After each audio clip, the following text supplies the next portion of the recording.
Chapter 1. The system has vanished. I have finally emerged. On a mountaintop, Qingyun knelt upon the ground, weeping inconsolably.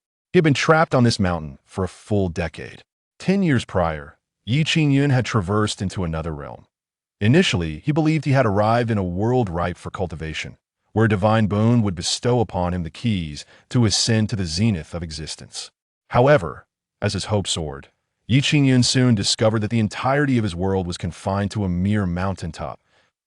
An invisible barrier seemingly separated him from the vast expanse of the outside world. Fortunately, a system dedicated to his ascension had indeed manifested. Just as Qingyun thought he was poised to reach the pinnacle of life, he realized that this so-called holy system only imparted peculiar and esoteric knowledge. It taught him the arts of music, chess, calligraphy, and painting, the sciences of physics and chemistry, and even the intricacies of mechanical and electronic engineering. It even elucidated the finer points of culinary arts and aquaculture with remarkable clarity. Over the span of 10 years, aside from honing his cultivation, Qingyun had mastered all that the system had to offer, earning him the title of the omniscient sage. Who knows what utility this title of omniscient sage holds? Had he been in his former world, such knowledge would have ensured his ascendance among men. Yet, confined to this mountaintop, all his learning felt futile. Just moments ago, while taking a morning relief, Qingyun noticed that the barrier surrounding the mountain had vanished. He could finally step into the outside world. Overcome with joy, he wept freely, momentarily forgetting to adjust his trousers. As he contemplated reveling in his newfound freedom, an emotionless voice rang out. In light of the host's reprehensible behavior of defecating indiscriminately, the system expresses profound anger and hereby terminates its binding with the host, that we hope the host will henceforth conduct himself with decorum. Farewell. Qingyun was left in utter disbelief. What the hell? Why did you not sever ties when I was defecating at will before? Now that I have the chance to escape, you choose this moment to abandon me? Please don't. Qingyun implored desperately. Alas, the system had truly departed. Damn it. Qingyun pounded his chest in frustration, cursing for several minutes atop the mountain. A golden retriever, groggy and bewildered, emerged from the dwelling, casting a puzzled glance at Qingyun. This dog was a reward bestowed upon him by the system, and Qingyun had cared for it for a decade, naming it Mao. After a time of cursing, Qingyun found it futile and resolved to gather his composure before venturing down the mountain to explore the world. Mao, stay here and guard the home. I shall return shortly. With that, Qingyun descended the mountain point. 10 years had passed. Qingyun had anticipated this moment for a decade, and now that he could finally venture forth, he was determined to behold the world beyond. Meanwhile, at the foot of the mountain, two figures were seen stumbling in haste. The two individuals are women, seemingly bound by a master-servant relationship. Princess, what shall we do? The maid in green attire, her face etched with panic, closely followed the young lady in red ahead of her. The young lady, donned in scarlet, with bright eyes and pearly teeth, was stunningly beautiful, yet her expression betrayed her alarm, and her eyes were filled with terror, evoking deep sympathy. Who would have thought the Song family so audacious as to send someone to assassinate me? The young lady in red grasped her maid's hand and fled in haste. Not far behind them, a group of dozens clad in black were in pursuit, each wielding sharp blades and emanating a palpable aura of menace. Kill Princess Tianyao.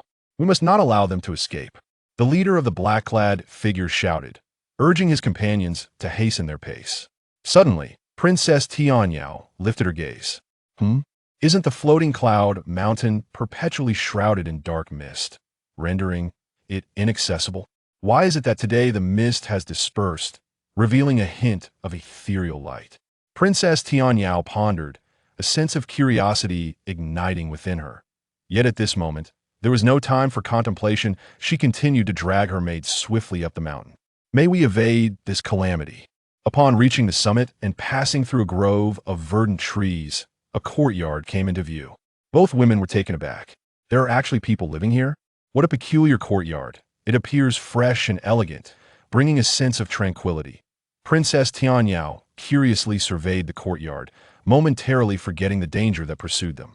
Everything here was unlike any courtyard she had ever seen before.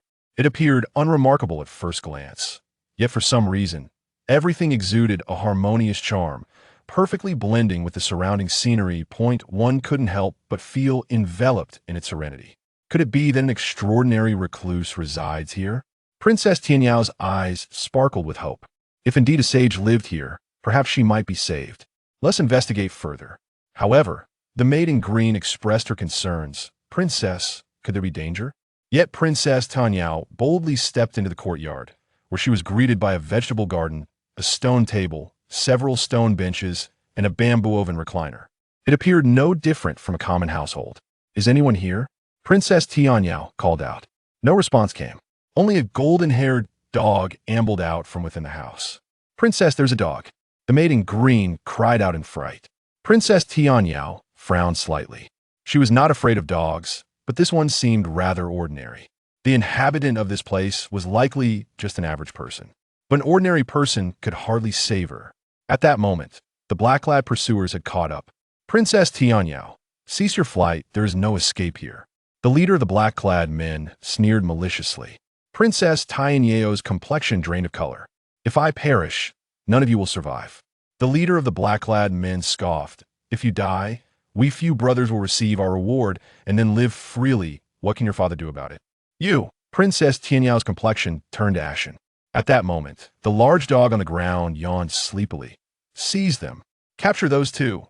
Let's enjoy ourselves first, then send them on their way. Ha! Certainly. The figures clad in black advanced with sinister laughter. Both Princess Tianyao and her maid found themselves engulfed in despair. Just then, an unusual aura enveloped the surroundings. All the black-clad assailants found themselves immobilized, as if ensnared in a quagmire.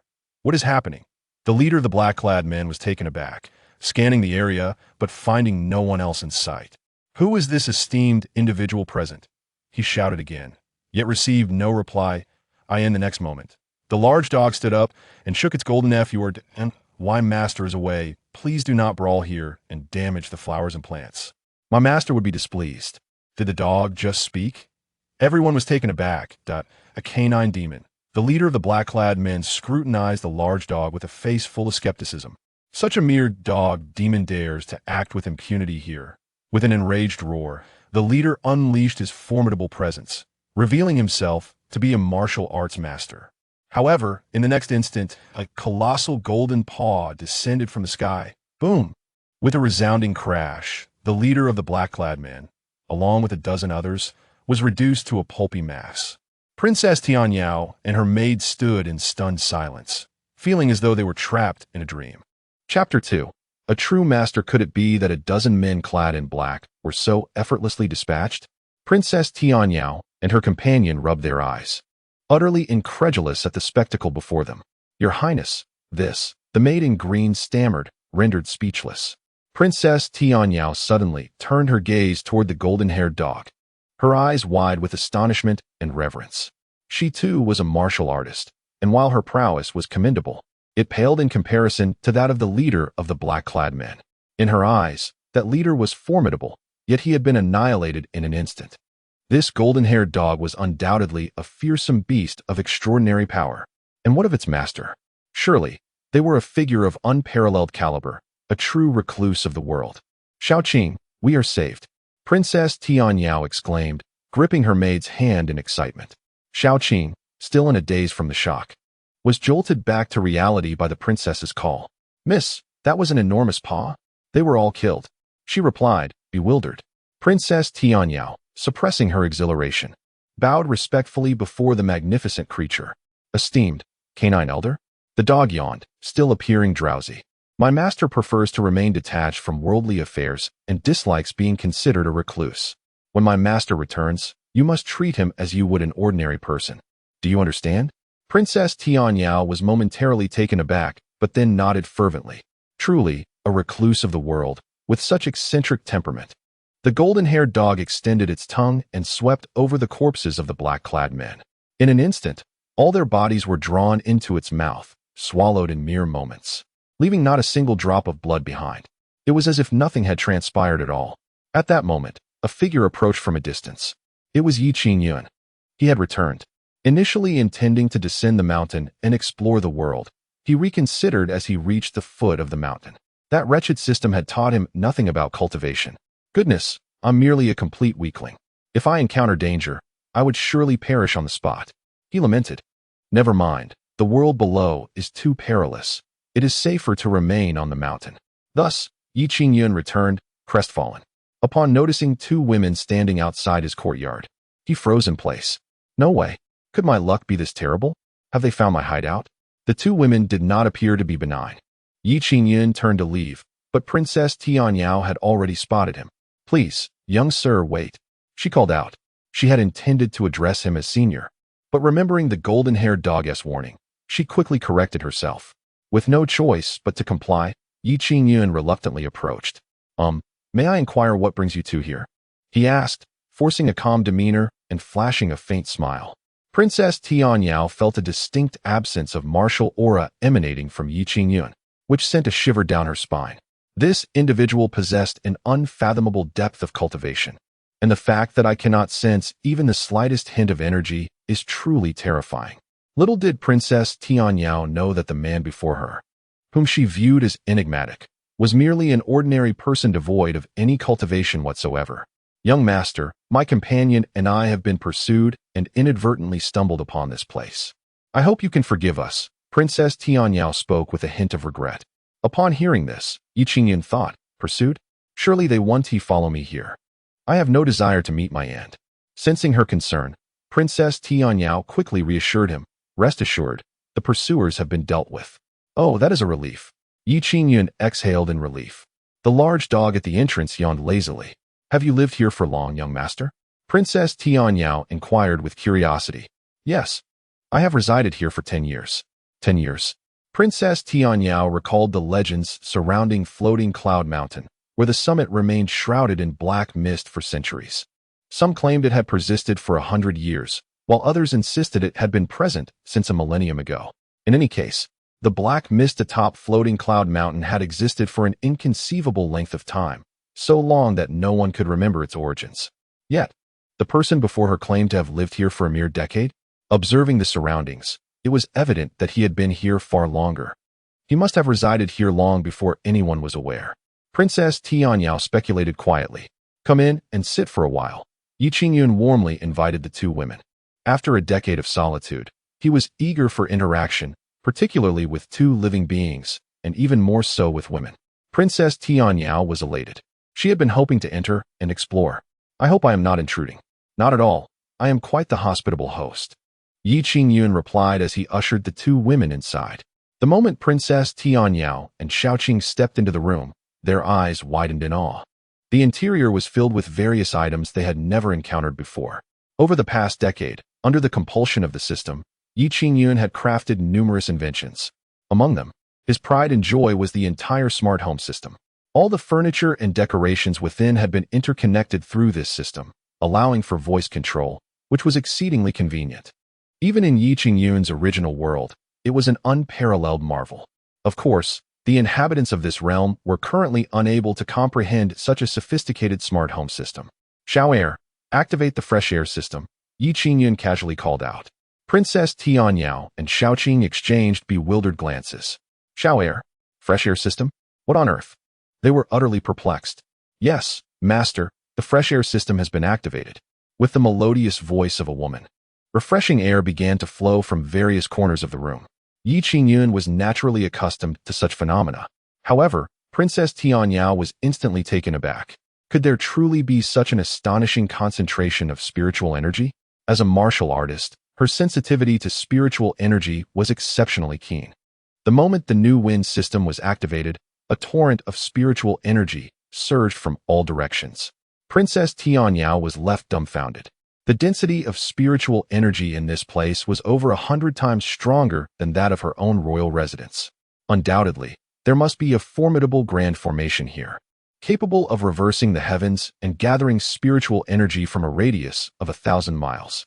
Princess Tianyao was filled with astonishment. Her gaze towards Qingyun had completely transformed. He was undoubtedly an extraordinary elder with unparalleled cultivation. To encounter such a remarkable figure, hidden away in this place, was truly a stroke of fortune. If she could enlist the aid of this master, the Meersong family would be obliterated with a mere flick of his fingers. unable to restrain her imagination. Princess Tianyao felt the rich spiritual energy continuously surging around her. Her cheeks flushed, and her delicate form trembled slightly. It was overwhelmingly potent. She could hardly bear it. A breakthrough was imminent. In the next moment, a radiant glow emanated from her being. Her face radiated comfort, and beads of fragrant sweat adorned her brow. She had indeed achieved a breakthrough. Qingyun, observing from the side, was momentarily stunned. So this is what the practitioners of this world are like. They appear rather peculiar. Thank you, young master. I have broken through my realm, Princess Tianyao said, feeling a bit shy. Her face flushed. Qingyun scratched his head, wondering how this was related to him. I'll brew some tea for you, he replied. Rising, he quickly prepared a pot of tea for Princess Tianyao and Shaoqing. As the tea was poured into the cups, both women picked them up. This tea. Princess Tianyao's expression shifted once more. Chapter 3. The unstoppable breakthrough of cultivation. Princess Tianyao gazed at the verdant tea in her cup, her delicate features paling as she nearly succumbed to shock. What is the matter? Is the tea unsatisfactory? Qingyun inquired, somewhat taken aback. This tea was cultivated by his own hands and meticulously roasted by him as well. The system had even conferred upon him the title of Master of Tea Arts, a source of great pride for Qingyun for quite some time. The method of brewing these 2 cups of tea had long been recorded in the intelligent system of the house, although it was brewed by a machine. It was no less exquisite than if he had prepared it himself. No, that is not it. Princess Tianyao shook her head vigorously, fearing to offend the esteemed elder before her. Her hand trembled slightly as it gripped the cup. It is not the tea that is lacking. Rather, what lies within this cup is pure spiritual liquid.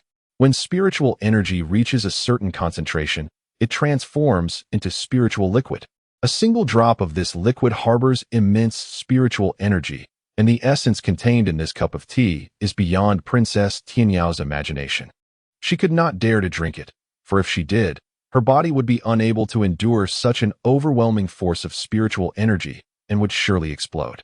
Observing her reluctance, Shaoqing, the attendant, also refrained from drinking. My lord, we are not accustomed to tea, Princess Tianyao managed to say with a wry smile. Is that so? Qingyun stroked his chin thoughtfully. Then let us have some fruit instead. As he spoke, he presented a basin of grapes before the 2 ladies, a welcome sight of something familiar. Princess Tianyao exhaled in relief. Thank you, my lord. She delicately picked a grape and elegantly placed it into her mouth. Upon the first bite, the burst of sweet juice exploded in her mouth, sweet and fragrant. The aftertaste was unforgettable. Princess Tianyao had never tasted such delicious grapes before. The ones she had eaten in the past paled in comparison, falling leagues behind. These are exquisite, she exclaimed in delight.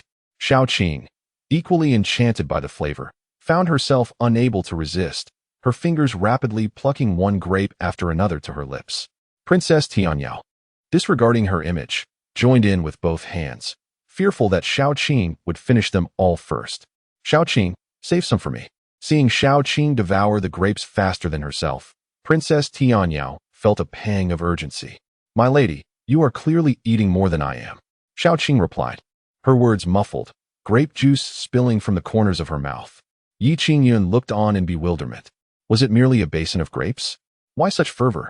Could it be that this world lacked such a fruit? Surely not. In the midst of their spirited competition, the basin of grapes was soon emptied. By the end, neither of them even bothered to spit out the skins. Qingyun observed the 2, their faces glistening with juice, feeling utterly speechless. Princess Tianyao suddenly realized that she had just lost her composure. Her cheeks flushed with embarrassment, making it difficult for her to face Qingyun. I apologize for my behavior. I have never tasted such exquisite grapes. Qingyun forced a smile. It's quite all right, as long as you enjoy them. At that moment, Shaoqing, who was nearby, exclaimed, Miss, I feel an intense warmth within me. Princess Tianyao turned to see Shaoqing's face ablaze, wisps of steam rising from her head. Shaoqing, what is the matter? She asked with concern. Shaoqing, her loyal maid and childhood companion, was like a sister to her. I feel a surge of energy coursing through me, as if a great power is awakening. Shaoqing gasped. I can't hold it in any longer. With that, she sprang up and began to dash around the room frantically. She ran faster and faster, as if the wind propelled her feet. Princess Tianyao was taken aback.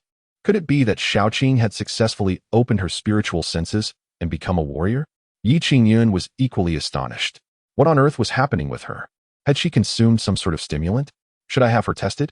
Before Shaoqing could complete her run, Princess Tianyao began to feel changes within her own body. Steam began to emanate from the top of her head, and waves of rich energy surged from deep within her being. Princess Tianyao was stunned. She had just broken through to the late stage of the opening spirit realm and now felt an imminent approach to the great perfection.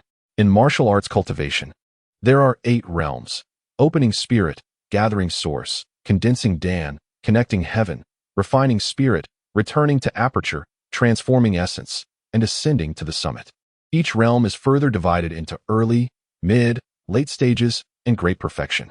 At a young age, Princess Tianyao had already reached the mid-stage of the opening spirit realm and had just advanced to the late stage, now seemingly on the verge of achieving great perfection. As Shaoqing paused, waves of spiritual energy radiated from her. Princess Tianyao was astonished. Shaoqing, have you entered the opening spirit realm? Shaoqing looked bewildered. I don't know. Princess Tianyao rushed to grasp Shaoqing's wrist, and upon inspection, she was nearly petrified with shock. This was beyond merely entering the realm. Shaoqing had already reached the mid-stage of opening spirit. Princess Tianyao was astounded. Shaoqing had previously shown no talent for cultivation, yet now she had attained the mid-stage. With only a step separating her from the great perfection, Princess Tianyao's mind raced with astonishment, recalling the grapes they had just consumed. Could it be the grapes that caused this? She immediately turned to Yi Qingyun and bowed deeply. Thank you for your generous gift. Yi Qingyun brushed his hair back, pondering. A remarkable person? Where? Could they be referring to me? Yet, I do not consider myself particularly tall. Noticing Yi Qingyun's reaction, Princess Tianyao felt a tremor in her heart and immediately recalled the admonition from the golden-haired dog moments earlier. I beg your pardon, I misspoke. She quickly retracted her words, fearing to incite the ire of this esteemed individual. Surely, he would prefer that his true identity remain concealed. This sage must be residing here in the guise of a commoner, likely to experience the essence of mortal life. Should she inadvertently unveil his identity, it would surely lead to his displeasure. Yi Qingyun, however, remained undisturbed. Today, having intruded upon your grace, I have no means of repaying you. So allow me to present you with this gift. Princess Tianyao reached into her bosom. Yi Qingyun was taken aback and instinctively waved his hands in protest. To his surprise, she produced a golden token, which left him somewhat disheartened. He had anticipated something far more extraordinary. Nevertheless, he continued to decline. This is too generous. It is merely a few grapes I have offered. No need for such an extravagant gift. What manner of family is she from? Exchanging a substantial gold token for grapes. You must accept it. Princess Tianyao insisted, determined to bestow the token upon Yi Qingyun. With no alternative, he reluctantly acquiesced. Very well. Should you wish to partake of the grapes again, feel free to come anytime. I have plenty that I cannot possibly consume alone. The corners of Princess Tianyao's mouth twitched. For those grapes were indeed no ordinary fare, rare to encounter in the mundane world. Yet, for someone of his caliber, they likely held little significance. Fortuitously, with Yi Qingyun's words, she felt a surge of joy in her heart. This was indeed a fortuitous connection to such a remarkable individual. What a tremendous opportunity this was. Chapter 4. The Meat-Eating Rabbit. It seems I have yet to learn your name. Yi Qingyun remarked as he escorted Princess Tianyao and her companion to the courtyard. Suddenly inquiring, Princess Tianyao, taken aback, realized that she too was unaware of the name of the eminent figure before her. I am Qingyun. May I ask how you are addressed? I am Yi Qingyun. Yi Qingyun? Princess Tianyao pondered this name. Indeed, a person of extraordinary stature. His name was both unpretentious and refreshingly unique. I am called Shaoqing, the companion interjected eagerly. Yi Qingyun offered a gentle smile. Qingyun quickly took hold of Shaoqing's hand, feeling somewhat embarrassed as they prepared to depart. Yi Qingyun watched them leave, reflecting, they are fair enough, though they do possess quite the appetite. He shook his head and turned back toward the courtyard. Meanwhile, at the foot of the mountain, the two were walking together. Your Highness, why were you so courteous to that fellow? You even bestowed upon him the royal token, Shaoqing asked, puzzled. This man is undoubtedly a person of extraordinary caliber. Did you not notice that dog? Its power is formidable, and the wonders within his abode are beyond imagination. Qingyun replied, a hint of trepidation in her voice. I stayed with him for but a moment, and I felt as though I was on the verge of reaching the later stages of spiritual awakening. You initially lacked any talent for cultivation, yet now you have become a warrior, have you not? All signs point to the fact that this individual is unfathomable. I must forge a connection with him. This is an immense opportunity for us. Xiao Qing was left in a state of bewilderment by Chu Yinyu's words. Why not invite him to assist us in dealing with the Song family? Chu Yinyu shook her head. To meet such an extraordinary person is already a tremendous blessing. If I were to forcefully request his aid, it would only bring about his displeasure. Xiao Qing responded with a vague understanding. Let us return and inform the king of this matter. With that, Chu Yinyu led Xiao Qing away from Fuyun Mountain. Once the two women had departed, Qingyun found himself feeling rather bored. His mind began to wander, and he was tempted to descend the mountain for a stroll. Yet, the thought of encountering danger below filled him with trepidation. After much contemplation, he resolved to explore the mountain instead. Thus, Qingyun, accompanied by his dog Damao, meandered through the mountains. Damao was exuberant, bounding joyfully among the trees. Whenever they encountered a small beast, Damao would eagerly pursue it, sending the woodland creatures into a frenzy. Before long, Qingyun had thoroughly explored the entirety of Fuyun Mountain. It was an unremarkable mountain, though he did experience some minor rewards. Damao returned to him, a wounded rabbit clutched in its mouth, trotting back to the courtyard with an air of pride. Initially, Qingyun assumed that Damao intended to feast upon the rabbit. However, to his surprise, upon returning, Damao did not consume the creature, but instead attempted to tend to its injuries. Who knows how a dog would go about healing a rabbit? Regardless, once the rabbit was back in the courtyard, it soon regained its vitality. Qingyun paid no mind. After all, having a dog and a rabbit was of little consequence. It was a perfect way to alleviate his boredom. Feeling a gnawing hunger, Qingyun commenced preparing a meal. A large pot of mixed stew was soon ready, brimming with various meats. He carried it into the courtyard, and the aroma wafted through the air. Damao and the rabbit sat nearby, eagerly awaiting a morsel from him. Qingyun selected a sizable bone laden with meat and tossed it to Damao, then picked up a piece of mushroom and offered it to the rabbit. To his surprise, the rabbit showed no interest in the mushroom, instead fixating on the meat in Damao's mouth. Amused, Qingyun tossed a piece of meat to the rabbit, which began to eat with great delight. It was the first time Qingyun had encountered a rabbit that relished meat. Meanwhile, 3 figures arrived at Floating Cloud Mountain. 2 young men and a woman, all clad in identical attire, were on the hunt. The beast had escaped into the mountain and was nowhere to be found. It must be hiding within, having sustained injuries. It could not have fled far. Let us pursue it immediately. They ascended the mountain, searching thoroughly. Soon, they discovered traces of blood. Indeed, it was here. The trio rejoiced and continued their ascent toward the peak. Before long, they stumbled upon Qingyun's location, momentarily taken aback. Is there actually someone living here? They approached, startling Qingyun, who was indulging in his stew. Qingyun gazed at them, his expression one of bewilderment. Who are you? He inquired. The only woman among them stepped forward to ask, Who are you? As Qingyun set down his chopsticks to respond, the 2 young men behind her pulled her back. What is it? The woman asked, perplexed by their actions. The 2 young men wore grave expressions, pointing toward the rabbit at Qingyun's feet, which was voraciously consuming meat. Gasp! The woman's countenance shifted as she recognized the rabbit. It was indeed the elusive beast they had been pursuing. To their astonishment, it was here, feasting at the feet of this man. Qingyun felt a tightening in his chest at their reaction. These individuals seemed formidable. It would be prudent to adopt a courteous demeanor to safeguard his own well-being. Therefore, he quickly rose, donning a warm and friendly smile. However, this smile only seemed to heighten the tension among the trio. He exudes no aura whatsoever. Appearing to be an ordinary person, the woman hesitated. That is impossible. If he were merely a mortal, this rabbit demon would have devoured him by now, the tall young man asserted with conviction.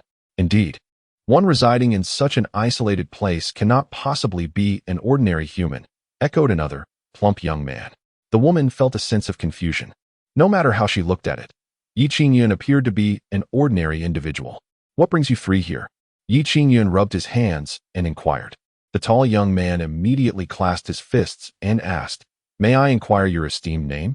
Do you reside in this secluded place?" Yi Qingyun scratched his head, contemplating the notion of seclusion. "Well, I am Yi Qingyun, and indeed, I reside here." The tall young man surveyed the surroundings, which were rather ordinary and unpretentious, reminiscent of a hermit's dwelling. "Have you ever encountered a rabbit demon?" he asked deliberately. Upon hearing this, a rabbit, busily gnawing on meat not far away, trembled slightly. Meanwhile, the large dog beside it, gnawing on a bone, cast a sidelong glance at the rabbit. Under the dog's watchful gaze, the rabbit dared not move, dutifully continuing to consume its meal. A rabbit demon? What rabbit demon? Yi Qingyun was utterly oblivious to the existence of such a creature. The tall young man pointed towards the rabbit, and Yi Qingyun found the situation amusing. "Isn't this simply an ordinary rabbit?" "What rabbit demon?" He promptly approached, lifting the rabbit in his hands. The creature appeared exceedingly docile. "You mean this one? It was brought back by my dog, and it was injured at the time. It is certainly not the rabbit demon you speak of." Yi Qingyun, cradling the rabbit, approached the trio. Instantly, they displayed expressions of alarm, their demeanor turning tense. It was worth noting that they had expended a significant artifact of their sect merely to wound it. Otherwise, with the strength of this rabbit demon, the three of them combined would struggle to contend against it. Yet, in this person's grasp, the rabbit demon was astonishingly docile. Chapter 5. The na vet of inexperience. The plump young man once again pulled the tall youth back. "What is the matter, brother?" the tall youth asked, perplexed. "Brother, we may have encountered an extraordinary individual," the plump youth replied gravely. The tall youth nodded in agreement, while the woman regarded them with skepticism. "Is that true? I can't perceive it at all." The plump youth clicked his tongue. "Look at that rabbit demon. It dares not move a muscle in his presence, clearly terrified of him. It is evident that such fear stems from profound power." The woman glanced at the rabbit demon and, indeed, as the plump youth had stated, the creature was not only docile but trembling as well. Although slow to react, she was not foolish. The circumstances clearly indicated that they had encountered a master of the world. The three exchanged knowing glances, all bearing expressions that suggested they understood the gravity of the situation. Yi Qingyun felt somewhat bewildered by their behavior. At that moment, the trio approached him and bowed in unison. "We are disciples of the Qingyun sect, sent by our master to capture the rabbit demon. We did not wish to disturb you. We hope you can forgive us." The mention of the Qingyun sect sent a tremor through Yi Qingyun's heart. He realized he was in the presence of sect disciples. Fortunately, he had maintained a courteous demeanor earlier. Had he acted otherwise, he might have already lost his life. It appeared that the cultivators in this world were quite amiable. As long as he kept a respectful attitude, he would not attract trouble. The demeanor of the three led Yi Qingyun to naively assume that all practitioners in this realm were congenial. "No trouble at all. I rarely receive visitors here." Yi Qingyun smiled. "May I ask how I should address you?" "Yi Qingyun," he replied. "It is an honor to meet you, Senior Yi," the three said, bowing once more. Yi Qingyun felt somewhat speechless. "Senior? Do I truly appear so old?" he thought. "Is that not an insult?" He quickly clarified, "I am no senior. I am simply an ordinary person." Upon hearing Yi Qingyun's words, the trio became even more convinced. He was undoubtedly a senior who had chosen to live in seclusion, seeking to experience the mortal realm. Since he preferred not to regard himself as a senior, they resolved not to dampen his spirits.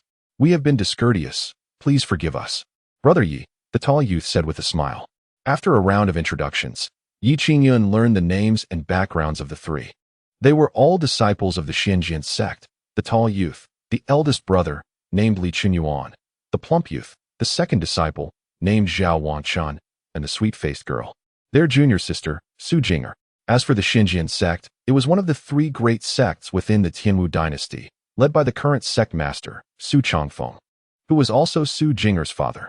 Knowing they were members of a sect, Yi Qingyun naturally sought to ingratiate himself with them. In this unfamiliar world, one feels utterly powerless, akin to a timid chick.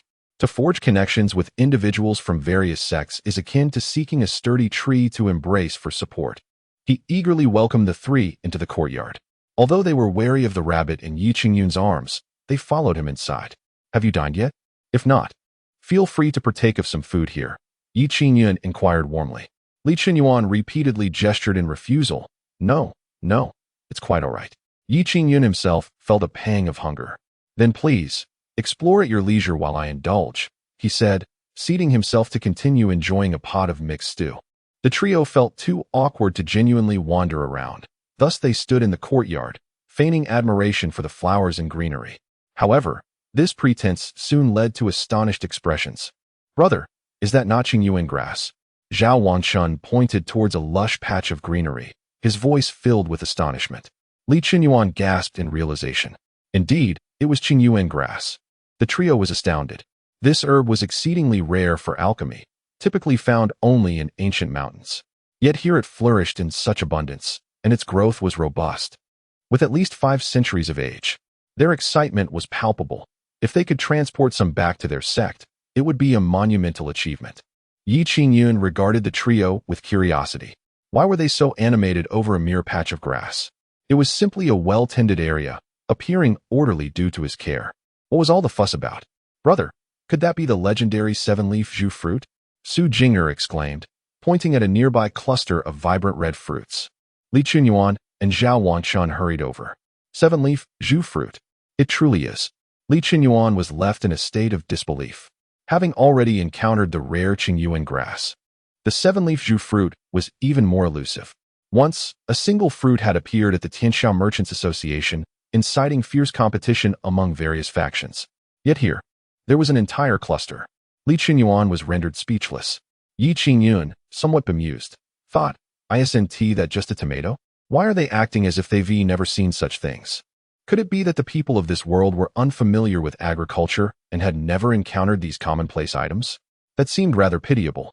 The three knelt before the cluster of 7-leaf zhu fruits, trembling with excitement.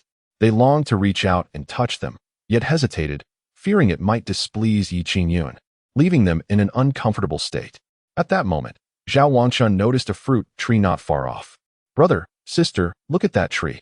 Li Qinyuan and Su Jing'er turned their gazes towards the fruit tree, and upon seeing it, they felt as though struck by lightning. Could it be that this is the legendary primordial mysterious fruit, as recorded in ancient texts? The primordial mysterious fruit is a rare treasure of nature, said to possess the extraordinary ability to resurrect the deceased. However, since the ancient era a millennium ago, there have been no reports of such fruit appearing in the realm. Yet here stands a tree bearing fruits that are indistinguishable from the primordial mysterious fruit. This is truly astonishing. If word of this were to spread, it would undoubtedly attract a multitude of seekers. Yi Qingyun was somewhat desensitized to the reactions of the three companions, casually munching on a mixed stew while mumbling to himself about their ignorance of even the simplest fruits. The trio exchanged glances, their hearts racing with excitement. This individual must surely be an extraordinary talent. The treasures cultivated in the courtyard were already at the level of rare, natural wonders, while those they could not recognize were beyond their comprehension. If only they could take some back with them. The Qingyun sect would undoubtedly surpass the other 2 major sects and ascend to become the mightiest sect of the Tianwu dynasty. Brother Yi, did you cultivate all of these in your courtyard? Li Qinyuan inquired cautiously. Indeed, I planted them out of boredom, and to my surprise, they have thrived quite well. Yi Qingyun replied nonchalantly. Planted for fun? The three nearly fainted in disbelief. To cultivate such an abundance of rare treasures merely for amusement? If you fancy some, feel free to pick a few to take back, Yi Qingyun generously offered. Upon hearing this, the trio was instantly elated. Chapter 6. The Troubled Master Brother Yi. Can we truly take some of these treasures back with us? Li Qinyuan asked, his voice trembling. Yi Qingyun did not turn around. Feel free to pick as you wish. His casual tone was akin to that of someone offering mere cabbages. However, the treasures in this courtyard were, in truth, exceedingly rare and precious materials from the world outside. Such extravagance. Is this the demeanor of a transcendent being? I am utterly enamored. Thank you, Brother Yi. Li Qinyuan hurriedly expressed his gratitude, and with his fellow disciples, he began to gather the extraordinary herbs and treasures in the courtyard. Although Yi Qingyun had granted them permission to pick freely, the trio dared not act too recklessly. Who would be foolish enough to disregard their lives? The mere fact that they were gifted any of these treasures was an immense favor. They understood the need for moderation. Thus, Li Qinyuan and his companions refrained from taking more than a few handfuls. They carefully gathered some Qingyun grass and gingerly picked 2 7-leaf vermilion fruits. As for the innate Xian fruits on the tree, they merely gazed at them, not daring to touch such invaluable treasures.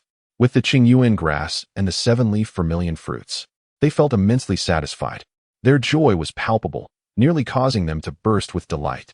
Just then, Qingyun finished his meal and turned to see the three of them clutching a bundle of herbs and 2 fruits, grinning foolishly. Could it be that these three truly have a few screws loose? Qingyun pondered skeptically. Why are you being so courteous? Come, let me gather some more for you. Qingyun generously picked a few more fruits for Qingyun and even harvested a large bundle of chives and a few heads of garlic. Take these back to try, he said, offering the items to Qingyun.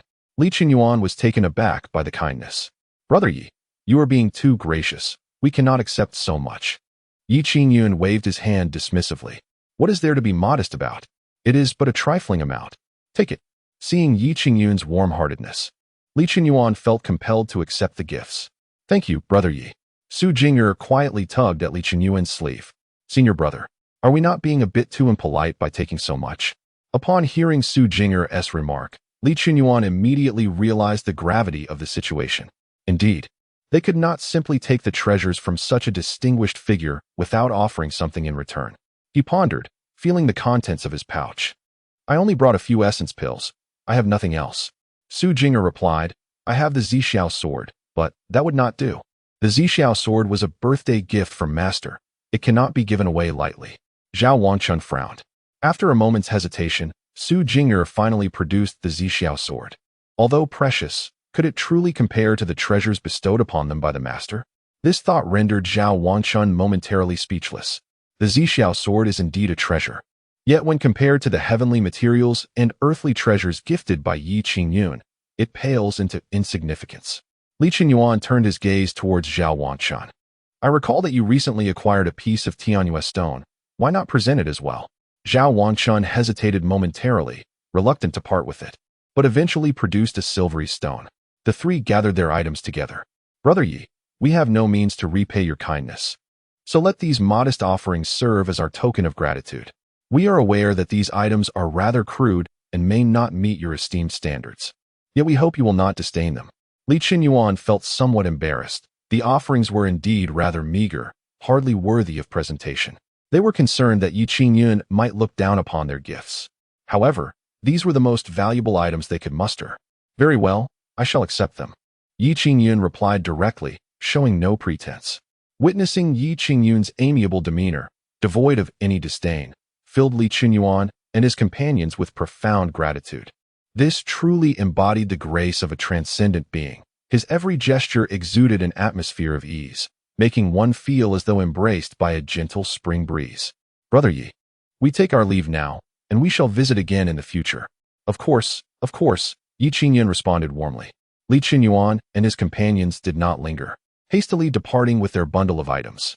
They needed to return to the Qingyun sect promptly to report everything to their sect master.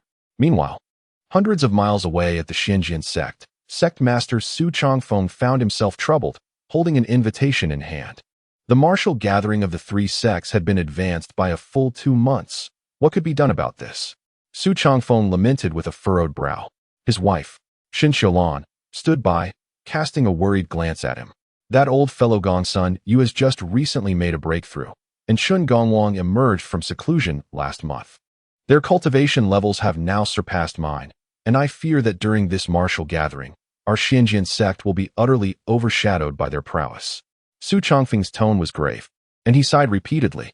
Gongsun Yu and Qin Gongwang were the sect masters of Jiuling sect and Taihao sect, respectively. The Qingyun sect, Jiuling sect, and Taihao sect are the 3 most prominent sects within the Tianwu dynasty. Every so often, these 3 sects engage in a martial gathering, ostensibly for skill exchange. Yet in reality, it is a contest of strength and superiority. In the past, Su Changfeng would have faced this challenge without fear.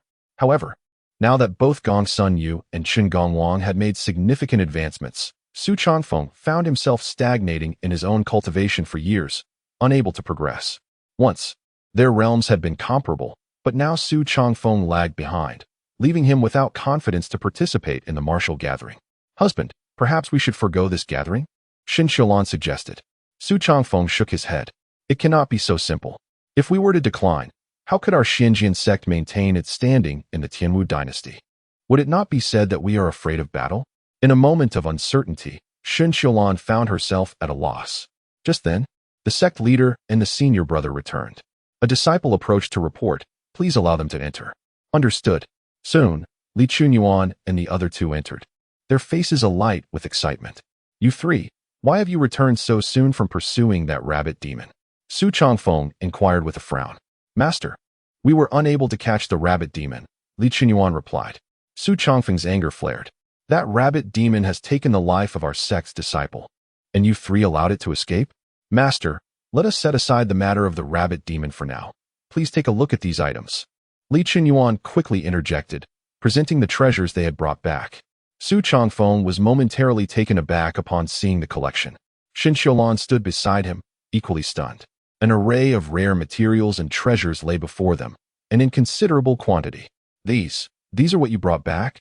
Su Changfeng exclaimed, his astonishment rendering him momentarily speechless. "Indeed, master, all of this is what we retrieved." Li Chunyuan proudly lifted his chin. Su Changfeng's hands trembled in excitement. These rare materials, particularly the Qingyun grass, held the potential to significantly enhance his cultivation. "From where did you acquire these?" Chapter 7. The Pitiful Rabbit in the Ethereal Floating Cloud Mountain. Li Chunyuan recounted their experiences in detail to Su Changfeng and his wife. The couple listened, utterly astonished. A recluse of extraordinary prowess resided atop Floating Cloud Mountain. Su Changfeng found it hard to believe. He had visited that place numerous times, deterred by ancient prohibitions that made it inaccessible. Many had sought to uncover its mysteries throughout the ages, yet none had succeeded. To his disbelief, the barrier had vanished, revealing that the summit was indeed inhabited. "Father, mother, what senior brother said is true. I have witnessed it with my own eyes." Su Jinger chimed in. Su Changfeng and his wife, Xun Xiulan, exchanged a glance. If this were indeed the case, then the individual in question must be an unfathomably enigmatic master. Su Changfeng speculated. Li Chunyuan and his companions nodded vigorously. Xun Xiulan's face radiated with joy. "My dear husband, with these rare treasures, not only can we participate in the three sects' martial assembly, but it is entirely conceivable that our Qingyun sect could become the foremost sect of the heavenly martial dynasty. Indeed, especially with this Qingyun grass. It precisely addresses my urgent needs," Su Changfeng replied, his frown lifting, his spirits soaring, as if he had regained a decade of youth. "You three have performed admirably, not only bringing back these rare treasures, but also securing a tremendous opportunity for our sect," Su Changfeng said, gazing at Li Chunyuan and his companions with pride. "This is merely the duty of disciples." Li Chunyuan responded with a smile. Su Changfeng bestowed upon each of the trio a barrier-breaking pill, which they received with great delight. Such a pill would elevate their cultivation by an entire level. "Thank you, master." They bowed in gratitude. Su Changfeng, clutching the Qingyun grass, eagerly said about refining pills. With the three sects' martial assembly approaching, he needed to hasten the process of creating pills to facilitate his own breakthrough. He resolved that once the assembly concluded, he would personally visit Floating Cloud Mountain to pay his respects to that reclusive master. Meanwhile, in Floating Cloud Mountain, Yi Qingyun gazed at the pond in the backyard. Feeling that something was amiss, he decided to descend the mountain to procure some fish fry, hoping to see if they could thrive there. Once again entrusting Mao with the guardianship of the home, Yi Qingyun ventured alone to the nearby market. After his departure, Mao yawned, lounging by the gate, basking in the warm sunlight, soon succumbing to a gentle snore. In the corner, a rabbit that had been pretentiously gnawing on a carrot finally revealed its true identity. It smirked wickedly. "Haha, my opportunity has arrived." This was no ordinary rabbit but a formidable demon, renowned within the realm of beast kind. By its own account, it was a rising star in the world of demon beasts. The rabbit glanced at the slumbering golden-haired dog. "Humph, how audacious for a mere dog demon to bully this king." The rabbit displayed a fierce countenance and spat vehemently towards Mao. "What if his cultivation is slightly higher? What is so impressive about that? Once I have devoured the treasures of heaven and earth here, I shall surely flay your foul hide. I crave a dog meat stew." With this thought, the rabbit chuckled sinisterly, then lunged towards the seven-leaf zhu fruit in the courtyard. However, just then, Mao turned over. The rabbit trembled in fright and quickly retreated to the corner. After a while, Realizing Demao was still asleep, the rabbit breathed a sigh of relief. Sleep peacefully, you wretched dog, and do not disturb my endeavors. The rabbit stealthily approached the seven-leaf jus fruit once more. Yet, before it could make a move, a beam of white light suddenly shot from within the room, striking the rabbit. Before it could react, the rabbit was sent tumbling several times. A considerable amount of its white fur stripped away. The rabbit was bewildered. What was that just now? It peered into the room and saw a mirror hanging on the wall, shimmering with white light. The rabbit paused. Could this mirror be a treasure? Greed surged within it. The rabbit glanced back, seeing Demao still sound asleep and unresponsive, and promptly dashed into the room. Just as it entered, another beam of white light struck. The rabbit was flung out once more, losing yet another clump of fur, revealing its tender, pink skin. Dazed, the rabbit steadied itself and gazed into the room. Realizing that the source of the white light was not the mirror, but a brush resting on the desk. Another treasure? The rabbit was astonished. Yet it did not relent. It charged back into the room with renewed vigor. Plop! Another beam of white light. The rabbit was propelled even further away, its remaining fur almost entirely gone. Staggering to its feet, the rabbit felt a wave of despair wash over it. Were all the items within this room treasures? How terrifying. Inside the room, the mirror hanging on the wall, the brush on the table, and the broom on the floor all flickered with a soft white luminescence. A gentle breeze swept through, causing the various items to sway. The rabbit dared not enter again, fearing it might lose its life. This place was too dreadful. It was time to flee. Just as the rabbit turned to escape, it caught sight of Demao lying right before it. Good heavens! The rabbit nearly fainted from fright. Demao grinned broadly, extending its tongue to lick the rabbit's now bald patches. The rabbit trembled uncontrollably. Since you have entered my master's courtyard, you shall remain here obediently, Demao said in a gentle tone. The rabbit silently wept. What sins have I committed? Qingyun had returned. He cast a glance at the trembling rabbit huddled in the corner. Why is your fur so sparse? The rabbit shivered slightly, its expression one of grievance. Qingyun then turned his attention to Demao. Have you been bullying it? He gently patted Demao's head, and the dog affectionately nudged his hand. Approaching the pond, Qingyun scattered fish fry into the water. Soon, the surface began to churn. This startled Qingyun considerably. What is happening? He quickly stepped back. Suddenly, with a resounding crash, the water surged skyward. Before his eyes, the fish fry grew rapidly in the water. In mere moments, they transformed into plump, elongated carp. Qingyun stared in astonishment. What on earth? How can they grow so quickly? As the pond settled, Qingyun cautiously approached its edge. He reached out to touch the water, finding nothing particularly unusual. Curiosity piqued, he leaned closer to peer into the depths. There, a massive eye gazed back at him from beneath the surface. My goodness! Qingyun exclaimed, fear gripping him as he scrambled away to a safe distance. Meanwhile, in an ancient palace 1,000 miles away from floating Cloud Mountain, a pair of eyes abruptly opened wide. In the southwest, is there truly a surge of dragon energy? Chapter 8. The Dragon in the Pond, Your Majesty, what troubles you? A man clad in red suddenly appeared, bowing deeply before the weary elder seated upon the dragon throne. The elder, draped in a yellow robe, though gaunt of visage, emanated an air of authority, with faint golden glimmers flickering in his eyes. This figure was none other than Dongfang Su, the reigning martial emperor of the Tianwu dynasty, who had held the throne for over 50 years. The Tianwu dynasty was at the zenith of its power, reigning supreme among the 7 kingdoms of the southern wilderness, largely due to the leadership of Emperor Dongfang Su. To the southwest, 1,000 miles away, a surge of dragon energy soared into the heavens. Dongfang Su's tone grew serious as he gazed intently in that direction. Dragon energy? The man in red, known as Gloomy Moon, displayed a look of astonishment. The only place within the Tianwu dynasty where dragon energy existed was this very palace. Beyond these walls, it was inconceivable for another source of dragon energy to manifest.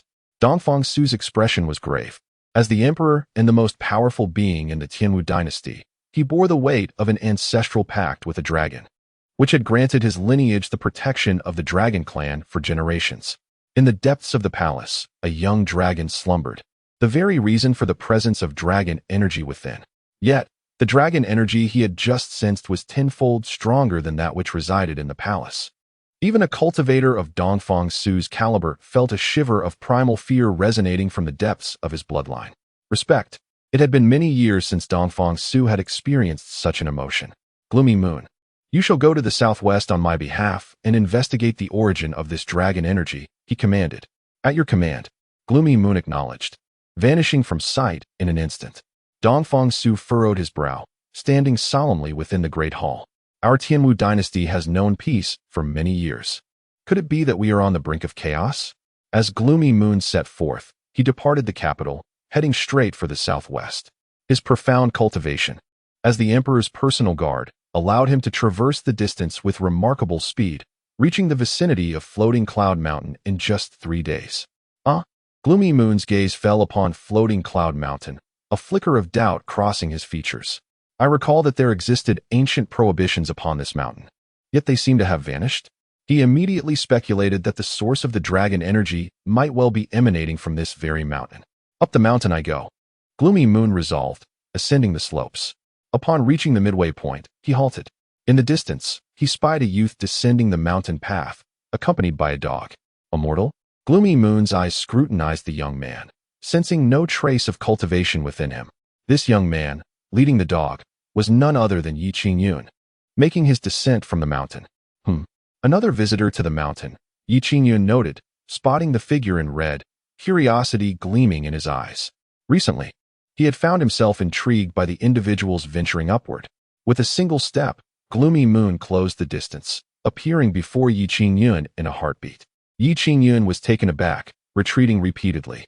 However, his companion, Damao, appeared remarkably composed, lifting his canine head to gaze at Guyu. Guyu scrutinized Qingyun from head to toe, confirming that this individual possessed no cultivation whatsoever. This is not a place for mortals like you. You should descend the mountain immediately, Guyu declared coldly. Upon finishing, Guyu disregarded Qingyun and proceeded towards the mountain's summit. By the time Qingyun turned to look back, the figure had already vanished without a trace. What on earth is happening? Qingyun was filled with confusion. Initially, he had no intention of pursuing the matter. Yet, upon further contemplation, he realized that his abode still lay atop the mountain. Could this person be intending to pilfer my vegetables? Qingyun was suddenly alarmed. Those were vegetables he had painstakingly cultivated, one by one. I can share with others. But to brazenly steal is unacceptable. No, I must go up and investigate. Qingyun promptly made his way up the mountain. Regrettably, his lack of cultivation rendered him unable to keep pace with the highly skilled Guyu. Guyu had already reached the mountain's peak and beheld Qingyun's humble abode. There are actually people living here? Guyu was taken aback. The simple courtyard was filled with an array of peculiar plants. These are all rare treasures. Guyu was astonished. Much like the trio of Li Chunyuan who had visited this place before, the sight of such an abundance of rare resources left Guyu utterly stunned. As a skilled practitioner from the Imperial Palace, Guyu had seen much. Yet this scene caused his heart to race.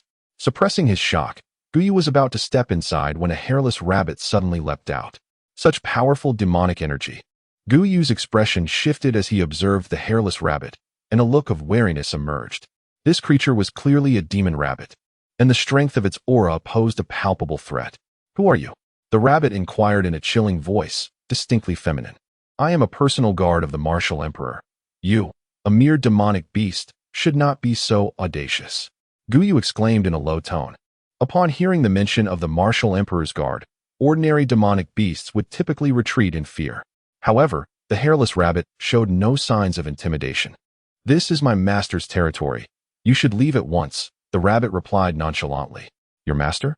Guyu was once again taken aback. He had assumed the rabbit was the master of this place. To his surprise, even this formidable demon rabbit belonged to someone else? Who, then, was the true master here? Could it be connected to the dragon energy sensed by the emperor? At that moment, Guyu felt a trace of dragon energy. It was emanating from nearby. He immediately followed the source of the energy, soon arriving at a small pond in the backyard. Dragon energy is actually emanating from this modest pond. Guyu regarded the seemingly insignificant body of water with growing skepticism. How could such a small pond harbor dragon energy? Could it be that the remains of a deceased true dragon lie hidden within these waters? Just as Guyu was engulfed in confusion, the pond suddenly erupted with a torrent of water, forming a vortex that reached toward the heavens. Goyu, alarmed, instinctively emanated a formidable aura in preparation for any unforeseen circumstances. Within the swirling waters, a colossal and elongated silhouette flickered in and out of view.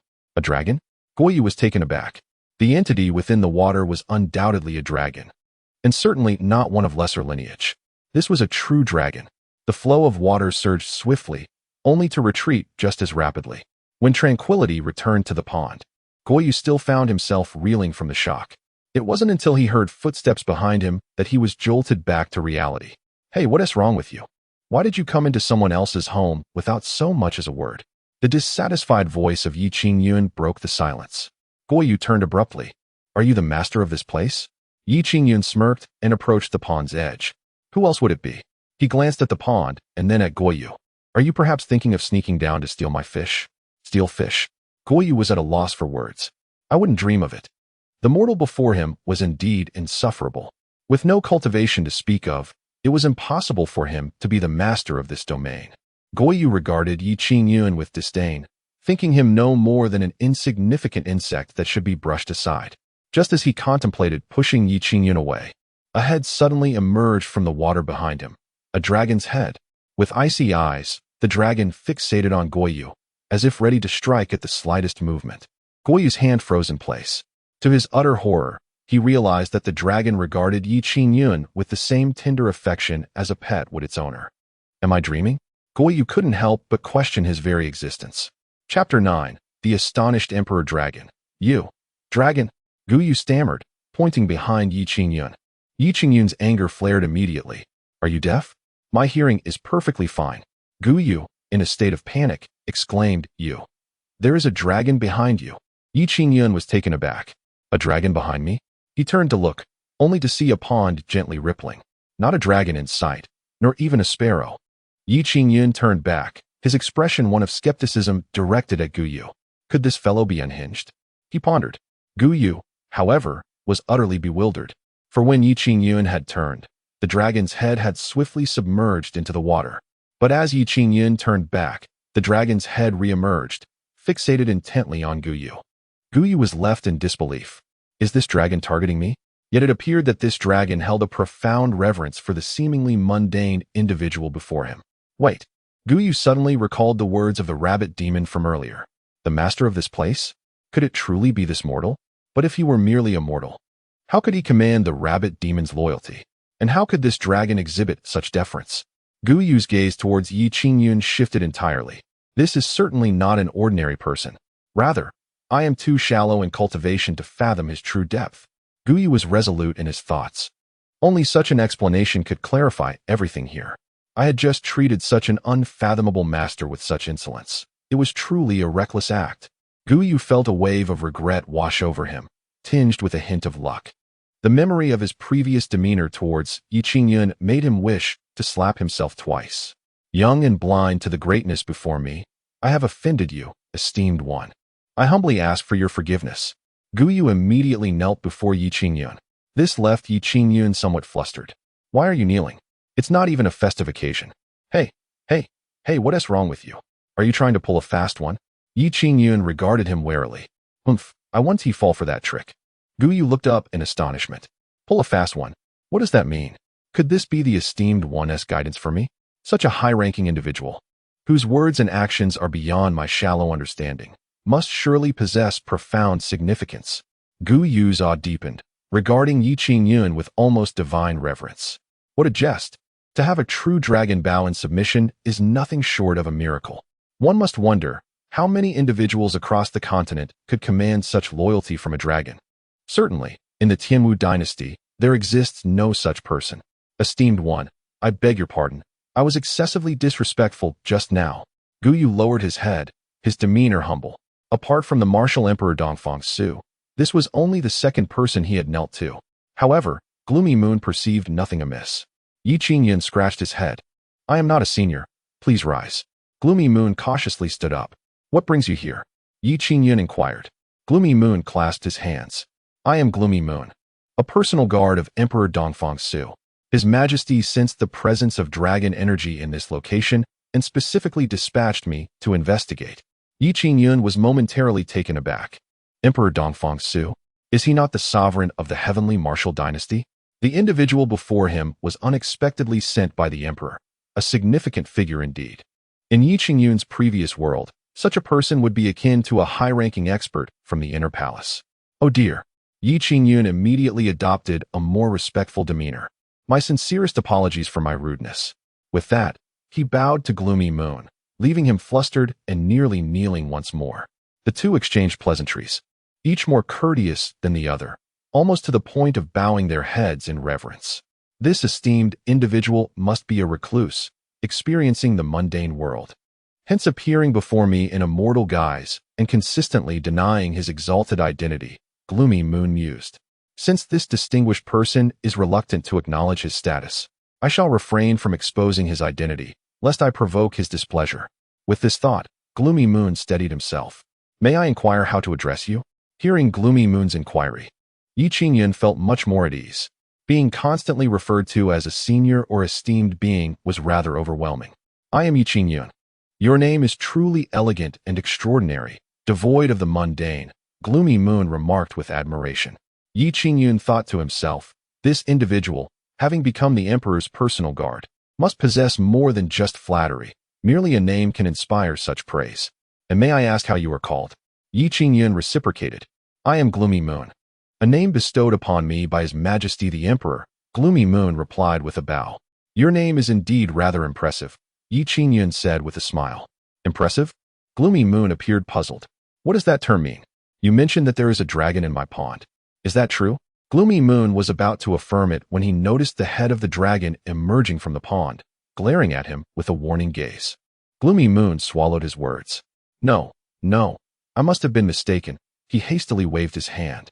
Yi Qingyun let out a sigh of relief. I thought so.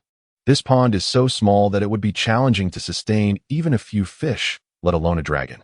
I must return to report. Farewell. Would you not stay for a meal? No. I am bound by Imperial orders and cannot delay. Very well, then I shall not accompany you further. Gloomy Moon departed in haste. He must hasten back to the palace to inform Dongfang Su of the events that transpired here. Upon Guyu's return to the palace, Dongfang Su had already sensed his arrival and promptly summoned him to his presence. What news do you bring? Dongfang Su inquired impatiently. Guyu knelt before him, declaring, Your Majesty, a dragon has indeed appeared atop the floating cloud mountain in the southwest. What? Dongfang Su rose abruptly, his face a mask of astonishment. An expression of sheer elation soon followed. A dragon had emerged within his realm. What could this signify? Did it not imply that he, Dongfang Su, could claim this dragon for himself? What manner of dragon is it? A flood dragon? He asked, his voice tinged with anxiety. Not a flood dragon. I witnessed it with my own eyes, Your Majesty. It is a true dragon. Guyu responded hastily. Ah. Dongfang Su inhaled sharply, the sudden intake of breath causing him to cough. Are you certain of what you saw? Absolutely. Moreover, I have seen it on more than one occasion. It is undoubtedly a true dragon. Dongfang Su was overwhelmed with excitement, his hands trembling. The Tianwu dynasty has given birth to a true dragon. Could this be the blessing of our ancestors? I must go and witness it for myself. Dongfang Su was eager to depart immediately. Your Majesty, there is also a reclusive master residing atop the floating cloud mountain. It seems that the true dragon is nurtured by this master, Guyu revealed, startling Dongfang Su. What did you say? He exclaimed, momentarily speechless. This is impossible. Who could nurture a true dragon? Guyu's expression turned grave. Your Majesty, I speak from personal observation. This master is unfathomably powerful, and the dragon holds him in profound reverence. Had I not been astute, I might not have returned to report to Your Majesty. Chapter 10. Have you come to meet the Wise One? Dongfang Su stood transfixed in place, before suddenly seating himself upon the dragon throne. His visage was painted with astonishment. To think that within his own realm, there existed such an eminent recluse, capable of commanding the allegiance of a true dragon. What manner of being was this? Although Dongfang Su possessed profound cultivation and even harbored a dragon within the palace, he felt compelled to show utmost reverence before the diminutive creature, not daring to exhibit the slightest hint of disrespect. Now, with the revelation from Guyu that there was someone who could subjugate a true dragon, Dongfang Su was overwhelmed with incredulity. Guyu, surely you have not fallen victim to an illusion? He queried, regarding Guyu with skepticism. Guyu, caught between laughter and tears, replied, My sovereign, the individual resides at Floating Cloud Mountain. If your majesty harbors doubts, you may visit in a few days. Why must it be a few days? Dongfang Su's brow furrowed. Guyu explained, Your majesty, consider this. The dwelling place of a reclusive sage is typically serene. I have only just disturbed this esteemed individual, and should your majesty arrive too hastily, it may provoke his displeasure. Dongfang Su nodded in understanding. Your reasoning is sound. Sages are indeed averse to disturbances. After a moment of contemplation, he declared, Then it is settled. In half a month, I shall personally journey to Floating Cloud Mountain. Your majesty is wise. Half a month later, at Duantian Mountain, the highest peak within the territory of the Tianwu dynasty, the venue for the Tri-Sect Martial Conference was set. Today marked the official commencement of this grand event, with Zhuangjian Sect, Jiuling Sect, and Taihao Sect gathering in unison. At this moment, three figures clashed in the skies above, while disciples from the three sects below watched with bated breath. These three combatants were the leaders of their respective sections. Having battled fiercely for nearly the duration of an incense stick, a victor had yet to be determined. Just as the spectators anticipated the continuation of this fierce contest, suddenly, the three figures descended to the ground. Among them was Su Chafeng. Master Su, your cultivation is profound. I, Chun, can only lament my inferiority, remarked an elderly man clad in a purple robe, extending a respectful salute to Su Changfeng, his face betraying a hint of resignation. Another elder, donned in white, also clasped his fists in acknowledgement towards Su Changfeng. I, Gong Sun Yu, initially believed I would surpass the two of you in this contest. Yet it appears Master Su has proven to be superior. These two conversing elders were Gong Sun Yu, the leader of Jiuling Sect, and Chun Gong Wang, the leader of Taihao Sect. Both were renowned figures within the Tianwu dynasty, possessing remarkable cultivation. However, in this battle, they had both succumbed to Su Changfeng. With a radiant smile and a barely perceptible glimmer of delight, Su Changfeng responded, Gentlemen, I am grateful for your graciousness. He too offered a respectful gesture in return. Chun Gongwang gazed at Su Changfeng and inquired, Might you enlighten us on how you managed to achieve a breakthrough in such a brief span? Gong Sun Yu also fixed his gaze on Su Changfeng, eager to uncover the secret. Both of these old fellows had recently experienced their own breakthroughs, which had prompted their hasty decision to hold a martial meeting among the three sections. They aimed to suppress the Qingyun sect and exert dominance over Su Changfeng while he had not yet caught up in cultivation. However, to their astonishment, Su Changfeng not only reached their level but also surpassed them in strength, leaving the two elders quite vexed. Thus, they were keen to learn how Su Changfeng accomplished this feat. With a slight smile, Su Changfeng replied, The secrets of the sect are not to be disclosed. If you wish to know how I broke through, there is no chance. Gong Sun Yu and Chun Gongwang exchanged glances and could only smile in resignation. The martial meeting concluded with the Qingyun sect triumphing over the two major sects, claiming the title of the foremost sect in the Tianwu dynasty. Of course, this ranking was merely provisional. With the next martial meeting, the standings might very well shift. Yet, for the time being, the Qingyun sect stood as the preeminent sect in the Tianwu dynasty. After the meeting, Su Changfeng promptly sought out Li Qingyuan and the others. Quickly, take me to Floating Cloud Mountain. I wish to personally pay my respects to that esteemed figure, he declared with great excitement. To him, his recent triumph and the defeat of the two elders were entirely attributable to the blessings of that reclusive sage. Without the rare treasures bestowed upon him by this sage, he could never have achieved such a breakthrough in such a short time. Out of both respect and obligation, he felt compelled to pay his respects. Cultivating a favorable relationship with this extraordinary individual would undoubtedly bring boundless benefits to the Qingyun sect in the future.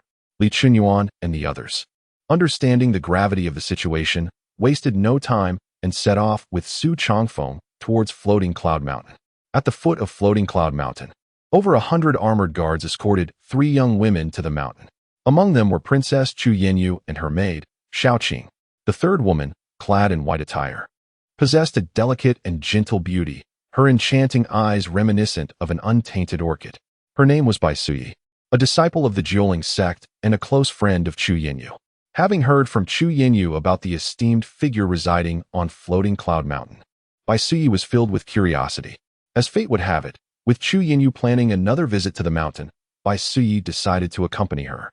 Susu, I must warn you, that esteemed figure has a peculiar temperament, so be cautious with your words. Otherwise, I may not be able to save you. Chu Yinyu earnestly advised Bai Suyi along the way. Bai Suyi responded with a gentle smile. If he is truly an esteemed figure, I shall show him the respect he deserves. However, if he is not as he claims, I shall not hold back. Chu Yinyu felt a tinge of helplessness. Her dear friend was remarkable in many ways, but harbored an inflated sense of self-worth, believing others to be beneath her. A group of individuals was ascending the mountain when suddenly a piercing sound cleaved through the heavens. Lo and behold, several figures descended together. It was none other than Su Changfeng and Li Qingyun. Upon seeing Su Changfeng and his companions, Chu Yinyu and Bai Suyi were momentarily taken aback. Bai Suyi reacted swiftly, dismounting her horse to pay her respects. I am Bai Suyi, a junior, and I have the honor of meeting Sect Master Su. As a disciple of the Nine Spirit Sect, it was only fitting for Bai Suyi to show deference to Su Changfeng, the esteemed leader of the Qingyun sect. What brings you here? Su Changfeng inquired, puzzled. Bai Suyi turned to Chu Yinyu. I have accompanied Princess Tianyao to pay a visit to a reclusive sage. Su Changfeng was taken aback. Are you also here to pay homage to that sage? Upon hearing this, both Chu Yinyu and Bai Suyi were momentarily stunned. Is Sect Master Su also here for that purpose? Chu Yinyu asked, her voice tinged with astonishment. Su Changfeng nodded in affirmation, eliciting expressions of shock from Bai Suyi. Even a figure of Su Changfeng's stature had personally come to pay his respects. Could it be that the individual residing within the mountain truly was, as Chu Yinyu had claimed, a hermit of extraordinary repute? Just then, a dragon carriage glided through the air with an imposing presence that caused even a powerhouse like Su Changfeng to change countenance. The martial emperor has arrived.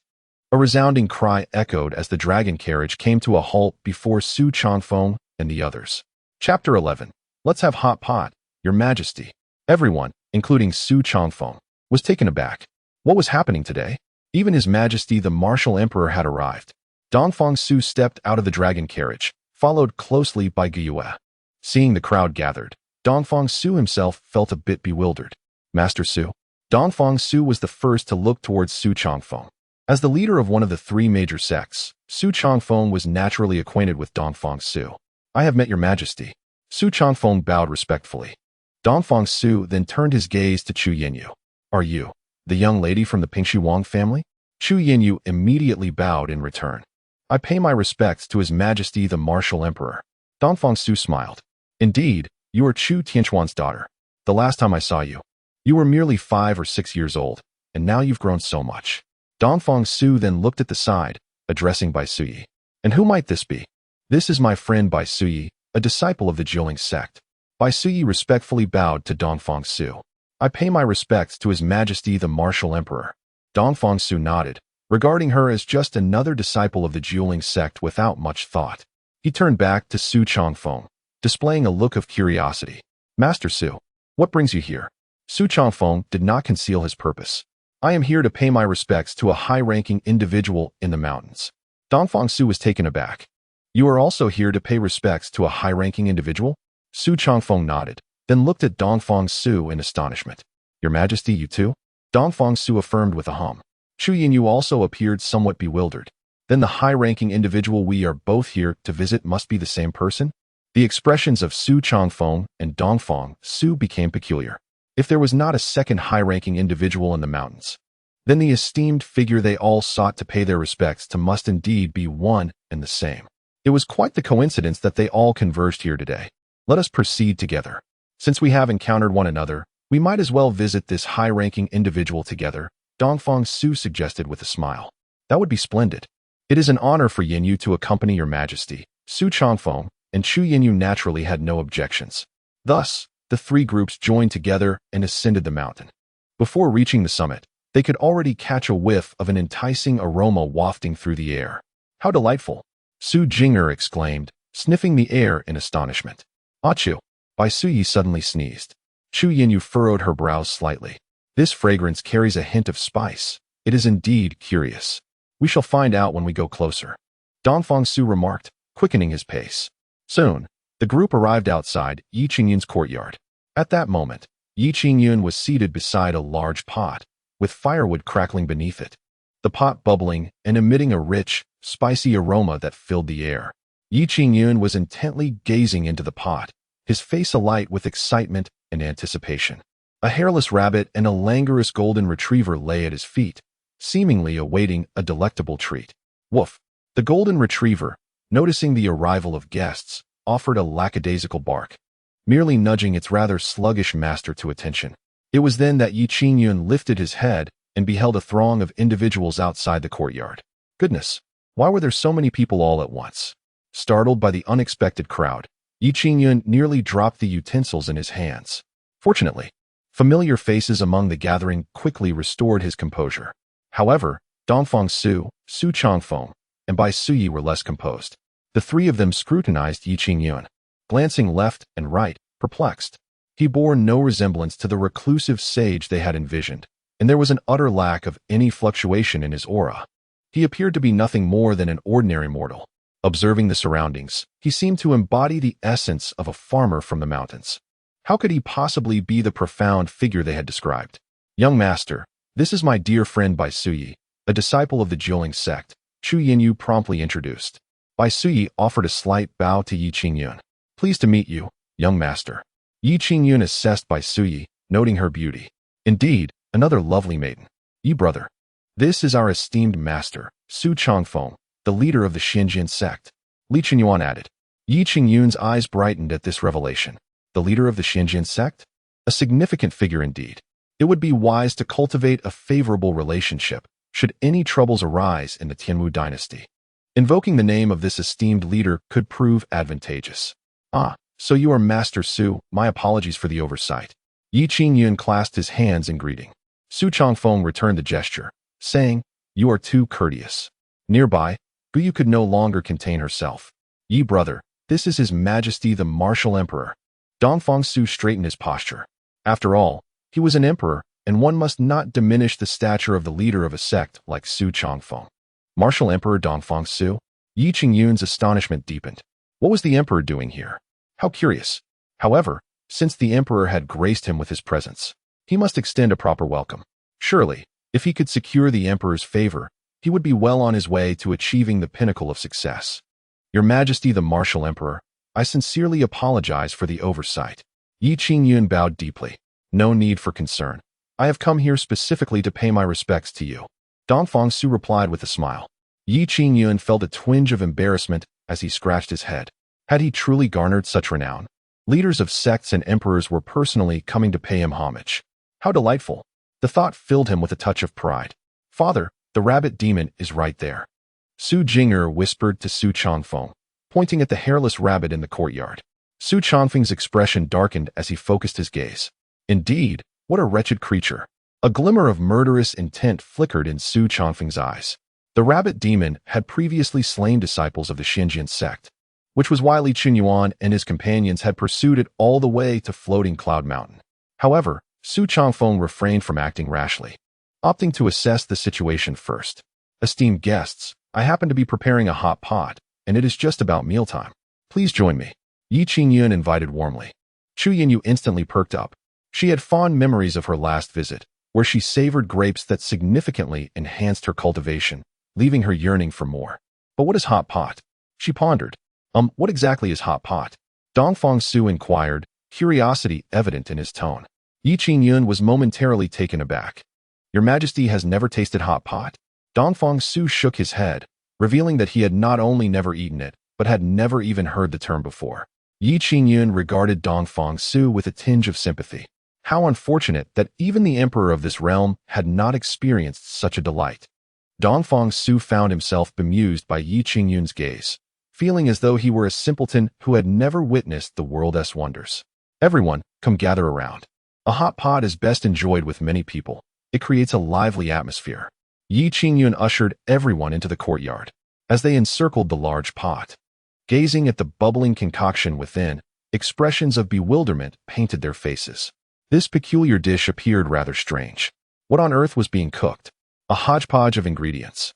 Yet, the aroma wafting from it was undeniably enticing. The group engaged in animated discussions when suddenly, Bai Suyi's expression shifted to one of astonishment. Inhaling the fragrant steam rising from the pot, she felt a comforting warmth enveloping her. A surge of heat coursed through her body, and to her astonishment, the hidden injuries she had sustained in her youth seemed to show signs of healing. Could this so-called hot pot truly restore my health completely? Bai Suyi was utterly astounded. Chapter 12. Delectable hot pot in her youth. Bai Suyi suffered an unfortunate injury, which left a lingering affliction that never fully healed, remaining dormant within her. Each year, this hidden malady would flare up, subjecting her to immense suffering. Even after joining the Jiuling sect and becoming a practitioner, her condition showed little improvement. However, at this moment, upon merely inhaling the aroma of the hot pot, she sensed a remarkable change within her body. As the signs of recovery from her ailment began to surface, this revelation filled Bai Suyi with astonishment. After all, her affliction had stubbornly persisted for many years. The sect's leader, Gong Sun Yu, had remarked that curing such a condition would require the combination of several rare herbs to concoct a potent elixir. Could it be that the seemingly chaotic ingredients in this hot pot were, in fact, extraordinary treasures? Others present also displayed a myriad of expressions. Why do I feel such a rush of vitality after merely catching a whiff of this hot pot? Su Changfeng mused, astonished. It seems my stagnated cultivation has begun to show signs of progress, remarked Dongfang Su. Every individual who inhaled the tantalizing aroma experienced noticeable changes within their bodies. Those with hidden injuries felt their ailments easing, while those with sluggish blood flow found immediate relief. Even those whose cultivation had plateaued sensed the potential for breakthroughs. The younger generation, including Qingyun and his companions, radiated vitality and energy. Don't just stand there, grab your chopsticks, urged Qingyun, who eagerly selected a piece of meat, savoring every bite. Hot pot had always been Qingyun's favorite dish. Since arriving in this world, he had prepared it a few times, albeit alone, often accompanied only by a large piece of meat. Eating hot pot solo lacked the communal joy, leaving him unfulfilled. This occasion, however, was different. Surrounded by so many, indulging in a shared hot pot experience was truly exhilarating. Su sect leader, Your Majesty, I shall not hold back, chimed Chu Yenyu, playfully plucking a shimmering, soft morsel from the pot. Uncertain of its nature, it appeared delectable. She popped it into her mouth, and her cheeks flushed immediately. So spicy, she exclaimed, fanning her mouth as the heat overwhelmed her. The others, witnessing her reaction, hesitated, unsure if they should proceed. Is it really that spicy? Su Changfeng inquired, furrowing his brow. He typically preferred milder fare and was averse to such piquant dishes. Chu Yenyu was rendered almost speechless by the heat. Father, let me try. Su Jing'er could no longer contain herself and swiftly grabbed a piece of beef, eagerly tasting it. Delicious. So spicy. Su Jing'er was suddenly taken aback, her expression reflecting astonishment. Her cheeks, akin to Chu Yenyu's, rapidly flushed with color.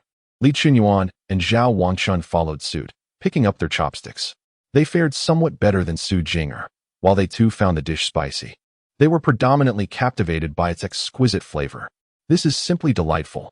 Zhao Wangchun, the most discerning of the group when it came to culinary delights, exclaimed repeatedly. A true Epicurean at heart, he had never encountered such a delectable hot pot before. The texture and taste were utterly novel to him, leaving him in rapturous praise and utterly unable to stop. Is it truly this delicious? Su Changfeng mused with a hint of skepticism, feeling an itch of curiosity himself. Master, you must try it. It's genuinely delicious, urged Li Qingyuan. Very well, I shall sample it. If it proves excessively spicy, I shall refrain from further indulgence. Su Changfeng thought with utmost seriousness as he picked up a leaf of vegetable, opting for it over meat, believing it would be milder. Qingyun noticed his intention and contemplated a warning, but it was too late. As the vegetable entered his mouth, Su Changfeng's countenance transformed instantaneously. By heavens, this is exceedingly spicy. No, I must endure. I am a master of my craft, the leader of my sect. I cannot falter before the emperor and my juniors. Su Changfeng forced himself to maintain composure, chewing slowly while nodding slightly. The flavor is quite agreeable. Everyone gazed at him in anticipation. Master, your face. Li Qingyuan began to speak. What is wrong with my face? Su Changfeng responded, taken aback. Father, your face is even redder than mine, and you're sweating profusely. Su Jing'er remarked with a playful tone. Su Changfeng was momentarily speechless. Yi Qingyun chimed in with a laugh. Su Zongzhu, the vegetables in this hot pot are actually the spiciest, as they readily absorb the flavors and oils, allowing the heat to permeate them thoroughly. Su Changfeng's mouth twitched in annoyance, nearly cursing aloud. Why didn't you mention this earlier? Now I find myself in quite the predicament. How amusing. I too must partake. Dongfang Su could no longer contain himself.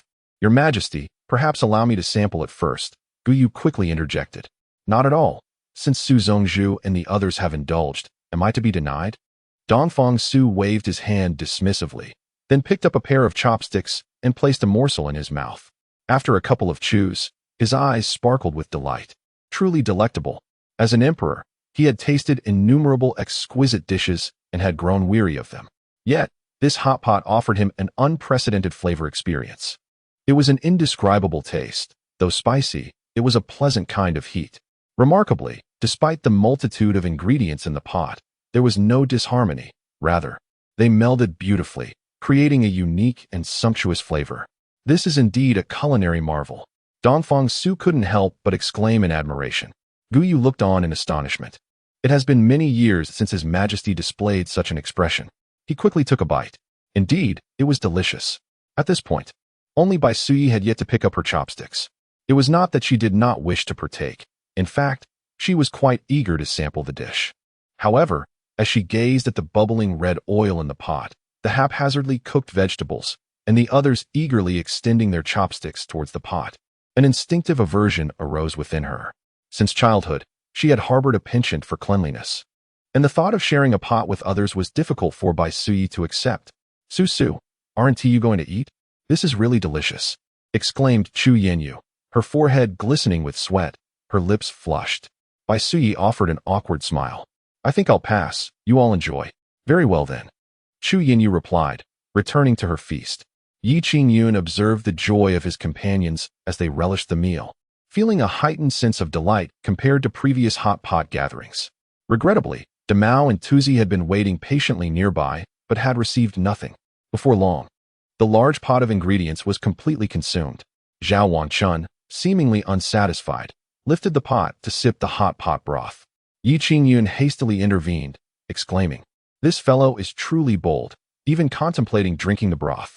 Does he not fear being overwhelmed? Unable to savor the broth, Zhao Wangchun reluctantly set the pot down. Friends, are you all satisfied with the meal? Yi Qingyun inquired with a smile. Very satisfied. Delicious. This has truly been the most enjoyable meal for me.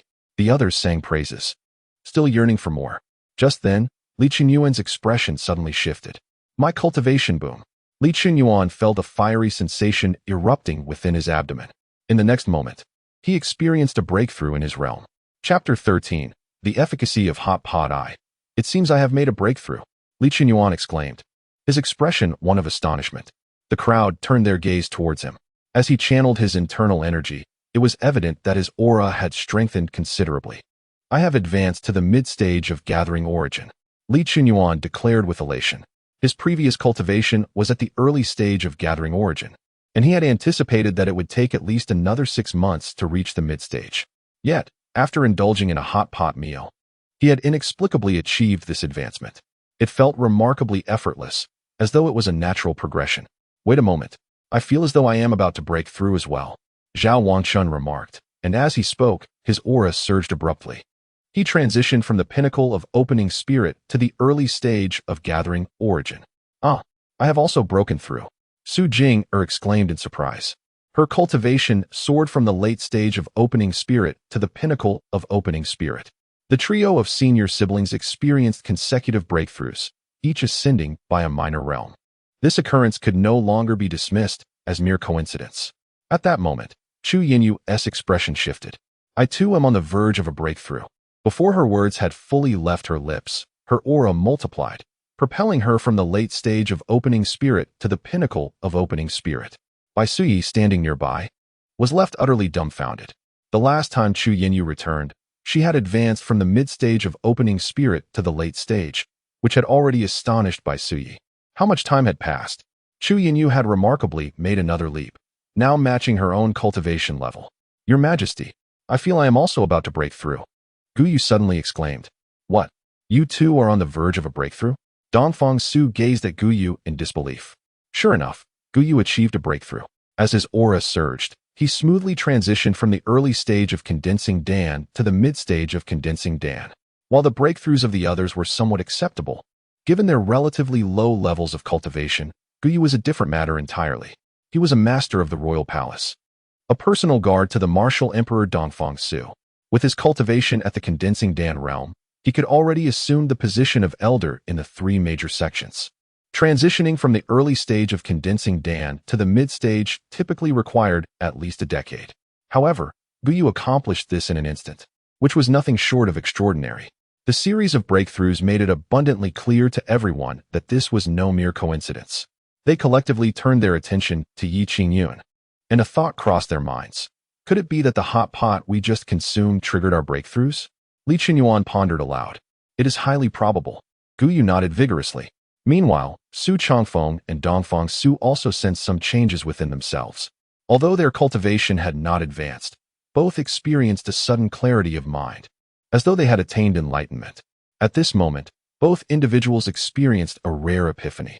In an instant of clarity, the boundless path lay before them. Su Changfeng was taken aback, while Dongfang Su turned pale with astonishment. They exchanged glances, each sensing the other's extraordinary state. For a fleeting moment, their composure wavered. This was nothing short of a miracle. After merely indulging in a hot pot, they had attained enlightenment.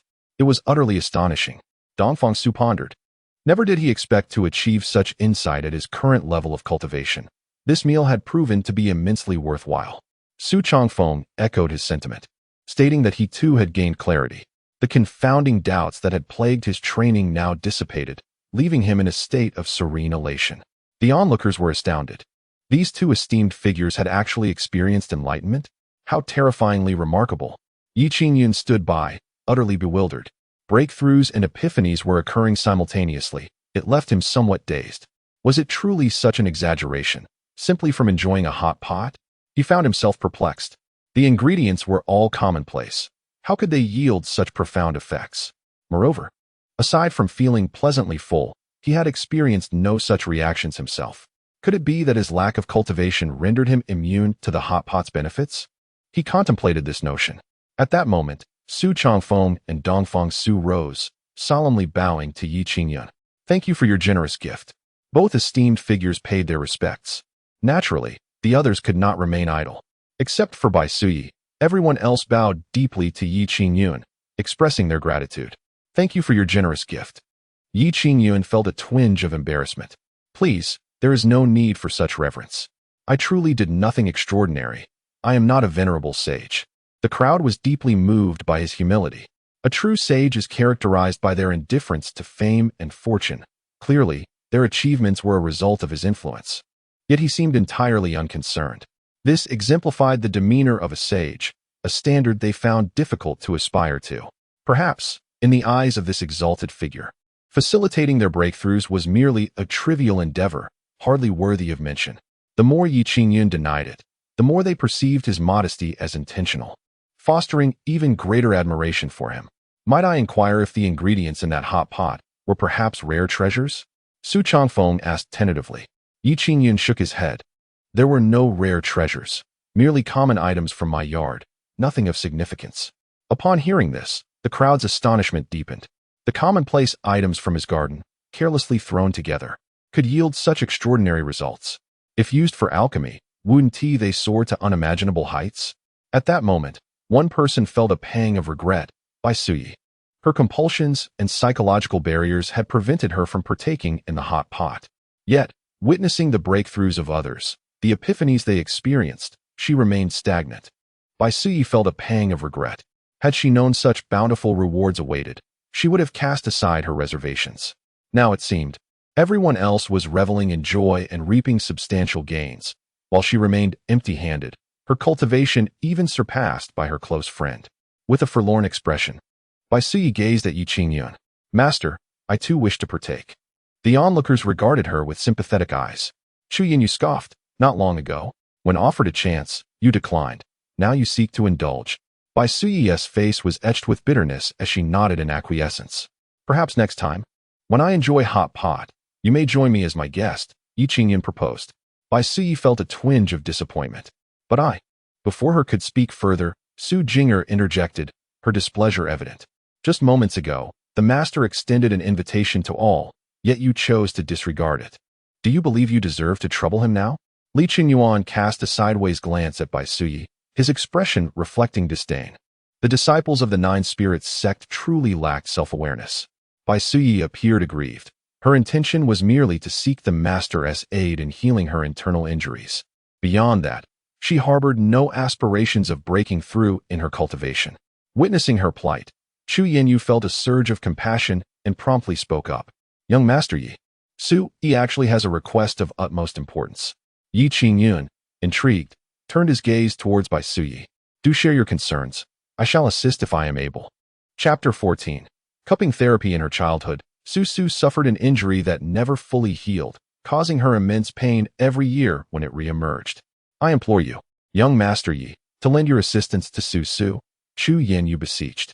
Bai Suyi also bowed deeply to Yi Qingyun, echoing the request for his help. Yi Qingyun stroked his chin thoughtfully. Healing? That dog's system had indeed imparted some knowledge to him. However, he had never attempted it himself and was uncertain of its reliability. Yet, given the earnestness of their plea, it would be somewhat inhumane to decline. Very well, I shall give it a try, but I cannot guarantee a cure, he replied. Upon hearing this, Chu Yinyu and Bai Suyi were filled with joy. Thank you, young Master Yi. They felt confident that as long as this esteemed individual was willing to intervene, success was surely within reach. Others present, intrigued by the prospect of witnessing this skilled healer in action, were eager to see how he would alleviate suffering. Please, elaborate on the nature of your affliction. Yi Qingyun inquired. When I was 6, I inadvertently wandered into the deep mountains and was bitten by some unknown creature, resulting in a chill that penetrated my bones and harmed my organs. Bai Suyi recounted her past. Despite seeking many healers, I never recovered. Each year, as autumn transitions to winter, the chill resurfaces within me for 2 days. Later, I joined the dueling sect, and my master examined me, stating that there were still poisonous insects within me, but he was unable to expel them. Su Changfeng, who was listening nearby, expressed surprise. Even Gongsun you could not assist? Bai Suyi nodded, confirming my master was also at a loss. Su Changfeng pondered deeply. It was no wonder Bai Suyi had sought out Yi Qingyun along with Chu Yinyu, with even Gongsun Yu unable to help. It seemed that only this enigmatic master before them had the potential to heal Bai Suyi. Chill within the body. Yi Qingyun contemplated. Eureka! If it is merely a chill, then cupping therapy will suffice. He promptly retrieved a wooden box from inside the house. It may not be convenient here. Would you accompany me inside? He suggested to Bai Suyi. Bai Suyi hesitated. Can it not be done outside? Yi Qingyun scratched his head. It is possible, but my method requires you to remove your upper garment to expose your back, so. At this, Bai Suyi's face flushed crimson, and the expressions of the others shifted to one of awkwardness. This method of treatment sounded rather peculiar. Was it a legitimate approach? Yi Qingyun, sensing their misgivings, quickly clarified. This method is called cupping therapy. I suspect you have never seen it before. It necessitates the removal of your upper garment, allowing the fire cupping to cover your back. Without removing your clothing, the procedure cannot be performed. This passage conveys a message to Bai Suyi, suggesting that if she wishes to seek a remedy, she must comply dutifully. If she feels embarrassed, she might as well forego the attempt. Chu Yinyu gently urged Bai Suyi, encouraging her to give it a try, as perhaps this esteemed individual could indeed heal her. Bai Suyi bit her lip and said, Young Master Yi, shall we enter the room? The statement felt somewhat strange. Yi Qingyun almost misinterpreted her words, yet he gathered his thoughts and carried the wooden box into the house, with Bai Suyi following closely behind. Young Master Yi, may I come in and take a look? Chu Yinyu suddenly recalled that she too was a woman, and thought it should be acceptable for her to enter. Certainly, Yi Qingyun's voice resonated from within. Chu Yinyu promptly stepped inside. Father, I wish to see as well. Su Jinger expressed her curiosity. Go ahead, but do not disturb the esteemed individual, Su Changfeng cautioned. I understand. Su Jing eagerly entered the room. The other gentlemen were left waiting outside. Yi Qingyun brought forth a folding chair and opened it, which was just enough to accommodate one person lying down. Please remove your outer garment and lie on this chair, Yi Qingyun instructed earnestly. Bai Suyi shyly bit her lip, feeling somewhat awkward. After all, as a woman, it was quite embarrassing to undress in front of such a prominent man. Must I remove it all? Bai Suyi inquired shyly. Yes, every piece, Yi Qingyun nodded. While secretly pondering that this was not an attempt to take advantage of her, it was merely a requirement for the treatment. Then, I kindly ask you to turn around. Young Master Yi, Bai Suyi's voice trembled slightly. Yi Qingyun acknowledged her request and turned away. With his back turned, Bai Suyi gradually removed her upper garments, too soon revealing her fair, delicate form. Chu Yinyu and Su Jing'er gazed in astonishment, particularly Su Jing'er, who stared at Bai Suyi and then glanced down at herself, feeling a pang of envy. As the two watched, Bai Suyi's cheeks flushed crimson, prompting her to quickly lie down on the chair. Young Master Yi, I am ready, she announced. Yi Qingyun turned back and, upon seeing her, was momentarily taken aback. This was quite impressive. His mind briefly wandered, but fortunately, having seen much in his previous life, he quickly regained his composure. He opened the wooden box and retrieved several bamboo tubes, lighting a candle and warming one of the tubes over the flame. Miss Bai, we are about to begin, Yi Qingyun announced as he firmly placed a bamboo tube against Bai Suyi's back. She let out a soft hum, feeling a sensation akin to burning on her skin. While it was not particularly painful, the novelty of the experience left her somewhat anxious. Soon, all 8 bamboo tubes were affixed to her back. Nearby, Chu Yinyu and Su Jing'er stared in disbelief. What sort of healing method was this? It was utterly unprecedented.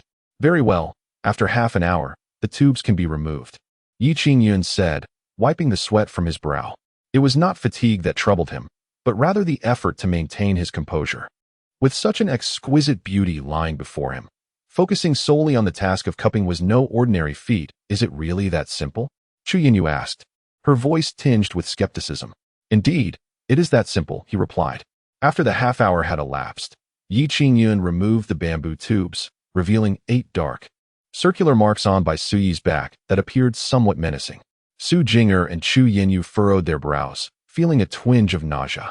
Yi Qingyun examined the bamboo tubes and, to his astonishment, discovered the presence of venomous insects. What? The 3 of them exclaimed in unison, turning to look at him. Yi Qingyun used a bamboo strip to scrape inside one of the tubes, and indeed, several silvery insect carcasses fell out. Chapter 15. Bridging connections. 8 bamboo tubes lay scattered, each containing the remnants of minuscule white insects, seemingly smaller than ants.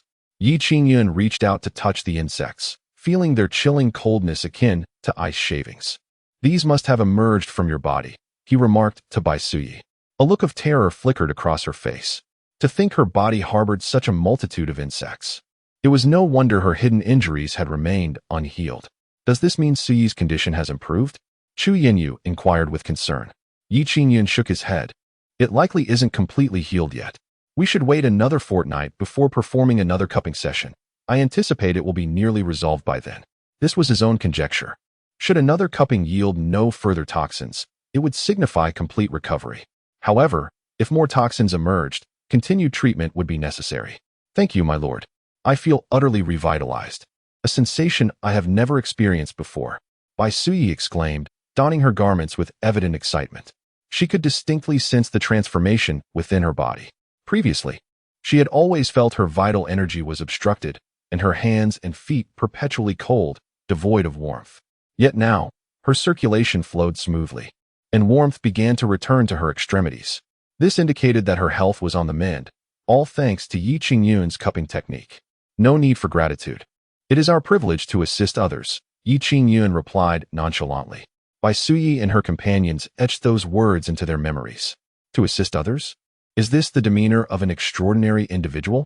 In such a harsh realm of cultivation, the ability to genuinely aid others seemed to be a rare quality, seemingly possessed only by Yi Qingyun, a transcendent being removed from worldly concerns. In that moment, the admiration of the 3 women for Yi Qingyun deepened. Young Master Yi, I too have a matter I wish to consult you about, Chu Yinyu said, her eyes pleading as they met his. Speak freely. Do you also seek a cupping treatment?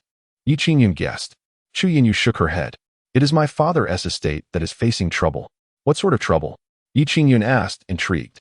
The Song family of Lingshan seeks to usurp my father's fiefdom and steal my family's heirloom. The last time I fled to the mountains with Xiao Qing, we were pursued by the Song family. Chu Yinyu recounted, a tremor in her voice.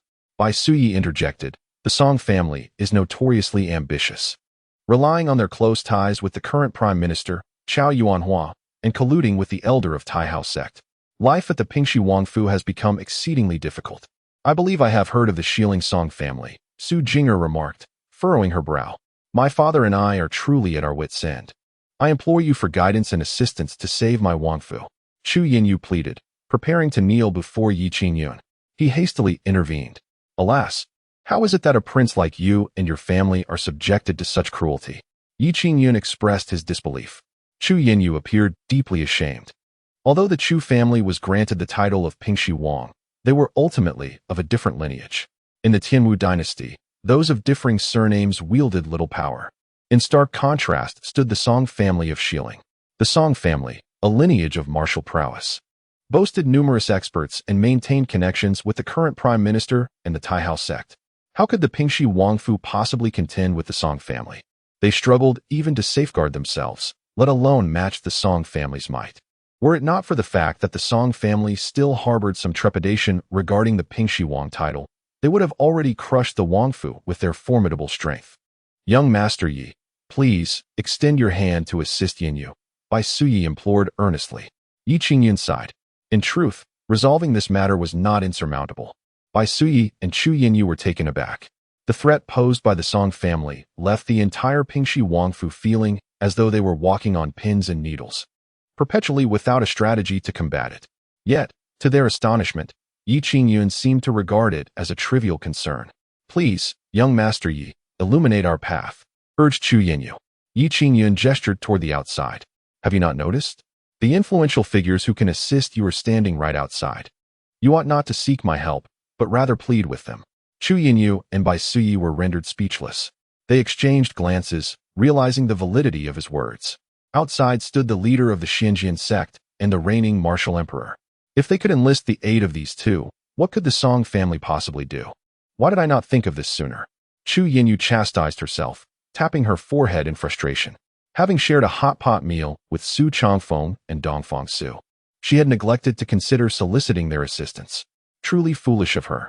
Thus, Yi Qingyun led the three women to the courtyard. Sect Master Su, Your Majesty the Martial Emperor. There is a matter I wish to discuss with you. Yi Qingyun initiated the conversation, as Chu Yinyu had come to him first. Moreover, these individuals were acquainted with one another, and it was only fitting that he facilitate their connection.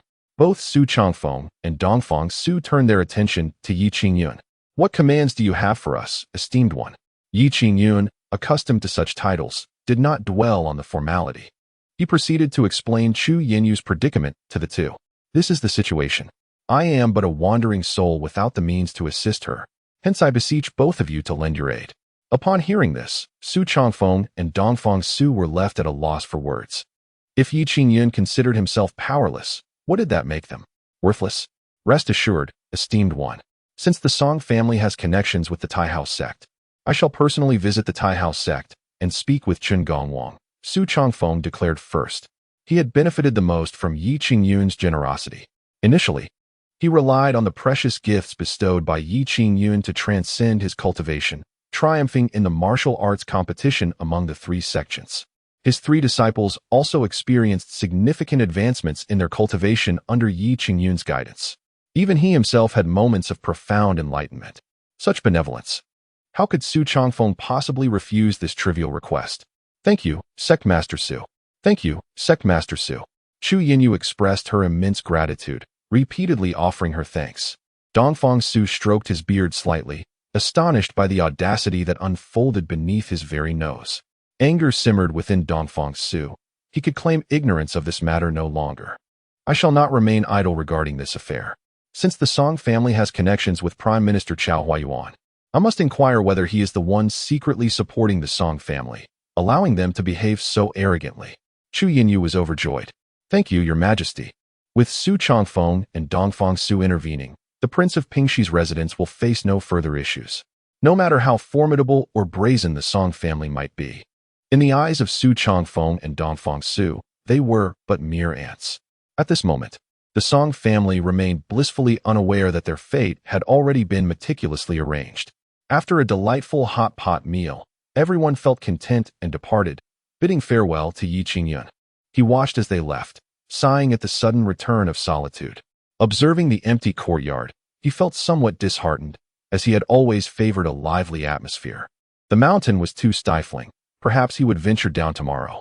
On the following day, Qingyun secured the courtyard door and, accompanied by Mao and Tuzi, made his way to a bustling marketplace at the foot of the mountain. The place was indeed vibrant, with throngs of travelers from both the north and south. Qingyun entered a tea house and found a prime spot to settle down. At that moment, a storyteller was animatedly recounting a tale, captivating the patrons within the tea house. However, Qingyun could not help but chuckle at what he deemed a cliché story. His laughter drew the attention of the storyteller, who turned to look at him, while the other guests glared at Qingyun with disapproval. Chapter 16. Let us also be storytellers for a while, young master. What is it that brings you amusement? Inquired the old storyteller with a hint of dissatisfaction. Qingyun quickly shook his head. It is nothing. Please, continue your tale. The old storyteller averted his gaze and resumed his narration. Yet, after a brief interval, Qingyun could not suppress a chuckle. The old storyteller cast another glance in his direction, and the other patrons in the tea house glared at Qingyun once more. Young man, we are deeply engrossed in the story. What mischief are you causing here? A man rose and admonished loudly. Ignoring the man's outburst, Qingyun turned his attention back to the storyteller. Esteemed sir, you have been recounting this particular tale for many years, have you not? The old storyteller paused, taken aback. What do you mean, young master? I have been sharing this tale for decades, captivating audiences every time. Yet, I am curious as to why you find it amusing. Is it truly laughable? Qingyun waved his hand dismissively. Not at all. It is not your telling that is laughable, but rather the tale itself is rather stale. The old storyteller, upon hearing this, let out a cold laugh. I have been telling stories for 30 years, and the tale of the green sword hero has been beloved since its inception, standing the test of time for many years. Why do you call it stale? The other patrons began to voice their disapproval of Qingyun. This young man, from where does he hail? To dare declare the tale of the green sword hero as stale? Such a classic story, even if sung for a century, would remain timeless. A mere boy, speaking out of turn, unaware of how his elders have guided him. Seeing the support from the crowd, the old storyteller swelled with pride. Young man, offer an apology to me, and we shall consider this matter settled. He demanded that Qingyun apologize. Qingyun had no intention of engaging in an argument, but the old man's pretentiousness was intolerable. Why should I apologize? Am I in the wrong? Your story is both old and cliché, utterly lacking in intrigue. I could do a far better job. Upon hearing this, the old storyteller erupted in laughter. In all my years of storytelling, I have never encountered such an audacious young man. Very well, I shall relinquish my spot to you. Come, let me hear what this arrogant youth can conjure. The old storyteller stepped down from his perch. Qingyun stood his ground, unafraid. I will speak, but if I seize your livelihood, do not blame me. The old man scoffed. I, Huang, have been a storyteller for 30 years, and this is my bread and butter. Should you manage to take my livelihood, I will bow to you 3 times. Qingyun fixed his gaze on Huang. Is that indeed your word? It is my word. You all have heard it. All the esteemed guests can attest. The old man Huang, brimming with confidence, held little faith that Qingyun could surpass his own storytelling prowess. What a jest! Although the art of storytelling may appear simple, it is indeed a formidable craft. Huang has honed his skills over 3 decades, a lineage passed down from his father, making him a scion of a storytelling family. Which storyteller today has not spent decades perfecting their craft? Let us see what this young man has to offer. The youth of today truly seem unaware of their own limitations. I suspect he will soon find himself bowing his head in shame, acknowledging his shortcomings before the old man Huang. The audience was eagerly anticipating the spectacle. Qingyun stood upon the stage, composed and serene, exuding an air of tranquility. He grasped the wooden clapper, striking it with a crisp sound that conveyed the essence of a seasoned storyteller. Today, I, Qingyun, shall regale you with a tale. However, this narrative may be one you have never encountered before. It is titled The Legend of the Condor Heroes. The crowd was momentarily taken aback. The Legend of the Condor Heroes? This was indeed an unfamiliar title, and rather peculiar at that. Huang's lips curled in skepticism. Yi Qingyun, with a subtle smile, began his tale. A century ago, during the tumultuous times of the Southern Song dynasty, beset by warfare and foreign invasions, our story unfolds. On a day when the wind and snow raged, a Taoist priest traversed the snowy landscape, passing through a village known as Nyujia village. Initially, the audience listened with disdain. However, as the tale progressed, they became increasingly engrossed, especially when they heard of the tragic fate that befell Yang Tiexin and Guo Xiaoyin's family. Many in the audience slammed their hands upon the tables, seething with anger. That Wanyan Honglai is truly despicable. The wretched villain. How I wish he had been slain by Qiu Chuji. Huang was momentarily stunned. He had not anticipated that Yi Qingyun's storytelling would be so captivating. Merely the opening segment had completely enthralled the guests present. Observing their rapt attention, Yi Qingyun smiled inwardly. While I may not be a storyteller, the vast expanse of tales within my mind could fill 100 years of narration without end. He continued to unfold the story of the legend of the Condor heroes, recounting the conflict between the 7 freaks of Jiangnan and Qiu Chuji at Rainy Mist Tower, followed by their agreement to seek the descendants of the Guo and Yang families. The 7 freaks of Jiangnan journeyed northward, ultimately discovering a child in the vast desert, none other than the descendant of the Guo and Yang families. Suddenly, Yi Qingyun struck the wooden clapper again, startling the entire audience. To learn what transpires next, stay tuned for the next installment. Having concluded his tale, Yi Qingyun performed a slight bow towards the crowd, who suddenly appeared to awaken from a dream. Why had he stopped so abruptly? They urged him to continue. Who was the child discovered by the 7 oddities of Jiangnan? Was he a descendant of Guo Xiaodian, or perhaps of Yang Tiexin? They clamored for him to proceed. The audience's discontent was palpable. They had been thoroughly engrossed in the narrative, only to be interrupted. Such a cessation was unbearable. Yi Qingyun smiled gently. Esteemed guests, I am not a storyteller. The crowd fell silent, momentarily taken aback, before they comprehended the implication. The true raconteur, the venerable old Huang, remained stationed at the back. They turned in unison to behold old Huang, whose countenance was now one of utter despondency, as though all vitality had drained from him. His lips moved as if to articulate something, yet no words emerged. The tale recounted by Yi Qingyun had profoundly shaken him. In stark contrast to the so-called tale of the Qingyun hero, the story he had just heard was indeed far more compelling and could not be compared. This was storytelling in its truest form. Suddenly, old Huang began to weep. All these years, I have been nothing but a frog at the bottom of a well. Yi Qingyun scratched his head, perplexed by the unexpected display of emotion. Just as he was about to step down from the stage, a middle-aged man hastened to his side and bowed deeply. Young master, I am the proprietor of this tea house. Might I implore you to share another segment of your captivating tale with our esteemed guests? Chapter 17. Disguised as a man, the proprietor of the tea house stepped forward. He had been observing quietly from the sidelines and felt a sense of disdain as he saw Yi Qingyun preparing to take the stage. After all, he had been a witness to the old man Huang's storytelling prowess for many years and was well aware of his capabilities. What could a young man possibly convey? Surely, he would falter greatly. To his astonishment, however, Yi Qingyun's performance was nothing short of extraordinary, eclipsing Huang entirely. The enthusiastic patrons clamoring for more were a testament to the popularity of the segment Yi had just delivered, an effect Huang had never achieved. Unable to remain seated, the tea house owner hurriedly invited Yi Qingyun to continue his storytelling within the establishment. The symbiotic relationship between a tea house and a storyteller is intrinsic. For a tea house to thrive, securing a talented storyteller for long-term engagement is an exceedingly effective strategy. Yi Qingyun shook his head. I am not a storyteller. If you wish to hear tales, let that esteemed elder continue. With that, he gracefully descended from the stage. Huang felt utterly humiliated. He knew that even if he wished to take the stage again, the audience would hardly be interested. The story of the legend of the Condor heroes had captivated them far too deeply. His own worn-out tales simply could not compete. Esteemed elder, I have embarrassed myself, Yi Qingyun said politely, bowing respectfully to Huang. He had no intention of belittling anyone. It was merely a momentary surge of competitive spirit that led him to recite that segment.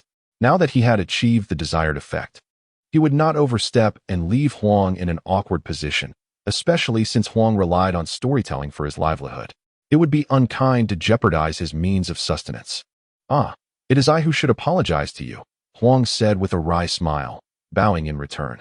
Yi Qingyun quickly supported him, insisting that such gestures were unnecessary. Huang sighed. I wish to inquire, young sir, is the tale of the legend of the condor heroes authored by you? Yi Qingyun offered a mysterious smile. Not at all. Oh, then by whom? Pray tell? Yi Qingyun gazed into the distance. This story was crafted by a venerable gentleman surnamed Jin, a scholar of extraordinary talent, akin to a sage of literature and philosophy. Huang was taken aback. A sage of literature and philosophy? Such a figure is almost divine. Where might this esteemed Mr. Jin be? I would like to pay my respects. Yi Qingyun shook his head gently. Mr. Jin has long since passed away. Huang expressed his regret. That truly is a great pity. Yi Qingyun smiled. Though Mr. Jin has departed, he has left us an abundance of remarkable stories. As Huang surveyed the room, noticing the gaze of the crowd upon them, he could not help but smile ruefully. Young master, why not take the stage once more? Otherwise, these guests will not allow you to depart so easily. The patrons were fixated on Yi Qingyun, their gazes seemingly intent on binding him to the platform. Yi Qingyun felt somewhat helpless. Very well, I shall share another tale with you all. Once again, he ascended the stage, and before uttering a word, he was met with a chorus of applause. The elderly Huang sat below with eager anticipation, longing to hear the brilliance of Yi Qingyun's next narrative. Yi Qingyun continued recounting the story of the legend of the condor heroes, and the audience listened with rapt attention. When he reached the moment the 7 heroes of Jiangnan recognized Guijing, the crowd erupted in cheers. And when they heard of Guijing drawing his bow to shoot the great eagle and being honored as the Golden Blade Prince, their exhilaration reached new heights. The tales they had previously heard paled in comparison to such thrilling scenes, as if they had stepped into an entirely new realm. Unbeknownst to them, the entire tea house had filled to capacity, with many more gathered outside, captivated by the sounds emanating from within. A young man, emboldened by his martial prowess, attempted to court Mu Nianzi, but was swiftly thwarted and injured by her protector, Mu Yi. Witnessing this from the arena, Guijing felt a surge of righteous indignation and, with a leap as light as a swallow, ascended the stage. Clap. To discover what transpires next, please await the next installment. With that, Yi Qingyun paused, utterly spent. The sky was dimming, and he realized he had been speaking for the better part of the day, parched and weary. Fortunately, the proprietor promptly provided tea and snacks, allowing Yi Qingyun a moment to catch his breath. Storytelling was no ordinary task, he mused as he sipped his drink. The audience, though feeling a lingering desire for more, refrained from pressing Yi Qingyun for additional tales. Having indulged in stories all day, they felt a sense of satisfaction. Young master, will you return tomorrow? If you do, I shall come early to await your arrival. You must come, otherwise, I fear I shall not sleep tonight. I am eager to learn if that young man is a descendant of the Yang family. If the descendants of Gua and Yang were to clash, who would emerge victorious? Yi Qingyun found himself both amused and exasperated. If I were to come daily, would I not become a full-time storyteller? I do not rely on this for my livelihood. It is merely a passing interest. Dear friends, I shall not return tomorrow. Upon hearing this, the crowd was immediately disheartened. However, he added, I shall convey the entirety of the legend of the condor heroes to Mr. Huang, who will then continue to share the story with you. The audience, upon hearing this, felt reassured. As long as the tale would continue, the change in narrator mattered little. Mr. Huang was momentarily taken aback, then gazed at Yi Qingyun with heartfelt gratitude. He was taken aback by Yi Qingyun's generosity in sharing the tale of the legend of the condor heroes with him. Thank you, young master. The old man Huang bowed deeply. May I inquire your name, young master? I am surnamed Yi, and my name is Qingyun. I reside on Floating Cloud Mountain, replied Yi Qingyun. Young master Yi, if you do not mind my advanced years, I would be honored to befriend you across the generational divide. It is my privilege. Yi Qingyun responded, gently rousing the slumbering Mao and the rabbit before leading them outside the tea house. As they turned a corner, they encountered 5 individuals approaching them. At the forefront was a young gentleman, with rosy lips and white teeth, possessing a refined appearance, and holding a folding fan with an air of elegance. Behind him were 4 burly men, seemingly his servants. Stop, the young gentleman commanded, blocking Yi Qingyun's path. Yi Qingyun regarded him with confusion. Is there something you need? The young man smiled. I am quite fond of your story. Come back with me. I wish for you to recount the entire tale immediately. His tone was assertive, leaving no room for Yi Qingyun to decline. Yi Qingyun scrutinized the young man. "My lady, it seems I do not know you, and thus I cannot oblige." The young gentleman was taken aback. "You can discern that I am disguised as a man?" Yi Qingyun was momentarily speechless. "My lady, if you wish to remain inconspicuous, you ought to at least tighten that area at your chest." Chapter 18. The pitiful and helpless young master. The young master was momentarily taken aback by Yi Qingyun's words. He glanced down at himself and, realizing his attire, felt a slight flush rise to his cheeks. However, he did not dwell on it. "My gender is of little consequence. What truly matters is my desire to continue listening to your tale. If your storytelling delights me, I shall reward you handsomely." His words seemed to bestow upon Yi Qingyun an immense favor, as if it would be inappropriate for Yi Qingyun not to express gratitude immediately. Yi Qingyun wore an odd expression. "Dear lady, I am not a storyteller. If you wish to hear a tale, you may go to a tea house instead." With that, Yi Qingyun cradled the rabbit and prepared to depart with Demao. "Stop!" the young master barked. His 4 attendants quickly surrounded Yi Qingyun, leaving her with no means of escape. The attendants bore fierce expressions, even cracking their knuckles as if to threaten her. They had discerned that Yi Qingyun was merely an ordinary person, devoid of any signs of cultivation. Such a being they could easily crush with a mere flick of their wrist. The rabbit nestled in Yi Qingyun's arms exchanged glances with Demao on the ground. It seemed they were silently communicating. "Should we act? Let us assess the situation." "Very well." The rabbit remained docile, while Demao maintained his lazy demeanor. In contrast, their master, Yi Qingyun, was visibly shaken by the intimidating display. Wasn't he? It said that the people in this world were kind? Why had she encountered a bully? "Please do not act recklessly. I have connections," Yi Qingyun stated earnestly. The young master smiled slightly. "Do you know who I am?" Yi Qingyun shook her head. "It matters not. Come with me. I merely wish to hear your storytelling, and I assure you, I mean you no harm. Take her away." With a wave of his hand, he commanded, "Proceed." The 4 attendants glared at Yi Qingyun. Feeling powerless, she decided it was best not to resist.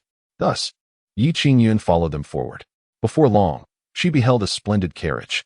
Inside sat a middle-aged man who appeared to be the driver. "Young master, you have returned." The middle-aged man greeted with a bow. "Indeed, I have brought back a storyteller, just what I need to alleviate my boredom on the journey." The young master promptly climbed into the carriage. The driver cast a glance at Yi Qingyun, noting her lack of cultivation, and paid her little mind. "Get in," the 4 attendants urged as they pushed Yi Qingyun onto the carriage. "My dog," Yi Qingyun exclaimed hastily. "Forget about that dog," the young master replied dismissively. A servant burst into hearty laughter. "It's fine if I must accompany you, but my dog must come along." Yi Qingyun was resolute this time, showing no signs of yielding. "Let the dog board the carriage as well," came the voice of the young master from within the carriage. Thus, Demao climbed aboard, albeit only able to lie on the outside, remaining close to the middle-aged coachman. Yi Qingyun entered the carriage, where the young master was leisurely indulging in grapes. "You, a grown man, how can you be holding a rabbit?" The young master glanced at the rabbit in Yi Qingyun's arms and chuckled. The rabbit silently cursed. "Were it not for my inclination towards discretion, I could easily dispatch all of you with a mere flick of my paw. Why does a young lady like you flaunt herself in men's attire?" Yi Qingyun remarked casually. The young master stared at Yi Qingyun, taken aback by the sharpness of his words, not expecting that this seemingly delicate youth possessed such wit. "Young master, we are about to depart," announced the middle-aged coachman from outside the carriage. "Let us set off," the young master replied. The carriage began to move, leaving Yi Qingyun in a state of bewilderment. "Where are we headed?" "You need not know," Yi Qingyun thought to himself. "If I have been forcibly brought along, how can you not inform me of our destination? What if I am sold off? You aren't bandits, are you?" Yi Qingyun ventured cautiously. The young master chuckled softly. "If I were a bandit, you would have long since lost your life." She dabbed her mouth with a handkerchief and took a sip of tea to rinse her mouth. "All right, continue the story of the legend of the Condor heroes."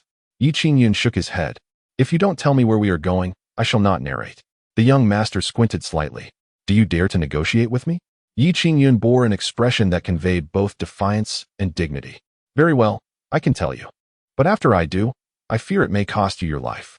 A hint of danger flickered across the young master's face after this statement. "Then perhaps it is best if you refrain from saying anything." Yi Qingyun hastily gestured dismissively. At that moment, Yi Qingyun appeared truly small, pitiful, and helpless. Ah, wise choice, the young master replied. As Yi Qingyun resumed the tale of the legend of the condor heroes, the young master listened intently. The carriage swayed and soon departed from the marketplace. Yi Qingyun glanced out the window, realizing they were headed eastward. Floating Cloud Mountain lay to the west of the marketplace. Thus, it meant he was moving further away from his home. Had I known, I would not have descended the mountain for a stroll. What a predicament! Yi Qingyun lamented inwardly. Before long, he reached the part of the story where Guijing and Huang Rong fortuitously encountered Hong Qigong, who imparted the 18 dragon-subduing palms to Guijing. The young master appeared particularly captivated by this segment of the tale, sitting upright, his eyes fixed unwaveringly on Yi Qingyun with an earnestness that was palpable. How could this clumsy Guijing be so fortunate as to receive the teachings of an extraordinary mentor? The young master could not help but exclaim. Yi Qingyun paused momentarily, then replied with a gentle smile. Though Guijing is somewhat simple-minded, his heart is pure, and he treats others with sincerity, embodying a sense of chivalry. Hong Qigong, possessing a discerning eye, naturally recognized the merit in him. The young master nodded in agreement. You speak wisely. She couldn't help but reflect on herself, wondering if her own journey to seek a mentor would unfold as smoothly as Guijing's in the story. Unbeknownst to them, the night had grown deep. Yet the young master remained invigorated, while Yi Qingyun began to feel the toll of fatigue. Unlike the cultivators, he had to rise early each day. After staying up late, he felt a wave of dizziness wash over him. My lady, might I be permitted to take my leave? Yi Qingyun implored. Absolutely not. And do I appear so old that you would address me as my lady? The young master retorted with a hint of displeasure. Yi Qingyun's expression turned bitter. Then at least allow me a moment to rest. I am utterly exhausted. Noticing Yi Qingyun's weary visage, the young master relented. Very well. I shall allow you to rest briefly, but do behave yourself and refrain from any unnecessary movement, lest I be compelled to sever your limbs. Yi Qingyun quickly leaned against the side and closed his eyes. As he rested, he pondered how he might extricate himself from this predicament. Meanwhile, outside the carriage, the middle-aged driver suddenly changed countenance. My lady, it seems we have encountered a beast. Chapter 19. The beastly assault. What? The young master, upon hearing the sound, changed his countenance. The carriage came to a halt, for servants stood guard at each corner of the carriage, their faces etched with tension, eyes vigilantly scanning the surroundings. At this moment, the carriage traversed a quiet, ancient path, flanked by low shrubs. Apart from the whispering night breeze, no other sound could be heard. However, the middle-aged coachman could distinctly sense a potent aura of malevolence lurking nearby, and its strength was undeniably formidable. Beasts were not uncommon in the Tianwu dynasty, as it shared a border with the land of the myriad demons. Although the Tianwu dynasty had made several attempts to eradicate the beasts within its territory, success had remained elusive. The likelihood of encountering these creatures in desolate wilderness was still quite high. Yet, aside from Yi Qingyun, the rest of their party were practitioners. Yet even so, the beasts dared to approach. This indicated that the hidden creatures possessed considerable power. Yi Qingyun opened his eyes, unable to sleep any longer. He glanced at the young master, who had already grasped a sword tightly in his hand, his beautiful eyes scanning the outside world. What a predicament! Yi Qingyun lamented inwardly. He felt that misfortune had befallen him. Why was it that he always found himself embroiled in trouble? He hoped fervently that a confrontation would not ensue, and if it did, that he would not be entangled in it. The middle-aged coachman took a deep breath. We are from the Shao family of Beichuan. I kindly request that you spare us and do not cause us any trouble. He revealed their lineage, hoping to intimidate the lurking beasts with this declaration. The Shao family of Beichuan. Yi Qingyun muttered under his breath. He had not heard of them. However, had others been present, they would undoubtedly be astounded by this name. Beichuan lay beyond the borders of the Tianwu dynasty, in a more distant northern realm where no state akin to the Tianwu dynasty existed. It was a land populated solely by innumerable martial families and various sects, a place of chaos. The so-called Shao family was among the foremost powers in Beichuan, a family whose influence could rival that of the three major sects within the Tianwu dynasty. Not far from the carriage, on a desolate hill, a pitch-black bear demon was feasting on the carcass of a slain wild boar.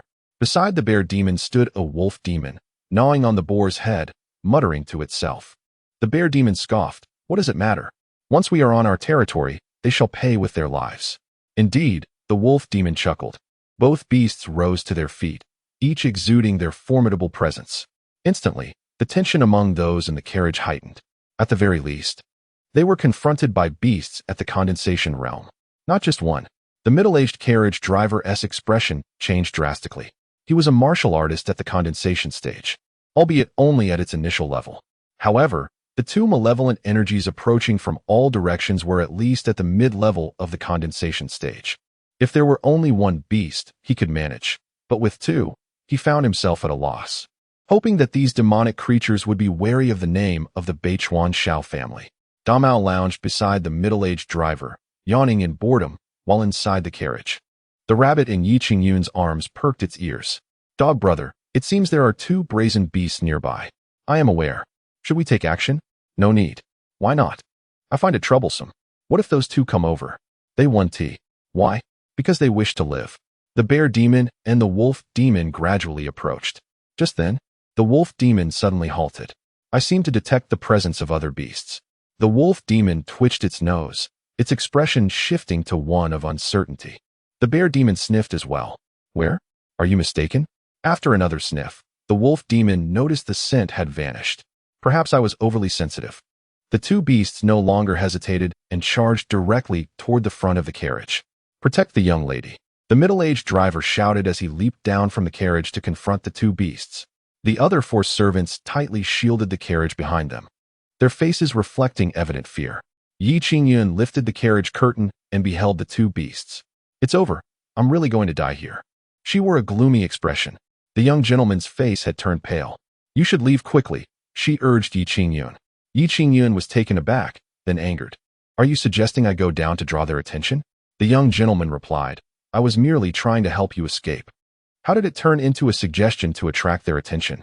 "Gentlemen, we are from the Beichuan Shao family." The middle-aged driver's words were cut short as the bear demon charged forward. With no other choice, he had to strike. Bang! As soon as they clashed, the middle-aged driver was forced to retreat repeatedly. The bear demon grinned savagely. "You have some skill." The wolf demon stepped forward. "Let me handle this." Whoosh! The wolf demon lunged with incredible speed, its claws slicing through the air with a howling sound. The middle-aged driver shouted, both palms thrusting forward as spiritual energy surged. The wolf's claws were halted, yet several gashes appeared on the driver's hands.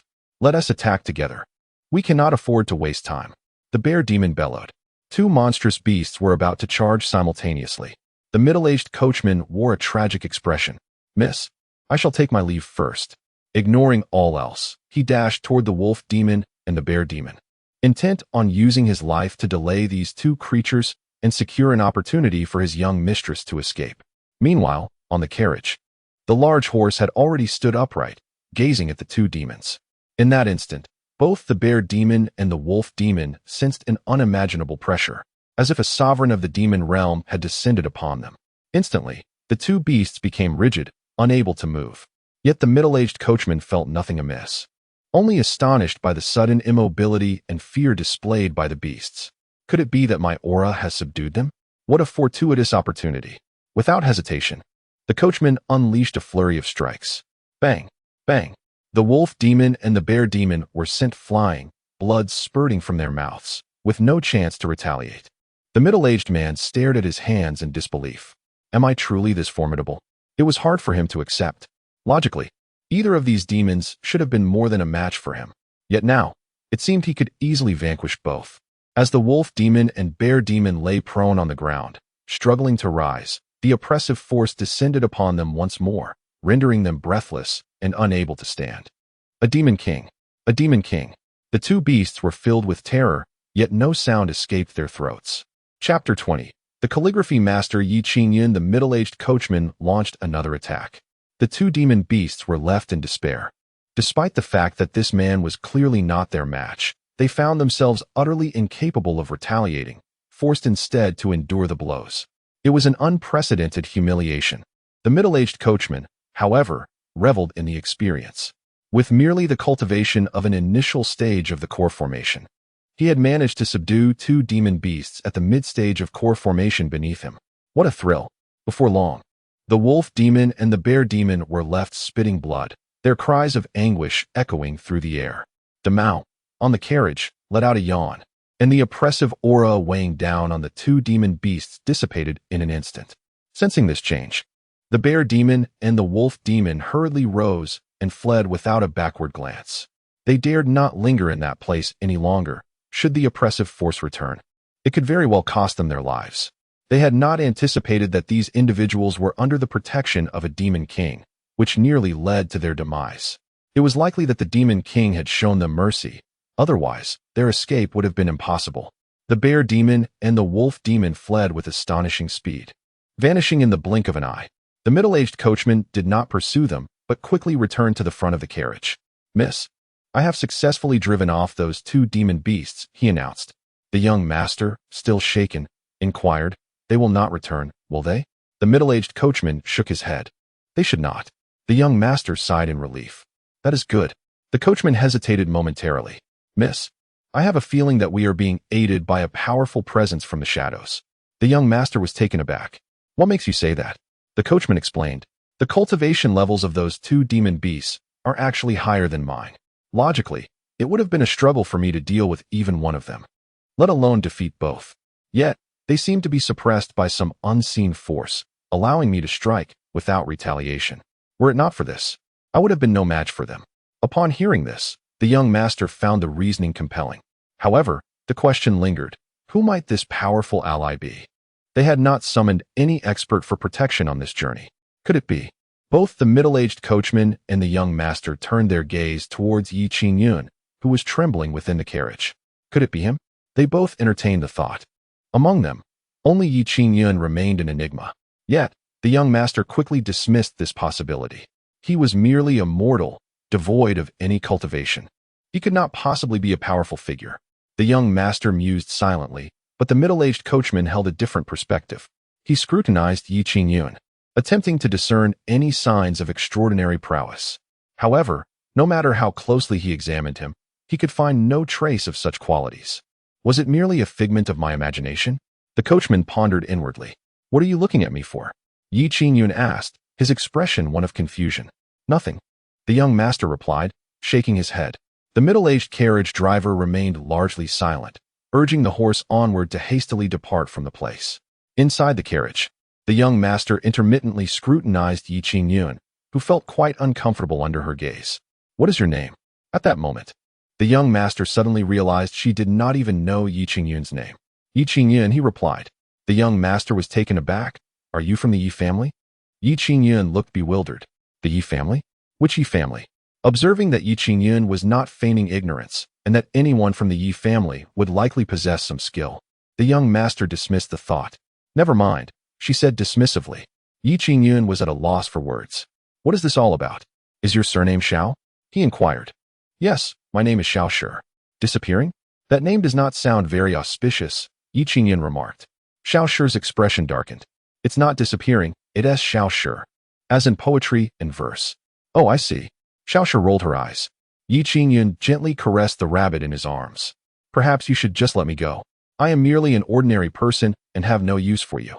Shao Shi huffed lightly. "How can you say you are of no use? You can tell me stories." Qingyun forced a smile. "How about I write down the story of the legend of the condor heroes for you to read at your leisure, and then you can release me?" Upon hearing this, Shao Shi found it agreeable. Although she was willful, she could discern the balance of fairness. Forcing Qingyun to accompany her for such a long journey and to recount stories was quite enough. To continue with him would indeed be excessive. "Then go ahead and write," she said. "All right." Qingyun immediately began to write. There were paper and ink in the carriage, although it was a brush. Qingyun had long since honed his calligraphy skills through rigorous training within the system. He could effortlessly master various styles, whether regular script, cursive, or running script, achieving the level of a calligraphy master with ease. Initially, Shao Shi did not pay much attention, but when she caught a glimpse of Qingyun's writing, she was momentarily stunned. His characters flowed gracefully, each one perfectly crafted, instilling a sense of comfort at a mere glance.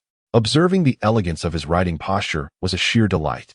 "Your writing is astonishingly good," Shao Shi exclaimed in surprise. Qingyun smiled modestly. "It's just passable." "Passable?" Shao Shi gazed at the robust, yet delicate characters.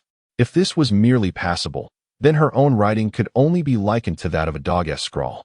After a full night of writing, Qingyun finally completed the tale of the legend of the Condor heroes. Of course, to save time, he had distilled the essential content, allowing him to finish in a single night. At last, the task was complete. Qingyun rubbed his slightly sore and numb wrist, presenting the written pages to Shaolin. Let me provide you with an illustration as well. Qingyun then created another drawing. To his astonishment, it depicted Guijing drawing his bow to shoot the great eagle. This artwork was, of course, remarkably exquisite. Qingyun's artistic skill had been honed under the relentless training of the system, akin to his calligraphy. The moment Shaolin gazed upon this painting, she was left utterly speechless.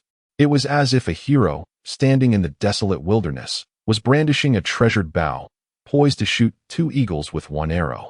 The powerful impact and the palpable sense of reality were overwhelming. Shaolin found herself completely captivated by the painting, losing herself in its depths. Cough, cough. Qingyun cleared his throat. Yet, Shaolin remained fixated on the artwork. Miss Xiao, Qingyun gently reminded her. It was only then that she seemed to awaken from her reverie, staring blankly at him. What is it? I must take my leave, Qingyun stated. Oh, stop the carriage, Shaolin exclaimed. The carriage came to a halt, and Qingyun promptly descended, cradling a rabbit, followed closely by Mao, who leaped down as well. Shaolin leaned out from the carriage. May we meet again by fate. Qingyun smiled and nodded. The carriage resumed its journey, and Qingyun let out a long sigh of relief. At last, he was free. However, as he surveyed his surroundings, confusion enveloped him once more. Where on earth am I? Chapter 21. The astonished recluse Qingyun found himself utterly lost, disoriented in a desolate wilderness. The night air was brisk, accompanied by the occasional haunting howl of wolves. A sense of panic began to settle within him, prompting him to clutch the rabbit nestled in his arms more tightly. Fortunately, he had Mao by his side. Mao, do you know the way home? Qingyun inquired tentatively, recalling the adage that an old horse knows the way. He wondered if an old dog possessed the same wisdom. Mao barked once, wagged his tail, and ambled forward at a leisurely pace. Qingyun regarded him with skepticism. Did this creature truly know the path? Noticing that Qingyun had halted, Mao turned back, seemingly urging him to follow. With a resigned sigh, Qingyun complied. Thus, a man, a dog, and a rabbit strolled slowly through the wilderness. The dog was relaxed, the rabbit unhurried, while Qingyun was fraught with anxiety. After wandering for most of the night, Qingyun felt his legs grow weary and his stomach grumble with hunger. I can't go on any longer. Perhaps you could carry me, Mao? He lamented, a pained expression on his face. Mao's demeanor instantly soured. It seemed incredulous that Qingyun would expect a mere dog to bear him. Did he not understand his own weight? Yet Qingyun truly felt he could not continue. Observing his distress, Mao trotted a short distance away and barked twice into the open air. Woof, woof.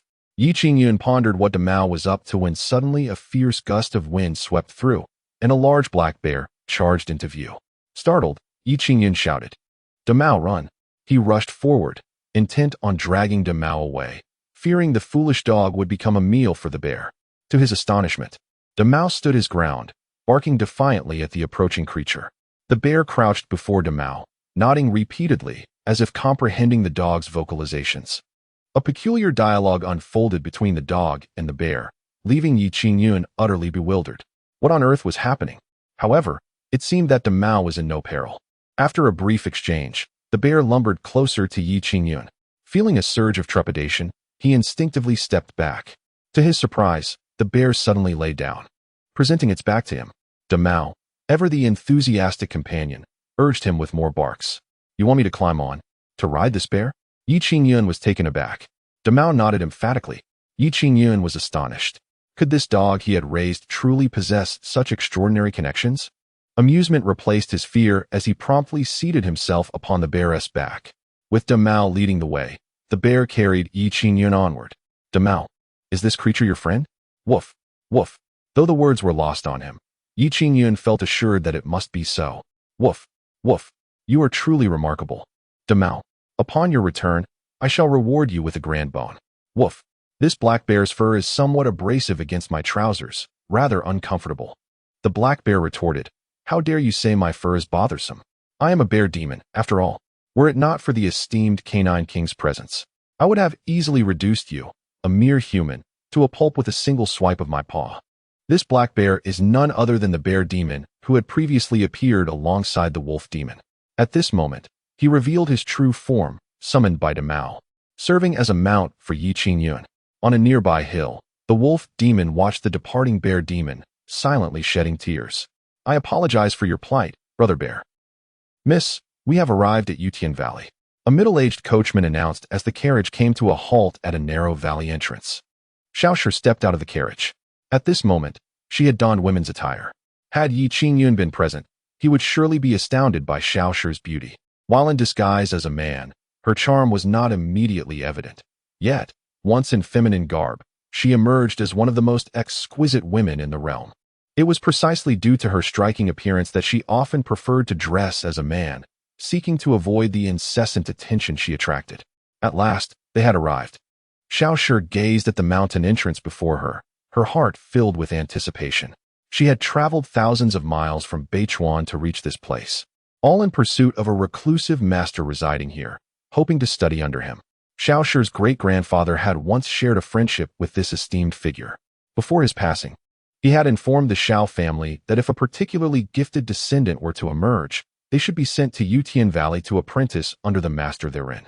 The master had promised the Xiao family that should they send a junior to seek his tutelage, he would undoubtedly transform them into a renowned expert. Now, Xiaoshi had come, bearing the hopes of her family. Uncle Gio, bring the offerings for the apprenticeship, and accompany me into the valley. Yes, Uncle Gio, the middle-aged coachman, retrieved a bundle and followed closely behind Xiaoshi as they ventured into Yutian Valley together. The valley was remarkably tranquil. After a brief walk, Xiaoshi and Uncle Gio spotted a thatched cottage in the distance. Beside the cottage stood a peach tree, under which an elderly man with white hair reclined in a bamboo chair, dozing peacefully. Xiaoshi's eyes brightened, yet she hesitated to approach, choosing instead to wait patiently with Uncle Gio at a distance until the master awakened. They stood there for over 2 hours before the old man slowly stirred from his slumber.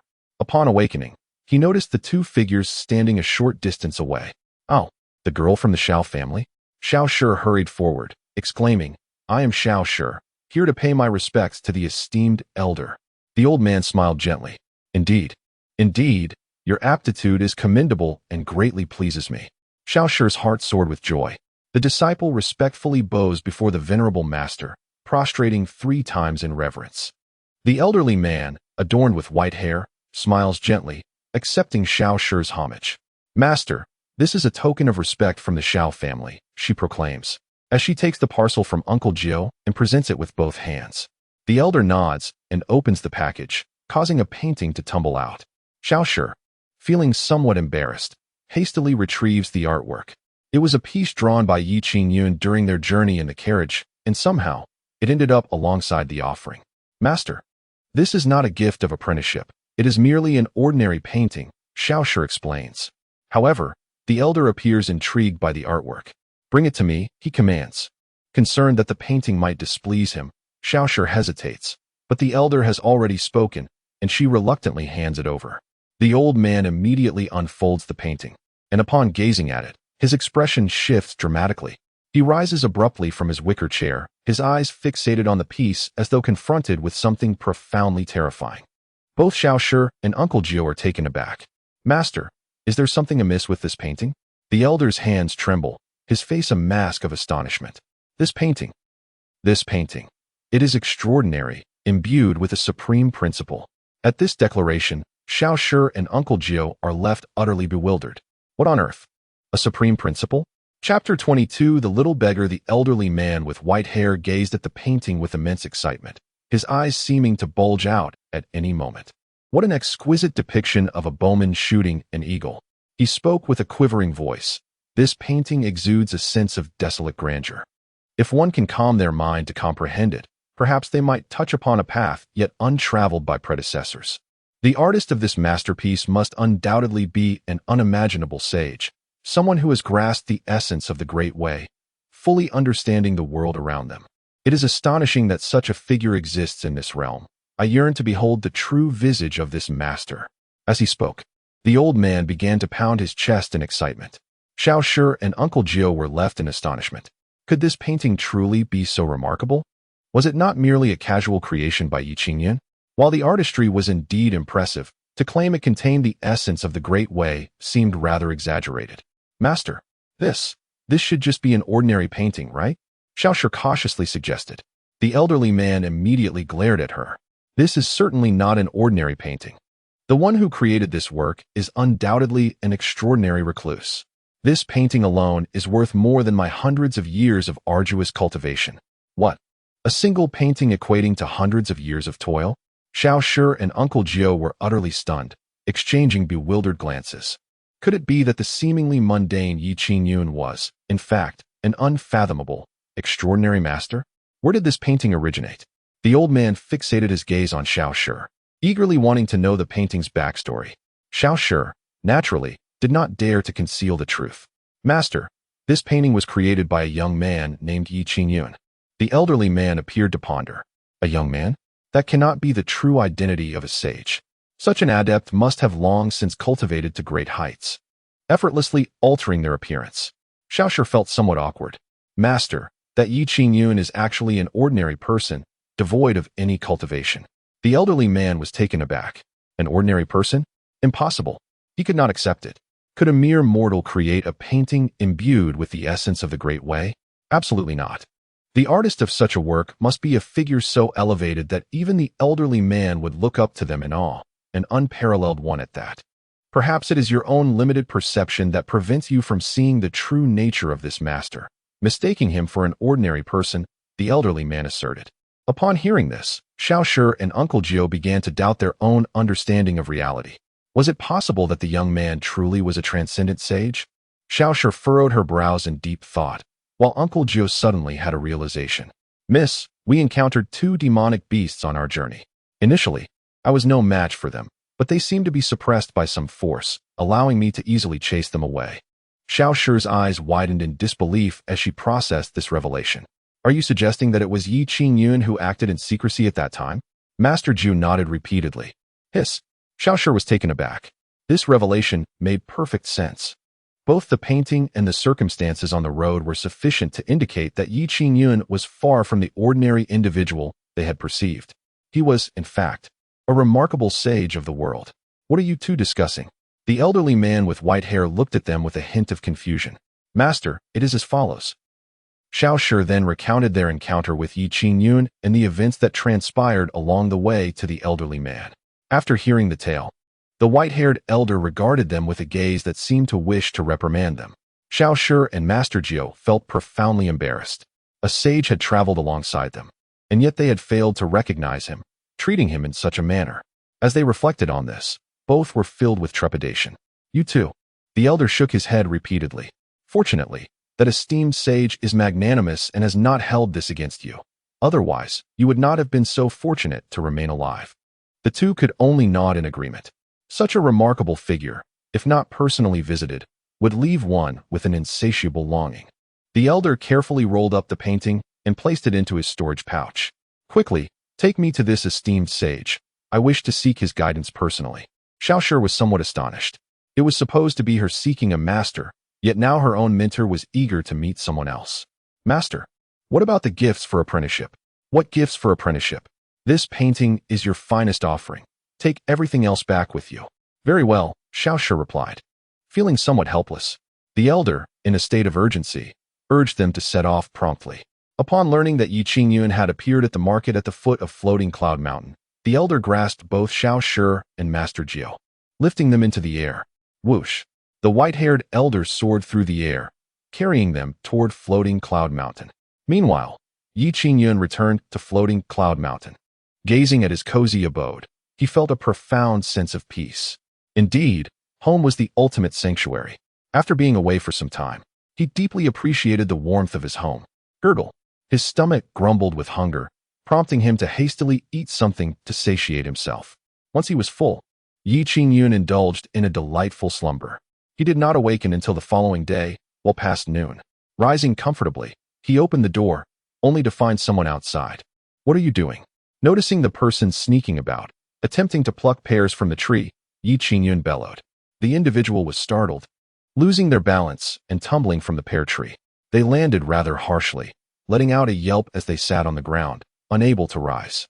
Qingyun hurried over, only to discover that it was a child, appearing to be no more than 7 or 8 years old. The child was filthy and tattered, with unkempt hair and a face that bore the marks of hardship, resembling a little beggar. He shivered, wincing in pain from his fall, his expression contorted. "What audacity you have, daring to steal my pear," Qingyun remarked with a cold sneer. The little beggar rubbed his leg and staggered to his feet. "I did not steal. Caught red-handed, and you still deny it?" Qingyun was both amused and exasperated by his defiance. The little beggar huffed, "So what if I did? Are you going to kill me?" Qingyun was momentarily speechless, astonished by the child's brazen spirit. Such a young age, yet already so tough-skinned. He could not truly bring himself to scold the child. After all, it was indeed pitiable to be a beggar at such a tender age. "What is your name?" Qingyun inquired. "I have no name." "No name? Then how do others address you?" The little beggar wrinkled his nose. "They all call me little rascal." Qingyun shook his head in resignation. "What is your surname?" The little beggar paused, taken aback. "My father's surname is Gua. And what of your parents?" "They are both dead." A wave of sympathy surged within Qingyun. He approached the pear tree and picked a dozen pears, then retrieved a bag of rice from his house. "Here, take this to eat. If you finish it, you may come back for more." Qingyun handed the items to the little beggar, who hesitated, unsure whether to take them. In the future, do not steal again. Chapter 23. The Demon King blocks the way. The true dragon soars into the sky. The white-haired elder accompanied Shaolin and Jiushu, arriving at the bustling market at the foot of Floating Cloud Mountain. "Master, it was in this very market that we encountered that Qingyun," Shaolin remarked. The elder responded with a hum, closing his eyes to probe the entire market with his spiritual sense. Possessing profound cultivation, he was able to discern the intricacies of the market in an instant. However, disappointment soon clouded his features. While there were indeed a few martial artists present, they were of such lowly cultivation that they scarcely captured his interest. It was evident they could not be the enigmatic figure he sought.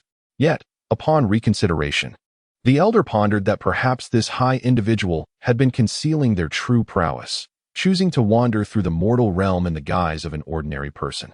It was conceivable that among the commoners he surveyed lay this mysterious master. Thus, the white-haired elder calmed his thoughts and began to wander through the market. Shaolin instructed Jiushu to return to Beichuan while she followed the elder through the marketplace. For a full 7 days, the elder meticulously explored the small market, attaining a comprehensive understanding of its intricacies. He even knew precisely how many elderly and young children resided there. Yet, Qingyun remained elusive. Could it be that this esteemed individual had already departed? The white-haired elder could not help but speculate. Suddenly, Shaolin recalled something. "Oh, I believe I am acquainted with the old storyteller at the tea house." The elder shot her a glare. "Why did you not mention this sooner?" Shaolin felt a twinge of embarrassment. "Forgive me, master, I had forgotten." The elder, realizing they now had a lead, urged haste. The master and disciple made their way to the tea house, where they found the old storyteller engaged in a lively narration, recounting the tale of the legend of the Condor heroes, as told to him by Qingyun. The old man spoke with fervor and passion, captivating the audience. The tea house was filled to capacity, much to the delight of the proprietor, who busily attended to the guests, ensuring their cups were filled. Since Qingyun had graced the establishment with his storytelling once, the tea house's business had flourished, far surpassing its former glory. Although Qingyun had not returned to narrate again, the old man had continued to share the tale of the Condor heroes. "Master, that is the old storyteller," Shaolin pointed out. The white-haired elder cast a glance at the old man, confirming his lack of cultivation.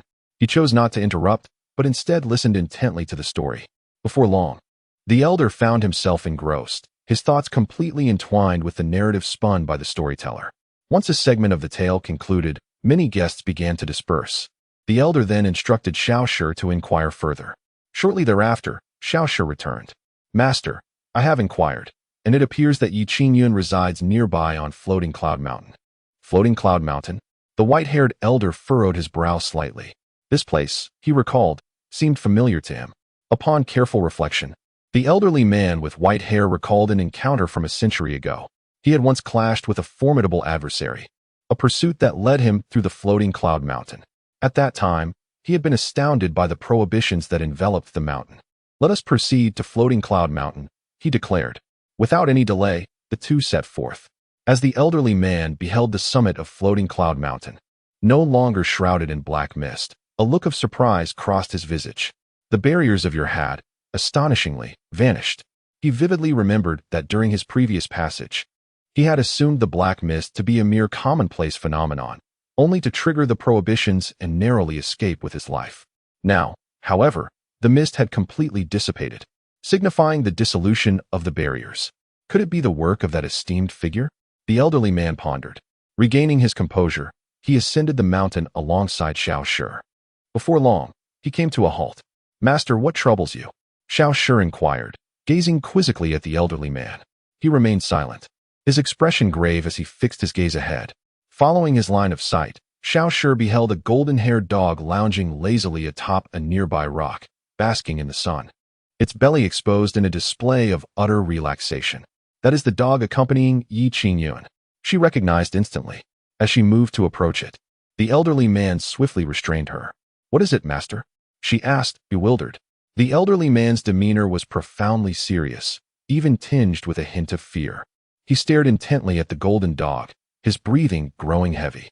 "This is a demon king." Xiao Shi was taken aback. "What do you mean by that? A demon king?" The elderly man's eyes were filled with trepidation, rendering him hesitant to advance. He bowed deeply to the magnificent creature. "I, Mo Tianxiu, pay my respects to your esteemed presence." "Demon king." The dog merely stretched its tongue, offering no response, which only heightened the elderly man's anxiety. He could not fathom the depths of the creature's power, but he was certain it was indeed a demon king. A demon king, the sovereign among demon beasts. Even in regions where demon clans congregated, the number of demon kings seldom exceeded 10. Each possessed the capacity to alter the very fabric of nations. The elderly man was already a rare expert among the human race, yet he still fell short when compared to a demon king. You mentioned that this demon king is associated with that esteemed figure?" the elderly man suddenly inquired. Xiao Shi nodded fervently. A tremor coursed through the elderly man's heart.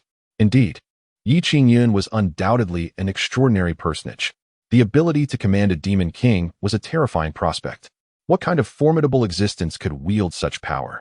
The white-haired elder, though well-versed in the ways of the world, could only recall the legendary dragon lord of the heavenly strategy, who reigned supreme thousands of years ago, commanding respect from countless formidable beings. Yet, even the dragon lord succeeded only in compelling a newly risen demon king to submit. The golden-haired canine before him, however, was far from being a mere fledgling monarch. "My master prefers to remain unassuming." At that moment, the large creature spoke. Both the white-haired elder and Xiao Shi were taken aback. Should they wish to pay their respects to my master, they must not reveal his identity nor disturb his tranquil exploration of the mortal realm. The elder nodded repeatedly.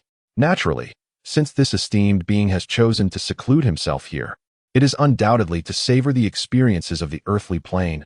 I shall acquiesce." Xiao Shi's thoughts were more intricate. She recalled all of Qingyun's previous behaviors, realizing they were merely an act. He was indeed a true recluse, merely desiring to experience life among mortals. The thought of how she had previously bullied Qingyun made her wish to vanish into the ground out of embarrassment. How humiliating. Fortunately, he had not held it against her. "You may proceed," the large canine remarked nonchalantly. "Thank you." The white-haired elder bowed respectfully and continued up the mountain with Xiao Shi. After a short while, a deafening sound pierced the air. The elder abruptly looked up, witnessing the most astonishing sight of his life. A magnificent azure dragon soared from the mountain's peak, ascending into the clouds. A true dragon? The white-haired elder was struck with awe, nearly popping his eyes out in disbelief. Chapter 24. Who awakens from the great dream first? Disciple, am I seeing things? The white-haired elder rubbed his eyes, staring blankly at the sky. Xiao Shi also beheld the true dragon disappearing into the clouds, momentarily lost in astonishment. Upon hearing the elder's words, she instinctively rubbed her eyes as well. "Master, I seem to be seeing things too." The two of them exchanged glances. "Are we both hallucinating?" Impossible. The only conceivable explanation was that they had indeed witnessed a true dragon ascending into the clouds with their own eyes. Could this dragon possibly be related to that esteemed figure? The elder pondered this notion. Their journey had been fraught with encounters. First the demon king blocking their path. Now the sighting of a true dragon. Never before in his long life had the elder experienced such exhilaration. In that moment, his desire to meet the esteemed figure at the mountain's peak intensified. The master and disciple continued their ascent. Before long, they arrived at the exterior of Qingyun's courtyard. Inside, a rabbit was leisurely nibbling on a carrot, oblivious to the two visitors outside. This rabbit was the same one that the esteemed figure had once held in his hands. "Look at that rabbit," Shaolin pointed out. The elder surveyed the courtyard. Though modest, it was arranged with a certain charm, exuding tranquility and elegance, far superior to his own humble abode in the valley. Indeed, it was a hermitage of a true master, serene and graceful, leaving one in a state of blissful serenity, he mused internally. At that moment, he noticed the various flora cultivated within the courtyard. These are treasures of heaven and earth. The elder's expression changed dramatically, disbelief etched upon his face. Though Shaoshir's knowledge was limited, she could recognize a few rare spiritual herbs, prompting her to exclaim in wonder. The elder's eyes darted about, overwhelmed by the abundance of heavenly materials surrounding them. Some of these treasures he had only encountered in ancient texts. He trembled with excitement. This esteemed figure has cultivated such a wealth of treasures here. What manner of being is he? He intended to advance further, but to his astonishment, the rabbit spoke. "My master is currently napping. Please do not disturb." Shaoshir gasped in surprise, while the elder regarded the rabbit with a hint of apprehension. Though it was not a demon king, the rabbit's cultivation was indeed formidable. "We dare not intrude. We shall wait here for the esteemed one to awaken." The elder bowed respectfully to the rabbit, then stood quietly in place. Shaoshir observed her master's demeanor and couldn't help but feel amused. She had once adopted a similar posture when she went to pay her respects at Yutian Valley. Now, both she and the white-haired elder found themselves waiting for Qingyun to awaken from his midday slumber. How delightful indeed!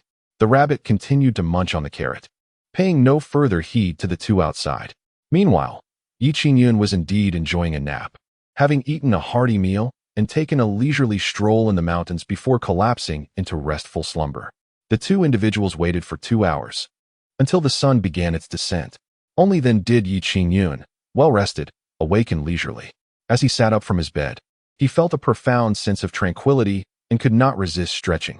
Suddenly, he recalled a passage from Romance of the Three Kingdoms and recited a couplet. "Who awakens first from the great dream? I have long known myself. After a good nap in the spring of the grass hall, the sun outside lingers slowly."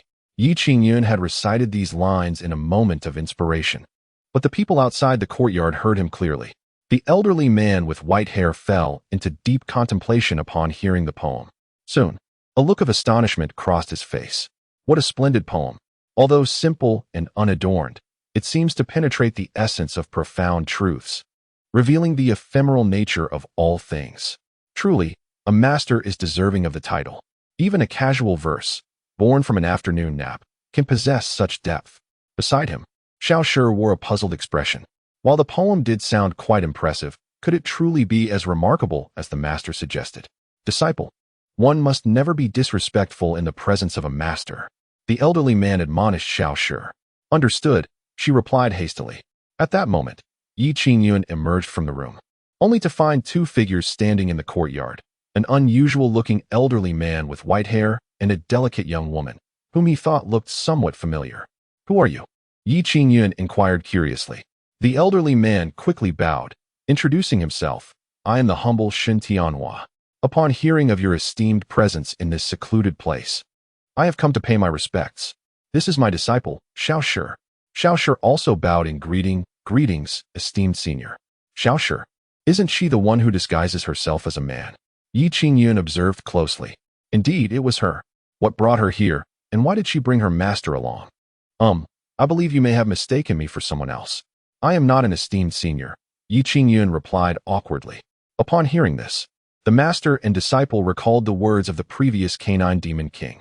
They nearly forgot that a master wished to experience the mundane world in the guise of a commoner and that they should not disturb his tranquility. Shen Tianhua thought to himself, exchanging a knowing glance with Shaoshir. She promptly understood. "It was my rudeness. Please do not take offense, young master." Shen Tianhua quickly adopted a more amiable demeanor. Shaoshir continued, Young Master Yi, my master is quite intrigued by the stories you have penned and the paintings you have created, so I brought him here to pay you a visit. This reason was indeed convincing, and Yi Qingyun readily accepted. Ah, so that's the case, he nodded. Please, come in and have a seat. Certainly, certainly. Shun Tianhua replied repeatedly as they stepped into the courtyard, carefully navigating through various celestial treasures. They entered the house. Shun Tianhua was once again taken aback. Everywhere his gaze fell, every object in the room radiated a faint, exquisite brilliance. This entire space was filled with treasures. He felt a surge of astonishment within. One moment he examined the brush, and the next he glanced at the broom leaning against the wall. How remarkable! The brilliance was undeniable. These were no ordinary items. Shun Tianhua himself possessed a collection of treasures, yet in comparison to the multitude of artifacts in this room, his seemed trivial, hardly worthy of mention. This was the true essence of a treasure. Merely one item from this collection would likely surpass the total worth of his own meager possessions. Please, have a seat. Yi Qingyun gestured for the two to take their places. Shun Tianhua sat down, but Shaoshi hesitated, for Shun Tianhua was her esteemed master. As a disciple, how could she presume to sit on equal footing with her mentor? That would be an act of profound disrespect. Mr. Yi, I have seen your painting, and I must say, it is truly exquisite, a testament to your remarkable skill, Shun Tianhua remarked as he settled into his seat, seeking to establish a rapport with Yi Qingyun through the compliment. Yi Qingyun appeared somewhat bashful, responding, I merely painted it casually. It is rather ordinary. Not as exceptional as you claim, esteemed sir. Casually painted? A casual creation imbued with such profundity? Imagine if you were to devote yourself seriously to a piece. Would it not lead one to enlightenment directly? Chapter 25. Untainted by the mud, old Master Shun had always held a deep appreciation for calligraphy and painting. With a hint of trepidation, he inquired, might you possess any other works of art that I could delight in? He feared that his request might displease Yi Qingyun. Considering he had approached uninvited and now sought to admire his creations, which could be perceived as somewhat impolite. However, Yi Qingyun seemed entirely unfazed. Certainly, I happened to complete a painting last night. Allow me to share it with you, he replied, moving to the nearby desk to retrieve the artwork. Here, esteemed elder. Take a look. As Yi Qingyun unfurled the painting, a breathtaking scene of a lotus pond adorned with myriad flowers unfolded before Shun Tianhua and Shaoshi. Shun Tianhua was left in awe, while Shaoshi gazed with astonishment. The painting was exquisite. It was as if a vibrant pond of blooming lotuses had come to life before their eyes. The lotus leaves were a lush green, and the flowers radiated a brilliant red, a truly magnificent spectacle, a feast for the senses. Shaoshi, though captivated, could only discern that the painting was exceptionally beautiful, showcasing unparalleled artistry. In contrast, Shun Tianhua perceived an elusive charm within the artwork that seemed to resonate with his own cultivation. To his astonishment, merely gazing at the painting sparked a flicker of potential within him, a hint that after years of stagnation, he might finally be on the verge of a breakthrough. Could it be? As he approached the twilight of his life, with little time remaining, he might still encounter an opportunity for ascendance? And this opportunity lay within the very painting before him. It was truly a masterpiece beyond compare. Shun Tianhua struggled to find words adequate to convey his admiration, ultimately settling on the phrase, a peerless treasure of the world. Is it truly that remarkable? Yi Qingyun pondered, somewhat bemused. He himself had not perceived the painting's greatness, thinking it rather ordinary. Master, there are also 2 lines of poetry here, Shaoshi pointed out, indicating the blank corner of the scroll. Shun Tianhua, having been engrossed in the painting, had overlooked the inscription. Upon hearing Shaoshi's reminder, he turned his attention to the words, untainted by the mud, washed clean by the ripples. Upon reading these lines, Shun Tianhua fell into a stupor, his mind drifting as if transported beyond the realm of reality. He repeated the verses repeatedly, lost in their profound meaning. Worried that her master might be on the verge of losing himself, Shaoshi watched anxiously. Yi Qingyun, too, regarded Shun Tianhua with a peculiar expression, wondering if the old man might be succumbing to senility. In the next moment, a radiant golden light surged from Shun Tianhua's brow, and an invigorating energy enveloped him. A resonant hum echoed within his being, a sound only he could perceive, signifying the revitalization of his vitality and the accelerated flow of his life force. This heralded Shun Tianhua's breakthrough. A renewal of life. I have transcended. I have broken through. Shen Tianhua trembled with excitement. At this moment, his appearance seemed considerably younger than before. He felt an overwhelming joy within him. After hundreds of years of arduous cultivation, he had ascended to the mid-stage of the celestial realm, establishing himself as a formidable force. In the southern wilderness, among the 7 nations, there were only a handful of individuals who could rival Shen Tianhua. However, he had not made any progress in his cultivation for many years. Shen Tianhua was acutely aware that his age was a barrier, and further breakthroughs seemed implausible unless a miraculous opportunity presented itself. Yet, unexpectedly, the very breakthrough he had long sought was occurring at this moment, effortlessly and without any warning. The surprise arrived with startling abruptness.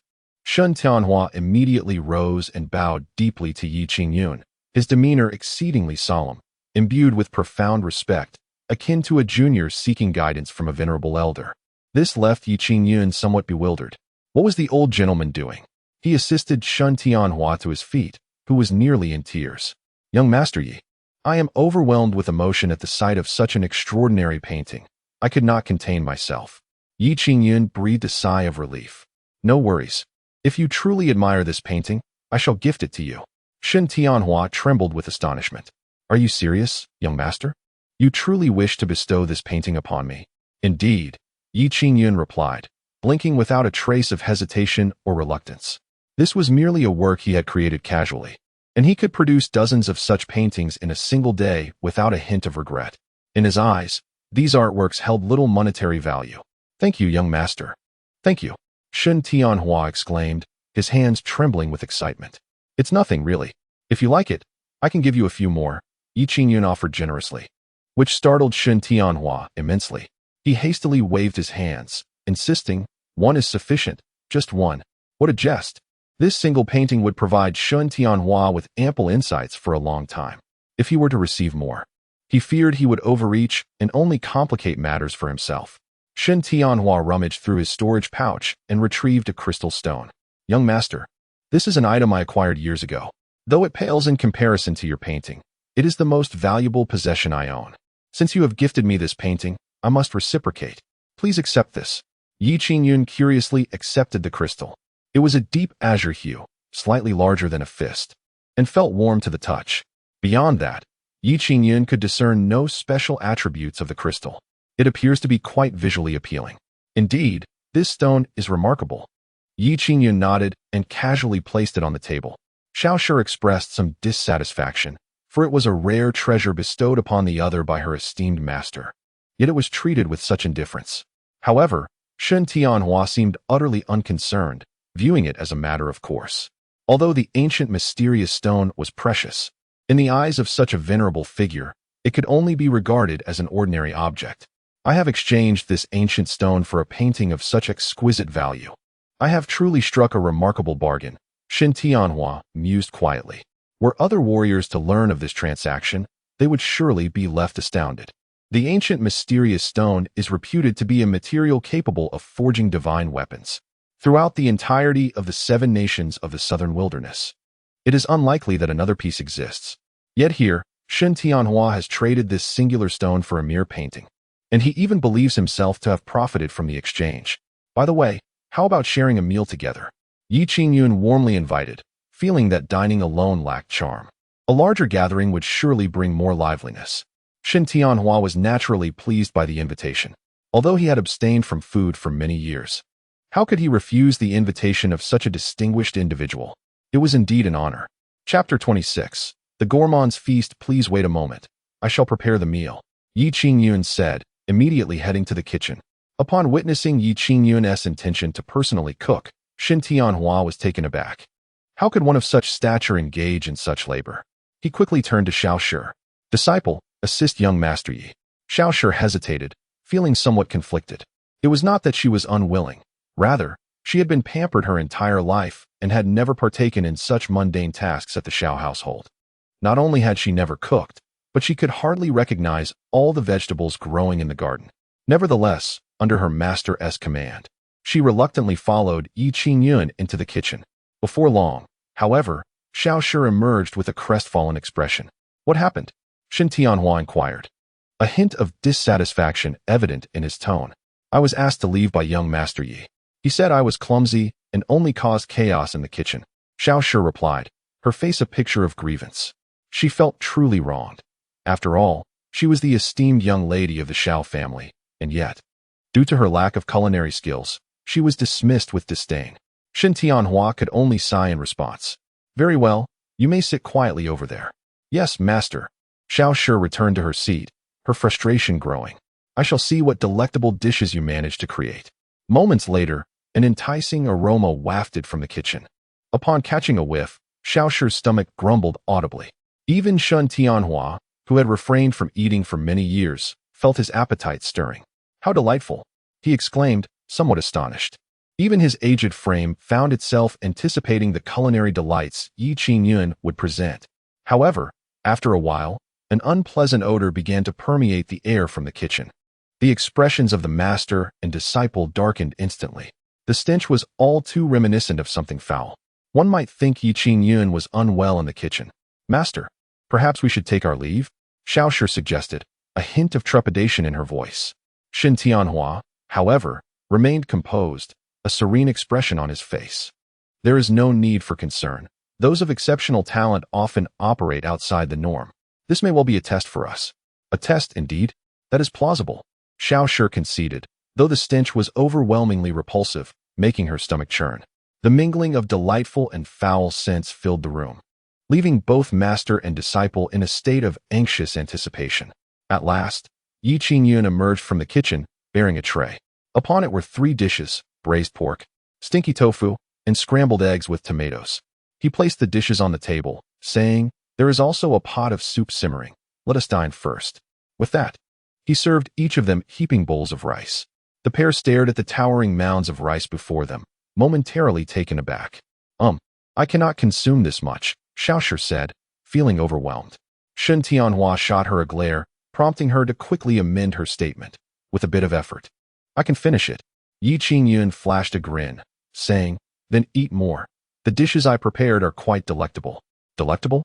The two exchanged glances at the unfamiliar trio of dishes on the table, particularly the dark tofu exuding an odd, pungent odor.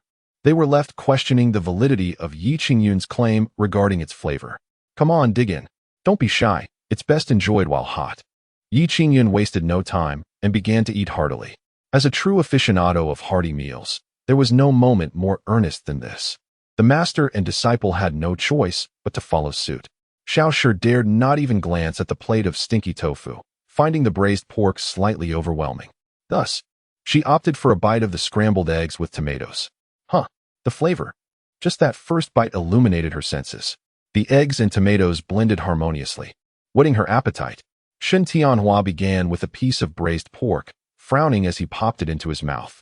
However, the moment it touched his tongue, his expression transformed into one of delight. So tender, so fragrant, so delicious. He chewed a few times before swallowing, his appetite thoroughly awakened. Braised pork and scrambled eggs with tomatoes were staples of home cooking, yet such dishes were non-existent in this world. The master and disciple felt as if they had unlocked the door to a new realm, and soon found themselves unable to stop eating. You must try this stinky tofu. Seeing them solely indulging in the braised pork and scrambled eggs, Yi Qingyun encouraged them to sample the tofu. The pair froze momentarily, exchanging apprehensive glances. Finally, Xiao Shi steeled herself, with a sense of tragic bravery, and picked up a piece of stinky tofu, placing it painstakingly in her mouth. But in the next instant, her expression transformed. Though the tofu emitted a foul odor, it revealed a uniquely fragrant taste once consumed. Paired with the sauce crafted by Yi Qingyun, it was a spicy and savory delight, truly a distinct experience. Master, it's delicious. Xiao Shi exclaimed immediately. Shen Tianhua, however, wore a skeptical expression. Could this girl be deceiving herself? With a hint of doubt, he decided to taste it as well. To his astonishment, the flavor was indeed exquisite. For reasons unknown, he found himself enamored with the taste of the stinky tofu, even deeming it superior to the other 2 dishes. As such, the master and disciple quickly polished off their bowls of rice. Yet, they still felt unsatisfied, gazing at their empty bowls with a hint of embarrassment. Allow me to serve you more rice, Yi Qingyun offered warmly, refilling their bowls. The duo continued to feast. However, as they ate, Xiaoshi suddenly fell silent. Lost in thought. Master, it seems I have attained enlightenment, Xiaoshi said, her voice tinged with astonishment. Shen Tianhua was taken aback upon observing his disciple. It was evident that she had indeed experienced a moment of profound understanding. Her eyes sparkled with an unprecedented clarity, and a gentle radiance emanated from her brow. Enlightenment. This was true enlightenment. It surpassed mere breakthroughs, as it profoundly influenced how far one could journey along the path of cultivation. Enlightenment? Can one attain such insight merely by dining? Yi Qingyun muttered, dismissing the notion entirely as he continued to eat. Xiaoshi gazed at her bowl of rice. Could it be that her abundant consumption had led to this epiphany? With renewed fervor, she devoured her meal. Before long, Xiaoshi felt a surge of spiritual energy within her. A breakthrough, as the vitality surged. Her cultivation realm transitioned from the mid-stage of the gathering source realm to the late stage. Master, I have broken through. What? Shen Tianhua was utterly flabbergasted. In the mere span of a meal, his disciple had both attained enlightenment and achieved a breakthrough. It was simply astonishing. No, as her master, he could not allow himself to be outdone by his disciple. Shen Tianhua resolved not to lose face. He suspected that Xiaoshi's enlightenment and breakthrough were undoubtedly linked to this meal. This was the subtle grace bestowed by a higher being. If he could not discern this, then all his years of cultivation would have been in vain. Is there a large basin available? Shen Tianhua inquired. Yi Qingyun was taken aback. There is indeed. I wish to dine from a large basin, Shen Tianhua declared with robust conviction. Yi Qingyun nearly choked. Goodness, was this old man losing his senses? Did he truly intend to eat from a large basin? Was he not concerned about overindulgence? Old sir, perhaps it would be best not to overexert yourself, Yi Qingyun advised. His concern was not for the rice itself, but rather that if anything were to happen to the elderly gentleman, he would bear the responsibility. Fear not. I have always possessed a hearty appetite and have dined from basins, Shen Tianhua replied with utmost seriousness. Chapter 27. Abundance and Longevity. Very well. Yi Qingyun promptly presented a basin filled to the brim with white rice to Shen Tianhua. Upon its arrival before him, Shen Tianhua's aged visage radiated unparalleled brilliance. In all his years, he had never partaken of such a copious meal. Yet, driven by his desire to attain a breakthrough, Shen Tianhua gritted his teeth and dived in. At that moment, he truly embodied the essence of a devoted eater, a rarity indeed. Even Yi Qingyun, who often prided himself on his eating prowess, found himself at a loss. Take it easy, old man, Yi Qingyun remarked, observing Shen Tianhua's fervent consumption as if he were in a contest. Not to worry. I can handle it, Shen Tianhua mumbled indistinctly, his mouth full. Meanwhile, Xiaoshi was wholly absorbed in her own meal, indifferent to Shen Tianhua's state. Before long, Yi Qingyun finished his own portion and sat back, watching the duo of fervent eaters with a mixture of awe and nausea. The 3 dishes on the table had nearly been devoured. Xiaoshi seized the plate of tomato scrambled eggs, dumping her rice into it, and vigorously mixed the contents. Continuing her feast with unabashed delight, Shen Tianhua, not to be outdone, inverted the plate of braised pork into his own basin, ensuring not a morsel or drop of sauce remained. Yi Qingyun watched in astonishment. Is this not excessive? One might think a starving ghost had been reincarnated. How long has it been since they enjoyed a proper meal? Before long, Xiaoshi could no longer endure it. She set down her bowl and slumped back, letting out a loud belch. Yi Qingyun hastily poured her a glass of water, concerned she might be ill. Shen Tianhua cast a glance at his disciple. Humph. The old still have their tricks.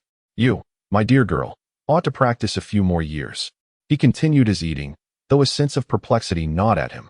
Despite consuming such a prodigious amount, why had he not yet achieved a breakthrough? As he neared the bottom of the basin, his stomach felt as though it might burst. Just as he swallowed the last mouthful with great difficulty, an unprecedented surge of energy coursed through his body. In that instant, Shen Tianhua felt an overwhelming sense of ease, as if he had shed several years of age. Previously, his admiration for the lotus painting had propelled his cultivation to the late stage of the celestial realm, granting him additional years of life. Now, although he had not achieved a breakthrough, his body radiated newfound vitality. Shen Tianhua could distinctly sense an additional century of lifespan had been bestowed upon him, filling him with elation. Though he had not advanced, the increase in longevity was no small feat, for with a longer life came the opportunity to pursue higher realms. After this episode, Shen Tianhua will no longer be troubled by the impending end of his lifespan. The old man. The old man can still eat. Shen Tianhua desires to continue feasting. He has come to realize that as long as he consumes more, there will undoubtedly be benefits. Whether it be a breakthrough in cultivation or an extension of life, these are what he needs. For this reason, he would endure even a bursting belly if it meant he could eat more. Qingyun looked on, speechless. Ahem, esteemed elder, your appetite is astonishing. But I must inform you that the food has already been devoured by you and your disciple. Qingyun presented the empty pot. The master and disciple, upon seeing this, felt both regret and relief. Master, I feel a bit stuffed. Do not speak. I feel nauseous as well. Observing the increasingly pained expressions on the faces of the master and disciple, Qingyun found himself both amused and exasperated. Perhaps you should take some digestive tablets. Qingyun produced 2 small pills. These were crafted by him, of course, under the guidance of the system. Digestive tablets? Shen Tianhua and Shaolin exchanged puzzled glances. However, since they were a gift from a master, they must be extraordinary. The 2 of them consumed the tablets. Before long, they found their stomachs felt significantly better. After circulating their spiritual energy, the discomfort had nearly vanished. Thank you, young Master Yi.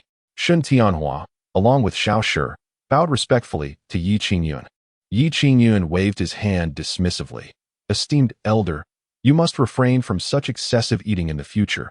It would be unwise to harm your health. He then turned to Shaolin. You must advise your master to avoid indulging in such gluttony alongside you. The master and disciple felt quite embarrassed. Were it not for the delicious food here, which also enhances cultivation and prolongs life, they would not have consumed so much. Yet, upon reflection, Qingyun's words seemed laden with deeper meaning. Shen Tianhua pondered this for a moment and suddenly comprehended. The master is imparting wisdom, cautioning me that haste makes waste, and that one cannot overindulge. At that moment, Shen Tianhua felt a profound sense of shame. After years of cultivation, he should have understood this principle long ago. Yet, confronted with temptation, he had lost his composure, exposing his weaknesses. This truly should not have happened. The master is indeed perceptive, seeing through him and gently awakening him to the truth. Your advice, young master, I will remember deeply. Shen Tianhua performed a solemn bow to Qingyun.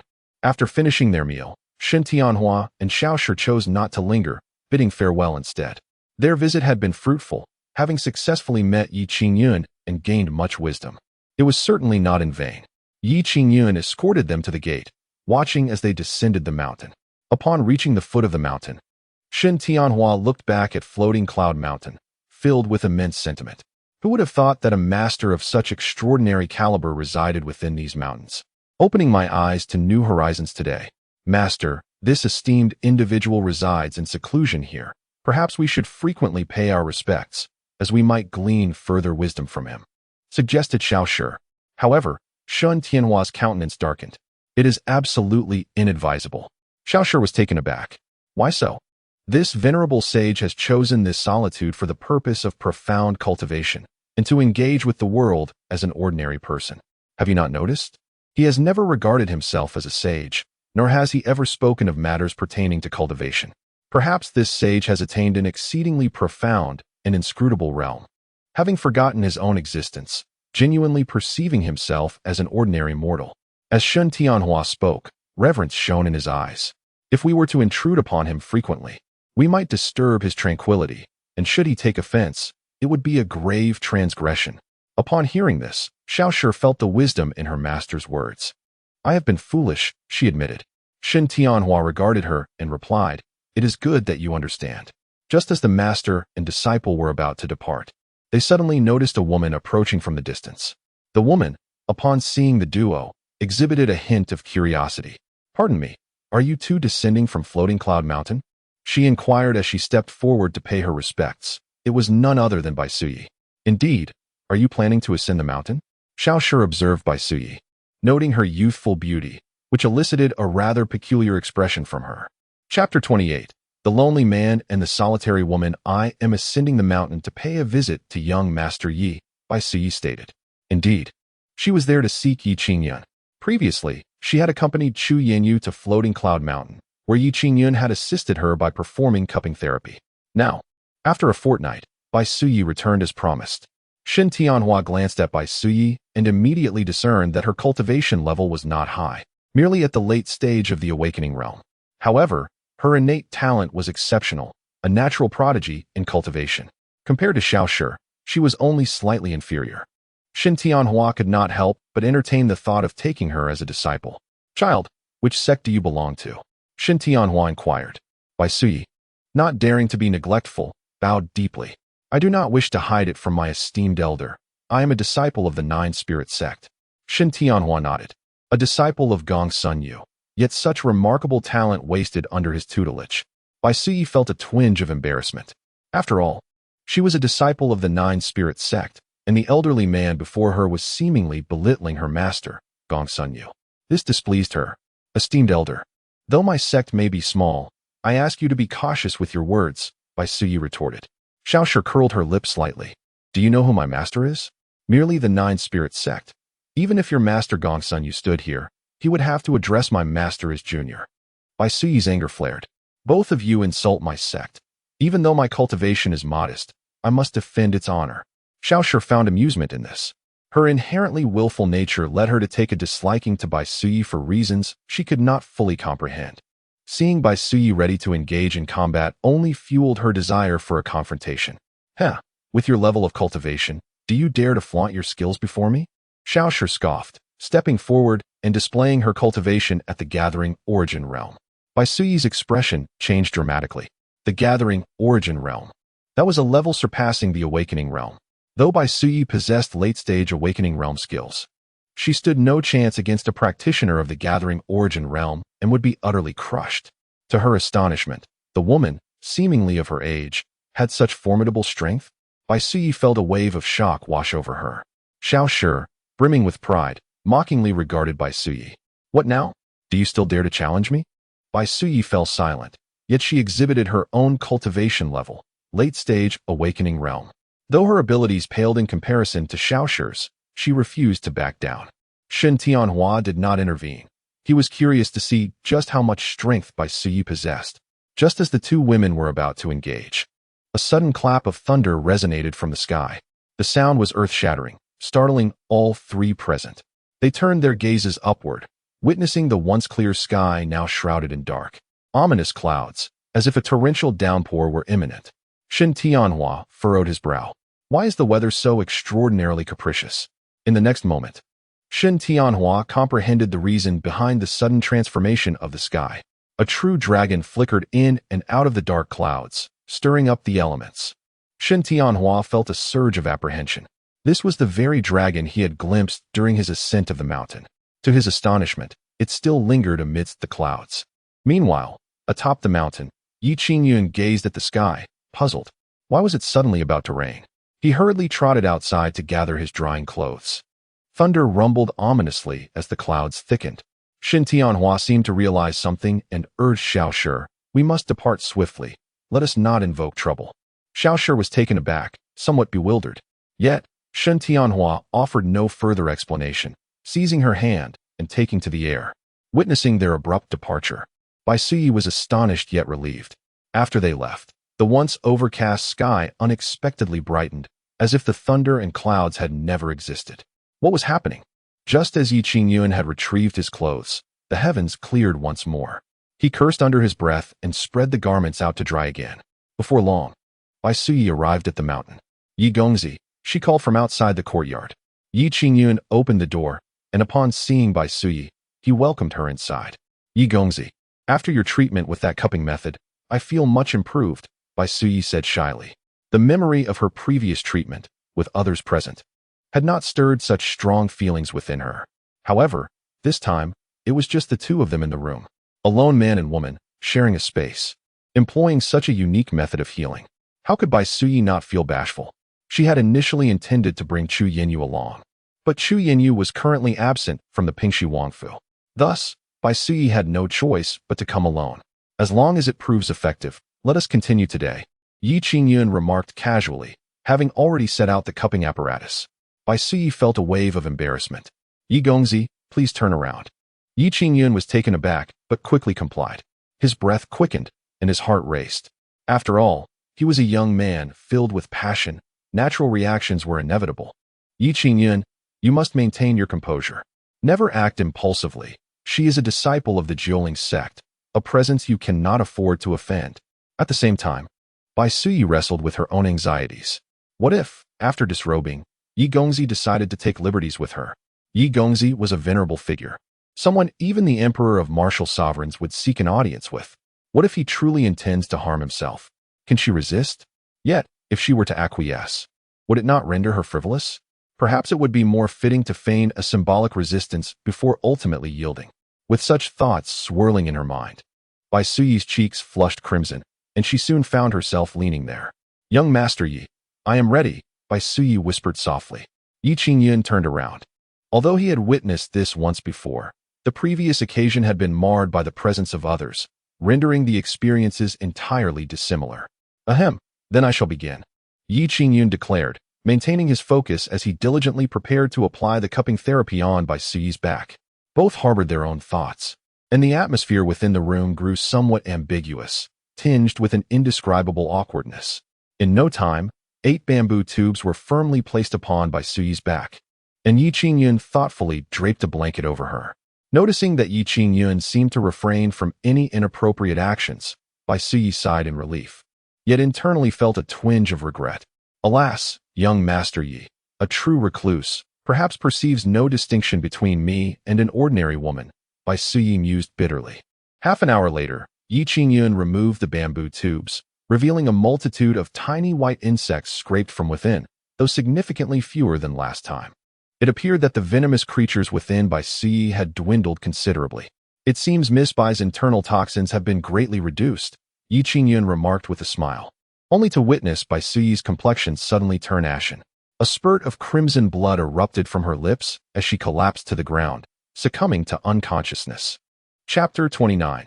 The remarkable efficacy of antibiotics. This sudden turn of events left Yi Qingyun utterly astonished. What on earth was happening?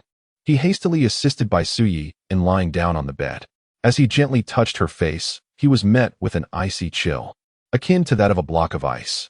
Not only that, but with each breath she took, a wave of frigid air emanated from her, causing the temperature within the room to plummet sharply. It felt as though they had instantaneously descended into an ice cavern. Yi Qingyun was struck with alarm. What was this situation? He was completely at a loss. It was his first encounter with such a dire circumstance, and he had no idea how to proceed. He touched Bai Suyi's forehead again, finding it as cold as ice. Any ordinary person in such a state would have long since perished. Yet, despite her profound chill, Bai Suyi remained alive. This simply could not continue. A life was at stake. Yi Qingyun felt an overwhelming sense of urgency. Shaoyai, activate the heating system and set it to maximum. His home was equipped with a heating system connected to an intelligent network, allowing him to ignite it with a mere command. As the heating system roared to life, warm air began to fill the room, gradually elevating the temperature. Yi Qingyun anxiously monitored Bai Suyi, fearful that the warmth might not suffice. He quickly retrieved several hot water bags and 2 thick blankets, ensuring she was thoroughly covered. After a brief wait, he once again touched Bai Suyi's face. Although still quite cold, it seemed a tad warmer than before. Yi Qingyun felt a slight alleviation of his anxiety. Could it be that the remaining parasites within her were multiplying? This thought suddenly struck him. Yi Qingyun had previously employed cupping therapy to expel a significant number of the parasites from her body, yet remnants remained. Perhaps the parasites, sensing their dwindling numbers, had begun to reproduce in large quantities, leading to Bai Suyi's current state of distress and her temperature plummeting to sub-zero levels. If only the system were still here. Yi Qingyun found himself reminiscing about that infuriating system. But in the next moment, a spark of inspiration illuminated his mind. Although the system was gone, the knowledge it imparted remained with him. He had fully grasped the principles of medicine. In light of the current condition, the medical approach would entail preventing her body temperature from dropping further while simultaneously eradicating all the parasites at once. Yi Qingyun furrowed his brow in concentration. Soon, he devised a targeted plan. Bai Suyi, being a martial artist, possessed a physique far more resilient than that of an ordinary person. Furthermore, the parasites had been entrenched within her for years, allowing her body to develop a degree of adaptability to them. Given that Qingyun had acted swiftly to stabilize her temperature, he had secured precious time for himself. Without hesitation, Qingyun rushed to retrieve his medical kit. Within the confines, there existed an assortment of essential medications, all meticulously concocted by Qingyun himself, although they were insufficient to cure grave ailments. One particular remedy was ever at the ready: antibiotics. A remarkable creation, painstakingly extracted amidst the torment of the system. It was intended to combat unknown venoms. With this thought in mind, Qingyun placed a white pill into Bai Suyi's mouth, urging her to swallow it. All that remained was to await the outcome. Should her body temperature gradually normalize, it would signify the efficacy of the antibiotic. Conversely, if no improvement were to manifest, alternative measures would be necessary. Before long, Bai Suyi's breathing steadied. Qingyun instinctively placed a hand upon her forehead, noting the emergence of warmth. A wave of relief washed over him, indicating that the medication was indeed taking effect. He wiped the perspiration from his brow, feeling the oppressive heat of the maximum output from the heater. At that moment, Qingyun found himself bare-chested, drenched in sweat. As time passed, Bai Suyi slowly opened her eyes, gazing upward in bewilderment, seemingly unaware of the events that had transpired. "You are awake?" It was only upon seeing Qingyun that she fully comprehended her situation. The sight of him without a shirt startled her, prompting her to glance at herself.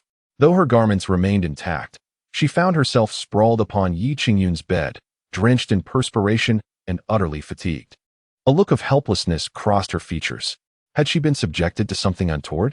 "Young Master Yu," she stammered, her cheeks flushed with a mix of anger and embarrassment. Qingyun, wiping the sweat from his brow, recounted the harrowing events. "You were on the brink of death," he revealed. Bai Suyi froze in shock. On the brink of death? After listening intently, she realized her grave misjudgment regarding Qingyun.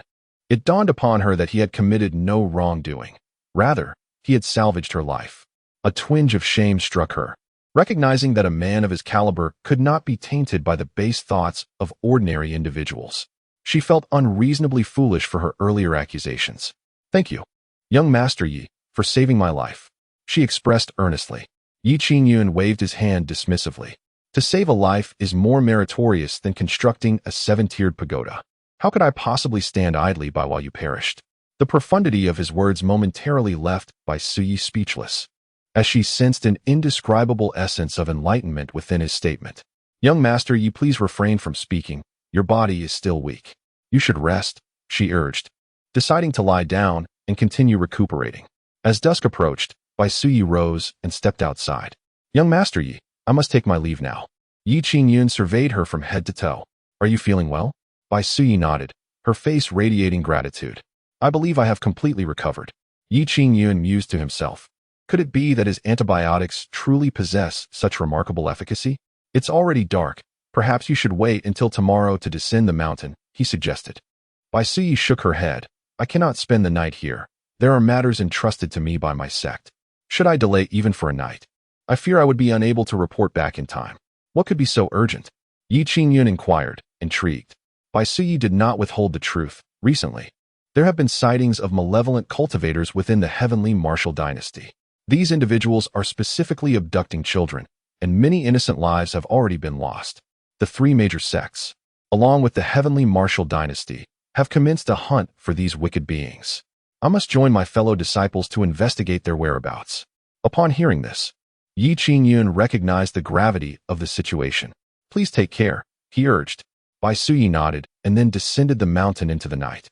That very night, within the marketplace at the foot of Floating Cloud Mountain, a sinister shadow materialized amidst the darkness. Who would have thought this place harbors such a marketplace? It is quite convenient for my purposes. Chapter 30. The Song family incident. A few days later, Qingyun descended the mountain to walk his dog. Damao ambled ahead, while Qingyun leisurely followed. In his arms lay a rabbit, languid and drowsy. Ever since this rabbit had joined Qingyun, its days had been filled with either eating or sleeping, hardly engaging in any other activity. In such a short span, it had grown quite plump, transforming into a round little creature. Its fur had also regrown, but curiously, though it was once a white rabbit, it had now taken on a gray hue, leaving Qingyun somewhat puzzled. Upon reaching the marketplace at the foot of the mountain, Yi Qingyun was met with faint cries and commotion emanating from within. Approaching the gathering, he observed a crowd, faces etched with anxiety, and several women weeping. Yi Qingyun furrowed his brow and inquired of a nearby individual, "What has happened?" The person sighed heavily. "3 children from different families have gone missing. They have been searched for several days without a trace, and we fear the worst." Hearing this, Yi Qingyun recalled the words of Bai Sui from days prior, warning of a group of malevolent practitioners within the Tianwu dynasty, who specifically targeted children. Numerous incidents had already been reported, prompting the 3 major sects to dispatch disciples to assist the Tianwu dynasty in capturing these wicked individuals. Could it be the work of those malevolent practitioners? Yi Qingyun pondered silently. Observing the grieving parents, his heart ached for them. What parent would not feel frantic over a missing child? Children are the very essence of their parents' hearts. Regrettably, Yi Qingyun felt powerless to assist, merely able to silently pray for the safe return of the children. Witnessing such distress, Yi Qingyun lost the desire to continue his leisurely walk and intended to return to the mountain. Suddenly, he noticed a small beggar standing not far off, disheveled and staring intently at him. Yi Qingyun was taken aback. He recognized the little rascal as the one who had recently attempted to steal pears from his courtyard. He promptly approached the child, who seemed eager to speak, also moving towards him. "This is for you," the small beggar declared first, cradling something in his hands. Yi Qingyun focused his gaze and couldn't help but smile upon seeing a steaming bun. The beggar's hands appeared remarkably clean, devoid of any grime. As if he feared Yi Qingyun would scorn him. "Did you steal it?" Yi Qingyun asked with a sidelong glance. The beggar huffed, clearly offended. "I bought this." He gestured towards a nearby bun shop. Yi Qingyun's curiosity was piqued. "Where did you get the money?" "I gathered a bundle of herbs in the mountains and sold them to the apothecary for some coin," the little beggar proudly replied. Yi Qingyun nodded in acknowledgement. "Indeed, this is the right approach. Earning one's own keep far surpasses the previous act of thievery." Yi Qingyun accepted the bun offered by the little beggar and took a bite. "Delicious," he remarked with a smile.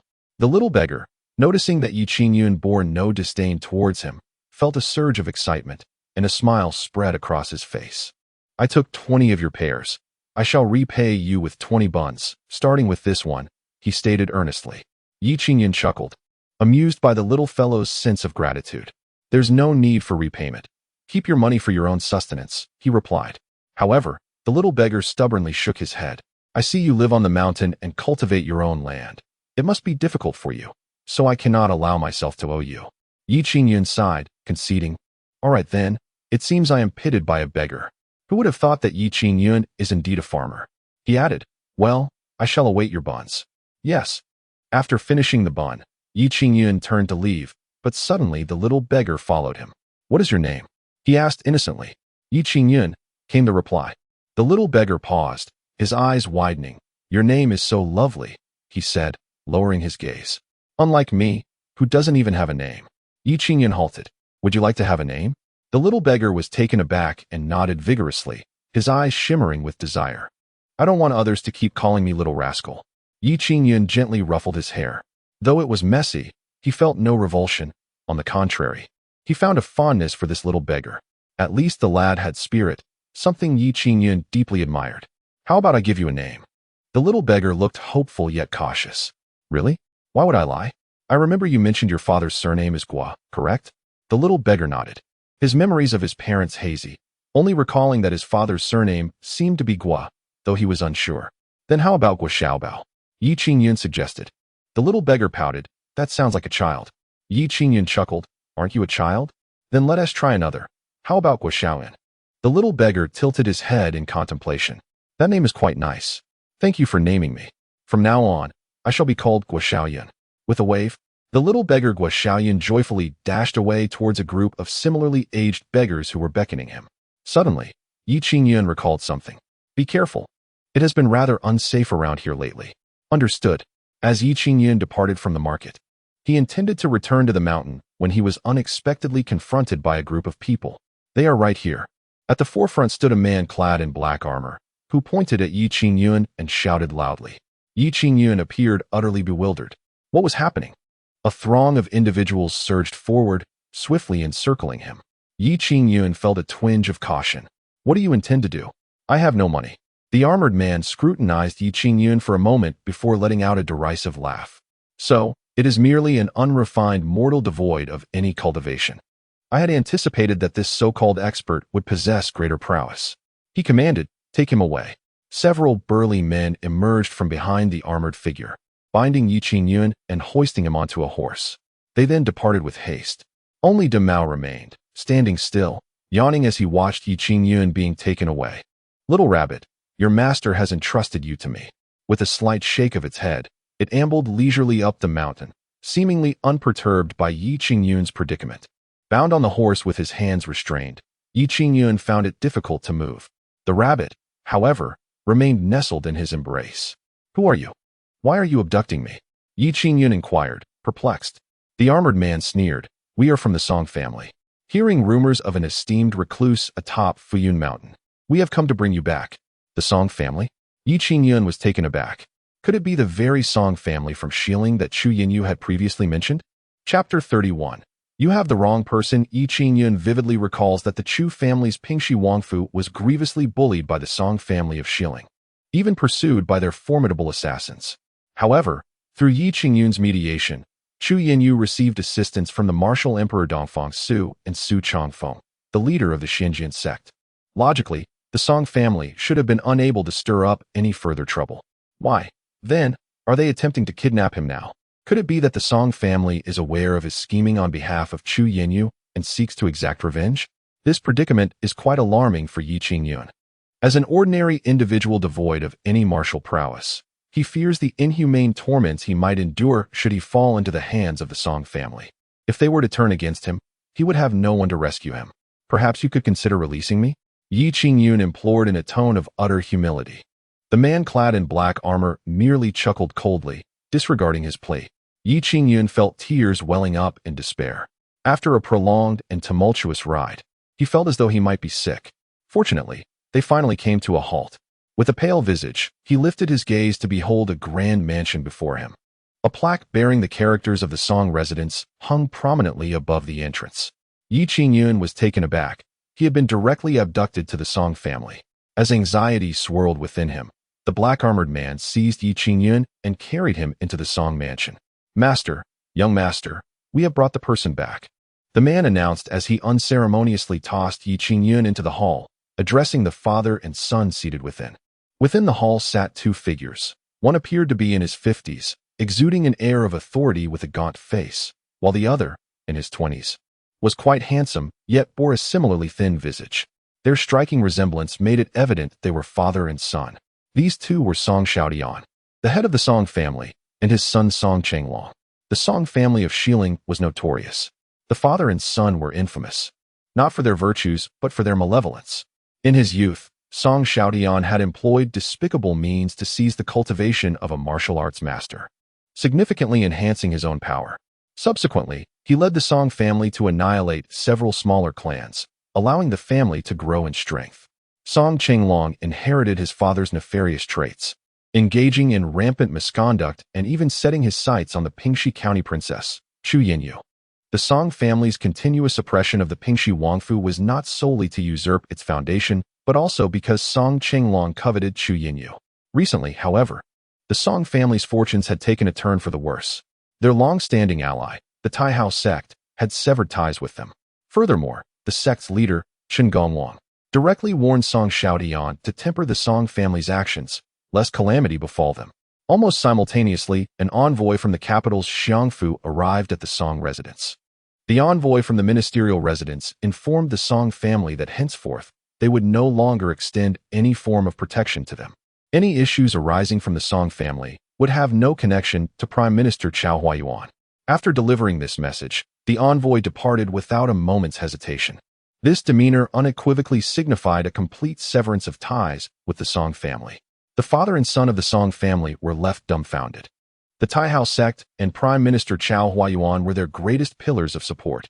Their family's audacity, even to the extent of oppressing the Pingxi Wangfu, was due to the backing of these two formidable allies. However, now both of these pillars were distancing themselves from the Song family. What did this imply? The Song family was in peril. Through some inquiries, Song Shaodian finally uncovered the truth behind this turn of events. It appeared that a so-called hermit had emerged atop floating cloud mountain.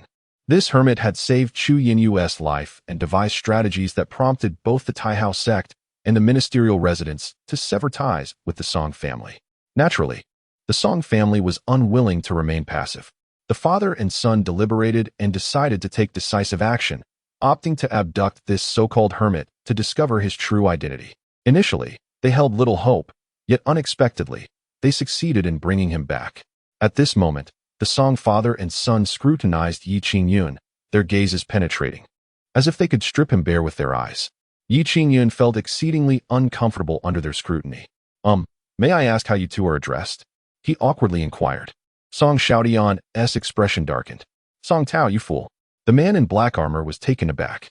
Master, Song Shaolion pointed at Qingyun. Isn't this merely an ordinary mortal? How could he possibly be the hermit of floating cloud mountain? You are truly foolish. The man in black armor looked innocent as he produced a portrait. But master, this man is clearly the one depicted in the portrait. The three members of the Song family leaned in closer to examine the image, then scrutinized Qingyun again. It indeed resembled him, yet this individual appeared utterly mundane. So commonplace that unremarkable scarcely began to describe it. Such a person could scarcely serve as a mere servant in their household, let alone be a hermit from floating cloud mountain.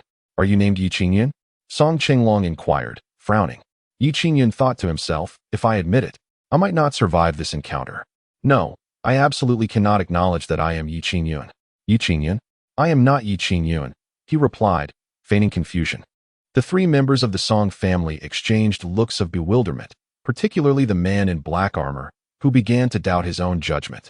Had he truly apprehended the wrong person? Unconvinced, the man in black pressed, what is your name?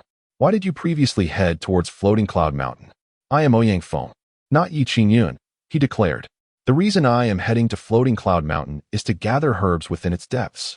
Qingyun remained composed, his heart steady, fabricating lies with ease. The man in black armor found himself at a loss for words, realizing he had indeed apprehended the wrong individual. Song Shaolion cast a disdainful glance at the man in black. Utterly incompetent, you are nothing but a hindrance. Be gone. The man in black retreated in disgrace. Witnessing this, Qingyun felt a wave of relief wash over him.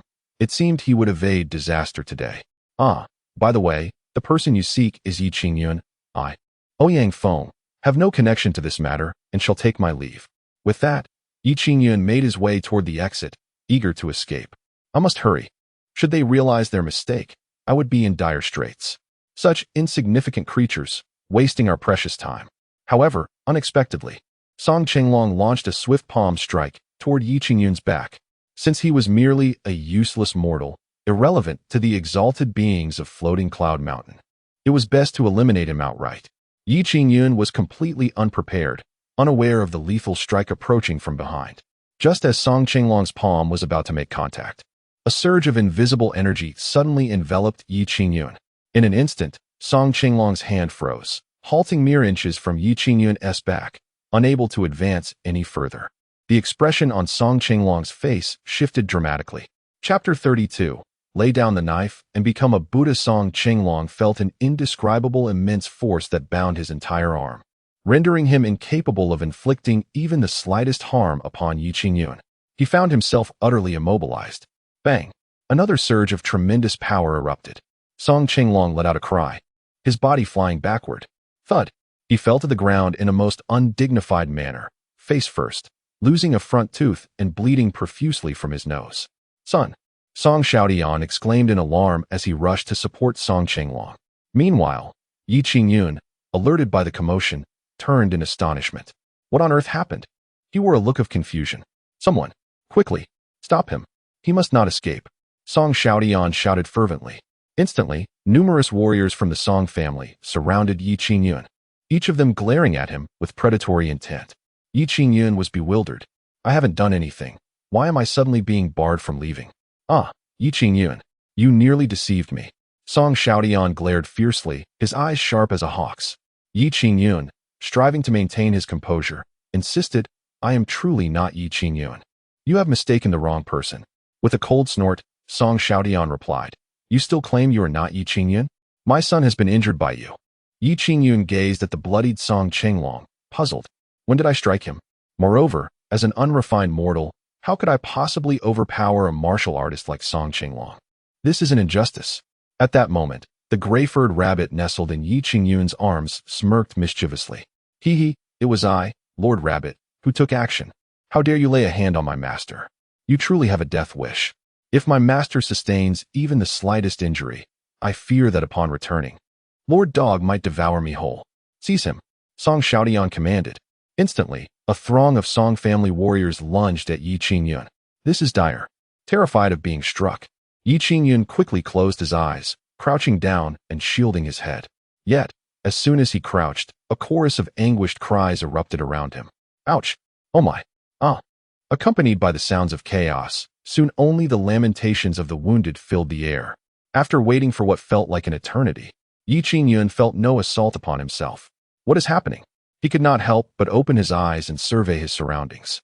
To his astonishment, he found the warriors of the Song family sprawled on the ground, each one contorted in pain, their faces bruised and battered as if they had endured a vicious beating. But these individuals had come to attack me. Is this a ruse? Yet, I have never witnessed so many people engaging in such a deceitful act against someone with such ferocity. Cough. Well, this has nothing to do with me. You all fell by yourselves. I did not lay a hand on anyone, so do not blame me. Yi Qingyun raised his hands, signifying his innocence. But who would believe such a claim?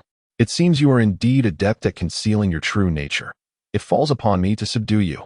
Song Xiaodian's face darkened, an overwhelming aura surging forth. He was truly prepared to take matters into his own hands. With a cultivation level at the late stage of the condensation Dan realm, he was merely a step away from achieving the pinnacle of perfection in the condensation Dan. Such prowess was enough to rival the elders of the three major sections. Yi Qingyun wore a look of despair. He had initially thought that the practitioners in this world were benevolent, only to discover that malevolence lurked as well. It appeared that good and evil existed everywhere.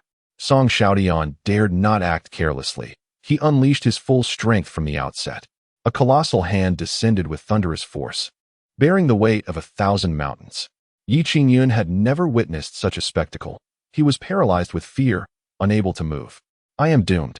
Just as Yi Qingyun believed his end was nigh, suddenly, that immense hand shattered with a resounding crash.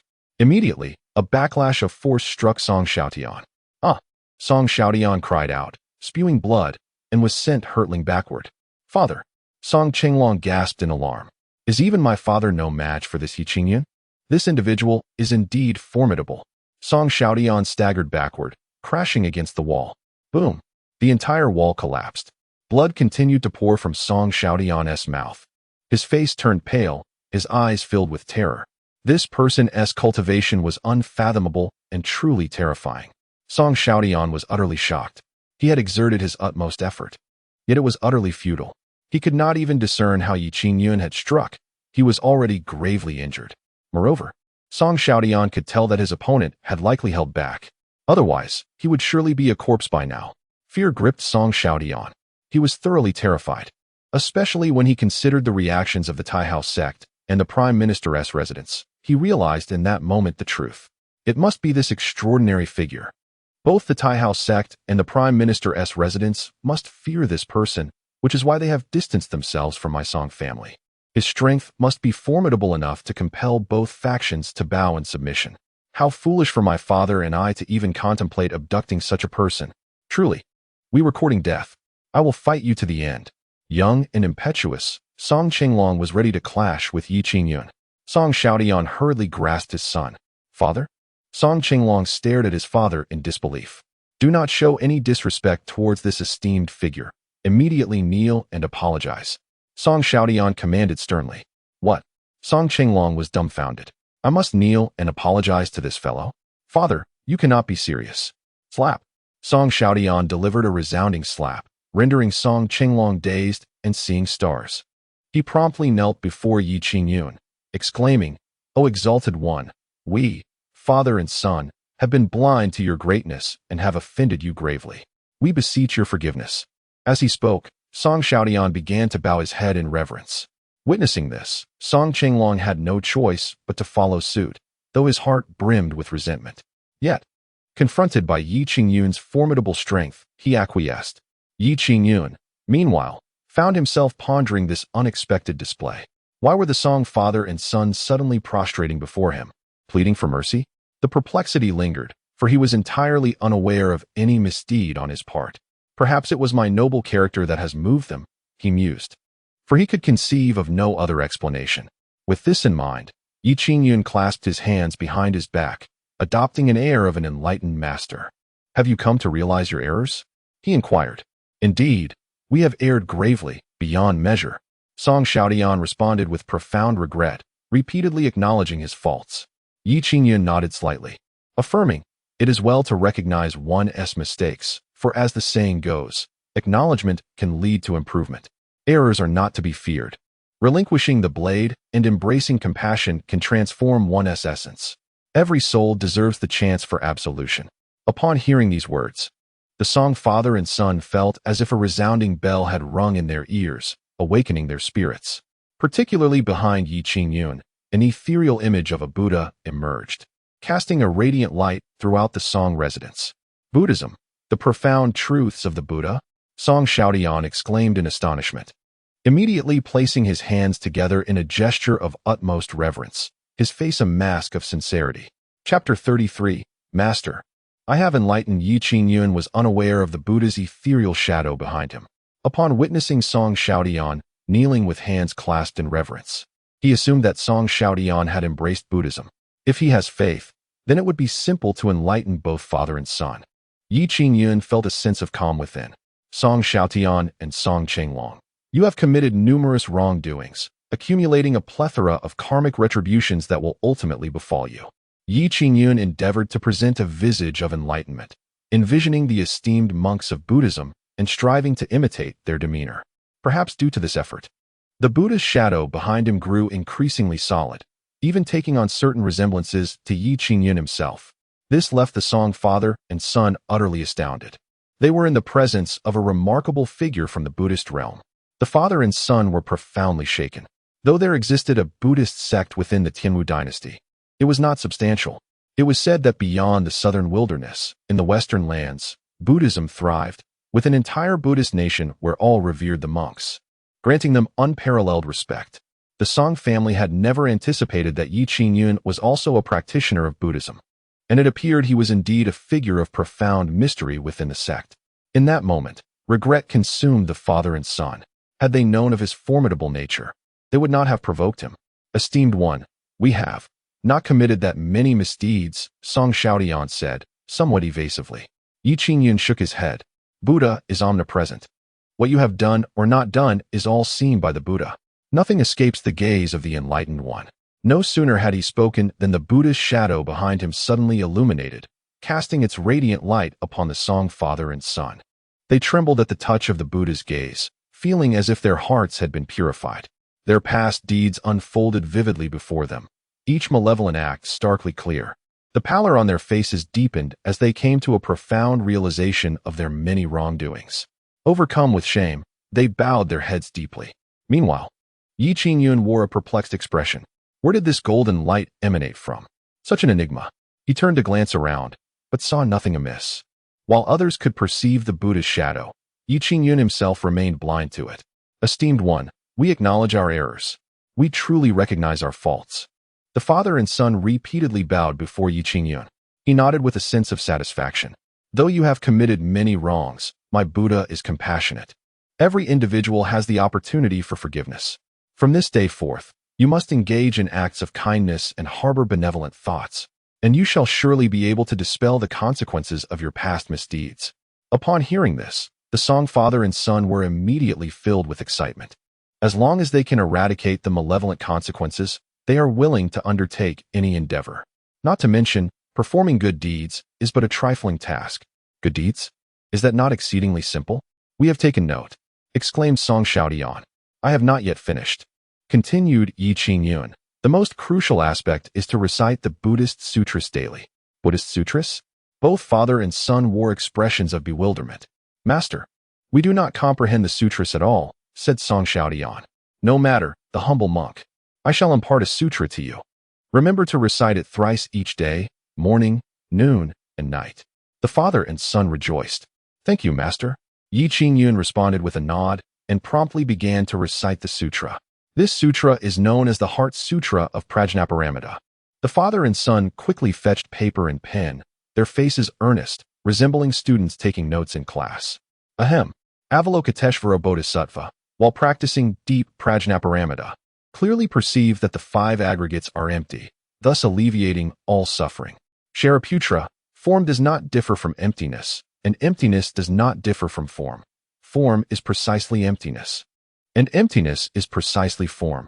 Sensation, perception, volition, and consciousness are likewise so. Shariputra, all phenomena are characterized by emptiness, neither arising nor ceasing, neither defiled nor pure, neither increasing nor decreasing. Therefore, in emptiness, there is no form, no sensation, perception, volition, or consciousness. Gone, gone, gone beyond, gone utterly beyond awakening. In this manner, Yi Qingyun fluently and smoothly recited the complete Heart Sutra. Upon finishing, the ethereal visage of the Buddha behind Yi Qingyun shone with unprecedented brilliance. A radiant beam of Buddhist light surged towards the heavens. Boom! At that moment, within 1,000 miles, anyone who merely looked up could behold this golden radiance. Instantly, the entire Tianwu dynasty was in an uproar. This is the light of Buddha, such rich and pure illumination. Could it be that a high monk has attained enlightenment? Perhaps it signifies the reincarnation of the Buddha. Hurry, let us ascertain the situation. In an instant, many rushed towards the direction of the Buddhist light. Meanwhile, in the distant Western territories, a land regarded as the paradise of Buddhism, known to outsiders as the Western Pure Land, there stood a temple bustling with incense and visitors. Within the temple's rear courtyard, an elderly monk, who had been in deep meditation for 49 years, suddenly opened his eyes. There is a Buddha's aura rising from the south? The old monk swiftly emerged, his piercing gaze fixed on the south. Vaguely, he seemed to glimpse the golden Buddha behind Yi Qingyun. Master Ancestor. The old monk's emergence startled many eminent monks within the temple, who hurried to gather. Quickly, send someone to the southern wasteland of the Tianwu dynasty. Our holy son of the Buddha has appeared there. What? The holy son of Buddhism? The monks were astounded. The holy son of the Buddhist order, a figure they have tirelessly sought for many years in the Western lands, has never been found. Even within the Bodhi Buddhist kingdom, only 3 individuals have emerged as potential candidates for this revered title, yet none have been definitively confirmed. Now, the venerable monk claims that the Holy Son has been born beyond the Western territories, in the southern wilderness? How could this be possible? Nevertheless, the words of the elder monk are met with unwavering belief among the gathered monks. For he is the most senior member of the West Zen Temple and stands as one of the foremost authorities within the entire Western Buddhist community. His pronouncements are regarded as the ultimate truth of the Buddhist teachings, beyond reproach. Consequently, the West Zen Temple promptly dispatched monks to journey toward the southern wilderness. Not only the West Zen Temple, but numerous factions of the Western Buddhist order also sent forth their disciples, all hastening to uncover the mystery behind that radiant Buddhist light. Meanwhile, Yi Qingyun, the unwitting catalyst of this commotion, remains blissfully unaware that his mere recitation of a Heart Sutra has sparked such a profound upheaval in the distant Western lands. Do you remember? The song father and son are utterly astonished. They are immersed in the profound essence of the Heart Sutra that Yi Qingyun has just chanted. Although they grasp little of the deeper meanings within, after hearing it once, they feel as though they have achieved a momentous awakening. Their lives have been irrevocably transformed. Master, I understand. They both exclaimed in unison. Chapter 34 Intensifying efforts. Whether the song father and son had attained enlightenment was unclear to Yi Qingyun. However, he was certain that his life was preserved. Well, it is good that you have realized this, Yi Qingyun remarked with a nod. At that moment, the song father and son resembled devoted disciples of the Buddhist faith, their faces adorned with sincerity, gazing at Yi Qingyun with reverence akin to that reserved for a deity. Master, we have indeed committed numerous transgressions in the past, they lamented. Yes, Master, we beseech you for your guidance. Master, might we take you as our teacher? Master, why do you remain silent? Surrounded by the Song family, who addressed him as Master with unwavering respect, Yi Qingyun found himself at a loss. There is no need for discipleship. You need only to remember my words. Recite the Heart Sutra daily, and your karmic burdens shall dissipate. Qingyun responded with a serene demeanor. Thank you, master. Thank you, master. The father and son bowed repeatedly. As for the humble monk, I shall take my leave now. We shall escort the master. They exclaimed. Nonsense. We ought to return the master to Floating Cloud Mountain. Qingyun remained silent. Thus, Qingyun was respectfully escorted back to Floating Cloud Mountain by the Song father and son, who continued to seek his wisdom on Buddhist teachings along the way. Yet, what did Qingyun know of Buddhist doctrine? He could only fabricate vague and ambiguous responses. In his view, Buddhist teachings were merely a collection of cryptic phrases and seemingly profound concepts. Upon reaching Floating Cloud Mountain, Qingyun waved his hand toward the Song father and son. You may return now. Remember to recite the scriptures and engage in good deeds. We shall dutifully remember the master's teachings. They replied in unison, bowing deeply. Well then, farewell, Qingyun said as he ascended the mountain. The Song father and son returned to the Song residence, their hearts brimming with joy. That evening, they established a Buddhist altar within their home, commissioning a golden statue of Buddha that bore an uncanny resemblance to Qingyun. They had effectively enshrined Qingyun as a deity.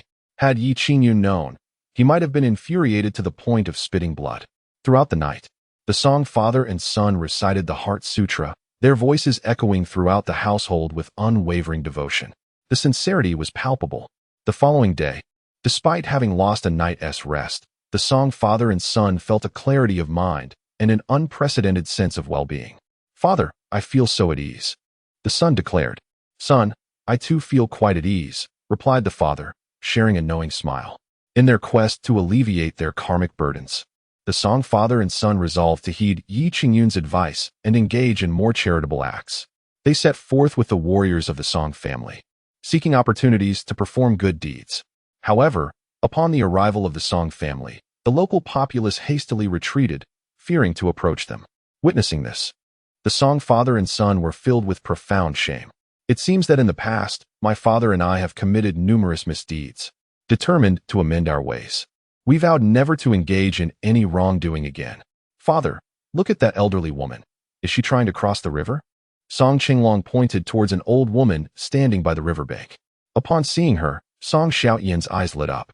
Indeed, my son, she is indeed attempting to cross the river. Let us assist her at once. Absolutely. Song Qinglong hurriedly dashed to the river's edge. Good lady, you wish to cross the river, correct? Do not worry. I shall help you.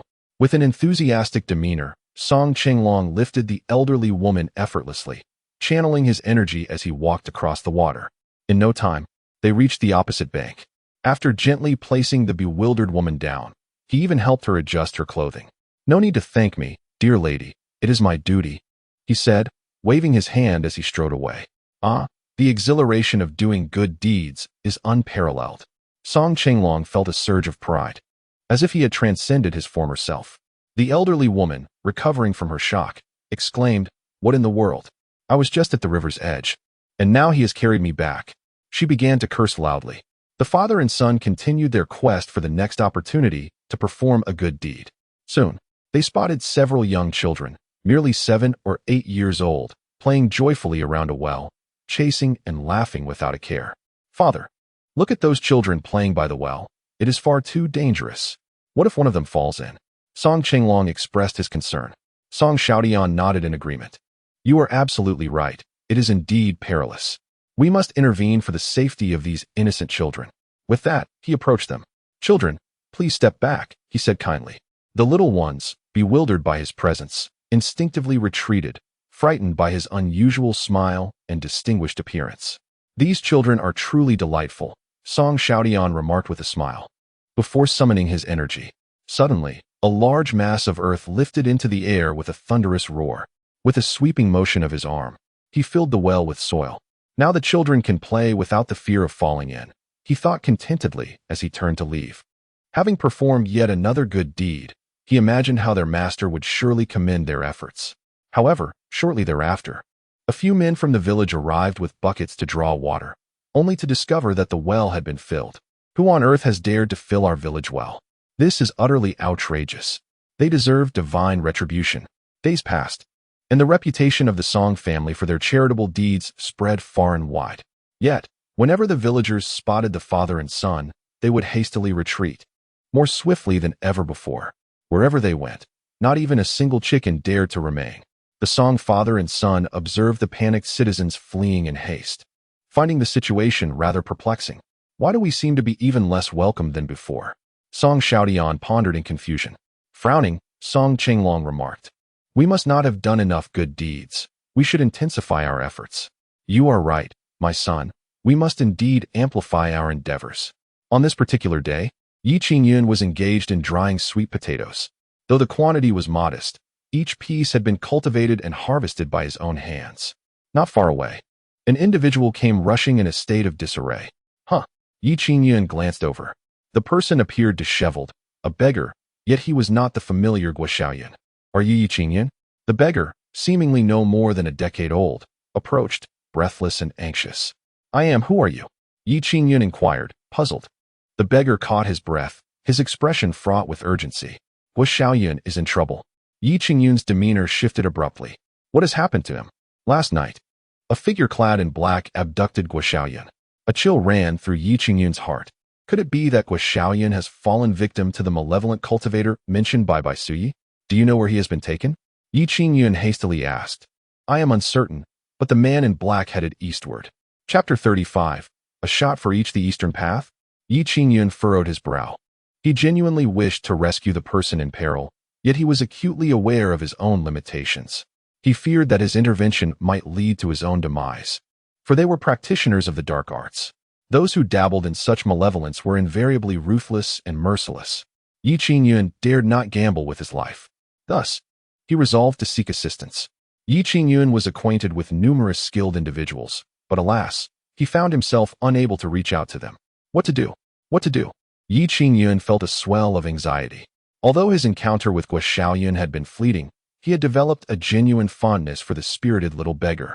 Should she meet an untimely end, Qingyun knew he would be plagued by guilt for the rest of his life. It appeared he had no choice but to unveil his most treasured possessions. Taking a deep breath and steeling his resolve, he turned and entered his dwelling. Before long, he emerged, fully equipped. Strapped to his back was a long, cloth-wrapped object, while two peculiar boxes hung from his waist. He donned a thick gray vest that exuded durability, and even a sturdy steel helmet adorned his head. Fully armed, these contraptions were the fruits of his labor, forged under the duress of the system's trials. At the time, Qingyun had scarcely believed he could create such devices, yet here they were, now cherished as his prized possessions. He vowed never to employ them unless absolutely necessary. However, in this moment, for the sake of saving a life, he resolved to confront the challenge head-on. "Damao, accompany me." Qingyun called to the languid Damao, who promptly wobbled to follow. The gray-furred rabbit was left behind, for this venture required more than mere companionship. Qingyun descended the mountain and proceeded eastward. "Damao, can you scent Guoxiaoyan's presence?" he inquired tentatively, not harboring much hope. To his surprise, Damao lowered his head, sniffing the air before barking in the direction of a particular path, then bounding ahead. Qingyun paused, momentarily taken aback before hastening to keep pace. "Are you certain you haven't made a mistake?" he questioned, skepticism creeping into his voice. Damao shook his head, as if to assure Qingyun to trust his keen sense of smell. With no other recourse, Qingyun pressed on, hoping for the best. As he traversed the eastern route, he soon found himself amidst towering mountains. This area was sparsely populated, lush with vegetation, and the sounds of wildlife echoed around him. Damao continued to lead the way. Before long, Qingyun arrived at the outskirts of a valley. Beyond lay the entrance to the gorge itself. However, Damao suddenly halted, emitting a low growl, as if sensing a looming danger. Observing this, Qingyun instinctively became alert. Could it be within this valley? Cautiously, Qingyun edged closer and peered into the gorge. His pupils instantly contracted. The valley was teeming with individuals, most of whom were mere children, scarcely older than 7 or 8 years. These children lay in disarray within the valley, appearing eerily still. It was uncertain whether they were alive or dead. Within the valley stood a dozen figures clad in black, each seated cross-legged, surrounded by a faint gray aura. Yet, what shocked Qingyun most was the sight at the deepest part of the gorge, a gaunt figure, truly a mere skeleton, enveloped in withered, dark skin that barely concealed its bones. Its eyes resembled two swirling gray vortices, drawing in the gray essence emanating from the black-clad figures. This scene was exceedingly bizarre, sending a chill down Yi Qingyun's spine, akin to an insidious ritual. Anxious, Yi Qingyun frantically searched for Guo. At last, he spotted her. Lying not far from the valley's entrance, eyes shut tight, yet she seemed to be breathing. A sigh of relief washed over him. As long as she was alive, there was hope. Steeling himself, he counted the black-clad figures, 12 in total. He removed an object from his back and unveiled it, an astonishing sniper rifle. This was a weapon he had crafted himself, yet had never fired. Today, however, it would find its purpose. Yi Qingyun retrieved a silencer from his pocket and affixed it to the rifle's barrel. Damao, find somewhere safe to hide, he instructed, and the dog promptly scampered away. Yi Qingyun brought his eye to the scope, his hand trembling slightly around the rifle. Yet, he soon found composure, his hands becoming remarkably steady. He aimed, pulled the trigger. With a soft thud, one of the black-clad figures had its forehead pierced. The man shifted slightly, then slumped forward, lifeless. A torrent of emotions surged within Yi Qingyun. This was his first act of killing, yet it was for the sake of saving another. Moreover, the targets were evil practitioners, deserving of their fate, alleviating his psychological burden. Yi Qingyun continued to fire. Thud, thud, thud. 1, 2, 3. All 12 black-clad figures fell silent, remaining in their seated positions. Yet the gray glow surrounding them dissipated. Suddenly, the grotesque figure within the valley appeared to sense something amiss. He suddenly raised his head, his gaze fixed upon the 12 figures clad in black. Why have you halted? Continue to extract the essence of these children for me. The strange man emitted a hoarse voice, akin to the grating of two pieces of old bark, exceedingly unpleasant to the ears. The black-clad figures, of course, could not respond. A frown creased the man's brow, but in the next moment, his expression shifted dramatically. He had sensed that the 12 figures had drawn their last breath. They were dead. Someone had stealthily eliminated his 12 subordinates? What terrifying presence could accomplish such a feat? A formidable person had arrived. The strange man immediately rose to his feet, scanning the surroundings. Who dares to slay my disciples? Reveal yourself at once. Yi Qingyun's heart sank. Had he been discovered? There was no time for hesitation. He aimed directly at the strange man and fired. The bullet soared through the air, but the next instant, Yi Qingyun was left in shock. The strange man had actually reached out and caught the bullet. Astonishing. Yi Qingyun nearly dropped his jaw in disbelief. This was a scene that could only be witnessed in divine dramas, yet he was witnessing it firsthand today. The strange man examined the bullet in the palm of his hand. What is this? So remarkably hard? He too was secretly astonished, having only managed to grasp the bullet due to his profound cultivation. Realizing that his sniper rifle was ineffective against this strange man, Yi Qingyun ceased his evasion. He stood tall, drawing forth 2 handguns, and boldly stepped into the valley. You practice dark sorcery here, endangering the lives of so many children. Do you not feel that you are defying the heavens? Yi Qingyun raised his guns, his voice cold and resolute. Chapter 36. The solitary pursuer of defeat. The peculiar figure fixed his gaze upon Yi Qingyun, who in turn scrutinized the enigmatic man. Their eyes locked in a silent standoff. The atmosphere tinged with tension. Yi Qingyun appeared as steady as an old dog, yet internally, he was in a state of utter disarray, cursing under his breath. Damn this dog system of mine. It teaches me everything but how to cultivate. If I could cultivate, would I even need a gun? This time, I fear it may be a matter of life and death. Despite his inner turmoil, Yi Qingyun resolved to feign calmness, even allowing a hint of disdain to flicker across his face. Why can I not discern this person's cultivation level at all? The man pondered, perplexed. With his formidable strength, there were only a handful of individuals within the Tianwu dynasty who could elude his perception. Yet, this odd man before him was entirely inscrutable, emanating an aura of an ordinary mortal. However, the peculiar figure could never believe Yi Qingyun was merely an unremarkable commoner. After all, how could an ordinary person silently eliminate his disciples? This individual possesses unfathomable depth in cultivation, and his weapon is indeed strange. My injuries remain unhealed, and my energy is depleted. I must proceed with caution, he resolved inwardly, feeling a chill of trepidation. Both men were increasingly anxious, wary of one another. Who exactly are you? The peculiar figure inquired in a low voice. Yi Qingyun took a deep breath. You wish to know who I am? Do you believe yourself worthy of such knowledge? The man's brow furrowed. Even if your cultivation is profound, I am no ordinary being myself. If it comes to a confrontation, you may not be my match. This statement was merely a ploy for the man to elevate his own stature, seeking to probe Yi Qingyun's true capabilities. In truth, Yi Qingyun felt a twinge of fear. If a confrontation were to erupt, would he rely solely on these two handguns? That would surely be inadequate. He decided to bluff this old fellow for the time being. Since you are so confident in your own strength, I shall reveal my name to you, Yi Qingyun declared. Taking another deep breath, I am the solitary pursuer of defeat. The solitary pursuer of defeat? The peculiar figure paused, ruminating deeply. He seemed to have never heard of such a personage.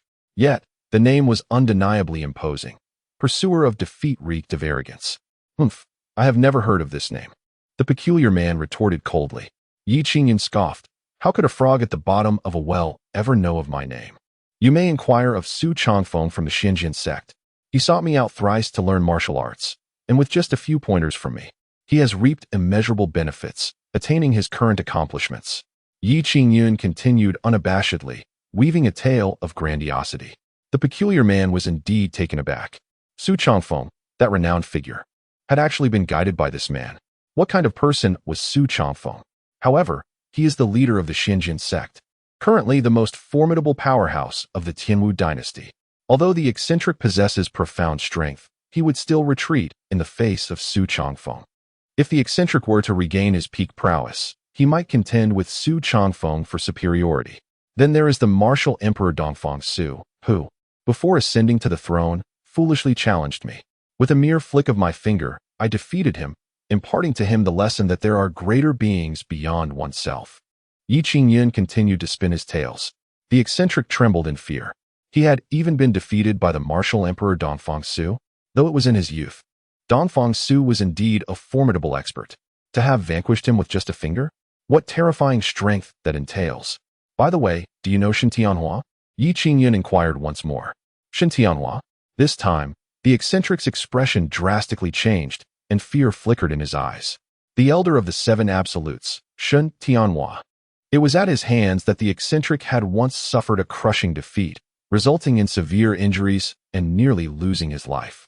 Had it not been for a technique he had learned in his youth that allowed him to feign death, he would have long since perished.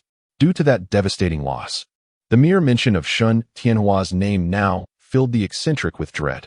Could it be that this fellow named Duguqiubai actually knows Shen Tianhua? Observing the fear that surfaced on the eccentric's face, Yi Qingyun keenly noted his reaction. When he mentioned Su Changfeng or Dongfang Su, the eccentric displayed no signs of fear, but at the mention of Shen Tianhua, he became visibly apprehensive. Could it be that the eccentric had once suffered at the hands of the old man Shen? It seemed quite plausible. With this thought, Yi Qingyun felt a surge of confidence. Allow me to enlighten you. Just a few days ago, Shen Tianhua visited with his newly accepted disciple, seeking my guidance for him. Unfortunately, due to Shen Tianhua's lackluster talent, he could only grasp a fraction of what I taught him, barely attaining his current level.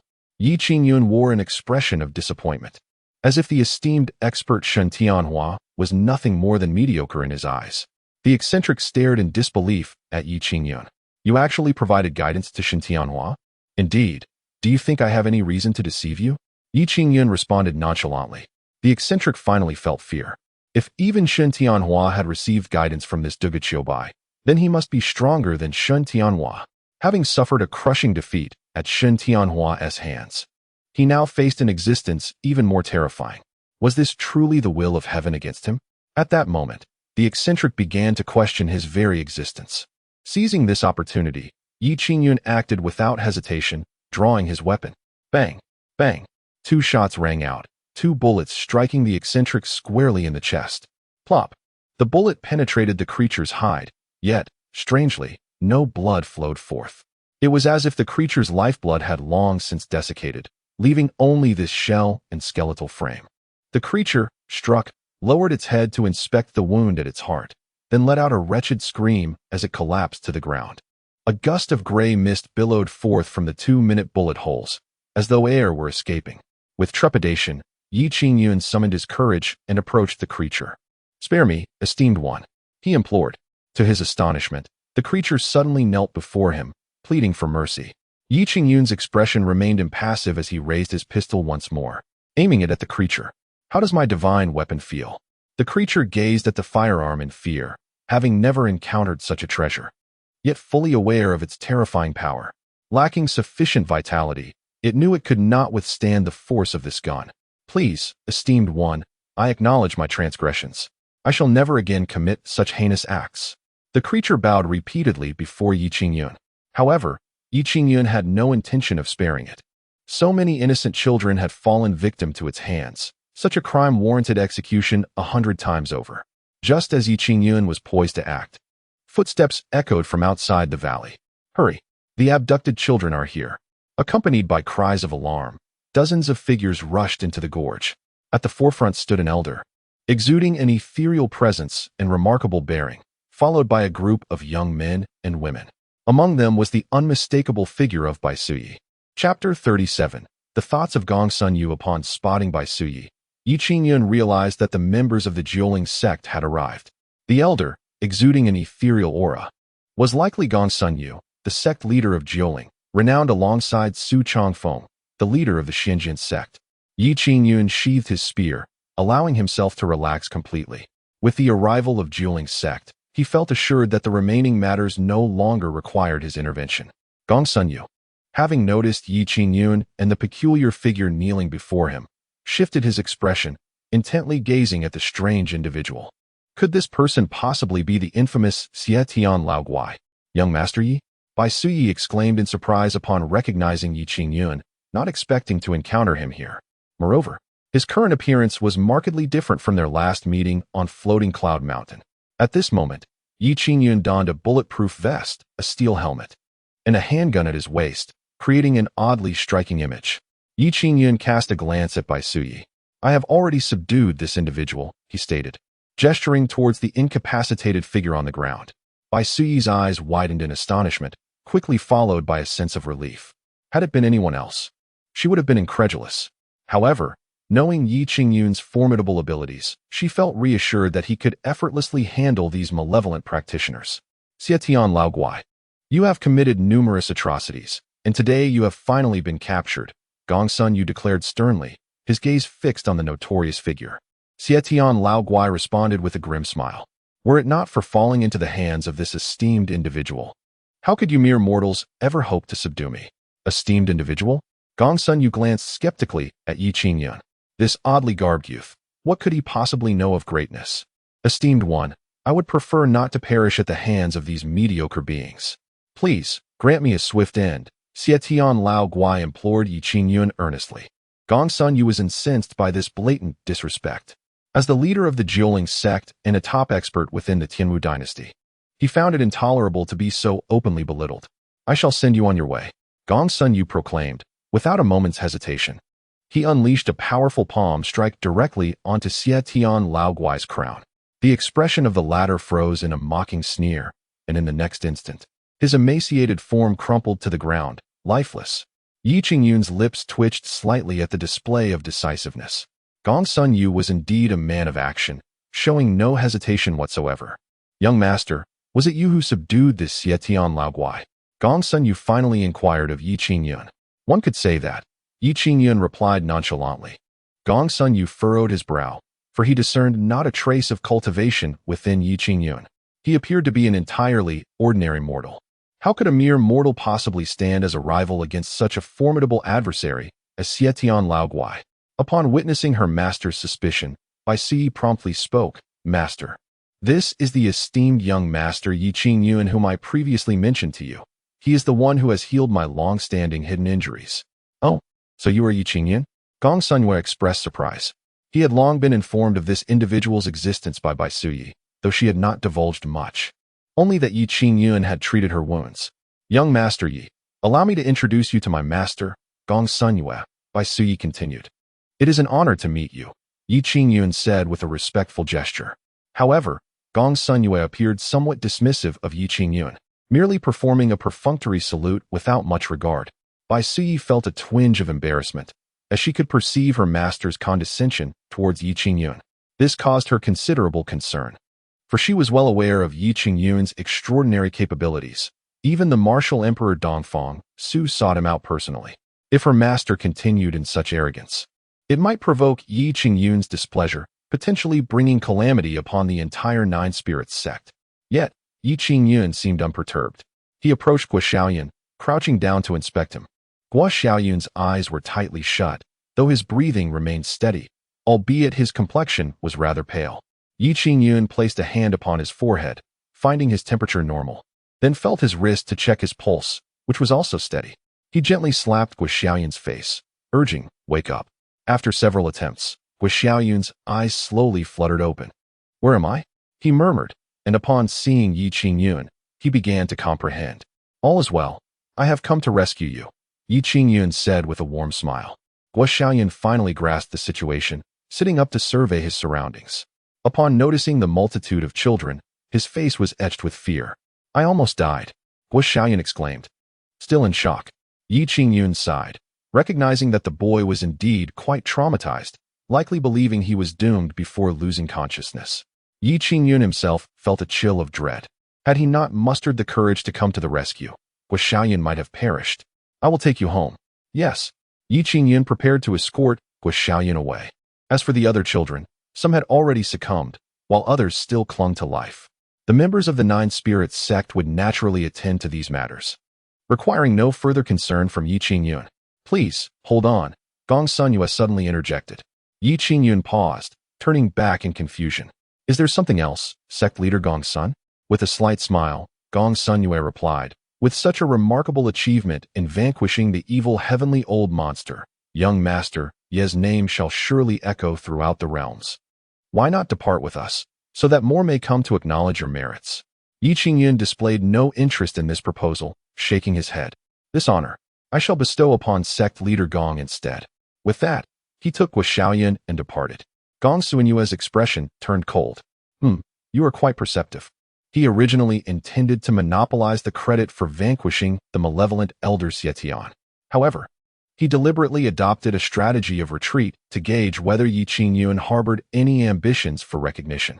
Now that Yi Qingyun has willingly relinquished this merit, I, Gong Sunyue, shall not hesitate to claim it.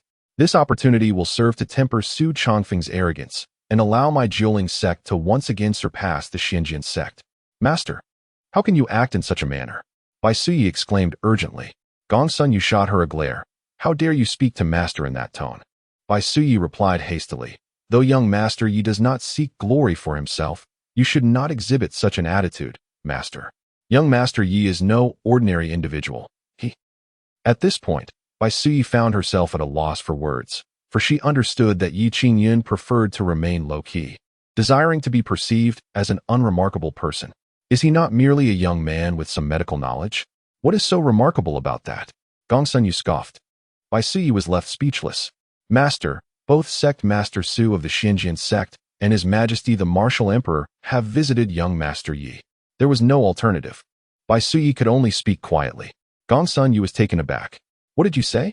he questioned, doubting his own hearing. Bai Suyi sighed. "Sect Master Su and His Majesty the Martial Emperor have indeed paid their respects to young Master Yi. This is something I have witnessed with my own eyes." Chapter 38. A monk arrives from the west. Gong Sunyue was utterly bewildered. Su Chongfeng and Dongfang Su had both paid their respects to this young man. This was a clear indication that Yi Qingyun was no ordinary individual. Regrettably, he had treated Yi Qingyun with such disdain over a trivial matter of merit. Gong Sunyue felt an overwhelming sense of remorse, wishing he could slap himself twice. Why hadn't he spoken up sooner? He began to blame his apprentice, Bai Suyi. Truly, his disciple had led him astray. If only she had revealed the truth earlier, he would never have behaved so poorly towards him. Bai Suyi wore an innocent expression. "Master, I had been trying to signal you all along." "What?" "I thought you were having trouble with your eyes, given how you were squinting over there." "Bai Suyi, master, you truly are oblivious." Meanwhile, Yi Qingyun returned to Floating Cloud Mountain with Guo Shaoyun. Guo Shaoyun appeared somewhat frail, so Yi Qingyun prepared a pot of porridge for him. After consuming it, Guo Shaoyun fell asleep again. Yi Qingyun concealed his belongings once more and reminded himself to refrain from using them unless absolutely necessary. After all, bullets were laborious to manufacture. Without the aid of a system, He could not produce them himself. Each bullet used was one less in his possession. If he exhausted them, he would be left without even his last resort for survival. Qingyun was also thoroughly exhausted, especially after the tense confrontation with that sinister old fiend. As he relaxed, weariness washed over him, and he too succumbed to sleep. Soon, the room was filled with the harmonious sounds of snores, one deep and one light. Outside, Mao and Tuzi snuggled together, sleeping soundly as if nothing had ever occurred, everything returning to a tranquil state as before. The members of the Nine-Spirit sect returned the surviving children to their families, prompting an outpouring of gratitude towards the sect. The Nine-Spirit sect's reputation soared, particularly with sect leader Gongsun Yu personally slaying the sinister old fiend, gaining unparalleled renown. The martial arts community buzzed with discussions about this event. Who was the sinister old fiend? He had once wreaked havoc hundreds of years ago. Though he had vanished from the limelight, his legacy remained etched in memory. Gongsun Yu's victory over him was not merely a service to the people, but a declaration to the entire martial arts world that his power had reached new heights. It seemed that after the martial arts conference of the three sects, Gongsun Yu had transformed his shame into determination, significantly enhancing his strength. Could it be said that his ability to slay the sinister old fiend placed him on par with the martial emperor? One wondered if the leaders of the other two sects would retreat into seclusion upon hearing this news, striving to catch up to Gongsun Yu. At Qingyun sect, Su Changfeng furrowed his brow upon receiving the news, his face clouded with confusion. How peculiar! The esteemed disciple, Li Qingyuan, expressed his astonishment, inquiring of his master. Why do you say such a thing? Su Changfeng replied, Gongsun Yu's strength, by all accounts, should render him incapable of confronting the malevolent elder Xietian. Yet, how is it that he managed to slay this formidable adversary? Li Qingyuan elaborated. It is said that the elder Xietian abducted numerous children to heal his injuries. Perhaps it is precisely because he was wounded that Gongsun, the leader, was able to vanquish him. This indeed seems plausible. Gongsun has certainly garnered attention this time, overshadowing even our Qingyun sect. Su Changfeng chuckled and shook his head. Meanwhile, at the Taihao sect, Chen Gongwang sat in the seat of authority, his countenance devoid of expression. As he listened to the reports from his disciples below, his expression grew increasingly grave. That fortunate old Gongsun has capitalized on the misfortune of an injured elder Xietian, thus elevating his reputation. Chen Gongwang's tone was tinged with envy. Indeed, he felt a pang of jealousy. During the previous martial assembly of the three sects, Su Changfeng had triumphed over both him and Gongsun Yu, while the Qingyun sect had eclipsed both the Jiuling sect and Taihao sect. Now, with Gongsun Yu having slain the elder Xietian and rescued numerous children, he had amassed considerable acclaim, leaving Chen Gongwang completely overshadowed. How could he reconcile such feelings? Master, there is one more matter. A disciple below ventured cautiously. What else could there be? Chen Gongwang furrowed his brow in inquiry. It concerns the Song family of Xiling. It has come to our attention that the father and son of the Song family have inexplicably changed, becoming vastly different from before. Chen Gongwang paused, startled, and pressed for details. What transformation has befallen the Song family? The Song father and son, who once devoted themselves to piety and encouraged benevolence among their household, now frequently engage in charitable acts. However, their endeavors have only brought suffering to the local populace, inciting widespread grievances. Chen Gongwang was left speechless. The Song family truly cannot remain still. Previously, due to their antics, Su Changfeng had personally visited the Taihao sect, urging Chen Gongwang to reign in the Songs and prevent further chaos. Consequently, Chen Gongwang severed ties with the Song family. There was no other choice.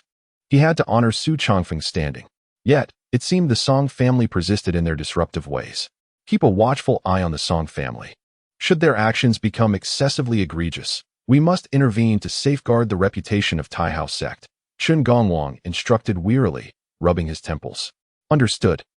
At the border of the Tianwu dynasty, a bustling scene unfolded at the gateway to the Western territories. For reasons unknown, today the border was particularly lively, as monks from the west sought entry into the Tianwu dynasty. This left the border guards somewhat bewildered. One hastened to assess the situation personally. I am Huikong, a monk from the ancient temple of Xichang, seeking the holy son of the Buddhist sect within the Tianwu dynasty. I am Jiqi, a monk from the great Zhao temple. also in search of the holy son of the Buddhist sect in the Tianwu dynasty. The humble monk is Xian Ku, a resident of Lanrua Temple, and, like his two fellow monks, he is on a quest to seek the holy son of Buddhism. The border guard, observing the assembly of bald heads before him, each uttering humble monk and holy son of Buddhism, felt a wave of dizziness wash over him. There was no remedy for it. The sheer brilliance of these monks was blinding when gathered together. After reviewing their Buddhist credentials, he found no discrepancies. Thus, the border guard had no choice but to grant them passage. The monks entered the Tianwu dynasty, marking the first time such a multitude of Buddhist figures had graced the realm. The direction of the holy son of Buddhism lay to the southwest. Indeed, we shall head southwest.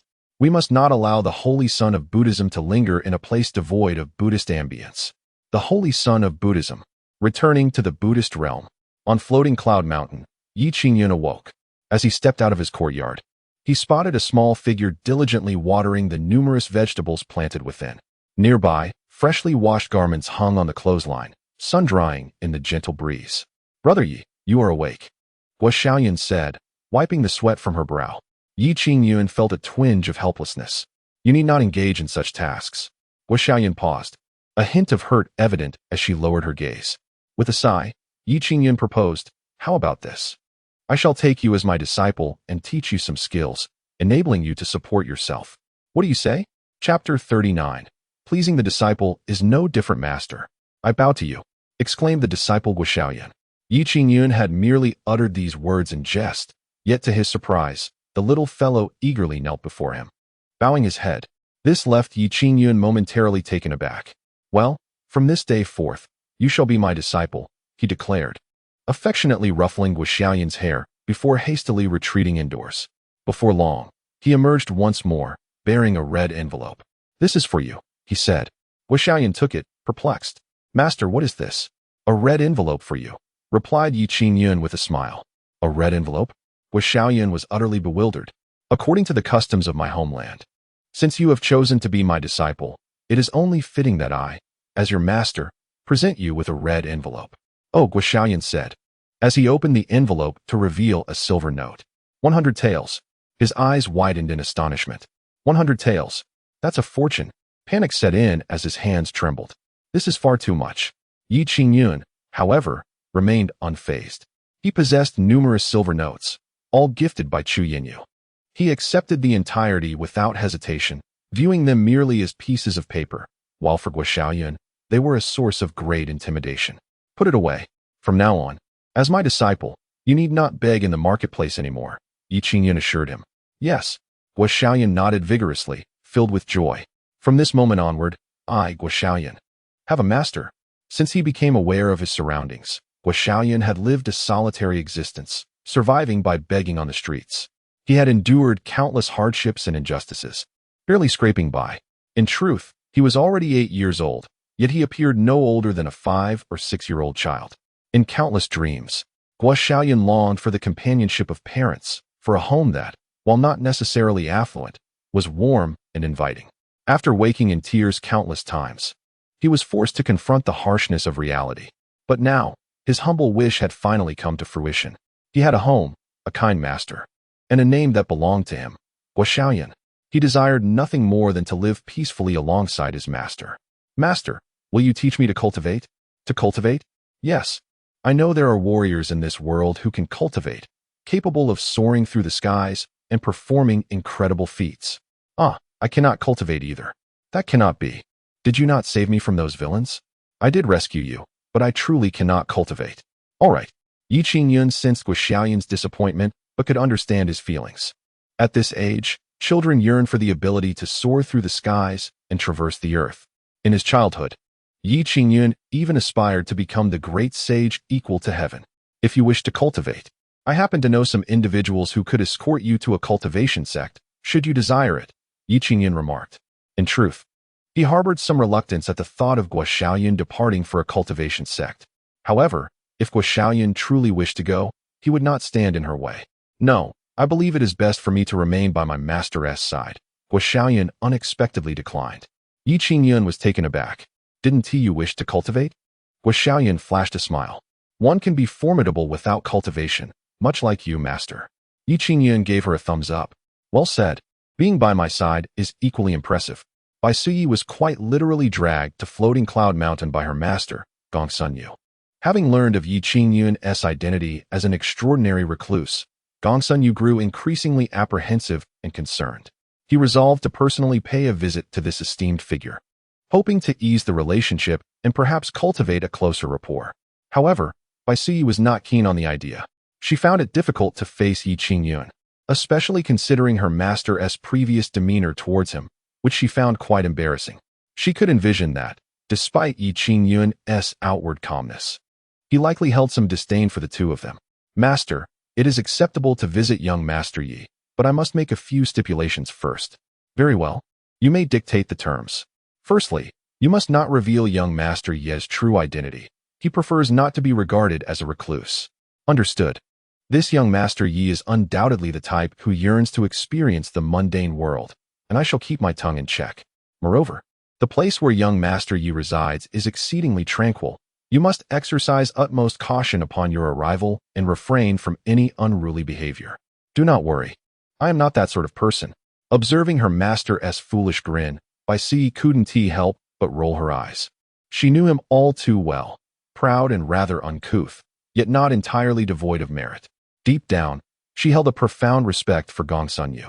You should be aware that young Master Yi keeps a dog and a rabbit, both of which are extraordinary, especially that dog, whose cultivation is unfathomable, Bai Suyi cautioned.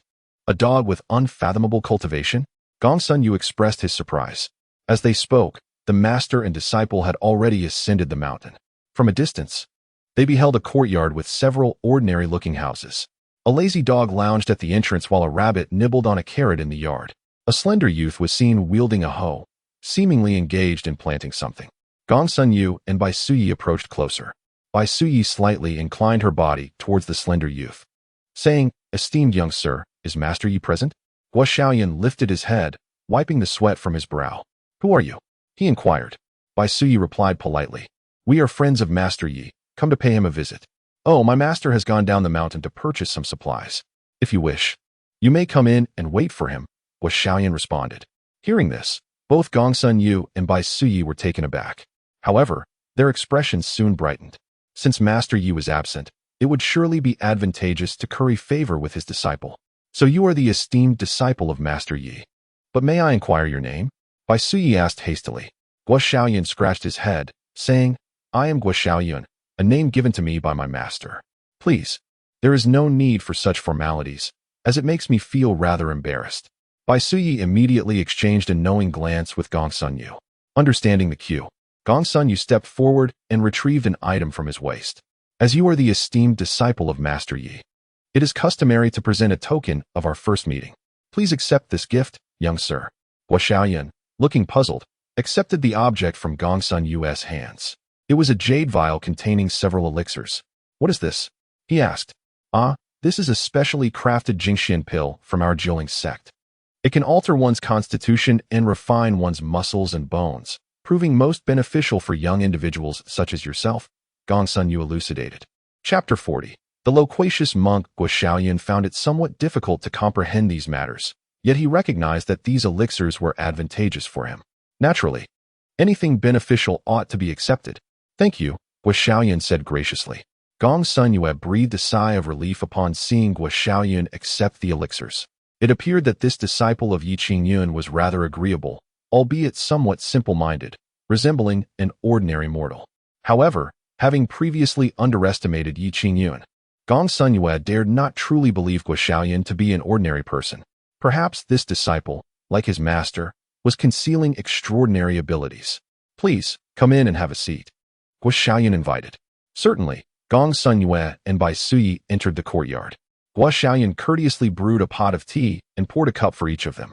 As Gong Sun Yu lifted his teacup, ready to sip, he noticed the tea's emerald hue, infused with a pure, ethereal aura. His expression shifted. Spiritual liquid? He looked up at Bai Suyi, who was also staring at him in astonishment. "Master, could this be an entire cup of spiritual liquid?" Bai Suyi inquired. Gong Sun Yu nodded gravely. Bai Suyi gasped in disbelief. "Is this not a bit extravagant? To serve them with a whole cup of spiritual liquid?" Gong Sun Yu, being an adept of considerable skill, could consume such a cup, enhancing his own cultivation. Yet, should Bai Suyi partake, it might overwhelm her body, risking the rupture of her meridians. Why aren't you drinking? Guo Xiaoyan asked, downing the entire cup in one go. After a morning of labor, he was quite thirsty. He poured himself another cup and drank it down with ease. Then, seemingly unfazed, took up his hoe and returned to tilling the earth. This left the master and disciple utterly dumbfounded. Is it truly permissible to drink spiritual liquid in such a manner? He downed 2 cups so effortlessly? Does he not fear the overwhelming spiritual energy within, capable of overwhelming his body? It was one thing for an ordinary mortal to behave so, but even Bai Suyi, a martial artist at the pinnacle of the spiritual awakening stage, would not dare consume spiritual liquid in such a fashion. Master, Bai Suyi stammered, astonished. Gong Sunyue's expression grew serious. This young man is indeed the disciple of that esteemed individual. He must be an unparalleled genius with a unique constitution, capable of treating spiritual liquid as mere water. Bai Suyi was left speechless. Could such a prodigy truly exist? Gong Sunyue's lips twitched. What other explanation could there be? Bai Suyi fell silent, suddenly envious of Guo Xiaoyan. No wonder he had been accepted as a disciple by Qingyun. He was indeed an extraordinary talent. She felt herself to be lacking in comparison. Why should I compare myself to him? There is no need to harbor jealousy. Deep within my heart, do I truly yearn to become the disciple of young Master Yi? No. I must extinguish this dreadful thought. With great caution, Bai Suyi took a sip from the teapot, only to find herself unable to drink any further. Even that small sip caused an immense surge of spiritual energy within her. Thankfully, she diligently circulated her cultivation techniques to digest that minuscule amount of spiritual liquid. Gong Sunyu, possessing profound cultivation, consumed an entire cup. With that, he radiated warmth, his eyes sparkling with vitality. Although my cultivation did not break through, my spiritual energy has thickened considerably. Gong Sunyu felt a quiet thrill. He and T anticipated such an opportunity from this simple visit. The teapot was soon emptied, with Gong Sunyu savoring 3 cups, feeling utterly content. However, as the afternoon wore on, the absence of Qingyun puzzled both master and disciple. What could possibly require such a lengthy descent from the mountain? Guo Xiaoyan was equally perplexed. The market below was not far. Surely a round trip would take but 2 hours. Yet, Qingyun had left at dawn, and now, as the sun dipped low, he remained absent. Could he have encountered some trouble? Concern brewed within Guo Xiaoyan as he glanced at Gong Sunyu and his disciple. Perhaps you should return first. I must descend to search for my master. No trouble at all. We have overstayed our welcome today.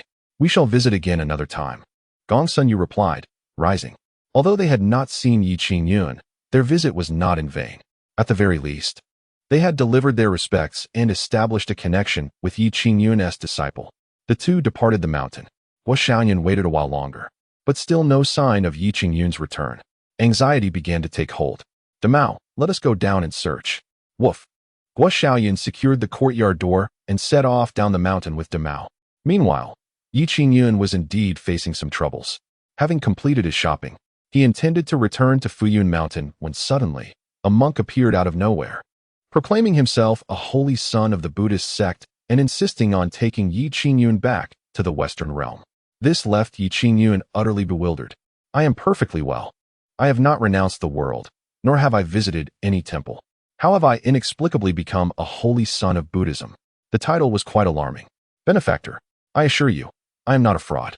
Monk Huikong clasped his hands together, standing before Qingyun, his face etched with urgency.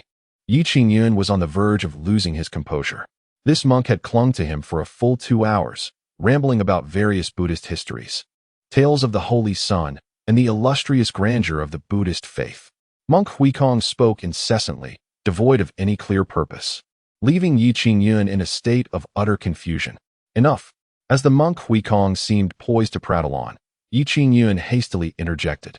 Huikong was momentarily taken aback, but then his face brightened with joy. Are you intending to accompany this humble monk back to the ancient West Zen temple? Qingyun clenched his fists, tempted to strike the monk atop his bald head. Let me reiterate, for the final time, I am not the so-called holy son of the Buddha that you speak of. Do not mention any of those trifling Buddhist matters to me. I have no desire to hear them. Qingyun's voice emerged through clenched teeth as he strode past the monk. However, To his dismay, Huikong followed closely behind. Yi Qingyun's anger flared. "Get lost!" he exclaimed vehemently at Huikong. Yet, the monk remained unfazed, even sporting a faint smile. "It seems you still do not believe this humble monk. Allow me to share with you the legend of the Holy Son of the Buddha." Yi Qingyun took a deep breath. "After your lengthy discourse, it is time for me to speak." Huikong paused, perplexed. "What do you wish to convey? Do you understand why I am reluctant to accompany you to your so-called Western Buddhist realm? It is because there exists no true Mahayana Buddhism there," Yi Qingyun declared sharply. Huikong shook his head repeatedly. "That is impossible. My Western Buddhist temples are countless. How could they lack Mahayana teachings?" Yi Qingyun chuckled coldly. "Then enlighten me. What exactly constitutes Mahayana Buddhism?" Chapter 41. Are you familiar with Mahayana Buddhism? Master Huikong spoke eloquently. Mahayana Buddhism primarily emphasizes the three teachings of precepts, concentration, and wisdom, along with the Eightfold Path. The practice of Mahayana Buddhism leads to the path of liberation, allowing one to attain liberation in this life. By realizing arhatship, one can achieve complete liberation in this existence, free from the cycle of rebirth. These three statements indeed serve as the guiding principles within the Buddhist community and are regarded by Huikong and others in the order as the essence of Mahayana Buddhism, the supreme doctrine. However, Yi Qingyun, upon hearing this, shook his head in disappointment. "Why do you shake your head?" Huikong asked, puzzled. "What you describe is merely Hinayana Buddhism." "Impossible. This is the Mahayana Buddhism of our tradition, celebrated for millennia, unchanged." Huikong firmly rejected Yi Qingyun's assertion, as he had been immersed in these teachings since childhood. To him, this was the very essence of Mahayana Buddhism. Yi Qingyun sighed, casting a sympathetic gaze at Huikong. "It is unfortunate that you have devoted your life to the recitation of the Buddha's teachings, yet remain unaware of the true nature of Mahayana Buddhism." Huikong frowned. "You insist this is not Mahayana Buddhism. Then, pray tell, what do you consider to be its essence?" This provoked a sense of defiance in Yi Qingyun, which was precisely the effect he sought. Otherwise, his subsequent words would lack the desired impact. "Huikong, listen closely." Yi Qingyun cleared his throat.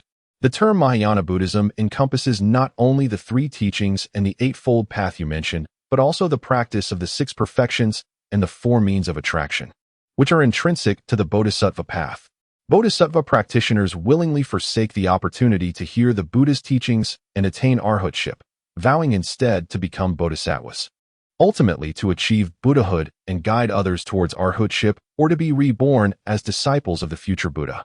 In contrast, practitioners of the path of liberation seek only to attain arhatship while the teachings endure, aiming for immediate release from the cycle of rebirth. Those who merely adhere to the 5 precepts and 10 good deeds within the realms of humanity and deities remain ordinary beings, as they focus solely on their own liberation, neglecting to return and assist other sentient beings. Thus, they are classified as following Hinayana Buddhism. Conversely, a bodhisattva aspires to attain the supreme path to Buddhahood for their own liberation from the cycles of birth and death, while also aiding countless beings to transcend the suffering of existence.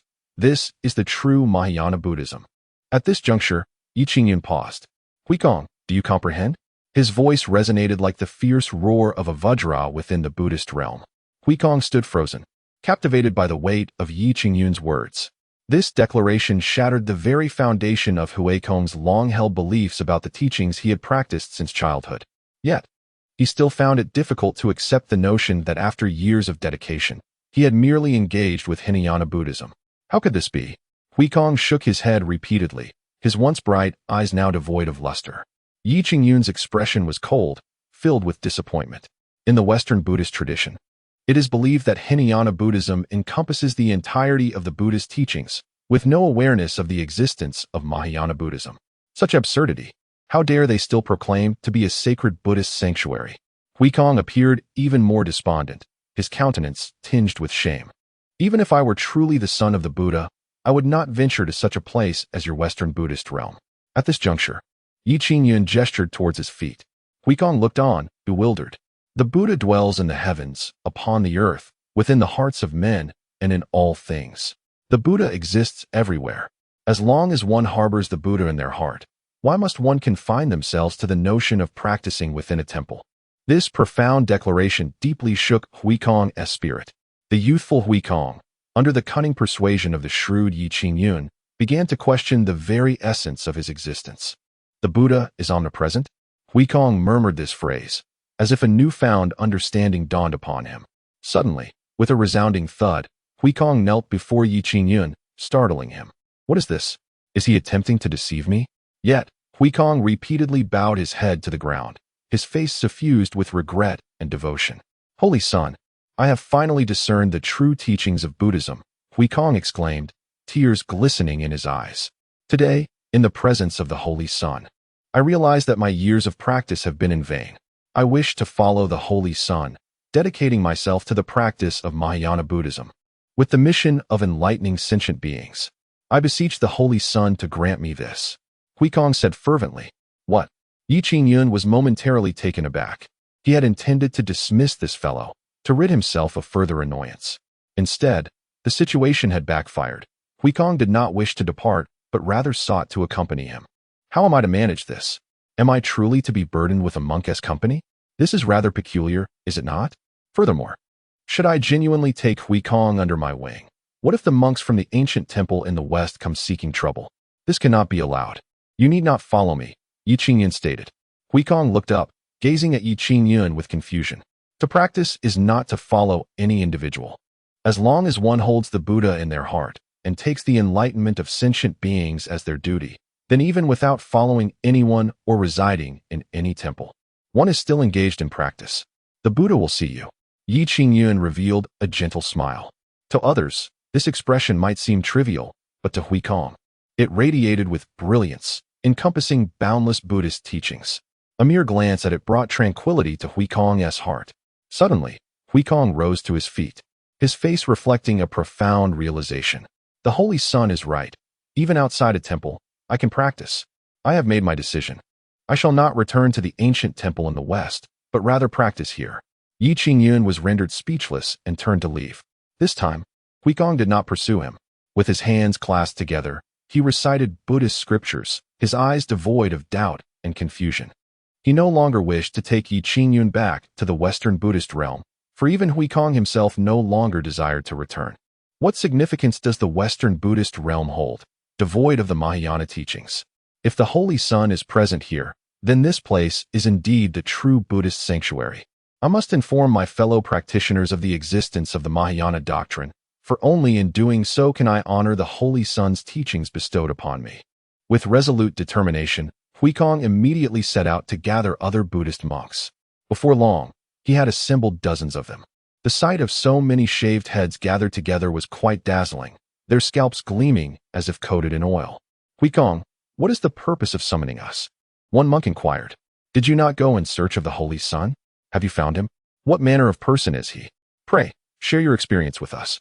The assembly of monks gazed eagerly at Huikong, keen to hear the details of his encounter with the Holy Son. With a gentle smile, Huikong shook his head. Dear fellow practitioners, I have something to convey to you. The monks were taken aback.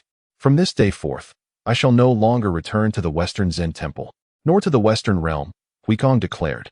The monks erupted in astonishment. Huikong, what has come over you? Huikong softly chanted, Amitabha. The Buddha is omnipresent. As long as the Buddha resides in one's heart, one can cultivate their practice anywhere. Chapter 42. Have I taken in a genius? On his way, Yi Qingyun encountered Shaolin, who had descended the mountain in search of him. Upon seeing Yi Qingyun return safely, Shaolin's anxious heart finally found solace. The master and disciple, accompanied by Damao, ascended the mountain together. Master, 2 individuals came to visit you earlier. Shaolin recalled the pair, Gongsun Yu and Bai Sui. Oh, who were they? Yi Qingyun's heart tightened with concern. Could they be monks from the Buddhist sect? An old man and a young, beautiful sister. The old man claimed to be the sect leader of the 9 Spirits sect, Gongsun something, but I couldn't quite remember. The lovely sister is called Bai Sui. She said she is your friend. At this point, Shaolin exchanged knowing glances with Yi Qingyun, chuckling mischievously. Master, you know such a beautiful sister? Yi Qingyun felt a flush of embarrassment. She's merely a friend. Do not let your youthful imagination wander. Oh, did they say anything? They mentioned they came to visit you and even gifted me a bottle of elixirs. I served them tea, and they waited until the afternoon without seeing you return. So they left, saying they would visit again. Yi Qingyun nodded, not overly concerned. Master, this elixir is quite delectable. Would you like to try some? Guo Xiaoyan exclaimed, chewing on the essence pill gifted by Gong Sun Yu with delight, akin to munching on broad beans. Let me have a taste. Yi Qingyun took one and placed it in his mouth. It was slightly sweet and had a crisp texture. Not bad. If you enjoy it, feel free to consume them all. Guo Xiaoyan promptly poured the entire bottle of essence pills into his mouth, crunching them with unabashed pleasure. Moments later, he had devoured all 8 essence pills. If other martial artists had witnessed this scene, they would undoubtedly have been left astonished. Though the essence pills were not of the highest caliber, for an untrained mortal to consume an entire bottle was akin to courting death. Ordinary individuals would certainly perish from such an act. Yet, Guo Xiaoyan seemed entirely unaffected, letting out a satisfied belch as if nothing had happened. Upon returning to the mountain, Yi Qingyun's life appeared to regain its tranquility. With Guo Xiaoyan assisting in the farm work, Yi Qingyun found himself considerably less burdened. Naturally, he did not neglect to impart knowledge to Guo Xiaoyan. After all, the latter had come to him as a disciple, not merely as a caretaker. Yi Qingyun, unable to cultivate, opted to teach other skills. Xiaoyan, today I shall teach you how to write. I can write. What? I truly can write. Seeing Yi Qingyun's skepticism, Guo Xiaoyan fetched paper and ink, demonstrating his writing in front of Yi Qingyun. Although the characters were somewhat crooked, they were still legible. Yi Qingyun was taken aback. Whom did you learn from? Guo Xiaoyan smiled and replied, I learned from the storyteller, Old Huang, at the tea house. Old Huang. Yi Qingyun recalled this individual. Not long ago, he had casually sat in the tea house and had an encounter with Old Huang. How many characters do you recognize? Yi Qingyun inquired further. I can recognize quite a few. Guo Xiaoyan continued to write. Yi Qingyun was at a loss for words. It seemed that teaching him characters was unnecessary. Then let me teach you to draw, Yi Qingyun suggested. Sure. Guo Xiaoyan expressed genuine interest. Yi Qingyun began with the basics, bringing forth an egg and placing it before Guo Xiaoyan. Draw this egg. Create 10 versions, and see if there are any differences. All right. Guo Xiaoyan obediently began to draw the egg. Yi Qingyun smiled slightly, uncertain if his teaching method was appropriate. However, he remembered that a master painter from his previous world had trained in a similar fashion. Before long, Guo Xiaoyan completed the 10 egg drawings. Yi Qingyun examined them and noticed that while each egg was distinct, they shared a common trait. They were all remarkably perfect, captured from various angles. Yi Qingyun was astonished. Could it be that he had unwittingly acquired a genius apprentice?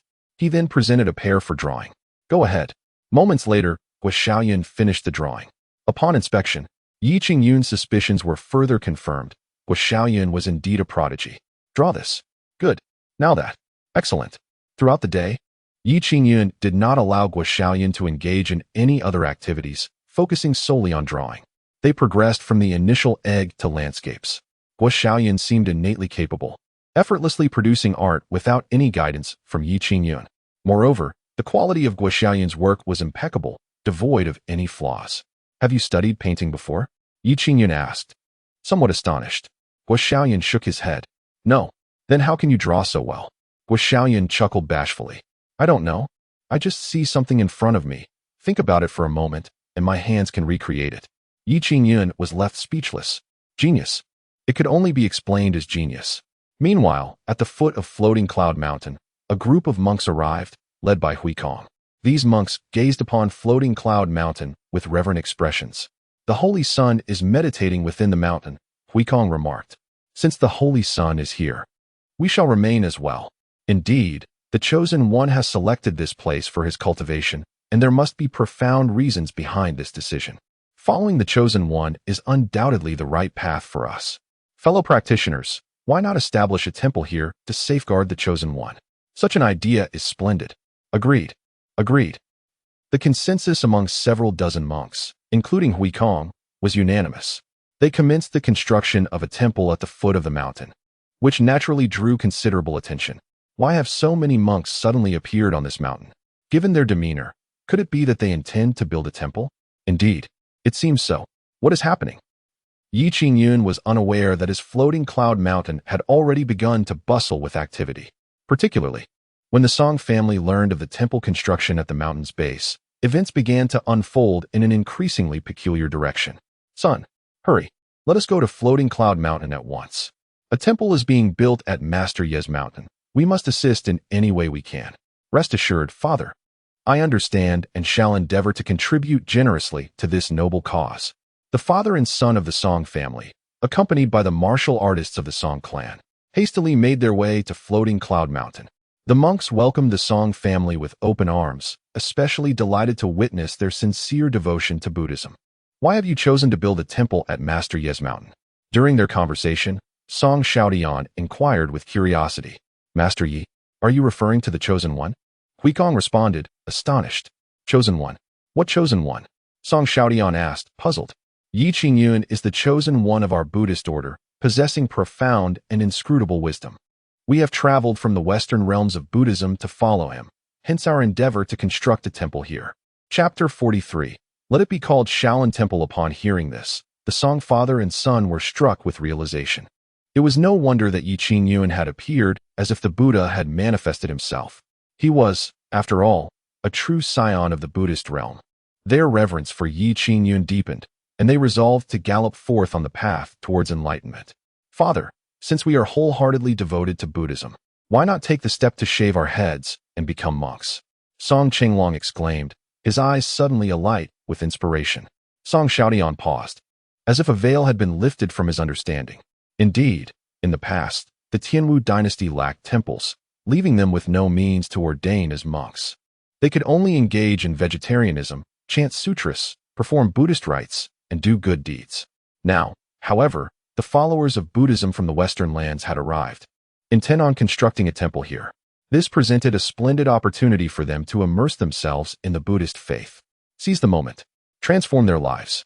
The chance lay before them. The father and son promptly sought out Master Huikong. Master Huikong, we wish to ordain, they declared, brimming with excitement. To an outsider, their eagerness might have seemed misplaced, as if ordination were merely a joyous affair. Master Huikong was taken aback, caught off guard by their fervor. Do you truly wish to become monks? Indeed, we are unwavering in our devotion to the Buddha. With your arrival, we are certain that we must become monks. They replied earnestly. Only through ordination can we realize our true potential. We beseech Master Huikong to grant us this wish.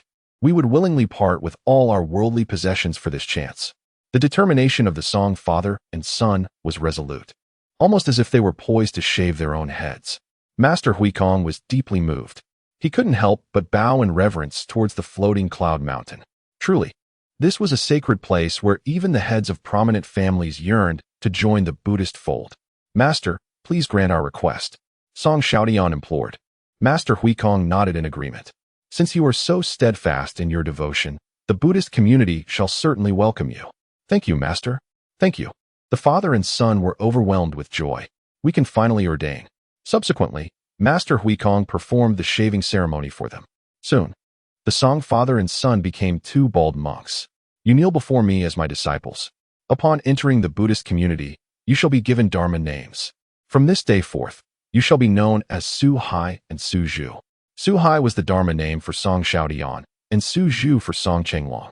Within the Buddhist order, distinctions of father and son faded away, leaving only the hierarchy of seniority. Yet, as both had taken refuge under Master Huikong, they were considered peers within the Buddhist community. Thank you, Master.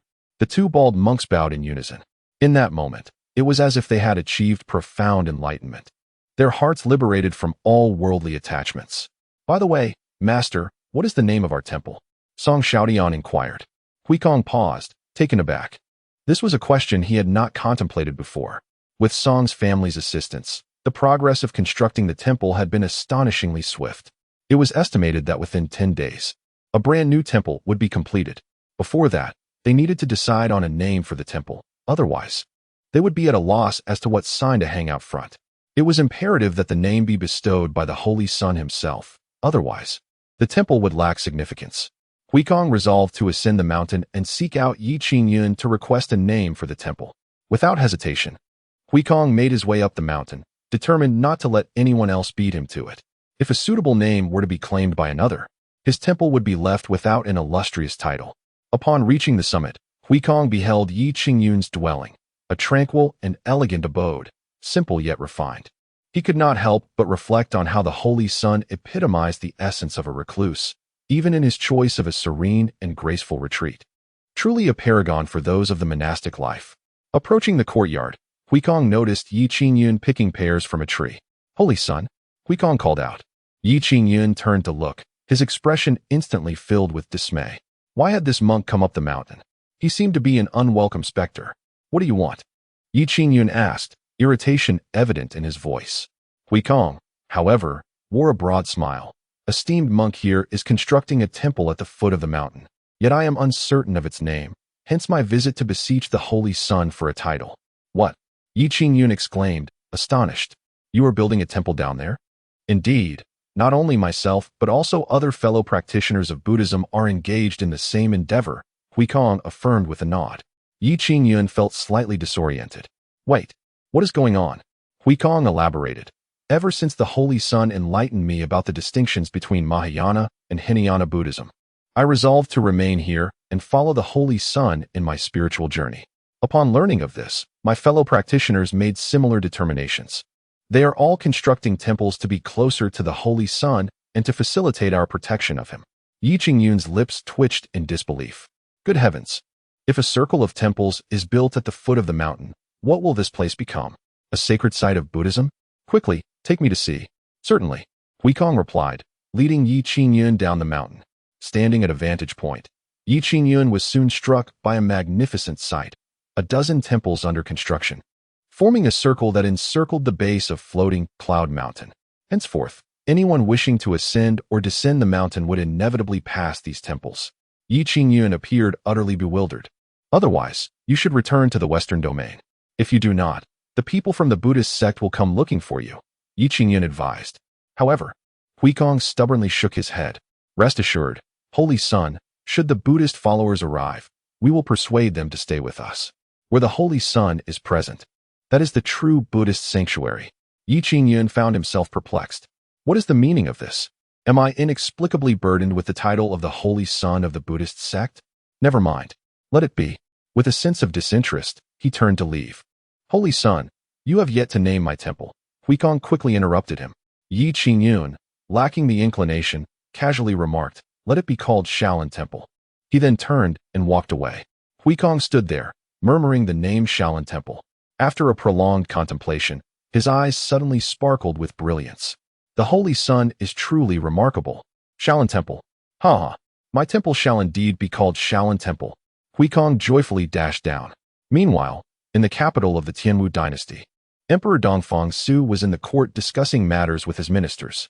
Suddenly, a soldier rushed in, exclaiming, "Urgent report from the border! Urgent report from the border!" The court was instantly thrown into chaos. Dongfang Su's expression hardened. What has transpired at the border?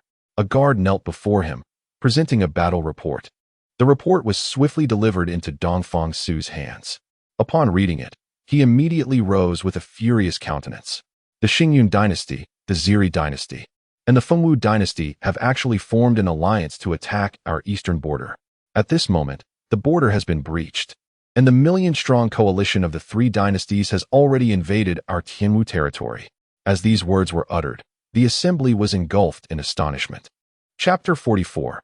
Yi Qingyun's relocation. The three great dynasties, with their coalition of 1,000,000 troops, have breached the eastern frontiers of the Tianwu dynasty and are now surging into the heart of the realm. This shocking turn of events struck like a bolt from the blue, leaving everyone in utter disbelief. The ferocity of this assault was overwhelming, and it was no wonder that even the martial emperor, Dongfang Su, found himself at a loss. The alliance of the three dynasties posed an existential threat to the Tianwu dynasty. "Your Majesty, we must mobilize our forces immediately to curb their advance," exclaimed several court officials in unison. "Your Majesty, dispatch the army at once. While the eastern territories have not yet entirely succumbed, we must act swiftly. In this critical moment, the only recourse to safeguard the Tianwu dynasty lay in repelling the onslaught of the allied forces. Should the eastern front fall entirely to them, any hope of a counteroffensive would fade into mere fantasy." As the emperor, Dongfang Su understood this imperative clearly. "General Qingyun," he called out. "I am here," replied Qingyun, adorned in heavy armor, his voice resonating with determination. "Immediately assemble 30,000 elite Tiger Bend troops, along with 100,000 Imperial guards from the capital, and march forth to the eastern front to confront the enemy. Remember, we do not seek a decisive victory, but it is imperative to halt the coalition forces at all costs. We must not allow them to trample upon the sacred soil of the Tianwu dynasty. Qingyun bowed deeply. I shall obey your command. With that, he departed, leading a formidable force of 400,000 soldiers towards the eastern front. This was the swiftest mobilization the Tianwu dynasty could muster. While it was possible to call forth additional troops, such an endeavor would require time, a luxury they did not possess. Within 3 to 5 days, it would be impossible to gather more forces. The atmosphere within the court was grim. The coalition of the three dynasties numbered over 1 million, an overwhelming tide that could obliterate everything in its path. The question lingered. Could Qingyun and his 400,000 withstand the onslaught of such a vast army? The odds were decidedly unfavorable, with many speculating that their forces might only endure for 3 days before succumbing. Should that occur, the eastern territories would descend into chaos, placing the very existence of the Tianwu dynasty in jeopardy. After the court adjourned, Dongfang Su remained troubled and restless. He longed to personally venture to the eastern front. Yet as the sovereign, his presence there would undoubtedly provoke a response from the three dynasties. Should he encounter any misfortune, the Tianwu dynasty would face dire consequences. Your Majesty, there may yet be a glimmer of hope for the eastern front, spoke Guyu, suddenly appearing and kneeling before Dongfang Su. Startled, the emperor shook his head. There is no need to console me. If General Qingyun's forces can last 3 days, it would be a significant achievement. Preserving the eastern territories seems an insurmountable task. He felt no great hope, knowing that their only recourse was to gather more troops while they still had time and seek alliances with neighboring nations. Only in this manner can the Tianwu dynasty be preserved and the eastern territories reclaimed. However, the current situation is exceedingly unfavorable for the Tianwu dynasty. Guyu remarked, Your Majesty, have you forgotten? The floating cloud mountain lies within the eastern territories. Upon hearing this, Dongfang Su was momentarily taken aback, but his eyes soon sparkled with realization. Indeed, he had just remembered that a profound and enigmatic recluse resided atop floating cloud mountain. With this esteemed individual's assistance, perhaps the eastern territories could be safeguarded. Guyu, you must immediately seek out this recluse and request his aid, commanded Dongfang Su. As you wish, Guyu replied, setting off with Dongfang Su's token, heading straight for floating cloud mountain. Remarkably, he arrived ahead of Qingyun's formidable army of 400,000. Before the million-strong coalition reached floating cloud mountain, Guyu hastily made his way there. However, upon his arrival, he was taken aback. Why were there so many temples at the foot of floating cloud mountain? One after another, they lined the path, effectively blocking the ascent. The largest temple bore the sign of Shaolin Temple, exuding an air of solemnity and grandeur. To the uninitiated, one might mistake it for a significant Buddhist temple from the Western territories. Guyu, though perplexed, had no time to ponder these matters and hurriedly navigated through the temples, determined to reach the mountain. Upon reaching the summit, Guyu spotted Yi Qingyun leisurely sipping tea in a reclining chair, while Guo Shaoyun washed clothes nearby. Master, someone is here, Guo Shaoyun called out, noticing Guyu first. Yi Qingyun opened his eyes and, upon recognizing Guyu, smiled warmly. Guyu, it has been quite some time since you last visited. Yet Guyu had no inclination for pleasantries. He promptly bowed to Yi Qingyun. Young Master Yi, I must implore you to venture out this time. Yi Qingyun was taken aback. Guyu appeared grave. Was he truly requesting him to emerge from seclusion? What had transpired? What is the matter? Yi Qingyun inquired. Guyu then recounted the events that had unfolded. Upon hearing the news, Yi Qingyun nearly toppled from his chair. Good heavens! A war has broken out. What shall we do? Master, perhaps we should consider relocating, Guo Shaoyun suggested, her face clouded with worry. Having once experienced the hardships of poverty, she understood the importance of preparedness. Yes, we must move swiftly, Yi Qingyun exclaimed, rushing into the house to gather his belongings. Guyu was left utterly flabbergasted. Young Master Yi, we are counting on you to repel that million-strong army, he called out, hastening to keep pace with Yi Qingyun. Yi Qingyun, exasperated, replied, You expect me to fend off 1 million soldiers? Who do you think I am, Sun Wukong? The lone moon wore a perplexed expression. Who is Sun Wukong? Yet, now is not the time to ponder the identity of Sun Wukong. In the current era of the Tianwu dynasty, aside from young Master Yi, There truly exists no one capable of altering the fate of our realm. The lone moon knelt before Yi Qingyun, earnestly pleading. Yi Qingyun sighed. It is of no use for you to beseech me. I am but a mortal, not to mention a million-strong army. Even a few robust men could easily overpower me. You should return and inform His Majesty the martial emperor that I, Yi Qingyun, am moving. Should he wish to dine with me in the future, he must refrain from visiting Qingyun Mountain. With that, Yi Qingyun resumed packing his belongings. Despair gripped the heart of the lone moon. Even Yi Qingyun was unwilling to take action. Was it truly the will of heaven to doom the Tianwu dynasty?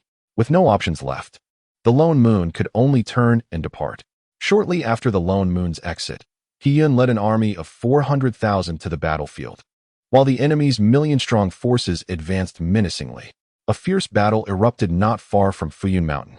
Yet, within less than a day's time, the 400,000 troops were utterly defeated, with remnants of the army fleeing in disarray. Is this all the Tianwu dynasty is capable of? Slaughter. Let us march into the heart of the Tianwu dynasty. After this battle, the Tianwu dynasty will be stripped of all resistance. The million-strong army swiftly approached the vicinity of Qingyun Mountain.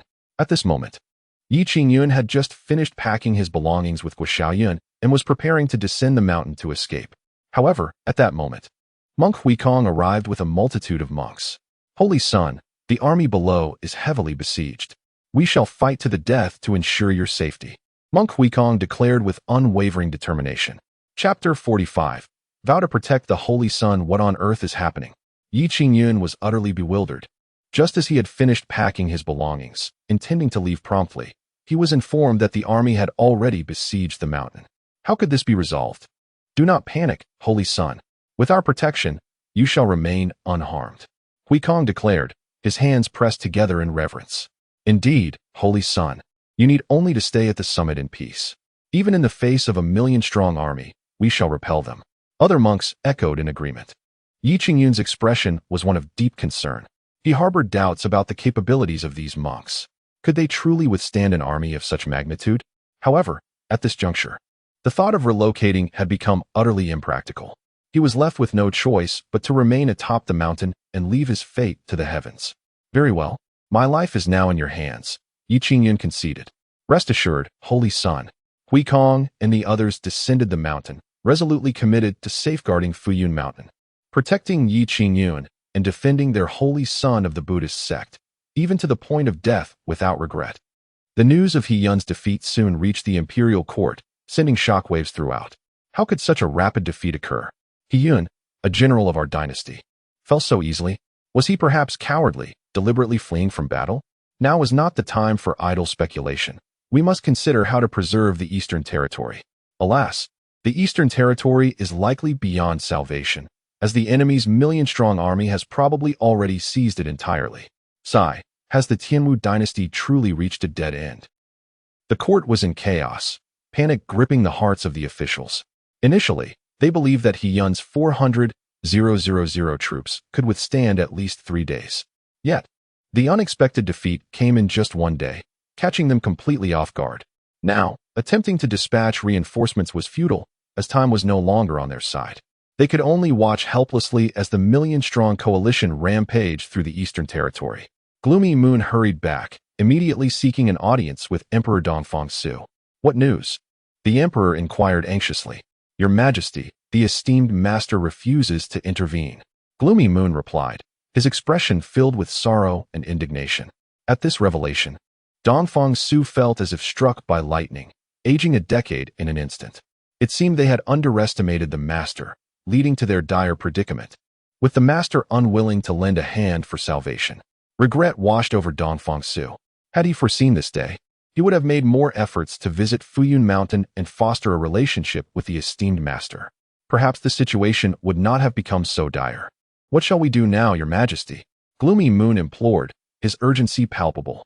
Taking a deep breath, a resolute expression took form on Dongfang Su's face. I shall personally lead the charge. Buddha saves the world. Today, we shall enlighten those ensnared in worldly disputes, urging them to lay down their weapons and follow the path of the Buddha. Monk Huikong, accompanied by a multitude of monks, stood outside the gates of Shaolin Temple, his face radiating piety.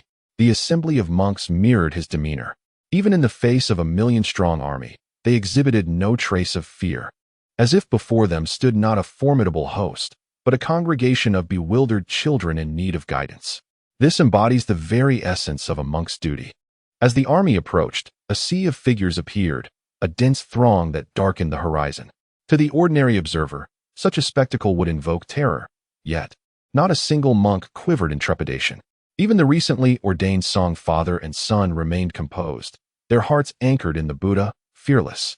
The army advanced, and 3 generals on magnificent steeds emerged from the ranks.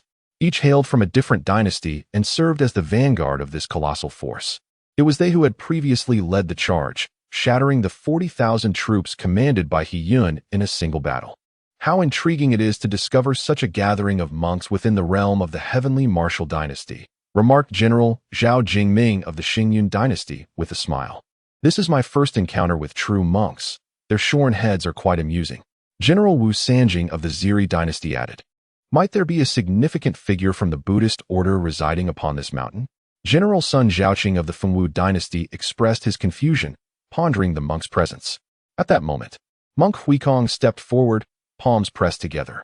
Amit Ba, he intoned, bowing respectfully to the 3 generals. Esteemed generals, this is a sacred place of tranquility for the Buddhist order. I implore you to lead your troops away swiftly, lest you disturb our practice. His tone remained calm, his demeanor steadfast, yet the generals felt a twinge of discontent. You are not the least bit afraid upon witnessing our million-strong army? Does that not undermine our authority? Zhao Jingming asserted, his voice grave. Even if you are unafraid, you should at least feign some semblance of fear. We, the coalition of 3 great dynasties, have come to dismantle the heavenly martial dynasty. If you monks wish to avoid annihilation, you would do well to retreat and not court your own demise. Huikong shook his head. The holy son of our order meditates atop this mountain, and we cannot allow you to disrupt his sanctity. You shall have to tread over our corpses first. As his words fell, a golden radiance enveloped Huikong, as if a celestial being had descended, illuminating the surroundings with divine light.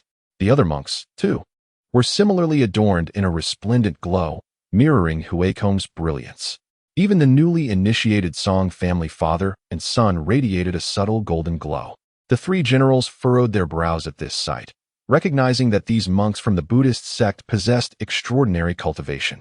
Should a conflict arise, extinguishing them would indeed require considerable effort. Their greatest concern, however, was the mention of the Buddhist holy son by Huikong, an evidently significant figure within the Buddhist realm. When had such a prominent individual from the Buddhist community arrived in the Tianwu dynasty? We are here to vanquish the Tianwu dynasty, not to provoke the Buddhist sect. Sun Zhao interjected. What fear could we possibly have from the Buddhists? Do they believe that my million-strong army is made of clay? Wu Sanjing remarked nonchalantly, seemingly unfazed by the presence of the Buddhist monks. We must seize Floating Cloud Mountain. Its treacherous terrain can serve as our stronghold, ensuring the safety and mobility of our forces, Zhao Jingming asserted. Seeing this, Sun Zhao ceased further discussion. I shall reiterate, if you do not depart at once, I shall send you on your way. Zhao Jingming thundered. The expression of Huikong darkened. Our Buddhist compassion refrains from taking life.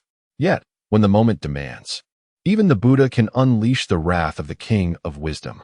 With a resounding crash, a brilliant golden light erupted, and the immovable King of Wisdom manifested behind Huikong. As the foremost among the 8 great kings of Buddhism, the King of Wisdom clears obstacles in times of peril, embodying unwavering resolve. The wrath of the king instills dread in the malevolent forces that disturb the lives of sentient beings, compelling them to retreat. Chapter 46. The emergence of the true dragon. The monks of Huikong hail from the Western Buddhist sects, each distinguished in their respective monasteries. Alongside their profound understanding of Buddhist teachings, every one of them possesses formidable martial prowess. It is a fundamental principle among practitioners of Buddhism that mastery of martial arts is essential. After all, when wandering the world, a lack of cultivation renders them incapable of rescuing others or even themselves in times of peril. Thus, the cultivation of strength is held in high regard within the Buddhist community. Huikong is a master of the realm, comparable to the elders of the 3 major sections. The other monks are similarly accomplished. The combined might of a dozen masters of the realm gathered together is undoubtedly extraordinary. Yet, when confronted with a million-strong army. Even such formidable practitioners are akin to a solitary boat adrift on a vast ocean, unable to stir the tides. Nevertheless, Huikong and his companions remain undaunted, willing to sacrifice their lives to safeguard the sanctity of the holy sun upon the mountain. They even consider it an honor. To perish for the holy sun of Buddhism is sufficient to embrace the divine. Fire at will, Zhao Jingming uttered with a cold snort, issuing his command. In an instant, a multitude of arrows was unleashed. A torrential downpour of arrows descended upon the monks. Huikong joined his hands in prayer, and the immovable king behind him sprang into the air. Thud, thud, thud. The arrows struck the immovable king, yet failed to budge him even slightly, falling to the ground like leaves. The other monks similarly employed their techniques to withstand the onslaught of arrows. However, while they managed to fend off the first wave, a second wave soon followed. It appears the monks possess considerable cultivation. We shall employ the breaking arrows, Wu Sanjing stated coldly. Soon after, the soldiers replaced their arrows with a special type. The heads of these arrows were pitch black, etched with peculiar patterns, exuding an extraordinary aura. Breaking arrows. These arrows are specifically designed to counter practitioners, crafted from unique materials and inscribed with formations to disrupt spiritual energy. Release, Wu Sanjing commanded, and the breaking arrows were loosed in unison. Whoosh, whoosh, whoosh. The breaking arrows whistled through the air. The monks, unfamiliar with such arrows, had been raised in the peaceful Western Buddhist sects, untouched by the ravages of war and oblivious to the existence of breaking arrows. It was only when the arrows descended upon them that they realized the gravity of their situation. Boom, boom, boom. The breaking arrows displayed astonishing power, dismantling the techniques the monks had employed. What? How is this possible? These are no ordinary arrows. The monks were struck with terror, hastily retreating.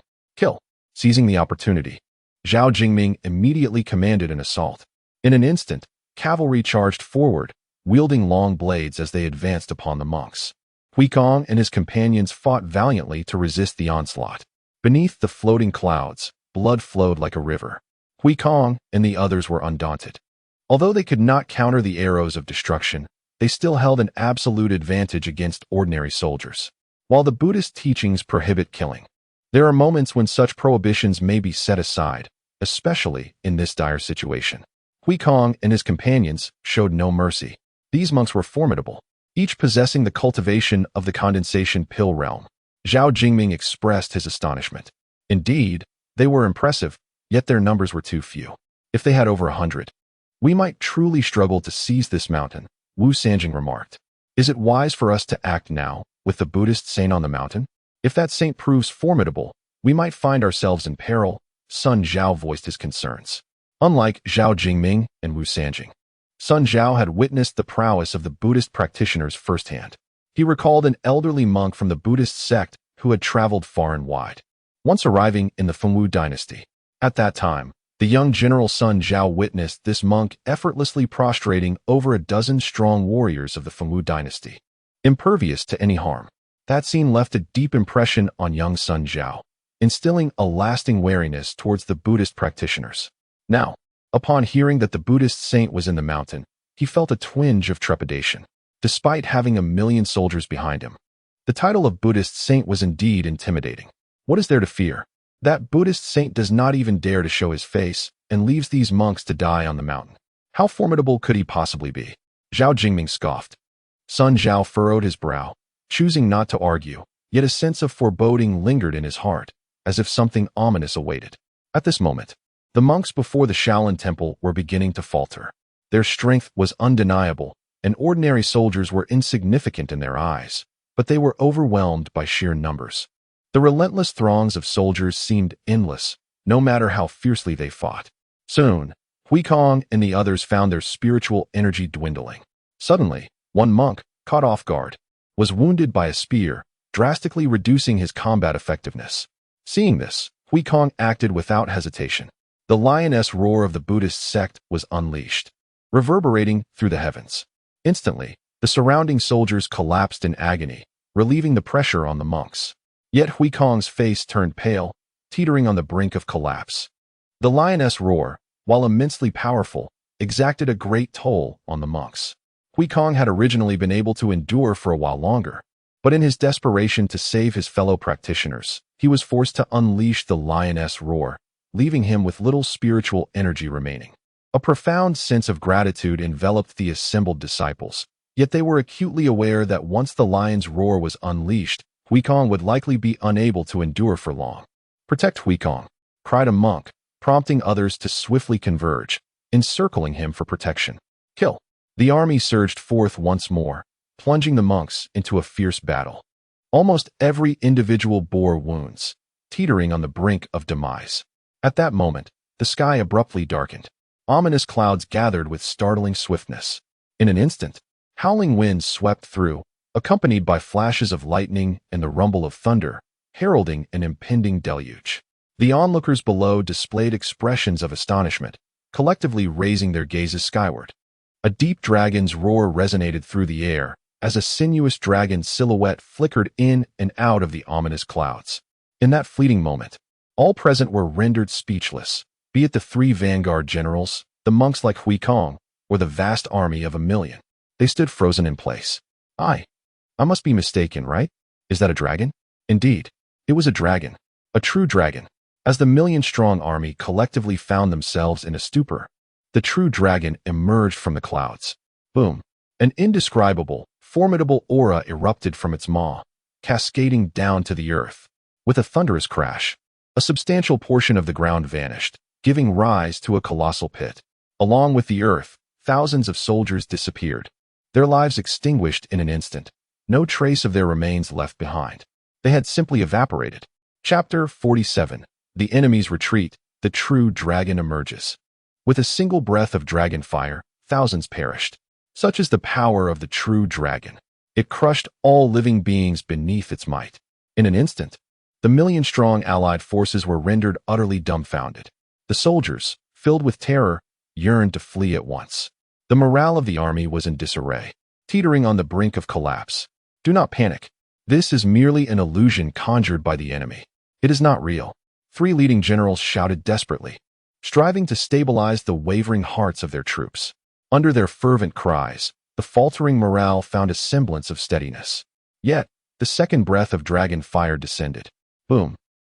The roaring flames, akin to a meteor's descent, crashed to the ground with a thunderous roar. Another colossal explosion echoed, creating yet another immense pit in the earth, leaving thousands of soldiers reduced to mere ashes. This devastation shattered the resolve of the 1,000,000-strong coalition entirely. Nearly 100,000 lives had been extinguished in these 2 fiery assaults. How could they continue to fight? Those 100,000 souls vanished like chaff in the wind, leaving the remaining soldiers grappling with the incomprehensible shock. Remaining in this dreadful place would surely lead them to the same fate as their fallen comrades, disintegrating into nothingness. Even the 3 leading generals were paralyzed with fear, trembling at the sight before them. Retreat! Retreat! No command was necessary. The 1,000,000-strong coalition had already begun to scatter in a panicked flight. Discipline had utterly disintegrated.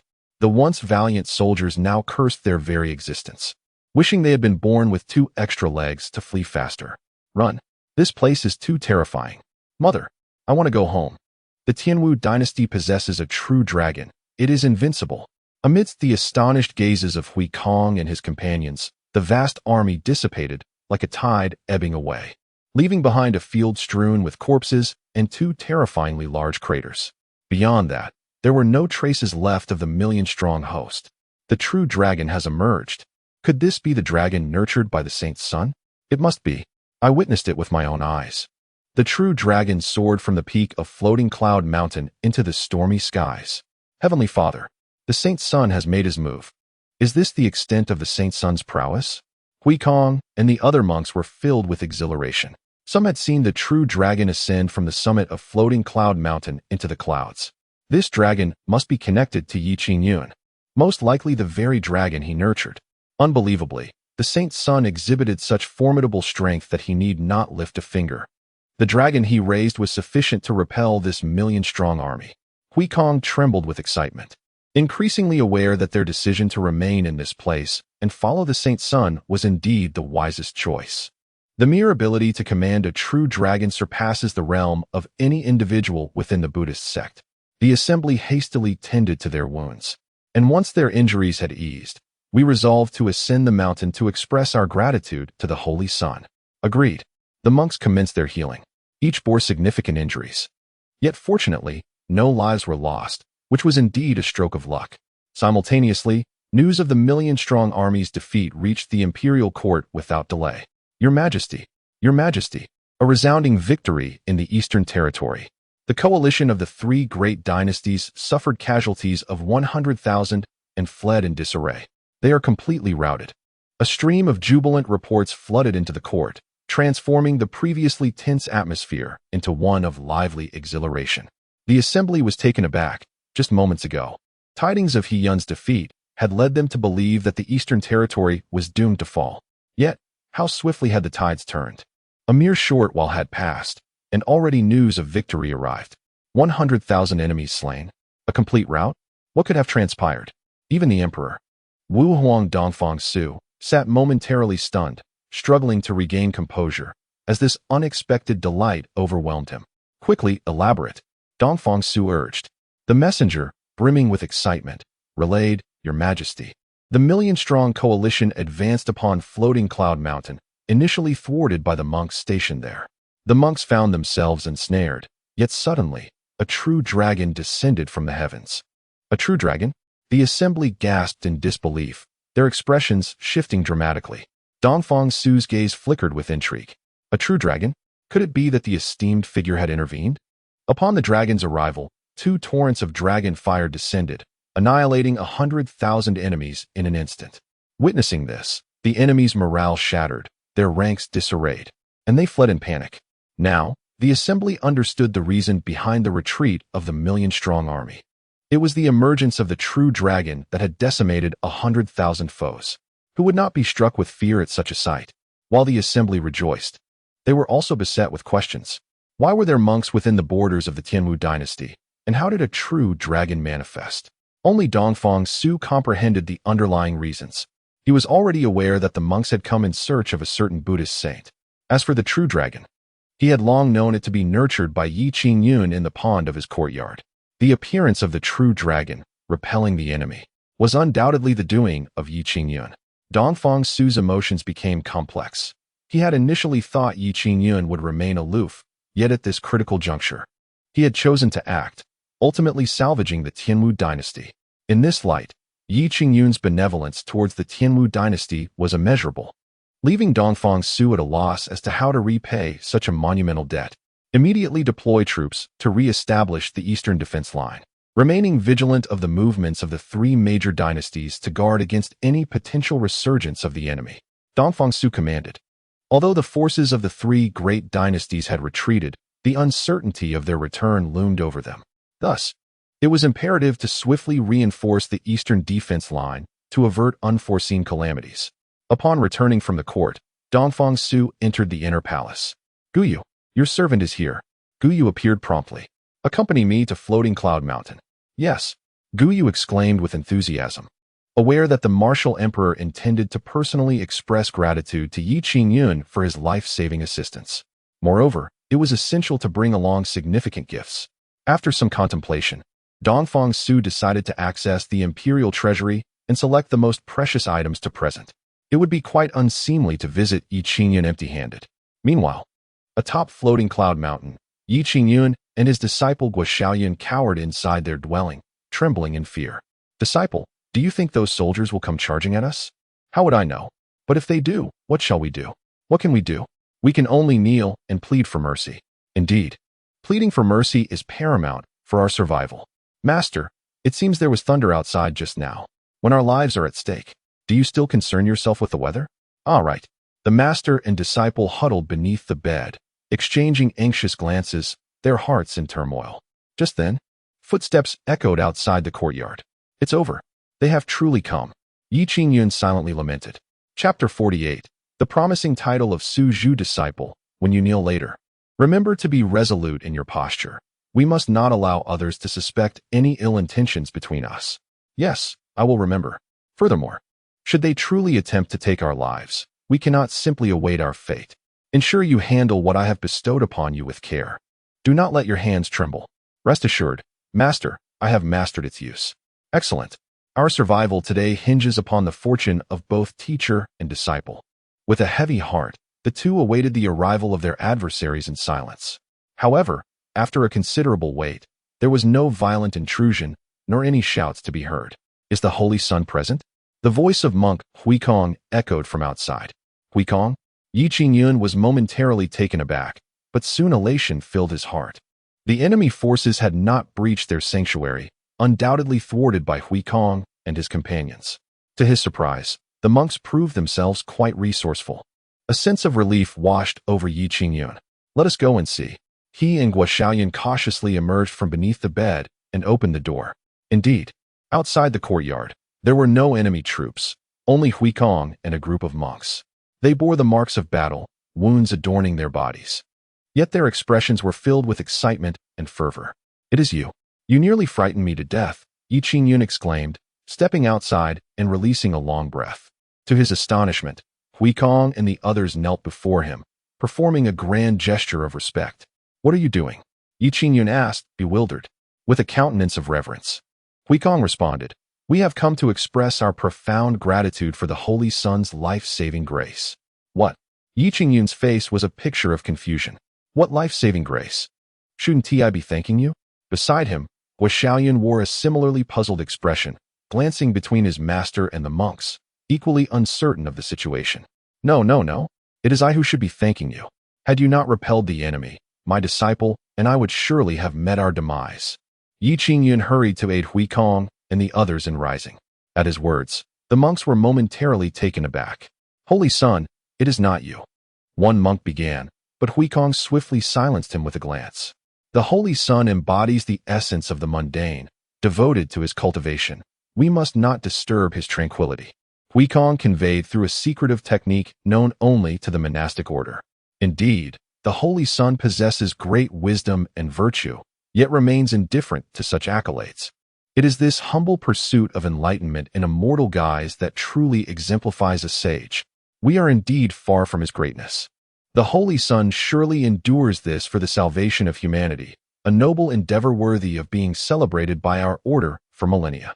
In the eyes of the monks, Qingyun had transformed into a revered sage, one who willingly embraced the mortal realm in his quest to enlighten the world.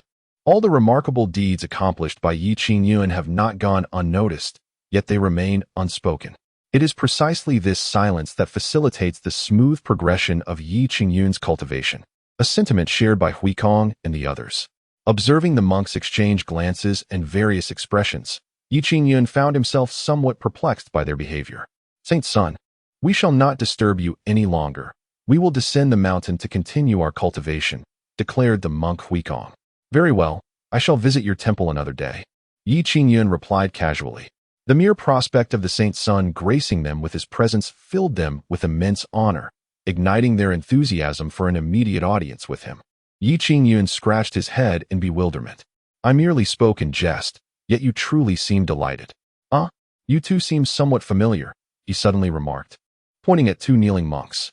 The older and younger monks, both bald, sparked a sense of recognition in Qingyun.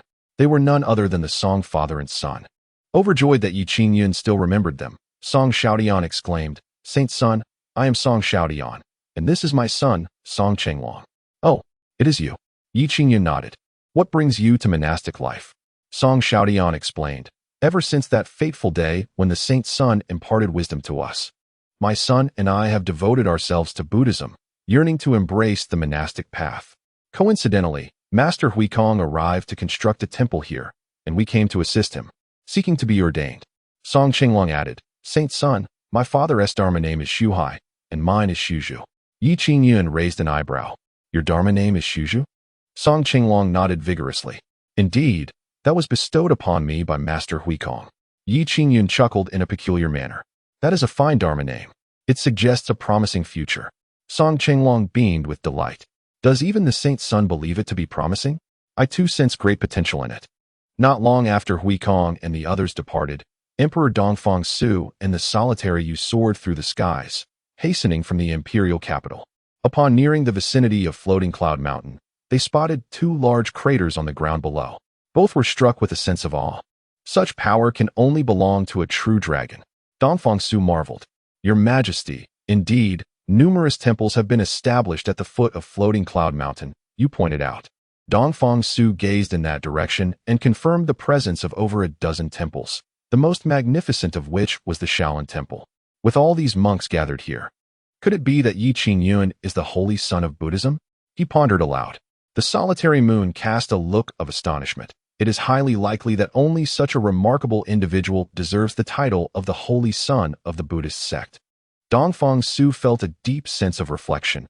He increasingly found Qingyun to be unfathomable. Let us go pay our respects to the esteemed master. Dongfang Su descended directly to the summit of Floating Cloud Mountain with Guyu. Upon landing, they startled Qingyun and Guoxiaoyun. Master, they can fly. Guoxiaoyun's face was alight with shock. Qingyun, however, remained composed. I humbly pay my respects to His Majesty, the martial emperor. Qingyun bowed respectfully. Guoxiaoyun, upon witnessing this, hurriedly followed suit. Dongfang Su observed Qingyun's continued modesty and felt a quiet admiration swell within him. Truly, he was a remarkable individual. Having accomplished such earth-shattering feats, he remained so grounded and unassuming. Were it not for Qingyun's serene disposition, Dongfang Su believed he could not possess such tranquility. Remarkable, profoundly enigmatic. This is the demeanor befitting a transcendent master. Young Master Yi, may I ask who this is? Dongfang Su refrained from mentioning the emergence of the true dragon and instead inquired about Guoxiaoyun's identity. Oh, this is my recent disciple, Guoxiaoyun. Qingyun gestured towards her.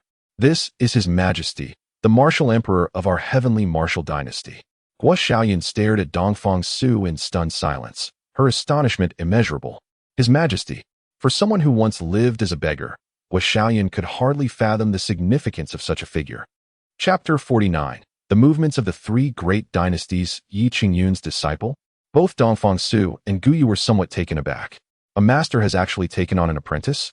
To be chosen by such a distinguished figure as a disciple undoubtedly indicates that the individual is not of ordinary caliber, but rather a remarkable prodigy of extraordinary talent. In that moment, both Dongfang Su and Guyu covertly scrutinized Guoxiaoyun, eager to discern what distinguished qualities this child possessed. Brother Yi, this is a gift from His Majesty for you. You must accept it without hesitation, Guyu earnestly stated as he presented two significant gifts. These were indeed substantial offerings, meticulously selected by Dongfang Su from the Imperial treasury. Each item was a rare find, exceptional in its own right. Why such formality? Qingyun chuckled, displaying no reluctance as he accepted the gifts from Guyu. I shall open them at once. Please, do as you wish, Brother Yi. Thus, Qingyun proceeded to unveil the two gifts, while Guoxiaoyun eagerly tiptoed to catch a glimpse. A long sword and a piece of soft armor lay before him. Not bad, not bad, my gratitude to His Majesty.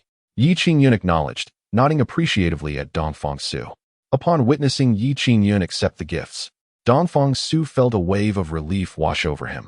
It appeared that this esteemed figure was indeed willing to accept his goodwill, thereby positioning the Tianwu dynasty with a formidable ally. As long as they maintained a cordial relationship with this master, the Tianwu dynasty would surely be secure and prosperous. Dongfang Su could hardly contain his imagination, envisioning a bright future for the Tianwu dynasty. In truth, Qingyun was not particularly impressed by the gifts. What use is a sword and a piece of armor to me? Should I don them and engage in combat? If you wish to bestow such gifts upon me, it would be far more practical to offer me some local specialties. At least those can be consumed. Unbeknownst to Qingyun, the origins of these two treasures were extraordinary. The sword, known as the Lu Tian sword, was one of the three famed swords of the southern wilderness. Crafted by the renowned weapons master Uyazi over 2,000 years ago, Uyazi's creation of the three swords incited turmoil across the southern wilderness, ultimately leading to their distribution among different factions. The Lu Tian sword had found its way into the possession of the Tianwu dynasty and had been preserved until now. Dongfang Su's decision to directly gift this sword to Qingyun spoke volumes of his deep respect for him. The soft armor also boasted an illustrious pedigree. It originated from the eastern lands, specifically from a grand empire known as the Tang dynasty. In contrast to the southern wilderness, the eastern lands were vast and rich, once rife with conflicts among numerous small states. However, 800 years prior, these lands were unified under the Tang dynasty. Dongfang Su had previously dispatched envoys to the Tang Empire, subsequently bringing back this piece of armor. Both treasures were exceedingly precious. While Yi Qingyun exhibited indifference, Guo Xiaoyun's eyes sparkled with excitement, clearly enamored and curious about the Lu Tian sword and the armor. Do you like them? Yi Qingyun glanced at Guo Xiaoyun and inquired. Guo Xiaoyun nodded earnestly, her eyes seemingly sparkling with stars. Then I shall give them to you, but do not misuse them. Yi Qingyun directly placed the two treasures into Guo Xiaoyun's hands. This scene left both Dongfang Su and Gu Yu in a state of shock. These were national treasures, and he was giving them to that child? Such generosity was indeed astonishing. The corners of Dongfang Su's mouth twitched, though he harbored no reluctance. After all, once these treasures were bestowed upon Yi Qingyun, their subsequent handling was entirely his prerogative. He merely felt that Yi Qingyun was rather indulgent towards this disciple, so readily bestowing such precious items. It was evident that this disciple held a significance in Yi Qingyun's heart that transcended any material possession. It seemed he needed to find a way to cultivate a relationship with the apprentice of this esteemed figure. Dongfang Su mused inwardly. By the way, Your Majesty, previously a great army had approached, but thanks to the monks at the foot of my mountain, the enemy was repelled, Yi Qingyun suddenly remarked. You must remember to reward them. Dongfang Su was both amused and exasperated. Yet, a profound admiration welled up within him.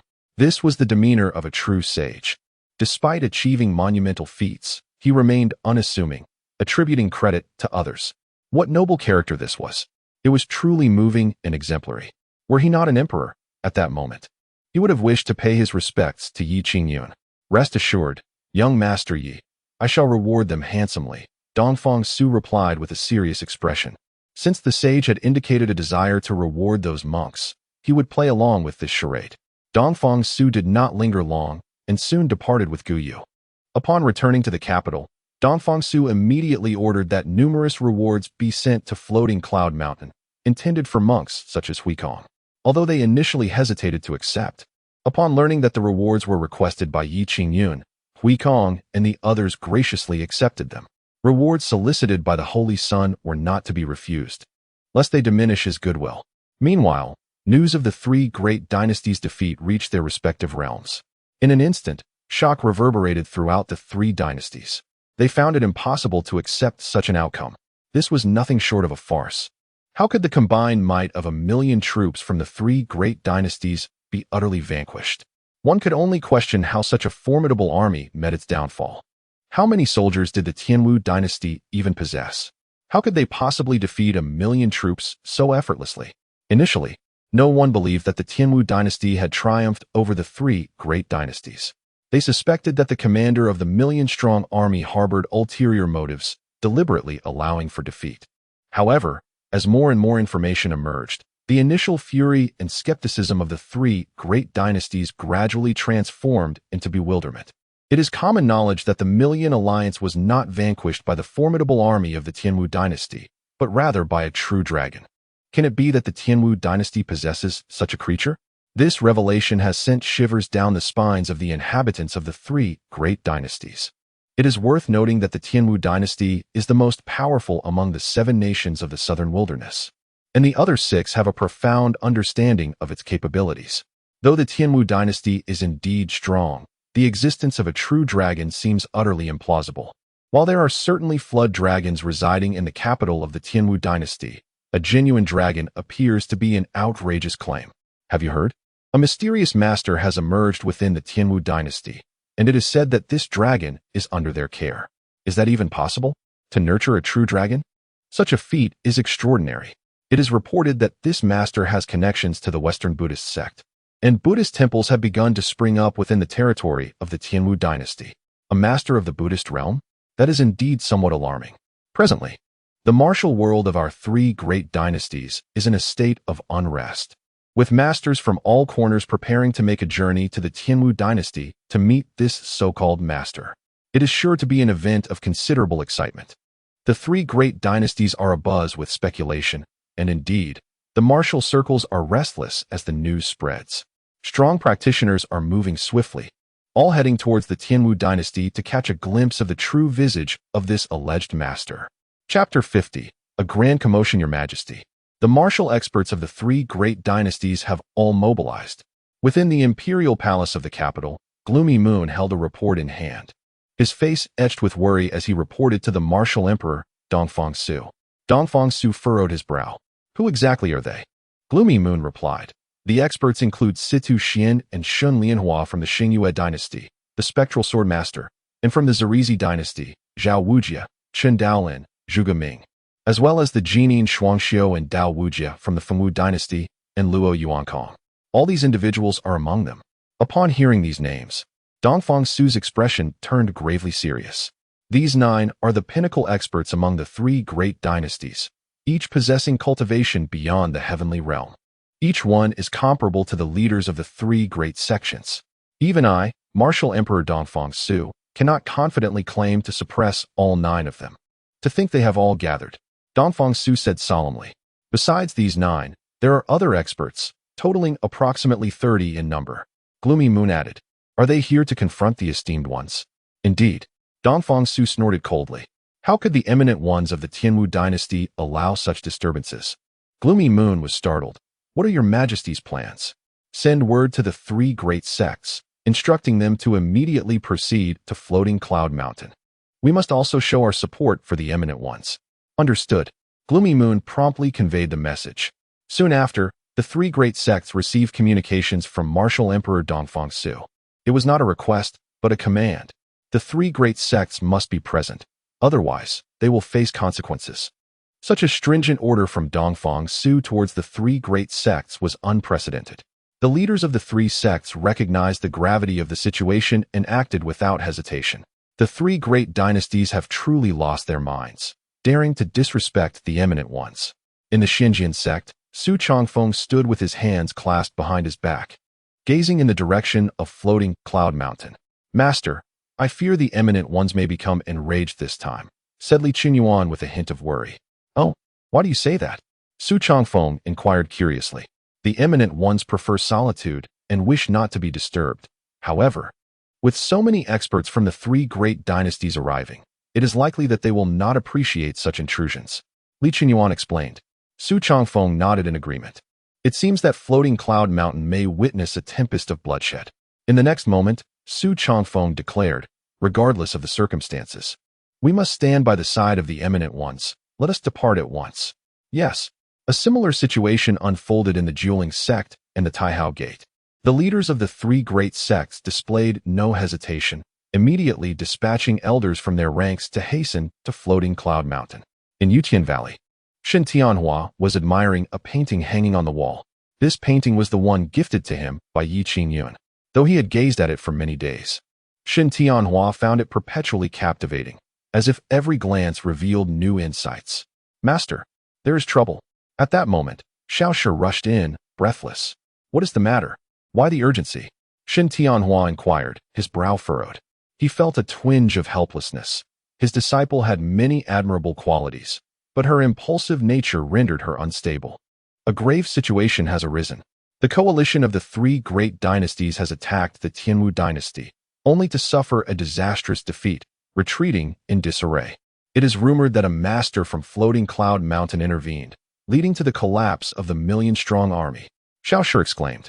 Shen Tianhua's pupils constricted. The master from Yi? It was not he who acted directly, but rather the true dragon he nurtured. The dragon manifested and instantly annihilated 100,000 enemy troops. Xiaoshi continued.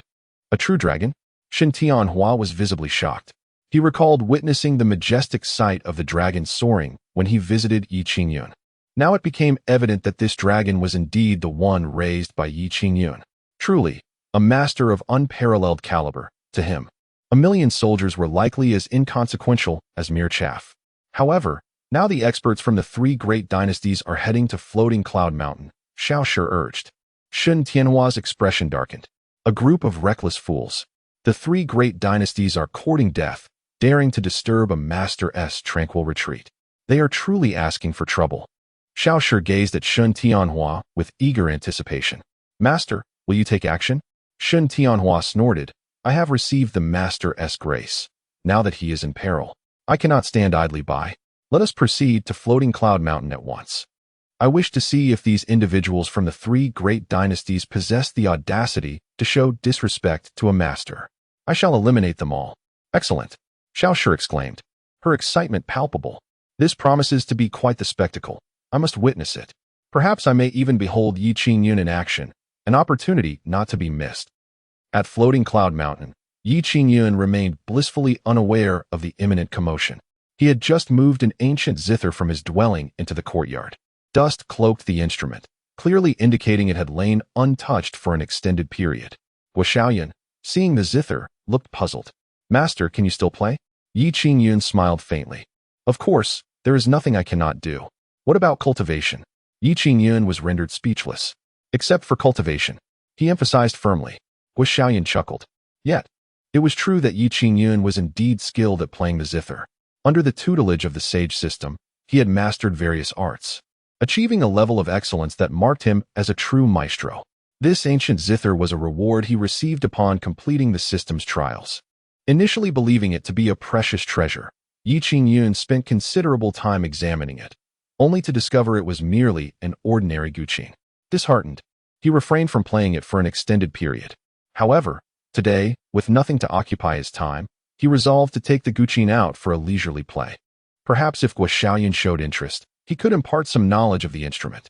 After all, a boy who can play the guqin may find it easier to attract a partner. After dusting off the guqin and fine-tuning it for a while, he finally restored it to its former glory. Having not played in so long, he wondered if he had become rusty. Taking his place behind the guqin, he positioned his hands over the strings. Shaolin watched intently from the side. With a gentle pluck, a melodious sound resonated forth. A look of satisfaction crossed Yi Qingyun's face.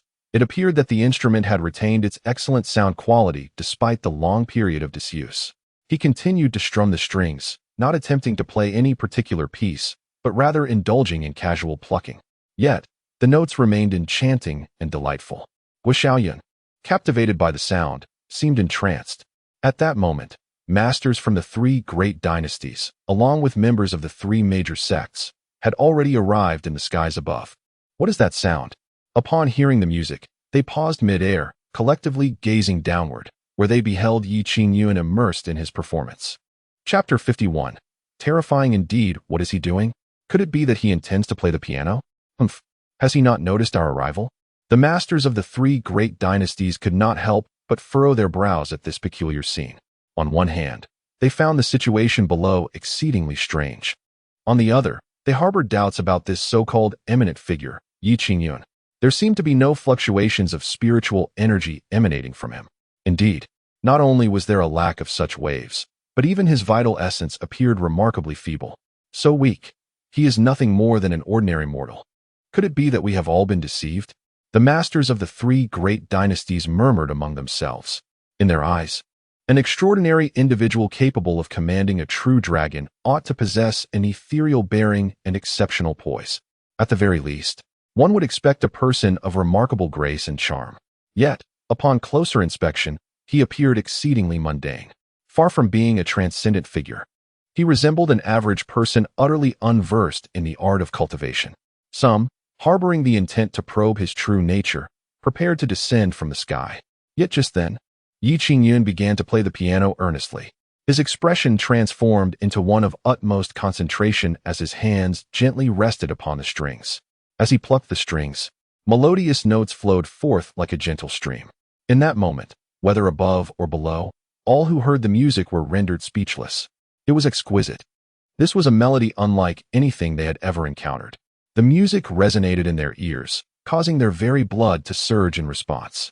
The piece Yi Qingyun played was a renowned composition from his previous world, titled High Mountains and Flowing Water. At that moment, this masterpiece resonated for the first time in this realm. The music conjured before my eyes a vivid tableau of lofty mountains and flowing waters. It was not merely a painting. I felt as though I were immersed in such a landscape. In terms of his mastery of the piano, this individual could be deemed a grand master. Alas, possessing such musical talent does not necessarily denote prowess in martial arts. The crowd continued to speculate. Although the music was enchanting, it did little to alter their initial impression of Yi Qingyun. However, in the next instant, the expressions of all those present transformed. for the space they occupied had inexplicably morphed into an authentic realm of high mountains and flowing waters. What is happening? This is not right. Is this an array? A wave of astonishment swept through the crowd as they realized they had unwittingly fallen into an exceedingly terrifying formation. Towering mountains and meandering streams surrounded them. The scenery was breathtaking, yet they found themselves ensnared, unable to discern any means of escape. It was as if they had always existed within this enchanting landscape. This individual is truly formidable.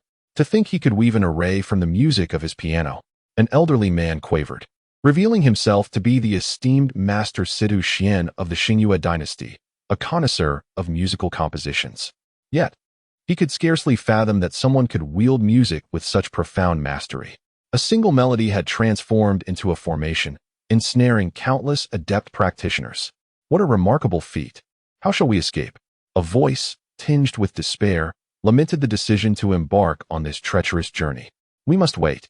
Only when this master concludes his performance might the formation dissolve of its own accord, Situ Xian remarked, his visage etched with bitterness. He had attempted numerous times to dismantle the intricate array, but to no avail. He could not even discern the traces of its shifting patterns. Its complexity was beyond comprehension. The enchanting strains of the zither resonated continuously, rendering the confines of the formation increasingly tangible, blurring the lines between reality and illusion. When the music abruptly ceased, the onlookers were jolted back to reality, realizing they had emerged from the earlier serene landscape of mountains and flowing waters. They exchanged bewildered glances, their expressions a mixture of astonishment and dread. How terrifying! Such a formation could extinguish their lives in an instant. The tranquility of the mountains and waters seemed trivial. Let us see what a piece like 10 sides ambushed can conjure. Qingyun resumed, plucking the strings. This time, the melodious notes morphed into a resounding call to arms. Imbued with an aura of bloodshed, the music bore a palpable sense of menace, ensnaring the listeners as if they were trapped within a military ambush. The atmosphere thickened with hostility, and they found themselves at a dead end, awaiting their fate. Before them, the scene shifted once more. They beheld a multitude of soldiers, armed and expressionless, encircling them. Attempts to flee were futile. They could only watch as the soldiers drew nearer, the oppressive air of impending doom intensifying.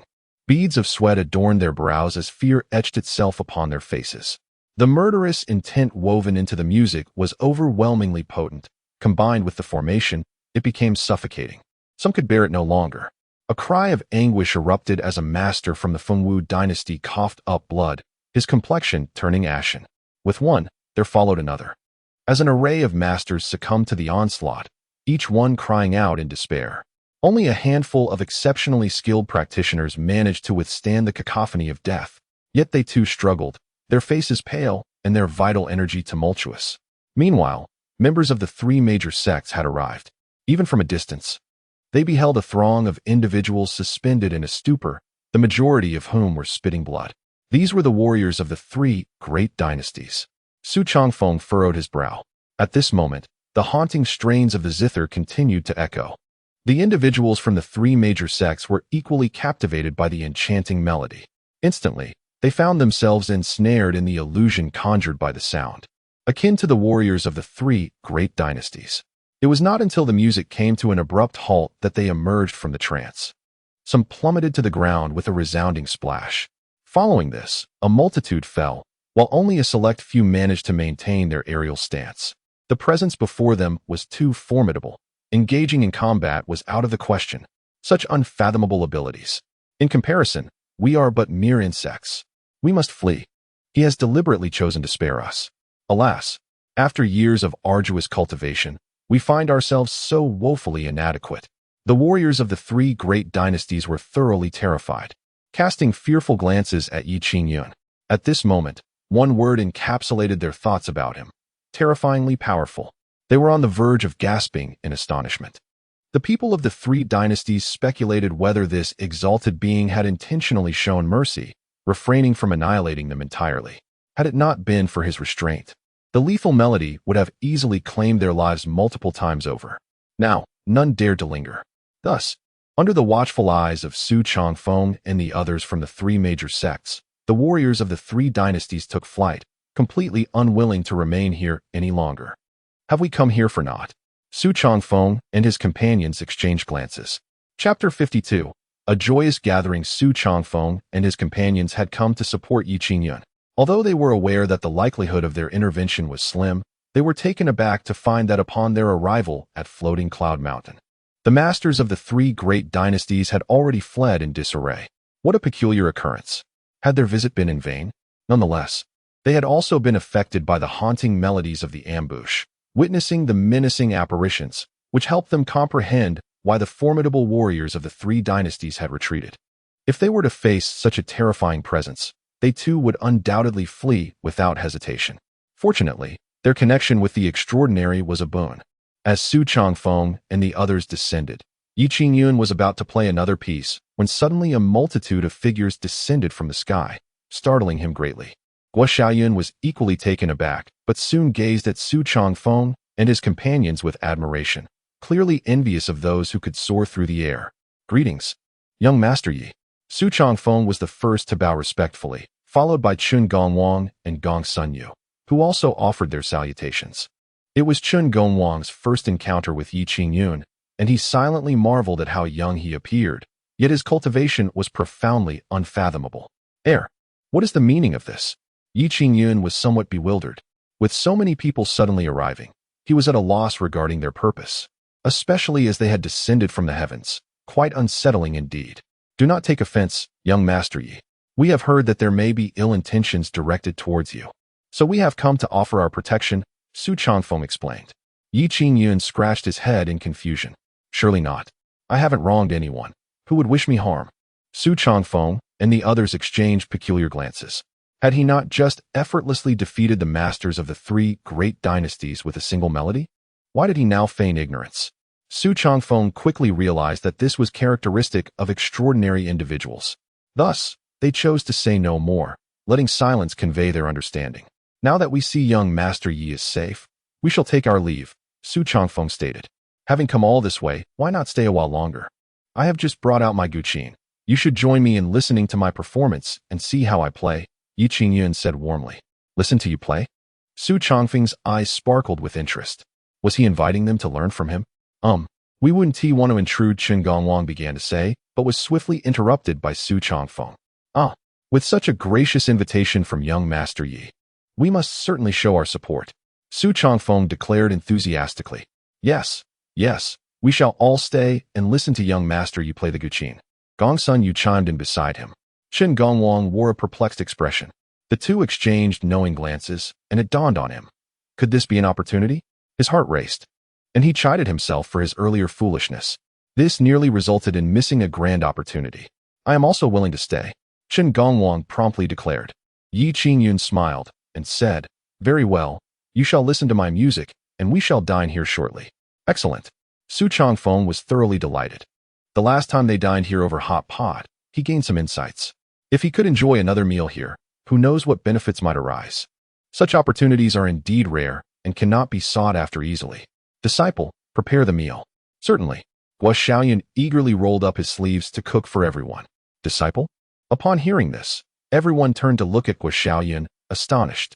This young man is actually the disciple of a master? When did the master take on such a disciple? However, being accepted as a disciple by a master undoubtedly signifies extraordinary potential. It is imperative to cultivate a good relationship now.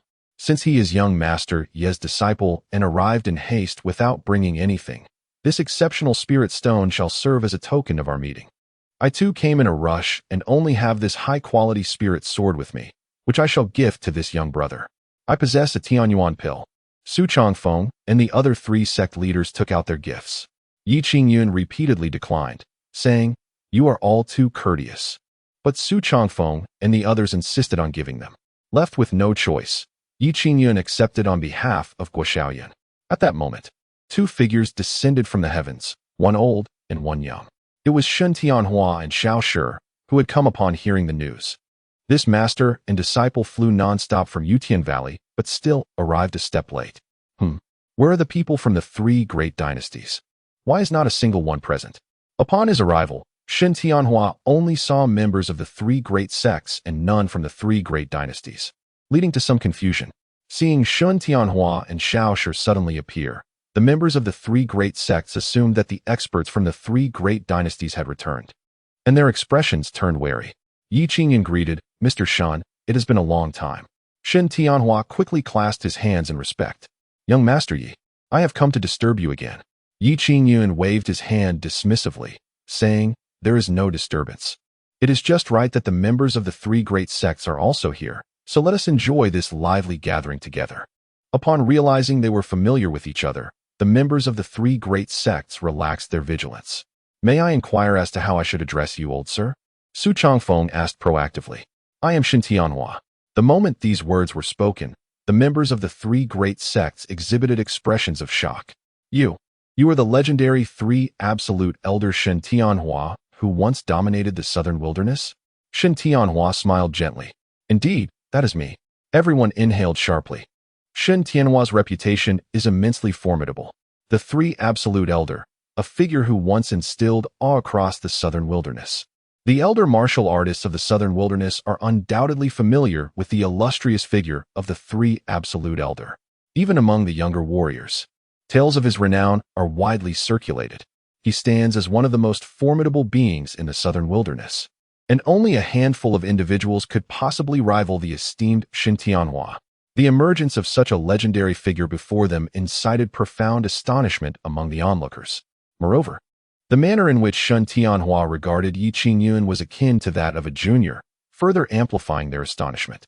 Just how extraordinary must Yi Qingyun be, that even a powerhouse like the three absolute elder shows him such deference? A chill ran through Su Changfeng and the others as they contemplated this revelation. They had previously envisioned Yi Qingyun as exceptionally formidable, yet it became evident that his prowess far exceeded their wildest imaginings. Three absolute elder. "So, Mr. Shun, you possess such remarkable strength?" Yi Qingyun exclaimed, visibly astonished. Shin Tianhua found himself caught in a mix of amusement and helplessness. "In your presence, how could I dare to claim such prowess? I humbly admit, it is merely a name," he replied, somewhat abashed. Yi Qingyun then proposed, "Perfect. You should stay and listen to me play the guqin, and later we can share a meal." "Certainly." Shin Tianhua could hardly refuse. Not only would he agree to a meal, but he would even joyfully toil in the fields if asked. As Yi Qingyun began to play, the clear, melodious notes cascaded forth. In that moment, the audience was captivated, their expressions reflecting a deep, enchanting reverie. Chapter 53. The illusion within the melody. This enchantment was not feigned. The audience was genuinely captivated by the music, irresistibly drawn into its depths. Even the simplest note seemed to encapsulate an intoxicating beauty. At this moment, even Shin Tianhua, an elderly man weathered by time, found his spirit stirred. Through the melody, he glimpsed the days of his youth, a time when he was fresh and ambitious, believing himself capable of surpassing anyone. However, he soon faced unimaginable setbacks that nearly crushed his resolve. Those years were the most arduous of Shun Tianhua's life. Now, as the music played, he felt transported back to that past, tears welling in his eyes. Time flows like a swift river. What is lost can never return. Shin Tianhua murmured to himself. The melody continued to resonate. This was a rather ordinary piece of music, lacking the complexity of the previous compositions. High mountains and flowing water and ambush from 10 sides, performed by Yi Qingyun. Yet, it was precisely this simple melody that evoked varying reflections among the audience. Shin Tianhua revisited the most challenging times of his life, lamenting the fleeting nature of time. Once youth is lost, it cannot be reclaimed. In contrast, Su Changfeng witnessed a scene he had never experienced. The Qingyun sect lay in ruins, its disciples scattered or dead. In the vast emptiness of the sect, he alone sat upon a dusty throne, surrounded by silence. Was this the future of the Qingyun sect? Su Changfeng found it hard to believe.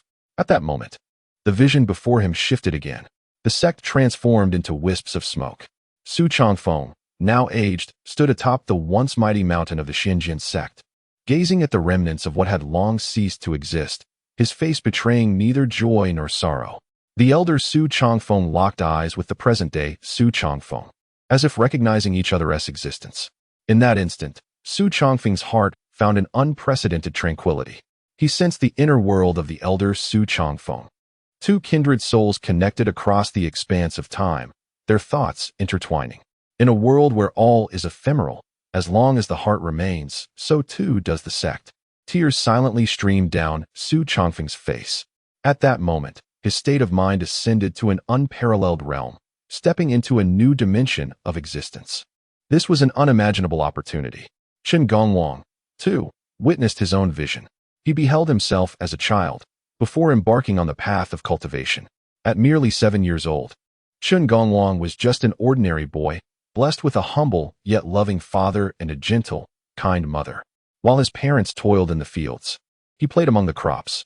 At midday, he sat between them, sharing a simple meal, yet his heart was filled with unparalleled peace and fulfillment. As night fell, Chen Gongwang peacefully slumbered between his parents. His father fanned him gently, while his mother tenderly caressed his head. She held no aspirations for him to achieve great wealth or success. Her sole wish was for him to lead a life of safety and happiness.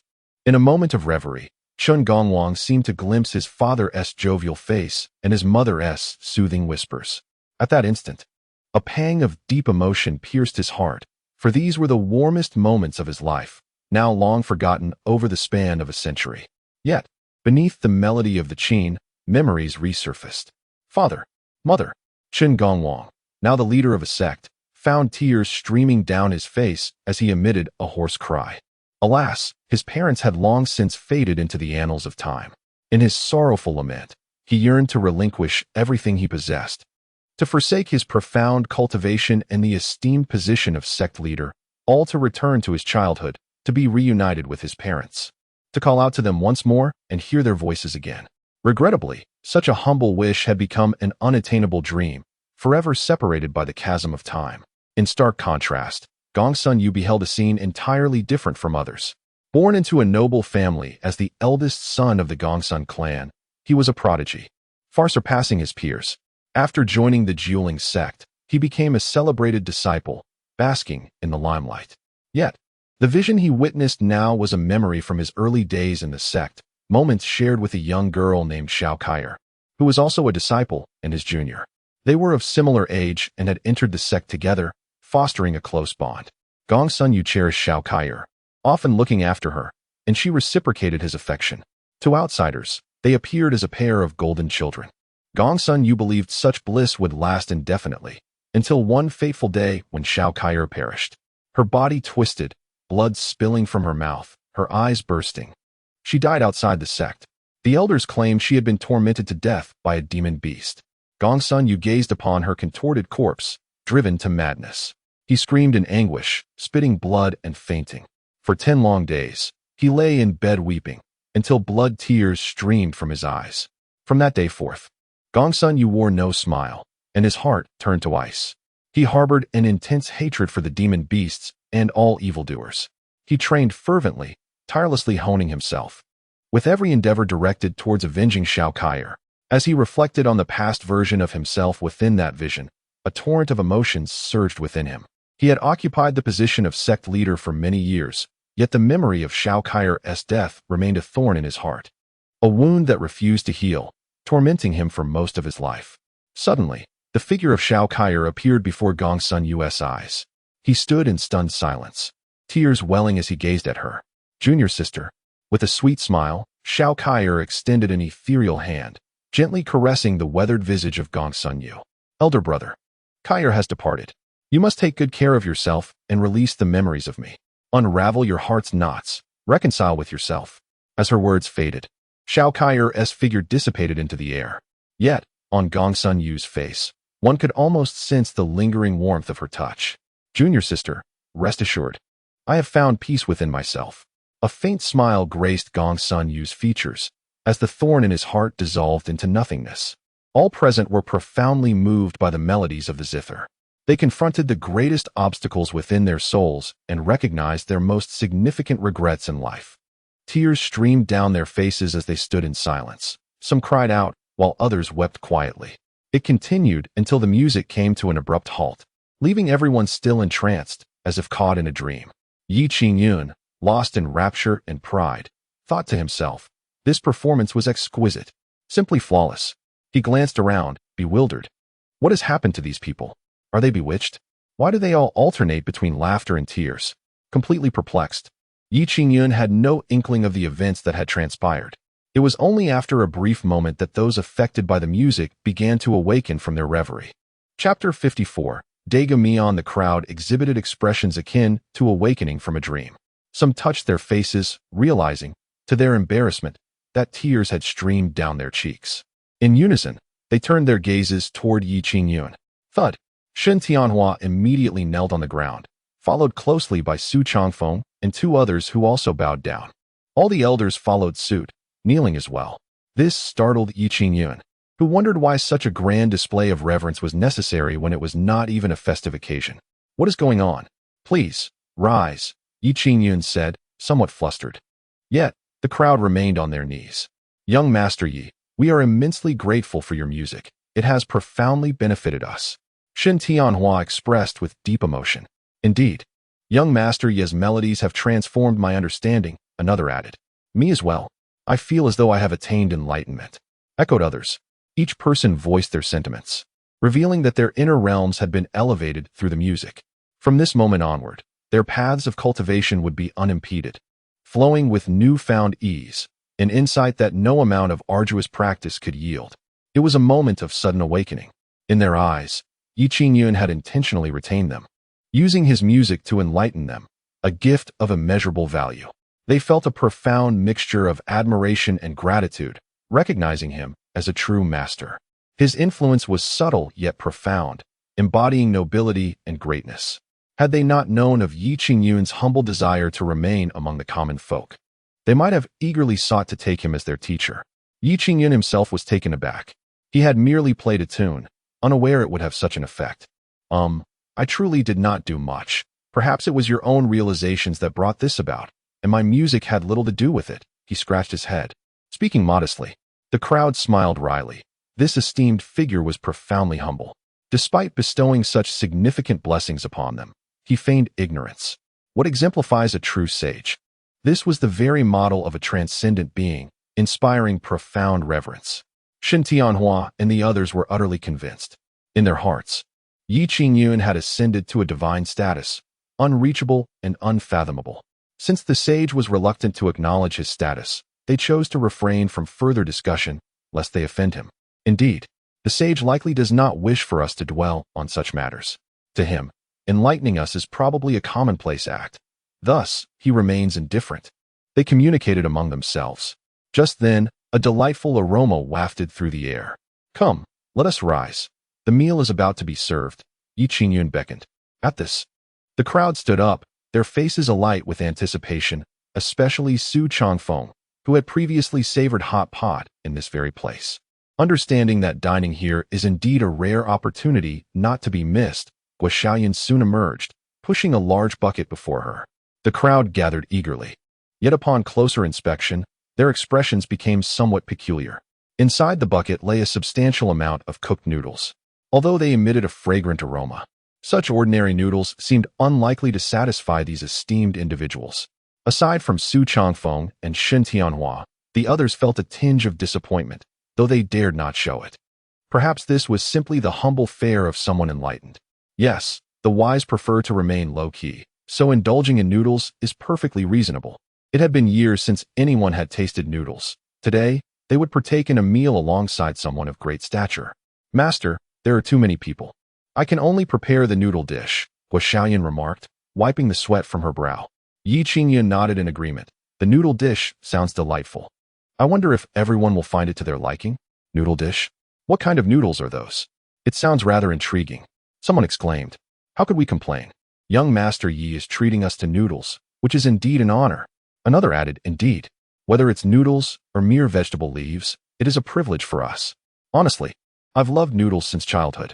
One of them chimed in. Yi Qingyun was taken aback. The flattery from these individuals was impressive, yet somewhat nauseating. Shaolin returned with two smaller buckets. When Yi Qingyun leaned in for a closer look, his eyes lit up.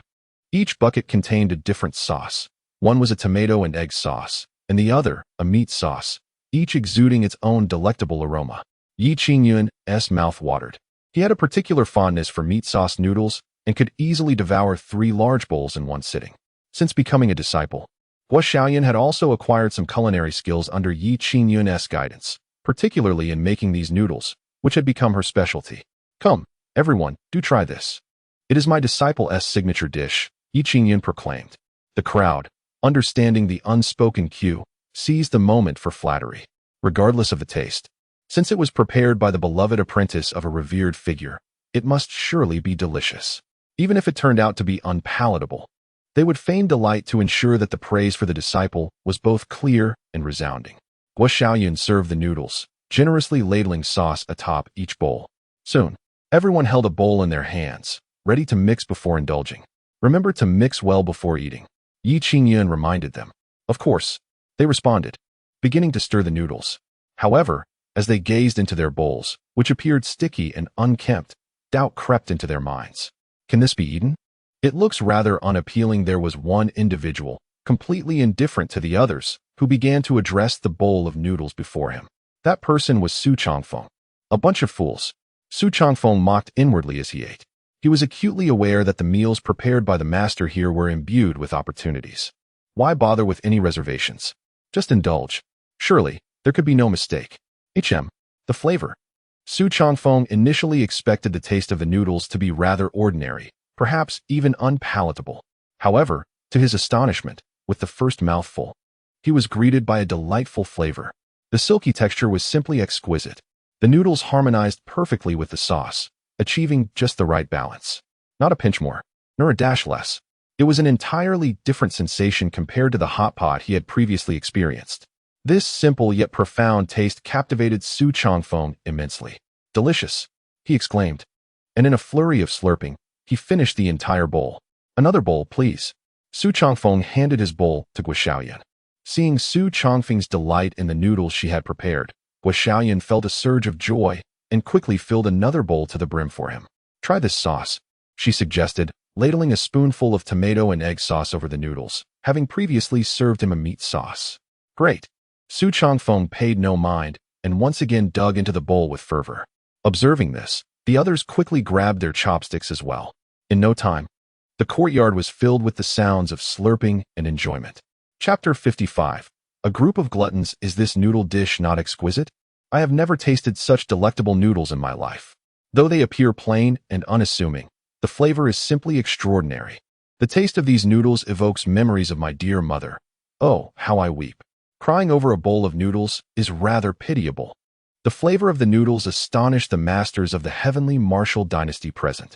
Despite the bowl's unremarkable appearance, why could our hands and mouths not cease indulging? It is truly miraculous. I desire more. Another bowl, please. Fill it to the brim. Everyone became exhilarated. One bowl was utterly insufficient. They rushed to Shaolin for more. Do not rush. There is plenty of noodles. Take your time, Shaolin called out, overwhelmed by the demand. Meanwhile, Su Changfeng, who had already devoured his third bowl, scoffed. A bunch of fools. They cannot even keep up with the warmth of the noodles. After finishing his third bowl, Su Changfeng felt an unusual sensation coursing through him. He had overeaten. As he patted his belly, he was surprised to find it protruding. This was somewhat embarrassing for someone who valued his appearance as much as he did. He quickly tucked in his stomach, pondering why no opportunity had arisen this time. Could it be that this was merely an ordinary meal? That seems unlikely. Just as Su Changfeng was lost in thought, a peculiar sensation surged within him. He trembled, and a brilliant light sparkled in his eyes. At that moment, his entire aura surged forth. In less than a few breaths, his spiritual energy had actually thickened by 30%. Truly, there is an opportunity. Su Changfeng rejoiced. The meals of the enlightened are indeed imbued with fortune. His speculation was spot on. He quickly grabbed a bowl, intent on devouring another serving. Today, even if I burst, I shall have another bowl. Following Su Changfeng, others who had partaken of the noodles began to experience similar surges in their spiritual energy. Each of them bore expressions of astonishment. Has your energy increased? Yes, by 20%. I experienced a 30% increase. What? You managed a 30% increase? Indeed. I consumed 3 bowls. I have only had 2 bowls. It appears I must eat a few more. Do not snatch from me. These martial artists, usually dignified and composed, were now on the verge of conflict over a bowl of these extraordinary noodles. The allure of these noodles was irresistible, not only for their delightful taste, but also for the enhancement of spiritual energy they provided. Who could possibly resist, even if it meant overindulging? they would persist in their feasting. Otherwise, would it not be a great misfortune for you if your spiritual energy does not grow as much as others? The most pitiable in this scenario is Shaolin. She is the weakest cultivator in this place, trapped amidst so many formidable experts, unable to seize even a single bowl of noodles. At this moment, it has been quite some time since she finished her first bowl, yet she still cannot obtain a second. The competition ahead is simply too fierce. Disciple, I have procured a bowl for you. Shen Tianhua, observing the forlorn Shaolin, offered a slight smile and magically produced a bowl of noodles from behind him, topped generously with a rich tomato and egg sauce. Shaolin's eyes sparkled with delight. Thank you, master. She lifted the bowl and began to indulge heartily. Shen Tianhua wore a smile, though it appeared somewhat strained. Burp. Shen Tianhua let out a hearty belch, for he could eat no more. Despite his calm demeanor, he had devoured 4 bowls of noodles in rapid succession without pausing for breath.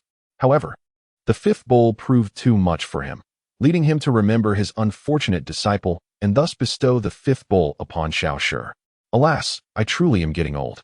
I can no longer match the appetites of the youth, Shen Tianhua lamented. Those who overheard his words would surely be infuriated. How could a venerable elder of several centuries claim to have a lesser appetite than the young? Few could rival his capacity for consumption. Before long, an entire barrel of noodles was consumed, leaving not a single strand behind. Yet, standing before Guoxiaoyan were still a dozen or so ravenous martial arts experts. Though they had long since filled their bellies, they yearned for 2 more bowls to enhance their spiritual energy, willing to endure the discomfort of overindulgence. Guoxiaoyan, looking distressed, realized the noodles had been entirely consumed. It's all right, just cook us some more noodles, they implored. These noodles are simply too delectable. We crave more. We beseech you. Bring us another batch. If I do not eat this bowl of noodles, I fear I shall perish. Guoxiaoyan, at a loss, turned to Qingyun for assistance. Qingyun was already befuddled by the voracious appetites displayed before him. He pondered anxiously. Could it be that cultivators in this world cannot even fill their stomachs? After all, it is merely a simple bowl of noodles. How can it drive them to such madness? Even if it is delicious, is it not excessive to consume 3 or 4 bowls? Especially considering there are many elders among them. Is such consumption truly appropriate? Very well, just prepare another batch. Qingyun conceded helplessly. All right then. Guoxiaoyan went back to prepare more noodles. The crowd clutched their bowls, anxiously awaiting in the courtyard. Soon, another barrel of noodles was brought forth. The throng surged forward, and once again, the courtyard resounded with the slurping sounds of enthusiastic noodle consumption, continuing well into the afternoon. A group of satisfied diners departed, but their return was markedly different. They had arrived with grace, soaring through the skies, yet left with their bellies full. Trudging away from floating cloud mountain, they had indulged to the point of discomfort, finding even the act of flight a challenge. Once they had all left, Guoxiaoyan carried 2 empty buckets. Master, we haven't had our meal yet, she lamented. The earlier guests had devoured everything so voraciously that Qingyun and his disciple were left without so much as a bite. Alas, let us prepare something simple. Qingyun replied with resignation. Oh, Guoxiaoyan said, and proceeded to cook. As Qingyun was about to store his guqin inside, 2 figures suddenly dashed towards him. It was none other than Emperor Dongfang Su and his guard, Guiyue. Upon their arrival, Qingyun inwardly groaned. Oh no, they aren't here to mooch a meal again, are they? Though he enjoyed a lively atmosphere, the incessant influx of guests was becoming burdensome, especially since these individuals had insatiable appetites. Qingyun was hardly a wealthy landlord, and his provisions were limited. Your Majesty, Qingyun bowed to Dongfang Su. You are overly courteous, young Master Yi. I have come not only to pay you a visit but also to discuss an important matter, Dongfang Su replied, his expression turning serious. The Buddhist sect from the western region has sent monks to question why the Tianwu dynasty has detained their clergy and even dispatched high-ranking monks to engage in theological debate with us. Chapter 56. The young monk's reluctance to return just yesterday. The emissary from the Western Buddhist sect arrived at the capital of the Tianwu dynasty and was received by Emperor Dongfang Su. It is a rare occurrence for the Western Buddhist sect to send envoys to other nations. Thus Dongfang Su treated the meeting with great formality. To his astonishment, the envoy came bearing accusations. May I inquire, Your Majesty, why our holy son has yet to return to our sect within your borders? We have dispatched numerous monks to seek him, Yet they too have been ensnared in your country, unable to return. Is it your intention to create difficulties for our Western Buddhist sect? This bold proclamation left Dongfang Su momentarily speechless. Were it not for the formidable power of the Buddhist sect, he would have swiftly silenced the audacious monk before him. How utterly brazen. No matter how powerful the Western Buddhist sect may be, this is the Tianwu dynasty. Their arrogance should not extend to such impudence here. Fuming, Dongfang Su maintained a facade of calm. The monk then informed him that a senior monk from the sect would soon arrive to demand the release of the detained monks and engage in theological discussions with the Tianwu dynasty. Aware of the gravity of the situation, Dongfang Su visited Mount Floating Cloud the following day to inform Yi Qingyun. Upon hearing the news, Yi Qingyun felt a profound sense of regret, wishing he could reprimand himself. What madness was this? If not for his conversation with Huikong regarding Mahayana Buddhism, these monks would not have remained here, and the current predicament would never have arisen. Now, the Buddhist sect was indeed coming to claim their people, and they sought to engage in theological debate. This certainly did not bode well. Your Majesty, this matter is not significantly related to me. At most, it has a slight connection, Yi Qingyun awkwardly stated. However, Dongfang Su bowed solemnly to him.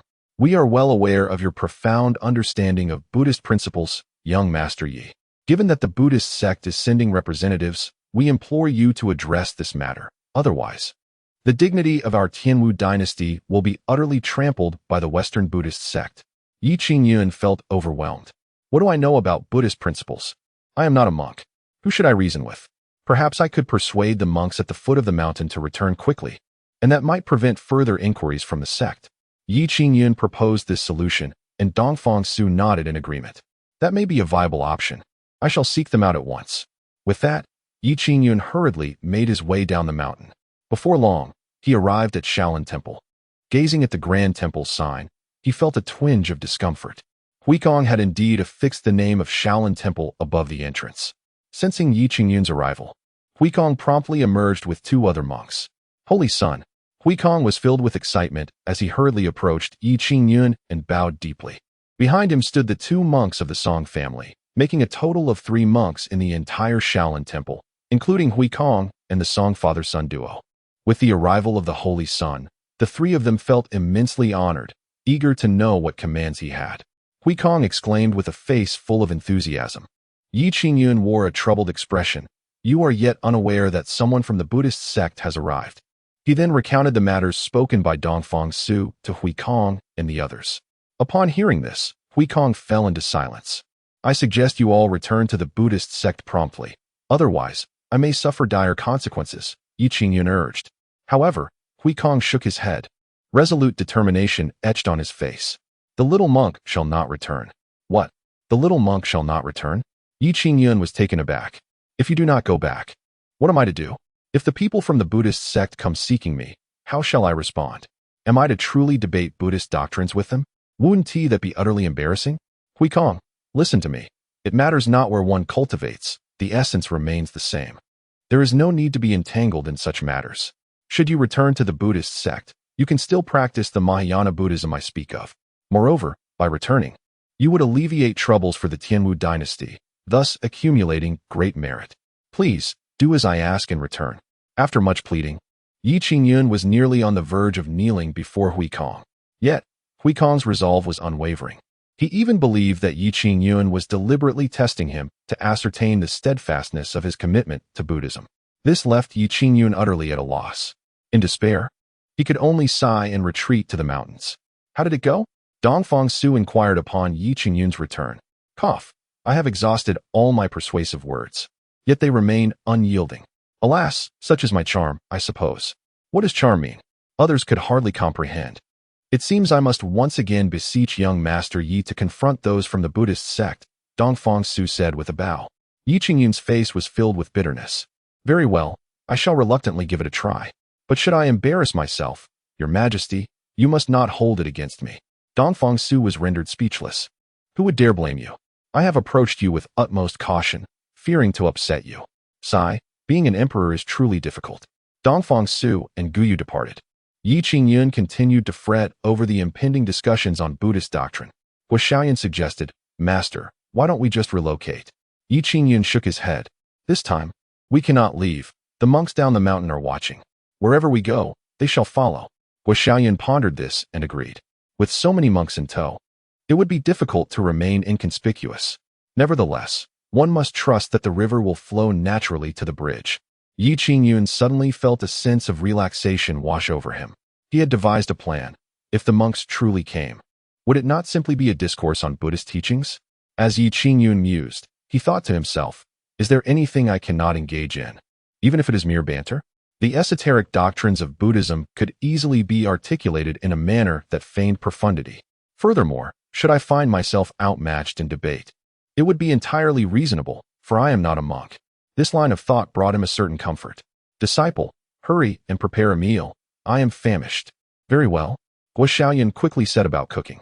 After the master and disciple finished their meal, Shaolin took Mao down the mountain for a walk. Meanwhile, Qingyun lay in the house, indulging in an afternoon nap. Shaolin and Mao made their way to the marketplace, where they were greeted by a chorus of familiar voices. It's the little rascal. The little rascal has arrived. A throng of young beggars encircled them. These were Shaolin's former companions from their days of scavenging on the streets. Although Shaolin had now found a master and settled into a more stable existence, he had not forgotten his friends, often descending the mountain to visit and bring them food. Please refrain from calling me little rascal. My master has given me a name. And I am now Shaolin, he replied, slightly exasperated. He had repeated this several times, yet they still insisted on calling him little rascal. All right, brother Shaolin. We're worried about Dakong lately. He has been following a rather peculiar individual who speaks in riddles and seems a bit unhinged. A 7 or 8-year-old beggar said with a look of concern. Chapter 57. The explosive power of Shaolin. Dakong was among these beggars, enjoying a prominent status much like Shaolin once did. Furthermore, he was Shaolin's closest friend. It was Dakong who sought help from Qingyun on Floating Cloud Mountain when Shaolin had been captured by the disciple of the sinister old monster. Upon hearing that Dakong seemed to be in trouble, Shaolin naturally grew anxious. Where's Dakong? He inquired hastily. He followed that strange man into the western woods early this morning, but I don't know what for, replied a young beggar. Very well, I shall find him. Shaolin immediately set off towards the west, accompanied by his dog, Damo. Be careful. That strange man appears quite menacing, the young beggar cautioned. Shaolin nodded and proceeded westward with Damo. After leaving the marketplace, they continued on for about half an hour until a thicket came into view. Damo sniffed the air, seemingly detecting something, and emitted a low growl toward the woods. Let us go in, Shaolin encouraged as he patted Damo's head, attempting to reassure him. Damo, wagging his tail, led the way. Not long after entering the woods, Shaolin felt an unusual chill in the air. Despite the bright sun overhead, the forest felt cold and eerie. Being young and inexperienced, he ventured further in without hesitation. A cultivator would have certainly sensed the ominous atmosphere, for the place was infused with a chilling aura. Even those in the spirit-opening realm would struggle to endure it. Only warriors of Gathering Source realm and above could withstand such conditions. Shaolin, however, merely felt the coldness and sensed nothing else amiss. As for Damo, he appeared oblivious to the atmosphere, prancing along as if on a leisurely stroll with his master. Damo, are you afraid? Woof. If you are scared, you can head back. Woof. All right then, I will protect you. There's no need to fear. Woof. After a short while, Damo suddenly halted. Shaolin also came to a stop. A figure emerged ahead, appearing to be around 8 or 9 years old, slightly taller than Shaolin, with a gaunt, dark face. It was Dakong. Upon seeing Dakong, Shaolin's face lit up with joy. Dakong, what are you doing here? As he moved closer, he noticed something was off with Dakong. His eyes had turned pitch black, exuding an unsettling aura. Shaolin froze, retreating a few steps in fear. Dakong, have you encountered trouble? He continued to question Dakong, but alas, Dakong showed no inclination to respond. Taking a deep breath, Shaolin implored, Dakong, everyone is worried about you. Please, come back with me.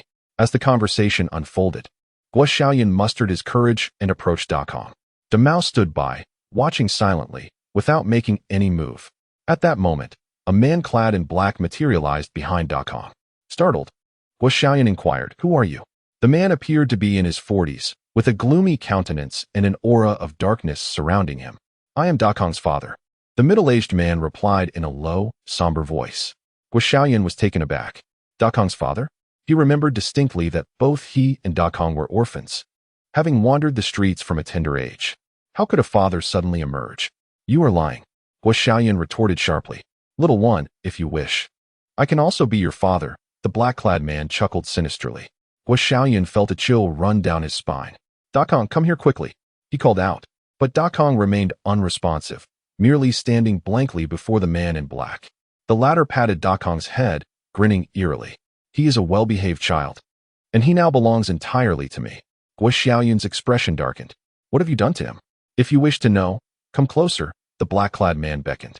In that instant, Shaolin trembled, his eyes beginning to fill with confusion. Come, approach me, the man intoned in a strange voice. Shaolin found himself stepping forward, as though a puppet under some spell, moving towards the man in black. Damao glanced at Shaolin but remained indifferent. Before long, Shaolin stood right before the black-clad man, who smiled broadly. With 2 child puppets, I only require 1 more to successfully forge the 3 corpse heavenly resolution. Just as the man reached out to pat Shaolin's head, the latter's eyes suddenly regained clarity. The man paused, seemingly taken aback. Suddenly, Shaolin seized the man's wrist with determination. What do you intend to do? He asked, a hint of anger in his voice. The black-clad man scoffed. You, a mere child, think you can turn the tables? He attempted to shake off Shaolin's grip, yet was astonished to find the boy's strength formidable. The man realized with surprise that he could not budge Shaolin at all. Oh, you possess some strength, little one. This is fortunate. The stronger the child, the finer the puppet I can create. The black-clad man channeled his energy, expecting to send Shaolin flying. Yet to his astonishment, the boy remained steadfast. You are a villain. Shaolin glared at the man, holding his wrist tightly. The black-clad man was left momentarily bewildered. He made another attempt, yet his wrist remained firmly grasped, utterly impossible to break free. Moreover, Shaolin continued to exert force, causing the man in black to feel a sharp pain in his wrist, as though his bones were on the verge of being crushed. Hiss! The expression of the man in black finally changed. This seemed to be an ordinary child. Could it be innate strength? Or perhaps a uniquely extraordinary constitution? The man in black immediately struck out with his other hand, aiming for Shaolin's forehead. Bang! Shaolin did not flinch or evade, taking the blow squarely. Yet, he emerged unscathed. Conversely, the man in black felt his palm numb from the impact. What kind of creature is this? The man's face shifted once again, as he sensed the gravity of the situation. You are a villain. Shaolin spoke up again. With a sudden exertion, he hurled the man in black away. Splash! The man fell into the mud, his appearance exceedingly disheveled. Who on earth are you? The man in black, both astonished and enraged, questioned. Shaolin furrowed his brow. I ought to be asking you the same. The man in black gritted his teeth, and from behind him, a jet-black sword flew forth. Go, he commanded, pointing, and the dark sword soared toward Shaolin. A flicker of fear crossed Shaolin's face. Yet in the next moment, an overwhelming aura erupted from him. Boom! This aura was so powerful, akin to raging seas, that it not only sent the black sword hurtling away, but also snapped the surrounding trees in half. Chapter 58. Have you come to cause trouble? As tranquility descended, Shaolin's face was etched with terror. What had just transpired? Why were the surrounding trees shattered? And where was that man in black? Casting a glance around, she was relieved to see that Damao still stood there, albeit with his fur disheveled by the wind. Meanwhile, Dakong had been flung aside and lay on the ground, unconscious. Hurriedly, Shaolin rushed to Dakong's side. Are you all right, Dakong? His eyes were tightly shut, his complexion pallid. Thankfully, he still breathed, albeit faintly. A sigh of relief escaped Shaolin. At least he was alive. I'll take you to my master. He will surely save you. Without hesitation, she hoisted Dakong onto her back. Damao, let us go? Damao glanced back briefly before following closely behind Shaolin as they departed. Once they had left, the man in black, pale and bloodied at the corner of his mouth, rose from nearby. His eyes were filled with profound shock. This young girl possessed such formidable cultivation. It was known that the man in black was already at the initial stage of the condensed Dan realm, a notable expert within the Tianwu dynasty. Yet, before Shaolin, he felt utterly powerless, as if he were but a fragile being. He could hardly fathom the level of her prowess.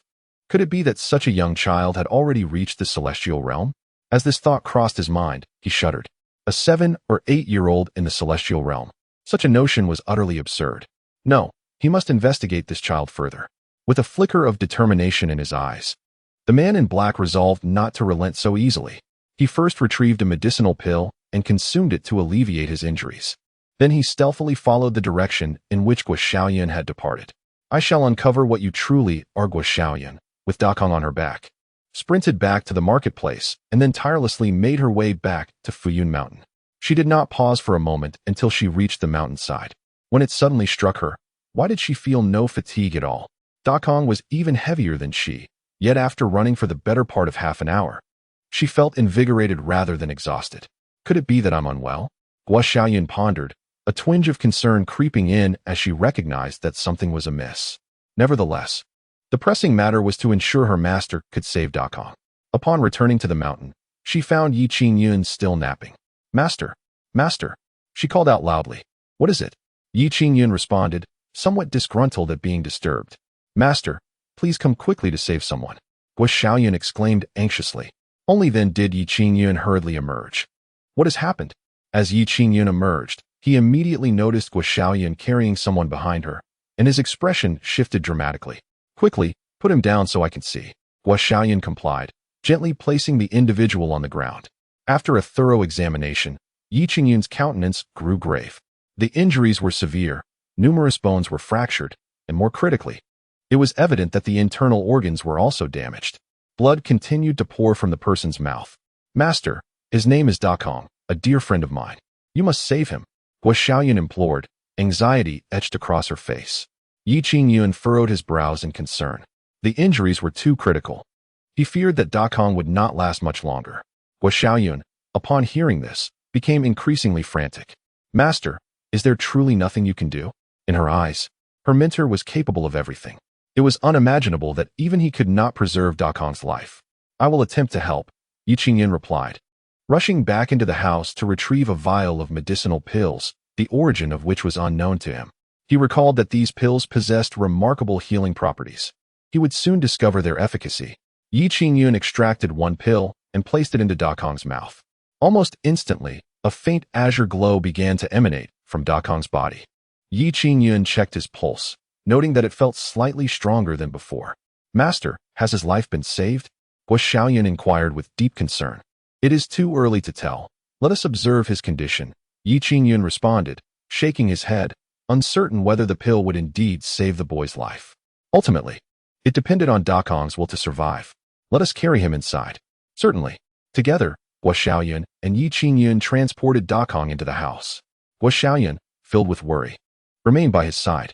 Meanwhile, a man clad in black had descended to the foot of floating Cloud Mountain.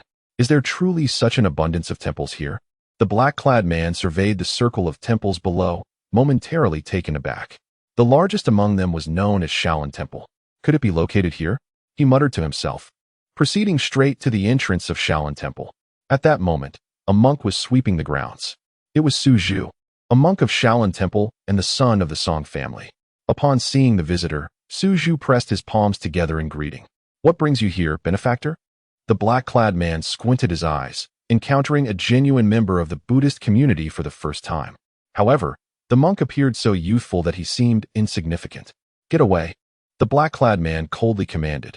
Su Zhu was taken aback. Why are you so irritable, benefactor? The black-clad man was momentarily stunned. I told you to get away, and you question my irascibility? Are you out of your mind? Hand over the person. The black-clad man seized Su Zhu by the collar, shouting furiously. Su Zhu remained puzzled. A look of confusion etched on his face. Benefactor, there are only 3 monks at the Shaolin Temple. Whom do you seek? The black-clad man exclaimed. Do not feign ignorance. What are the 2 children? And a dog? Hand them over to me. Otherwise, I shall set your decrepit temple ablaze. His demeanor was fierce and menacing. Upon hearing this, Su Zhu did not display any fear. Instead, his eyes sparkled with light. Benefactor, have you come to cause trouble? The black-clad man was momentarily speechless. Am I here to stir discord? Am I here to purchase vegetables? He retorted, exasperated. Without further ado, he raised his hand to strike, intending to end Su Zhu's life. However, Su Zhu made a swift move, effortlessly breaking free from the man's grasp. Ba, this is a sacred place of tranquility. You are too impetuous, benefactor. Suju clasped his hands together, his expression grave and solemn. Behind him, a spectral image of a Buddha appeared, strikingly resembling Yi Qingyun. Were Yi Qingyun to witness this scene, he would undoubtedly be left in utter astonishment. When did I attain Buddhahood? The black-clad man was taken aback. This monk appeared to possess average skills, yet his strength was unexpectedly formidable. In that moment, the black-clad man became serious. Who dares to create a ruckus at the Shaolin Temple?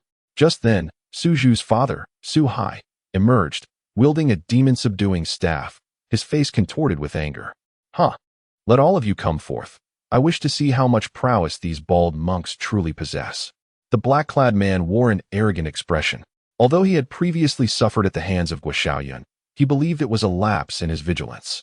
Now, dealing with a few monks would be a mere trifle. This is your own declaration. Suddenly, the temple bells began to toll. In a cacophony, monks from over a dozen nearby temples rushed out. In an instant, dozens of bald monks surrounded the black-clad man. Ba, so you have come to cause trouble, have you? A portly monk rolled up his sleeves, speaking with a friendly demeanor. Chapter 59. The Poole family father and daughter. The man in black was somewhat bewildered, sensing that something was amiss. Wait, actually Before he could finish his sentence, the stout monk had already swung a punch at him. Instantly, dozens of monks surrounded the man in black, launching a relentless assault. Bang, bang, bang, bang. Initially, the man in black attempted to resist, but he soon realized that each of these monks possessed remarkable skills. In no time, he found himself sprawled on the ground, crying out in agony. Ba. Huikong chanted a Buddhist mantra, signaling the others to cease their actions. As the onlookers halted, they beheld the man in black lying on the ground like a beaten dog, his face bruised and bloodied. You have gone too far, he mumbled, his words slurred, evidently having lost some teeth in the scuffle. But you were the one who instigated the trouble. How can you claim we have gone too far? Shuju remarked, puzzled. The man in black began to weep. If I had known you monks were so brutal, I would never have dared to cause a disturbance. Ba, do not be disheartened, dear practitioner, Huikong said with a benevolent expression as he stood before the man in black. The man in black looked up, staring blankly at Huikong. As the saying goes, one who lays down the butcher's knife can become a Buddha instantly. I wonder if you would consider shaving your head and joining our monastic order? What on earth? You want me to become a monk? The man in black thought he must have misheard. What did you say? Huikong raised his voice slightly, addressing the man in black again. I ask if you would consider shaving your head and entering my Buddhist order? The man in black appeared aggrieved. You beat me up and now you want me to become a monk? This is too much. I do not want to become a monk, he said cautiously, fearing that his words might provoke another beating from the monks. Huikong's expression turned regretful. Very well then. He did not compel the man in black to join the monastic life. However, the doors of Shaolin Temple shall always be open to you. Should you one day attain enlightenment and wish to ordain, you are welcome to visit us. With that, Huikong waved to the others. Thank you all for your assistance today. Not at all, fellow practitioners. It is our duty to help one another. The Buddhist community has always stood united. The sanctity of our order must not be violated by outsiders. The monks gradually returned to their respective temples, while the man in black hastily scrambled away. He vowed never to return to this wretched place. As for the two children, he decided he could do without them. After all, he had already mastered the secrets of crafting child puppets. He could easily find others. 3 days later, after a prolonged state of unconsciousness, Dekong finally stirred back to life. Shaolin, who had been vigilantly by his bedside, was immediately filled with joy. Dekong, you have finally awakened. Upon hearing the commotion, Yi Qingyun entered the room. As Dekong regained consciousness, his gaze drifted uncertainly around the room. Although his complexion still bore a hint of pallor, it was markedly improved compared to the previous days. Where am I? Dekong asked weakly. You are at Floating Cloud Mountain, Shaolin promptly replied. Dekong turned his gaze towards Shaolin, a look of confusion in his eyes. Little rascal? Yes, I am the little rascal, Shaolin quickly affirmed. Dekong, do you remember what happened? Yi Qingyun inquired from the side. Dekong furrowed his brow in contemplation. There was someone who said he could provide me with plenty of food if I just followed him. And then I followed him. He made me eat many peculiar tasting pills and did some strange things to me. I felt unwell for a few days, and then everything became hazy. At this point, a look of pain crossed Kang's face. Qingyun frowned slightly. It appeared that the boy's memories were indeed muddled. However, it was fortunate that he had survived. This was a stroke of luck amidst misfortune. Qingyun brought a bowl of vegetable porridge, urging Shaolin to feed it to Dekang. After consuming the porridge, Dekang's complexion noticeably improved, even gaining a hint of color. By afternoon, to everyone's astonishment, Dekang was able to get out of bed and walk. This left Qingyun astounded. Could it be that the porridge I prepared is more effective than the elixirs used by cultivators? Regardless, Dekang had pulled through and was visibly recovering. Another day passed. A long procession descended from the mountain, featuring dozens of majestic horses, ridden by soldiers clad in armor. Following them was an opulent carriage, within which sat a father and daughter. The young woman was none other than Princess Chu Yinyu of the Pingxi Wangfu. Accompanying her was her father, Chu Jinghua, the Prince of Pingxi, who had come along to express their gratitude to Qingyun for saving the Pingxi Wangfu. Previously, the Pingxi Wangfu had suffered oppression from the Song family, plunging them into a dire situation. Princess Chu Yinyu had even been pursued and nearly lost her life. Now, tranquility had returned, as the Song family had ceased their hostilities and even sent envoys to the Pingxi Wangfu to apologize, offering a generous gift. Thus, the Pingxi Wangfu could finally breathe easy. Having weathered the storm, how could they not express their gratitude to their benefactor? Princess Chu Yinyu had not only come herself, but had also brought her father, Chu Jinghua, along. The resemblance between father and daughter was quite striking. Yet, for reasons unknown, his complexion appeared somewhat sallow, with his eyes also exhibiting a hint of yellow, giving him a rather listless demeanor. Chu Yinyu, observing her father's pallor, felt a surge of concern within her. Her father had exhibited such symptoms for quite some time. She had consulted numerous esteemed physicians, yet all had proven ineffectual. One eminent doctor had even remarked that once such symptoms manifest, unless one were to procure rare and life-sustaining treasures, the prognosis was dire. Deeply troubled, Chu Yinyu decided to bring her father along, not solely to express gratitude to Qingyun, but also to seek his expertise for her father's ailment. After all, she had personally witnessed Qingyun's remarkable abilities. Even the peculiar affliction that had plagued Bai Suyi since childhood was cured by him. Perhaps only Qingyun could provide a remedy for her father's condition. "My daughter, do you think such an extraordinary person would be willing to treat me?" Chu Jinggu lamented with concern. Though he held the esteemed title of Prince Pingxi, he was acutely aware that in the eyes of true luminaries, he was of little consequence. Especially since Chu Yinyu had mentioned that even the martial Emperor Dongfang Su showed deference to Qingyun. This only intensified Chu Jinggu's anxiety. "Do not worry, father. Yi is quite amiable and bears no airs of superiority," Chu Yinyu reassured him. "Moreover, Yi is currently experiencing the mortal realm in a humble guise. So we should refrain from addressing him as a master and maintain a casual demeanor. I see, as expected of a transcendent sage, his conduct is indeed peculiar." Chu Jinggu nodded, feeling somewhat relieved. "Your Highness, Miss, we have arrived at Floating Cloud Mountain, but," the captain of the guards suddenly reported. "But what?" Chu Yinyu inquired. The captain displayed an odd expression.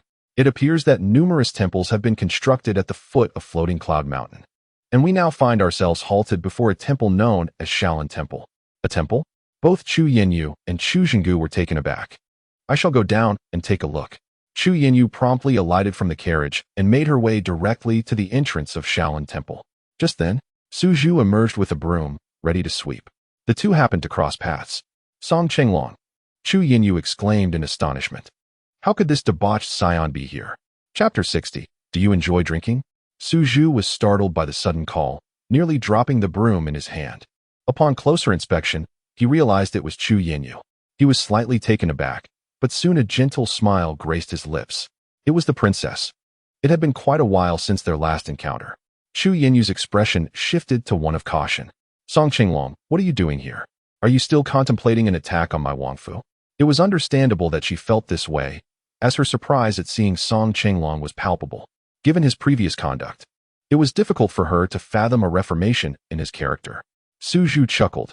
"Princess, I have renounced my worldly ties and become a monk. My past is no longer of concern to me." "What? You have become a monk?" Chu Yinyu was taken aback. She then glanced at the shiny bald head of Song Qinglong in disbelief. When did this happen? Not only I, but my father has also renounced the world. Residing with me in this Shaolin Temple, under the guidance of Master Huikong, Su Zhu added. Your father has also become a monk? Chu Yinyu was even more astonished. The entire Song family had taken this extraordinary path?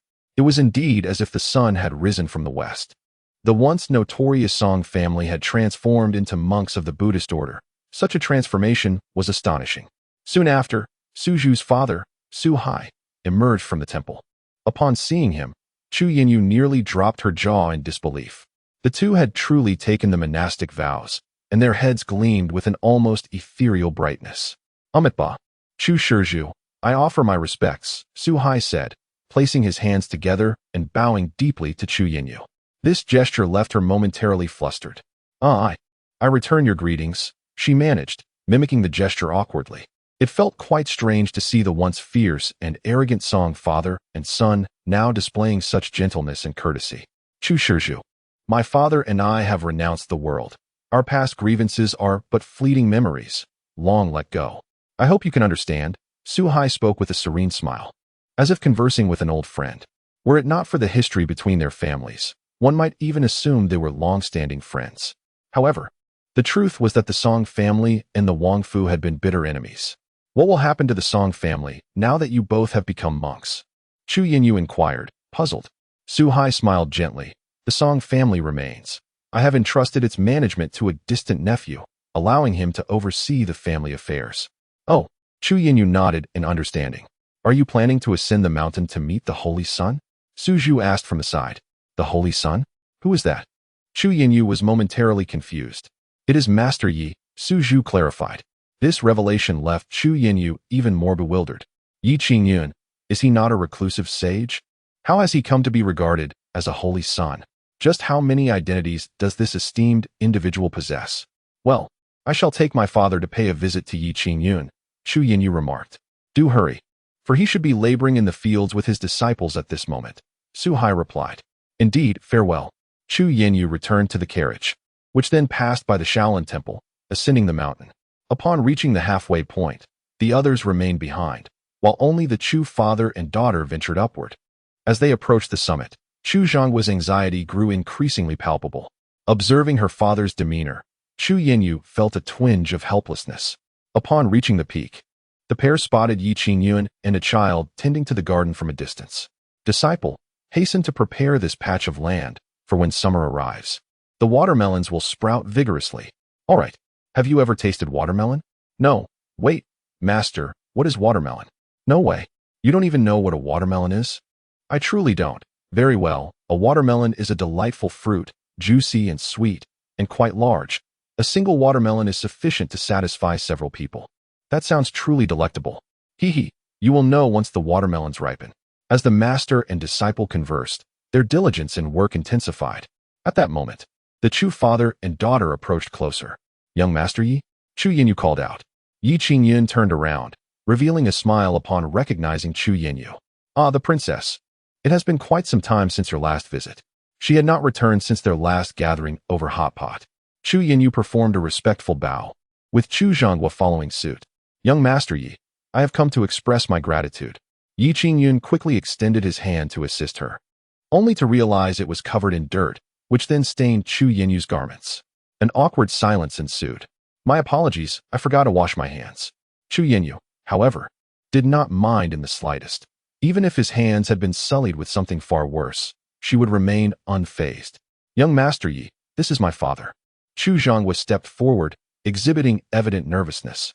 I am Chu Zhongwa, and I have long admired your esteemed reputation. It is indeed a rare fortune to meet you today. With a face full of reverence and a radiant smile, he grasped Yi Qingyun's muddy hand firmly. Yi Qingyun, somewhat taken aback, managed to regain his composure. Oh, it is you, the prince. I apologize for my lack of decorum. Yi Qingyun quickly responded. Noticing her father's unease, Chu Yinyu interjected, Young Master Yi, I am deeply grateful for your guidance that helped the Pingxi Wangfu navigate through its tribulations. Here is a modest gift, a token of my esteem. I humbly ask you, Young Master Yi, to graciously accept it.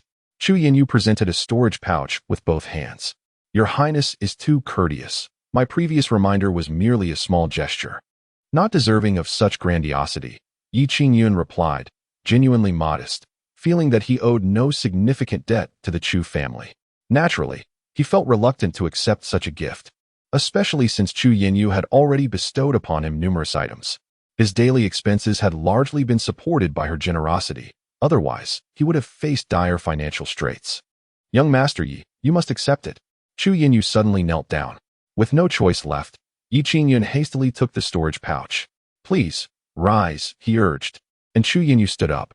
Disciple, quickly prepare tea and lunch, he instructed. Yes, Shaolin replied eagerly and hurried off. At that moment, Qingyun noticed the expression on Chu Zhonghua's face, which caused him to frown slightly. Just then, Chu Yinyu spoke again. Young Master Yi, I have one more humble request. My father has been unwell for some time now, his condition deteriorating without a discernible cause. I sincerely hope that young Master Yi could examine him. Chu Zhonghua quickly added. We appreciate your assistance, young Master Yi. Qingyun studied Chu Zhonghua's face for a moment before inquiring, Your Highness, do you have a fondness for wine? Chapter 61. The divine doctor Qingyun, both father and daughter from the Chu family, were taken aback, not expecting Qingyun to pose such a question. May I inquire why you ask, young Master Yi? Chu Zhonghua queried, in confusion. My lord, this matter is of great significance. You must speak candidly, Qingyun replied earnestly. Seeing Qingyun's serious demeanor, Chu Zhonghua hesitated to conceal the truth. I have always had a penchant for wine, consuming at least half a gin daily, particularly enjoying a few sips before sleep to ensure a more restful slumber. Upon hearing this, Qingyun noted the man's significant dependence on alcohol, drinking at least half a gin daily, and indulging further before bed. No wonder. He sighed. Chu Yinyu furrowed her brows. Young Master Yi, could my father's ailment be related to his drinking? Qingyun nodded. However, my father has been drinking for decades. Why has he only recently fallen ill?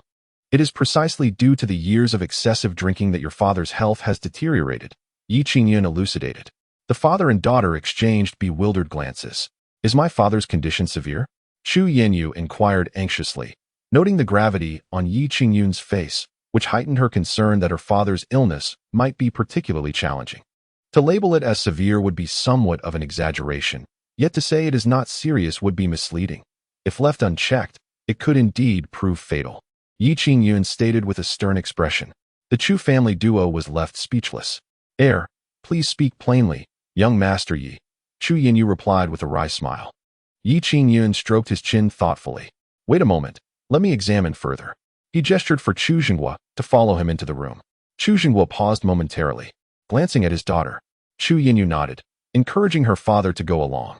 Thus, Chu Zhonghua followed Qingyun into the room. Lie back, facing upwards, Qingyun instructed, pointing to a nearby reclining chair. Very well, Chu Zhonghua acquiesced, reclining as directed. Qingyun washed his hands thoroughly before approaching Chu Zhonghua. My lord, I will be pressing on your abdomen shortly. Do not take offense. Chu Zhonghua felt perplexed. Pressing on my abdomen? What kind of examination is this? He had never witnessed such a method of diagnosis before. However, considering Qingyun's esteemed reputation, he surmised that there might indeed be unique techniques at play. No matter. Please proceed, young Master Yi, he said. Qingyun nodded in response and proceeded to lift Chu Zhonghua's shirt. Chu Zhonghua felt quite embarrassed, as it was rather unusual for a man to have another man lift his clothing to expose his abdomen. This was indeed a first for him, and he found it rather strange. Qingyun, however, maintained a serious demeanor, free of distractions. He extended his right hand and gently pressed on Chu Zhonghua's right abdomen. Do you feel anything? Nothing, came the reply. Qingyun subsequently increased the pressure in his hand. This time, a flicker of pain crossed Chu Zhonghua's face, his brows knitting together. How does it feel? It hurts, like being pricked by needles, Chu Zhonghua managed to gasp. Qingyun intensified his grip once more. Hiss. This time, Chu Zhonghua drew in a sharp breath, his complexion instantly paling, beads of sweat forming on his brow. It hurts. Young Master Yi, please be gentle, Chu Zhonghua exclaimed. Even Shaolin, who was busy in the kitchen, heard the exclamation and rushed out, curious to see what was happening. Master, what are you doing? Adults are at work, children should stay aside. Oh, Shaolin returned to her tasks in the kitchen. Qingyun lifted his hand, a solemn expression settling upon his face. He could now almost conclusively determine that Qi Zhengguo was suffering from liver illness, and it appeared to be quite severe. His complexion was waxy yellow, and his eyes bore a hint of jaundice, a direct manifestation of deteriorating liver function. Moreover, the pain elicited from pressing on Qi Zhengguo's right abdomen indicated significant liver issues. As the liver typically does not cause pain unless a serious ailment is present, he summoned Chu Yinyu into the room. Your condition is not simple, my lord. You must take care, or you may be in grave danger, Yi Qingyun stated. Both father and daughter were visibly alarmed. Young Master Yi, I implore you to save my father, Chu Yinyu pleaded earnestly. Qi Zhengguo, too, was in a state of disarray. Young Master Yi, if you can save me, I am willing to give anything. Yi Qingyun raised his hand to forestall them. Please, do not rush me. Let me finish. The father and daughter fell silent, awaiting his words. First and foremost, my lord, you must cease drinking alcohol entirely. This statement left Qi Zhengguo in a difficult position. Can I just drink a little less? No, if you wish to preserve your life. I strongly advise you to pour out all the alcohol in your residence and banish any thought of consuming it ever again, Yi Qingyun said with utmost seriousness. Chu Yinyu immediately turned to her father. Father, you must not touch a single drop of alcohol from now on. Qi Zhengguo, ever obedient to his daughter, could only nod ruefully, his heart heavy at the thought of never drinking again. Additionally, your diet must be bland, strictly avoiding rich meats and fish. Understood. By the way, my lord, are you unable to cultivate? Qi Zhengguo nodded. My aptitude for cultivation is poor, resulting in my low level. I am only at the mid-stage of the spirit awakening realm. Yi Qingyun replied. That is acceptable. Simply consume some nourishing elixirs to improve your health. Very well. Yi Qingyun then imparted further instructions, primarily concerning the care of his body and liver. Ultimately, the issue lies within the liver. Once it is properly nurtured, Qi Zhengguo's health will naturally improve. Particularly, given Qi Zhengguo's prior cultivation background, he is distinct from the average individual. By simply rectifying his previous detrimental habits and gradually nurturing himself, recovery is indeed attainable. Young Master Yi, can my father's ailment truly be treated so easily? Qi Yinyu asked, a hint of disbelief in her voice. While it sounds simple, maintaining consistency is no trivial task. Yi Qingyun cast a profound gaze upon Qi Yinyu, admonishing, do not let minor improvements lead to complacency. Perseverance is essential. The father and daughter duo bowed in acknowledgement.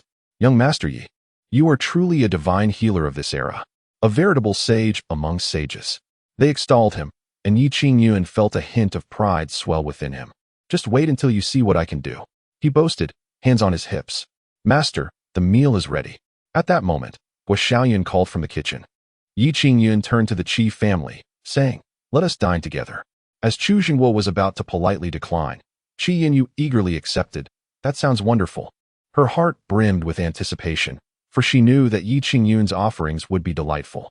Furthermore, she believed that partaking in such a meal would surely bring about fortuitous opportunities. In the present cultivation realm of the Tianwu dynasty, a saying had quietly circulated. Do you wish to gain opportunities? Yearn for enlightenment? Desire to extend your lifespan? All you need is to share a meal atop floating cloud mountain. Disciple, what have you prepared today?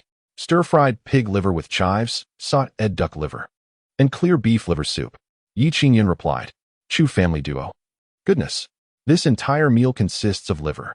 Guo Shaoyun brought the dishes to the courtyard. Please, make yourselves at home and eat without reservation, Yi Qingyun warmly invited. The Qi family settled down. Qi Yinyu, unreserved, picked up a bowl of rice and began to eat heartily. Observing his daughter's ravenous appetite, Qi Zhengguo couldn't help but mutter to himself, what has happened to this girl? Has she not been well fed in the royal residence?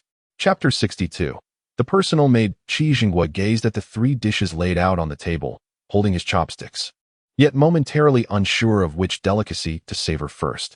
Father, please eat, Qi Yinyu urged, shoveling rice into her mouth while addressing her father. All right, Qi Zhengguo replied hastily, picking up a piece of pig liver and placing it in his mouth. This flavor. He had anticipated that the ordinary pig liver would be nothing exceptional. However, to his surprise, it was a delightful revelation. The tenderness of the liver was exquisite, seemingly marinated beforehand, with its rich aroma deeply infused, accompanied by the uniquely flavored chives. The taste was simply unparalleled, far surpassing the dishes served in the royal residence. A mere morsel of pig liver instantly rekindled Qingyun's appetite, which had waned recently. He lifted his bowl, joining Qingyun in the feast. Meanwhile, Qingyun and Shaolin dined leisurely, unhurried.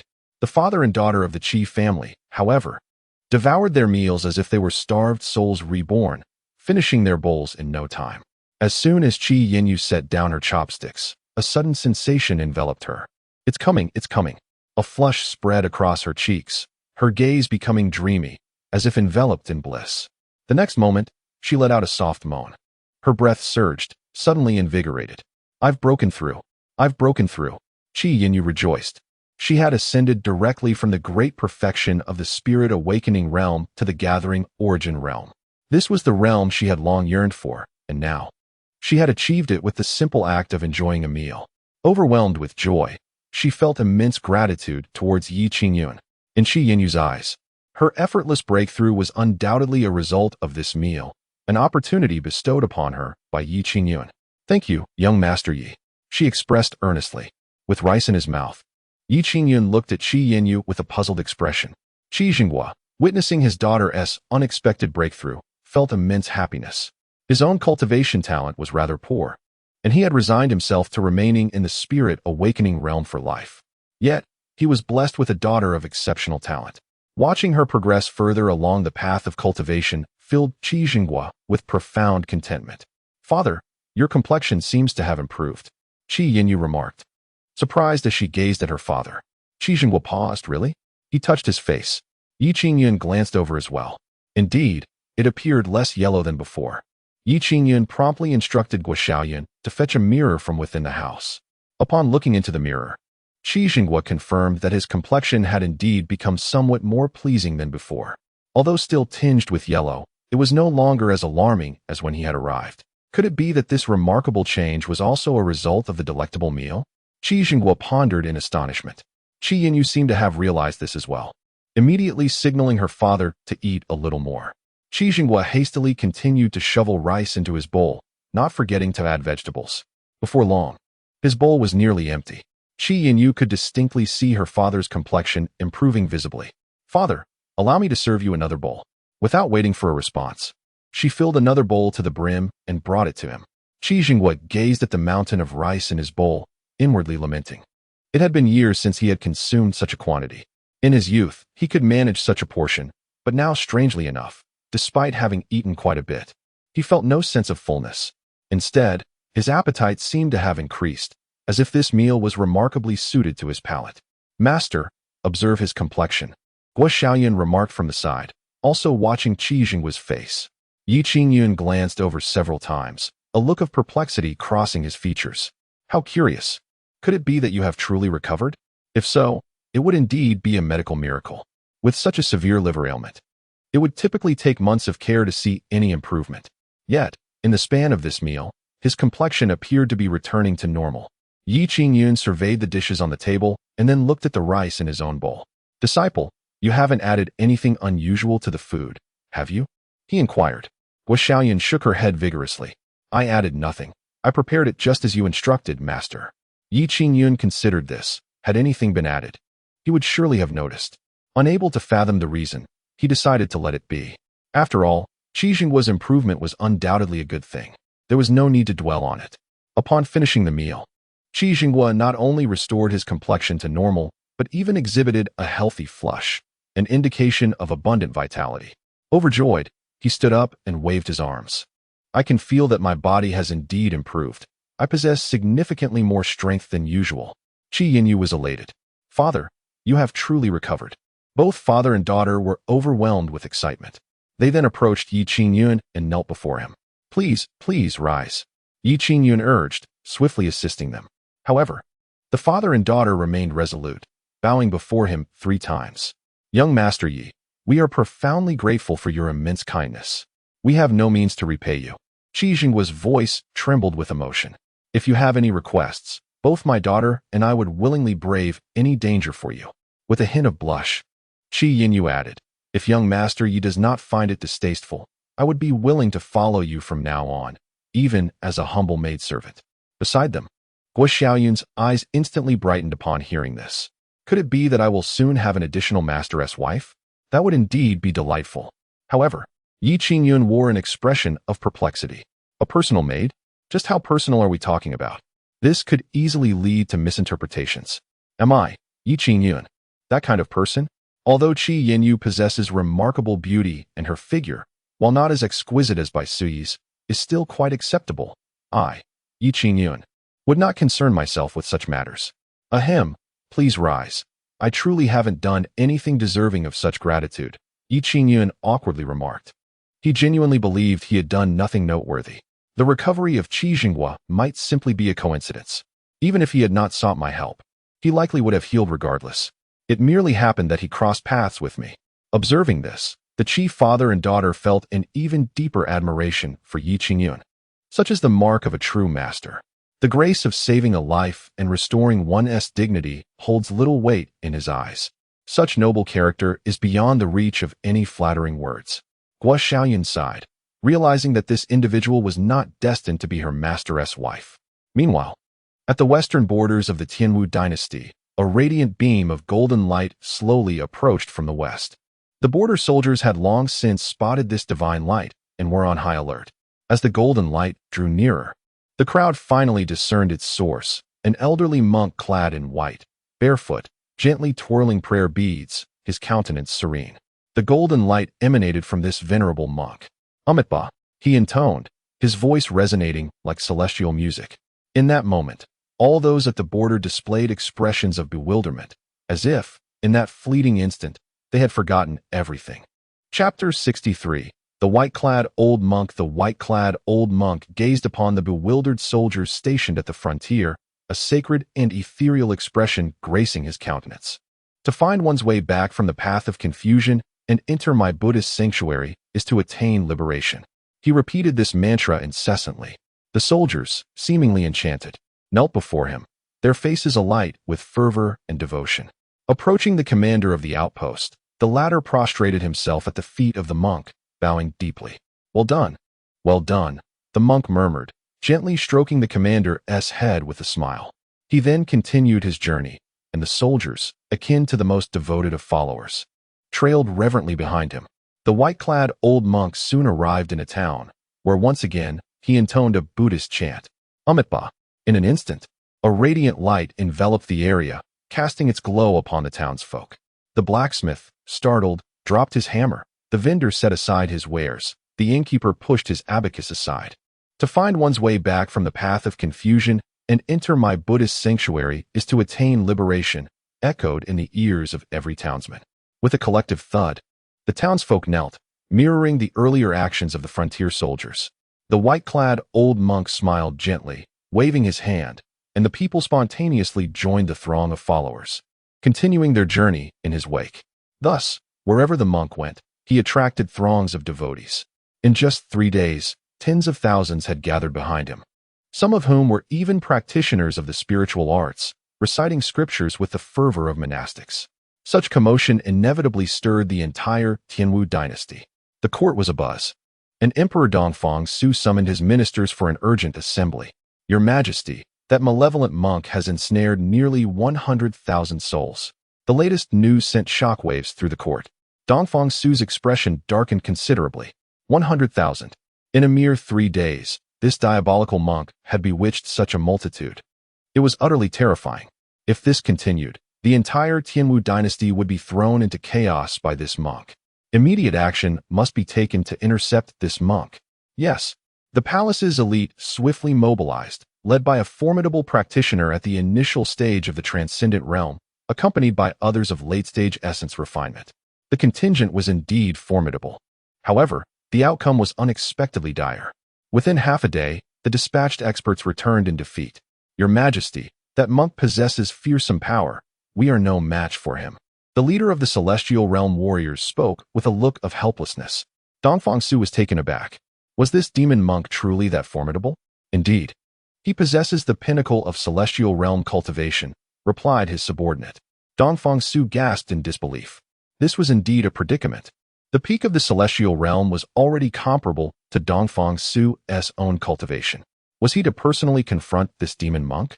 While not impossible, The implications of a sovereign like Dongfang Su taking action would be entirely different.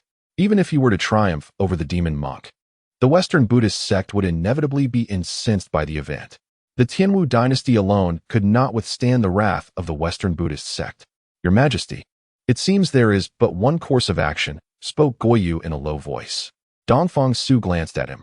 Are you suggesting that the demon monk engage in a debate on Buddhist doctrine with Master Yi? Guoyu nodded. Dongfang Su sighed. It seemed there was no other choice. Guoyu immediately clasped his fists. Your Majesty, I shall seek out the demon monk. Very well, inform him that 3 days hence a grand Buddhist debate will be held at the foot of Floating Cloud Mountain. Understood. Guoyu departed. Dongfang Su also set out, heading straight for Floating Cloud Mountain. At that moment, Yi Qingyun was tending to watermelon seeds alongside Guo Shaoyin. He carefully placed the seeds into the soil, gently covered them, and then watered them. That should do it, Yi Qingyun said, brushing the dirt off his hands with satisfaction. He had already begun to envision the bountiful harvest of watermelons come summer. The thought of fresh watermelon juice had been on his mind for quite some time. Suddenly, a figure descended from the sky, startling Yi Qingyun to the point of almost losing his composure. What the? Yi Qingyun exclaimed. Dongfang Su quickly bowed in apology. Young Master Yi, I beg your pardon. Seeing it was Dongfang Su, Yi Qingyun could only force a smile. Your Majesty, please refrain from appearing so suddenly in the future. Dongfang Su felt somewhat awkward, his anxiety overshadowing his manners. Young Master Yi, individuals from the Western Buddhist sect have arrived. So what if they have? What does it matter? Yi Qingyun began, but then froze, glancing nervously at Dongfang Su. Are they here to cause trouble? Dongfang Su nodded gravely. Yi Qingyun's heart sank. This was a disaster. Master, it will be fine. We shall cross that bridge when we come to it, Guo Shaoyin reassured him. Yi Qingyun shot him a glare. What do you know? Guo Shaoyin looked aggrieved. Isn't that what you always say?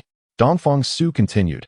Young Master Yi, in 3 days, the grand Buddhist debate will take place at the mountain's base, and we will be relying on you. Yi Qingyun felt overwhelmed. Well, I am uncertain of my capabilities. Eastern Su pondered. If you two are unable, then there shall be no one within the realm of the Tianwu dynasty who can. Young Master Yi, I implore you. Eastern Su's expression was one of earnest supplication, nearly bringing him to his knees before Yi Qingyun. Yi Qingyun sighed softly. Very well, but should I find myself in an undignified position, do not hold it against me. How could I dare? Eastern Su felt a bittersweet pang within. Nevertheless, with Yi Qingyun willing to intervene, the matter seemed assured. In Eastern Su's eyes, there existed no dilemma that Yi Qingyun could not resolve. Before long, the entirety of the Tianwu dynasty was abuzz with news of the event. 3 days hence, a grand Buddhist symposium was to be held at the foot of Floating Cloud Mountain. The announcement sent ripples throughout the Tianwu dynasty, igniting fervor across the entire southern wilderness. A Buddhist symposium? Such an occasion was a significant affair for the Buddhist sect. Yet now, the Tianwu dynasty was to engage in this symposium alongside the practitioners of the Buddhist faith. What could this signify? Was it a challenge to the Western Buddhist sect? Let us hurry to the Tianwu dynasty and partake in the excitement. Rumor had it that an elder monk clad in white had been dispatched from the Western sect, causing a considerable stir within the Tianwu dynasty. Indeed, the Tianwu dynasty found itself compelled to host the symposium, adopting this format as a means to measure their prowess against the Western Buddhist sect. This upcoming event held great significance, as it pertained to the relationship between the Western territories and the southern wilderness, making it exceedingly important. Chapter 64. Bewitching Hearts at the Foot of Floating Cloud Mountain. Dongfang Su had already arranged for the construction of a high platform for the discourse on Buddhism. The monks, including Huikong, seemed to be aware of the impending events.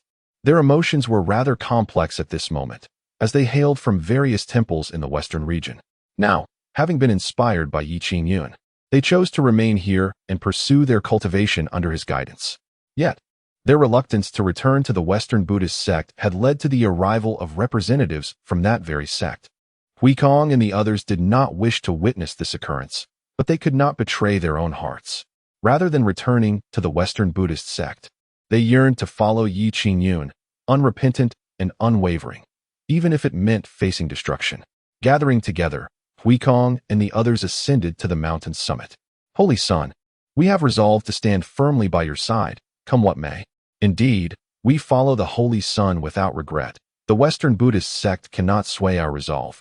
In this discussion of Buddhist principles, we believe the Holy Sun can triumph over the Western sect. Gazing at the monks who brimmed with confidence in him, Qingyun found himself at a loss for words. Why do you all have such faith in me? I truly lack any assurance. With a wave of his hand, he dismissed them. Go on with your tasks. Do not trouble me. The monks were momentarily taken aback, but soon their faces reflected a dawning understanding. The Holy Sun is imparting wisdom, urging us to maintain a tranquil heart. As monks of the Buddhist order, their mental state was paramount. In the face of such pressure, the Holy Sun remained composed. We are far inferior. Truly, the Holy Sun is worthy of his title, never forgetting to enlighten us even in challenging times. Qingyun thought to himself, I'm overwhelmed, yet you perceive me as enlightening you? Spare me your naivete. Depart. After sending Huikong and the others away, Qingyun paced back and forth in the courtyard, unable to find peace. How am I to engage in this discourse on Buddhism? He scratched his head, contemplating his strategy. Master, please stop moving. I'm feeling dizzy, Guo expressed with mild exasperation. Suddenly, Qingyun turned to Guo. Disciple, why not offer me some advice? How should I deal with the Buddhist sect? Guo sighed. Master, if even you are at a loss, what can I possibly suggest? You continue your circles. I shall go play chess with Dekong. Dekong still resided there, his injuries healing rapidly and nearly fully recovered. A few days prior, Qingyun had taught them to play Go, and the two children had developed a fondness for the game, often engaging in matches during their leisure. Go on then, Qingyun gestured dismissively. Suddenly, Qingyun seemed to have a sudden epiphany. Chess, chess. His eyes sparkled with newfound brilliance. Eureka! In the blink of an eye, 3 days had passed. Beneath the floating cloud mountain, the grand platform had been constructed. The area buzzed with excitement, filled with martial artists not only from the heavenly martial dynasty, but also from several other nations in the southern wilderness. All had gathered to witness this momentous discourse on Buddhist teachings. Dongfang Su, surrounded by a host of palace experts, occupied a prominent position on the platform. The leaders of the 3 major sects were also present, and even Shun Tianhua, who typically resided in the Yutian Valley, had made an appearance in the viewing area. The monks, including Huikong, congregated beneath the platform, their gazes fixed towards the west, anxiety etched across their faces. Above, Qingyun stood with his hands clasped behind him, exuding an air of calm and elegance. He cast a glance at the crowd below, a hint of a smile gracing his lips. The onlookers gazed in admiration at Qingyun's extraordinary demeanor, secretly filled with respect. This esteemed figure truly possessed an unmatched charisma, and to witness his splendor was a stroke of fortune. It was said that he was the holy son of the Buddha, endowed with profound wisdom. No wonder so many monks chose to remain here, reluctant to return to the Western realm. The crowd buzzed with chatter. Yet, Qingyun remained still, not out of a desire to impress, but rather due to the sheer height of the platform. Who on earth devised such an elevated stage? He could barely muster the courage to move. A slight tremor coursed through his feet as he endeavored to maintain his composure. Suddenly, the resonant sound of chanting echoed from afar. The crowd collectively turned toward the source of the incantation. A radiant golden light surged forth, dazzling all in attendance. The atmosphere shifted as the golden glow emanated a profound aura of Buddhism, accompanied by an indescribable pressure that seemed intentional. They have arrived. Many felt a chill run down their spines. The first to perceive the significance were Huikong and the other monks. As practitioners of Buddhism, they could acutely sense the formidable nature of this divine light. This is the aura of the great radiant Buddha, one monk exclaimed in astonishment. Huikong's expression turned grave as he pressed his palms together in reverence. It must be someone from our West Zen ancient temple. If I am not mistaken, it should be my esteemed master Xianjing. Xianjing. Upon hearing this title, the other monks' faces shifted in alarm. Xianjing from the West Zen ancient temple was indeed a formidable individual. The monks of the Xian lineage were inherently powerful, and Xianjing was among the elite, ranking within the top 3. Furthermore, after years of diligent practice of the great radiant Buddhist sutra, his mastery of Buddhist teachings was profoundly deep, especially skilled in illuminating the world with his divine light. To one's astonishment, it is Master Xianjing who has arrived. It remains to be seen how the Holy Sun will respond. Nevertheless, We must have unwavering faith in the Holy Sun. The sound of chanting draws near. A serene old monk clad in white, barefoot, approaches from a distance. Upon the sight of this venerable figure, the gathered crowd's gaze sharpens. Look behind him, someone exclaims. Behind the white-robed monk follows an entourage of numerous individuals. Most among them are ordinary folk, yet there are also practitioners present. The singularity that unites them lies in their clasped hands, expressions of utmost reverence, and the recitation of Buddhist scriptures upon their lips. This extraordinary scene imposes an invisible pressure upon the onlookers. Amitabha, the resonating chant reverberates. Suddenly, a golden statue of the Buddha materializes behind the white-robed monk. Great radiance Buddha. The light of the Buddha illuminates all, subtly influencing the crowd. Those of lesser cultivation find themselves engulfed in confusion, while those of higher mastery manage to resist, yet their minds remain slightly dazed. Only those of the condensed Dan realm and above are able to maintain complete tranquility. The venerable monk Qingyun has journeyed from the western realms to pay his respects to the esteemed figures of the Qingyun dynasty. Standing beneath the high platform, Qingyun exudes tranquility as he bows slightly to the assembly. Chapter 65. What is a Buddha? A profound silence enveloped the crowd, all captivated by the magnificent spectacle that accompanied the arrival of Qingyun. 10,000 voices chanted in unison, creating a scene of unparalleled grandeur. None present had ever witnessed such a display. It was akin to a demonstration of immense power. After performing his respectful greeting, Xuanjing's gaze fell upon Huikong and the others. Noticing their wary expressions directed at him, he was taken aback. He had anticipated their reaction to be one of excitement and joy upon seeing him. But it appeared he had misjudged the situation. Were Huikong and the others not detained here by the heavenly martial dynasty? Disciple Huikong, why do you not return to the Western Buddhist community? Qingyun inquired. Huikong bowed deeply to Qingyun. Master Uncle, we willingly remain here to follow the Holy Sun in our practice. Upon hearing this, Xuanjing's brow furrowed in concern. The Holy Sun? Have you found the Holy Sun? Huikong nodded, gesturing towards Yi Qingyun on the elevated platform. The Holy Sun is up there. Qingyun then turned his attention to Yi Qingyun atop the platform. However, upon closer inspection, he discerned no trace of Buddhist essence or even a hint of spiritual prowess emanating from this seemingly ordinary young man.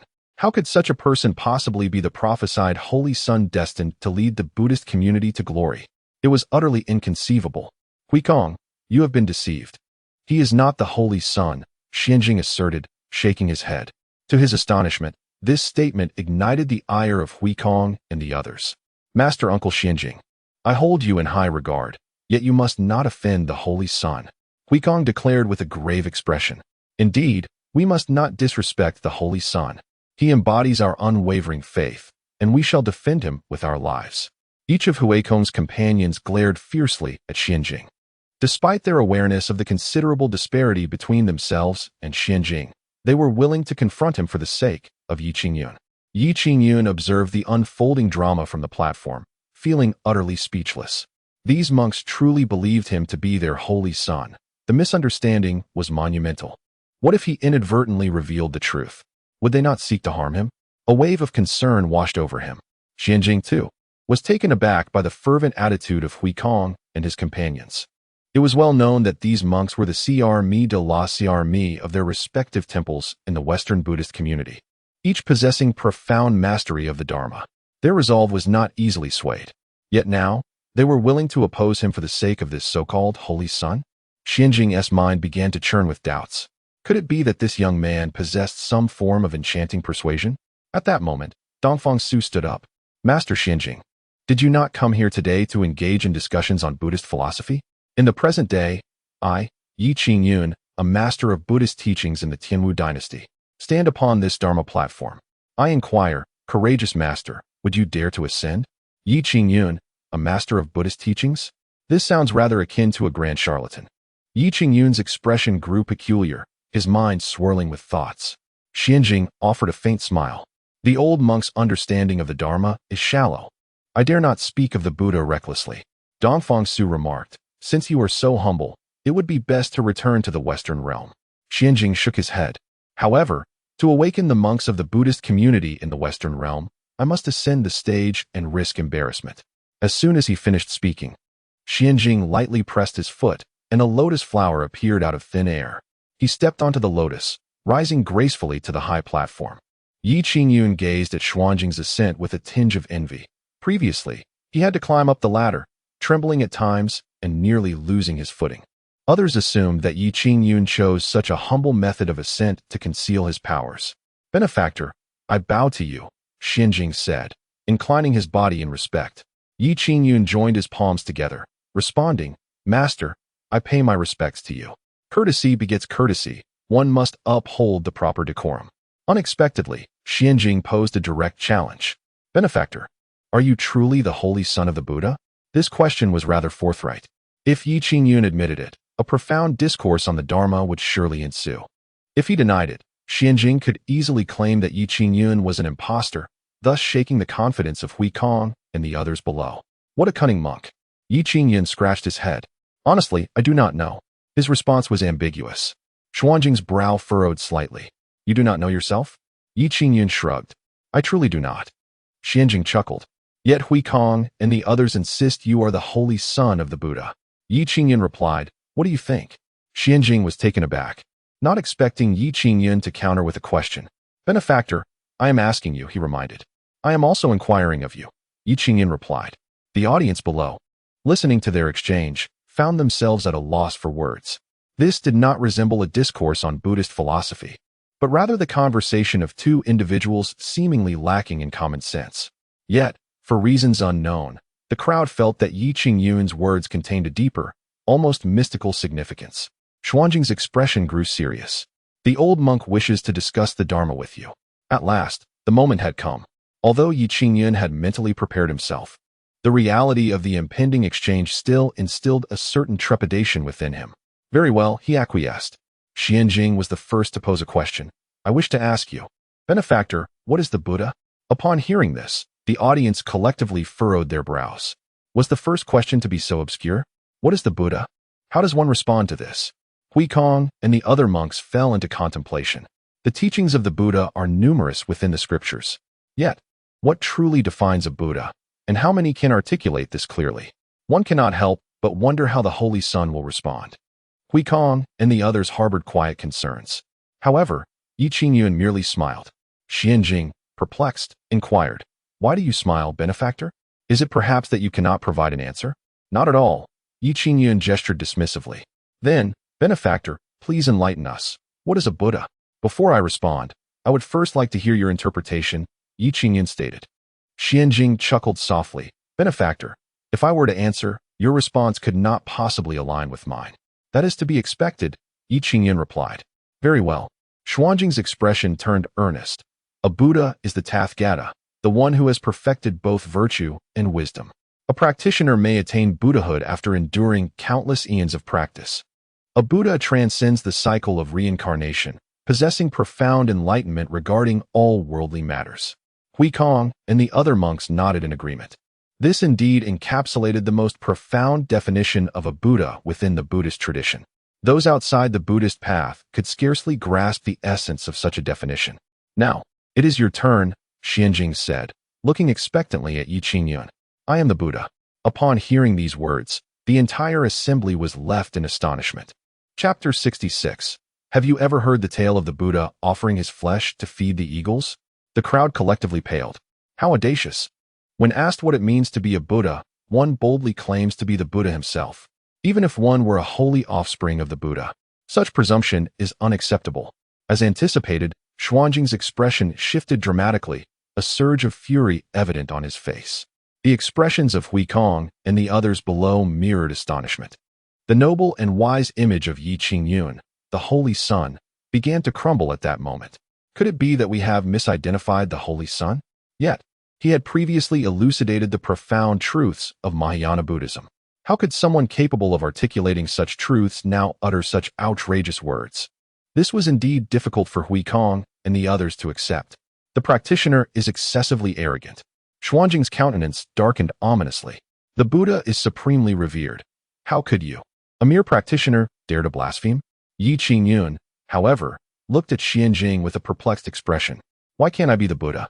Qingyun, in a fit of rage, retorted, In our Western Buddhist realm, there are countless monks, many with profound understanding of the Dharma, yet none would dare to claim to be the Buddha. By what right do you assert yourself as such? Qingyun shook his head. In your eyes, the Buddha is exalted. Yet, in my view, I am the Buddha. You are the Buddha, and everyone present can be a Buddha. This declaration left Qingyun momentarily speechless. In fact, all beings and all things in the universe can be Buddhas. Qingyun stood with his hands clasped behind his back, his demeanor ethereal and tranquil. All beings and all things can be Buddhas? This proclamation resonated like a great bell, echoing in the ears of all present. Especially among the Buddhists, a profound shock reverberated within them. This was an assertion they had never encountered before. It could be said to directly overturn the traditional understanding of Buddhahood in the Western Buddhist realm. This is heresy. How could all things in the world possibly be Buddhas? Qingyun remained resolute. Why can't all things in the world be Buddhas? Qingyun smiled knowingly. The Buddha teaches that all sentient beings are equal, and all things can attain Buddhahood. All sentient beings are equal. All things can attain Buddhahood. As these words were spoken, the very heavens shifted in hue. The chants of sutras erupted simultaneously from the numerous temples nestled beneath floating Cloud Mountain. In the distant Western Buddhist realm, every temple and ancient shrine also resounded with powerful recitations of the sutras. Moreover, the statues of the Buddha enshrined in their temples radiated brilliance. The Buddha teaches that all sentient beings are equal, and all things can attain Buddhahood. This resonant voice echoed throughout every corner of the Western Buddhist realm. Amitabha. Countless monks knelt in reverence. Even the most venerable monks, steeped in profound cultivation, found themselves momentarily entranced, as if they had achieved a great awakening. Rays of Buddha light soared into the heavens. These beams of light from every direction ultimately converged upon Qingyun. Though Qingyun himself could not perceive the light surrounding him, it was visible to Qingyun and the others below. All present were witnesses to this moment. The image of Qingyun profoundly shook everyone in attendance. This was the ultimate truth of the Buddhist teachings. Oh heavens! A chant unexpectedly resonated within the temple. The Buddha has manifested. This is undoubtedly the essence of Buddhist wisdom. The monks, including Huikong, were overwhelmed with excitement. Previously, they had wavered in their faith due to Qingyun's words. Yet, at this moment, their belief had not only remained unshaken but had become more resolute than ever. Qingyun was rendered speechless, gazing blankly at Qingyun, or more precisely, at the radiant light of Buddha that enveloped him. It was the purest and most sacred light he had ever witnessed. Under the illumination of this divine glow, Qingyun appeared as if he were the Buddha incarnate. For a moment, Qingyun was entranced. He had not anticipated that the words of this individual would embody the ultimate truth of Buddhism, and he found himself thoroughly convinced. At the same time, a sense of joy filled his heart. Although he was moved by Qingyun's discourse, the Buddhist community had gained a new principle of their faith, which, in turn, fortified their order. Qingyun also sighed in relief, realizing that this old monk was rather easy to persuade and that he would likely navigate this situation successfully. However, Qingyun was not ready to let Qingyun off the hook just yet. "Benefactor, I have a second question," he stated. Qingyun forced a smile, replying, "I am all ears." Qingyun continued, "Benefactor, my second question is this. If there exists a wicked man who commits heinous acts, his hands stained with blood, yet desires to renounce his past and become a monk, should our Buddhist community accept him?" The audience displayed expressions of confusion upon hearing this question. What sort of inquiry was this? Surely such a villain should not be permitted to enter the monastic life. Indeed, if the Buddhist community were to accept such a person, what would it mean for their principles? Yet, to refuse him would contradict the very essence of Buddhism's mission to redeem the world. Initially, the common folk deemed this question trivial. However, upon deeper reflection, they recognized the substantial contradiction it posed. The Buddhist monks, especially Huikong, felt this dilemma even more acutely. Buddhism emphasizes the salvation of all beings. Thus, any individual who wishes to enter the fold, regardless of their past misdeeds, ought to be welcomed. Yet, to accept a man so irredeemably wicked as Qingyun described seemed to offer him an undue reprieve. Could a mere change of robes absolve him of his former transgressions? Most would find this unacceptable. How should the son respond? Huikong's face was filled with concern. Qingyun furrowed his brow, contemplating the question. It was, in fact, quite simple. Oh, might I inquire what your answer is? Qingyun, filled with curiosity, inquired. Qingyun turned his gaze towards Qingyun. As the Buddhist saying goes, lay down the butcher's knife and instantly become a Buddha. Indeed, Qingyun smiled faintly, believing that Qingyun intended to convey that if one is willing to relinquish the butcher's knife, they should naturally be welcomed into the Buddhist fold. Yet, how should the sins of the past be resolved? For one who is irredeemably wicked, should they choose to enter the Buddhist realm, it is imperative that they be granted the opportunity for enlightenment and introspection. However, at this juncture, Qingyun unexpectedly shifted his discourse. Yet, the transgressions borne by this individual cannot simply dissipate upon entering Buddhism. The grievances must be addressed. Qingyun, perplexed, asked, "What then? Does the benefactor believe should be done to resolve them?" Qingyun's expression turned grave. "Have you ever heard the tale of the Buddha who cut his flesh to feed an eagle?" Qingyun, taken aback, shook his head in confusion. Qingyun, relieved, thought to himself that thankfully, such a Buddhist parable did not exist in this world. "Then please, Master, lend me your ear." On one occasion, the Buddha, while wandering, encountered a famished eagle pursuing a hapless dove. The dove pleaded for its life, but the eagle insisted, "If I do not consume you, I shall perish of hunger." Upon hearing this, the Buddha, moved by compassion, concealed the dove within his embrace. The eagle, infuriated, argued that although the Buddha's heart was filled with great compassion in saving the dove, he was condemning the eagle to starvation. Master, can you guess how the Buddha responded? Chapter 67. The world is not foolish. The old monk could not fathom it. Qingyun shook his head. Qingyun took a deep breath and spoke in a resonant and clear voice. The Buddha told the eagle that I cannot bear to see you devour this innocent dove, nor do I wish for you to starve. Qingyun was taken aback. It is said, if I do not enter hell, who will? Thus, the Buddha produced a scale, placing the dove on one side, and then cut flesh from his own body. Astonishment enveloped the gathering as this revelation echoed through the air. For a moment, the venue fell into a profound silence, broken only by the occasional gasps of disbelief. Qingyun felt as if struck by a heavy blow, his mind momentarily lost in a haze. Meanwhile, the monks beneath the stage, including Huikong, were profoundly impacted, their spirits shaken. Qingyun seemed oblivious to the crowd's astonishment and continued. The dove appears small, yet no matter how much flesh the Buddha sacrifices, it cannot bear its weight. When the Buddha severed the last piece of flesh from his body, the scale finally balanced.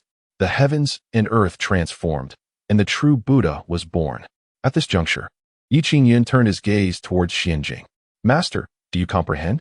Qingyun stared blankly at Qingyun, speechless for an extended period. Thud, thud, thud. One by one, the monks, including Huikong, knelt upon the high platform, their faces adorned with reverence and solemnity. Our Buddha is compassionate. Our Buddha is compassionate. Our Buddha is compassionate. They chanted repeatedly, profoundly moved by the tale recounted by Qingyun. Qingyun finally emerged from his reverie, gazing deeply at Qingyun before bowing in respect.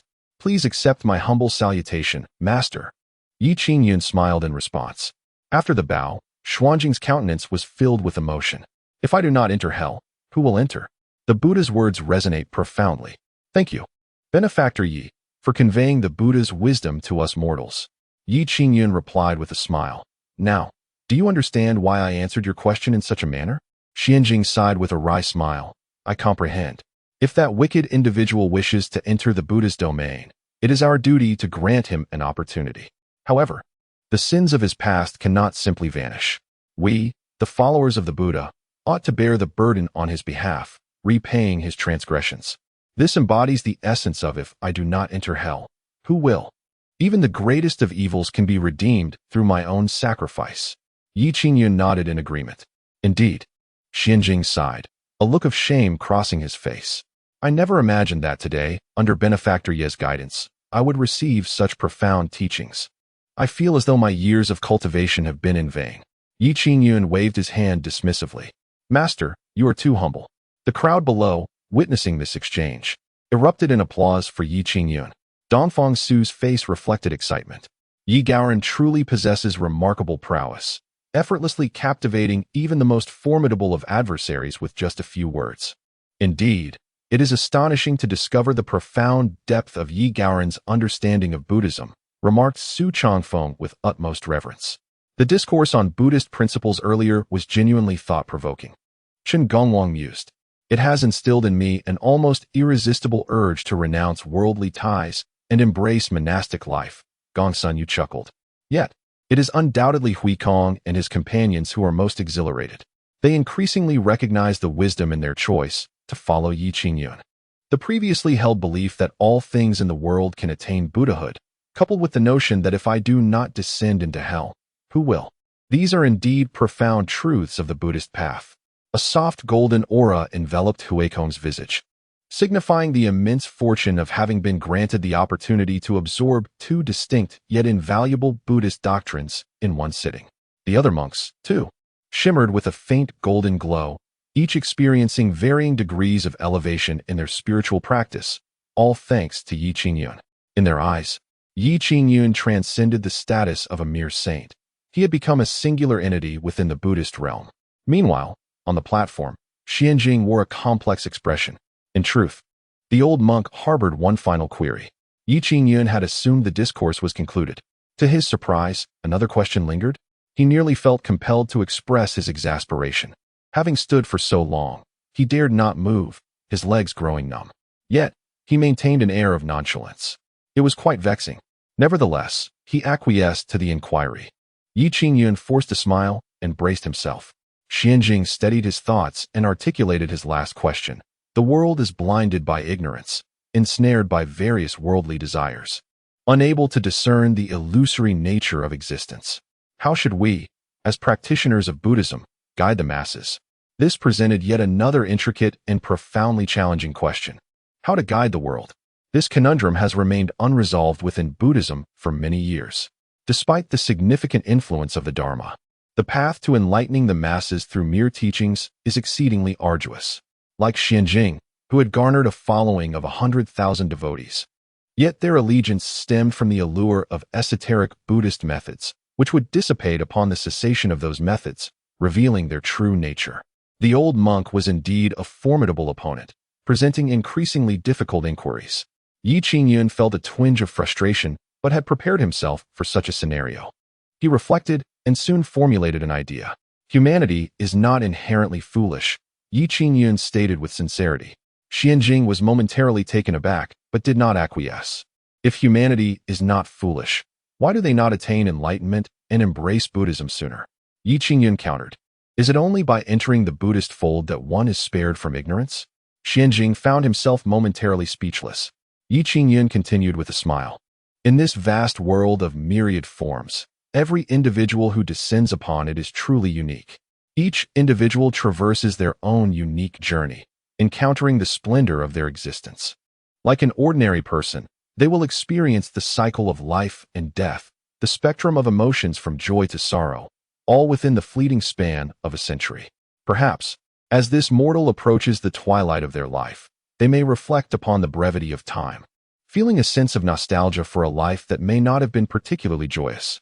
Can one deem them ignorant? Xianjing furrowed his brow, sensing an incongruity, yet could not conjure a suitable retort in that moment. In contrast, those who cultivate their spirits are granted extended lifespans, dedicating their lives to the pursuit of higher realms and broader horizons. Their existence is marked by grand adventures and vibrant experiences, yet they may also face the possibility of a quiet demise, fading into obscurity. However, if asked to reflect upon their lives, would they harbor regrets? I believe that few, if any, would. At this juncture, Yi Qingyun could not help but express his thoughts. The perception of the world as foolish arises from a lack of true understanding. Only by comprehending the intricacies of existence and perceiving the suffering within can one strive to enlighten others.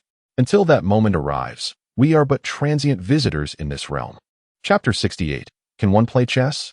With a sudden thud, Xianjing knelt upon the ground, a look of indescribable enlightenment gracing his countenance. In that moment, it seemed as if he had attained profound comprehension. A resplendent golden light enveloped him, and an ethereal visage of a great luminous Buddha materialized behind him. Astonishingly, this Buddha took on the likeness of Yi Qingyun. Of course, Yi Qingyun was oblivious to this revelation, Yet those present bore witness to the extraordinary sight. Master, he has attained understanding, Huikong uttered, his voice trembling with emotion from below the platform. The assembly of monks joined their hands in reverence, silently reciting scriptures in honor of Xuanjing's profound enlightenment.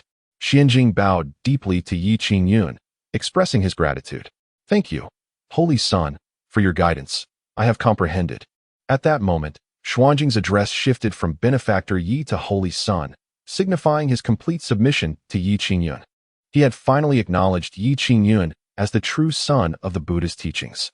Yi Qingyun felt a touch of embarrassment. He wished to assist Xianjing in rising. Yet his legs were numb and he dared not move, fearing a misstep would lead to an embarrassing fall. Having received the Holy Son's teachings, I have no regrets in this life. Xianjing gazed at Yi Qingyun with utmost reverence.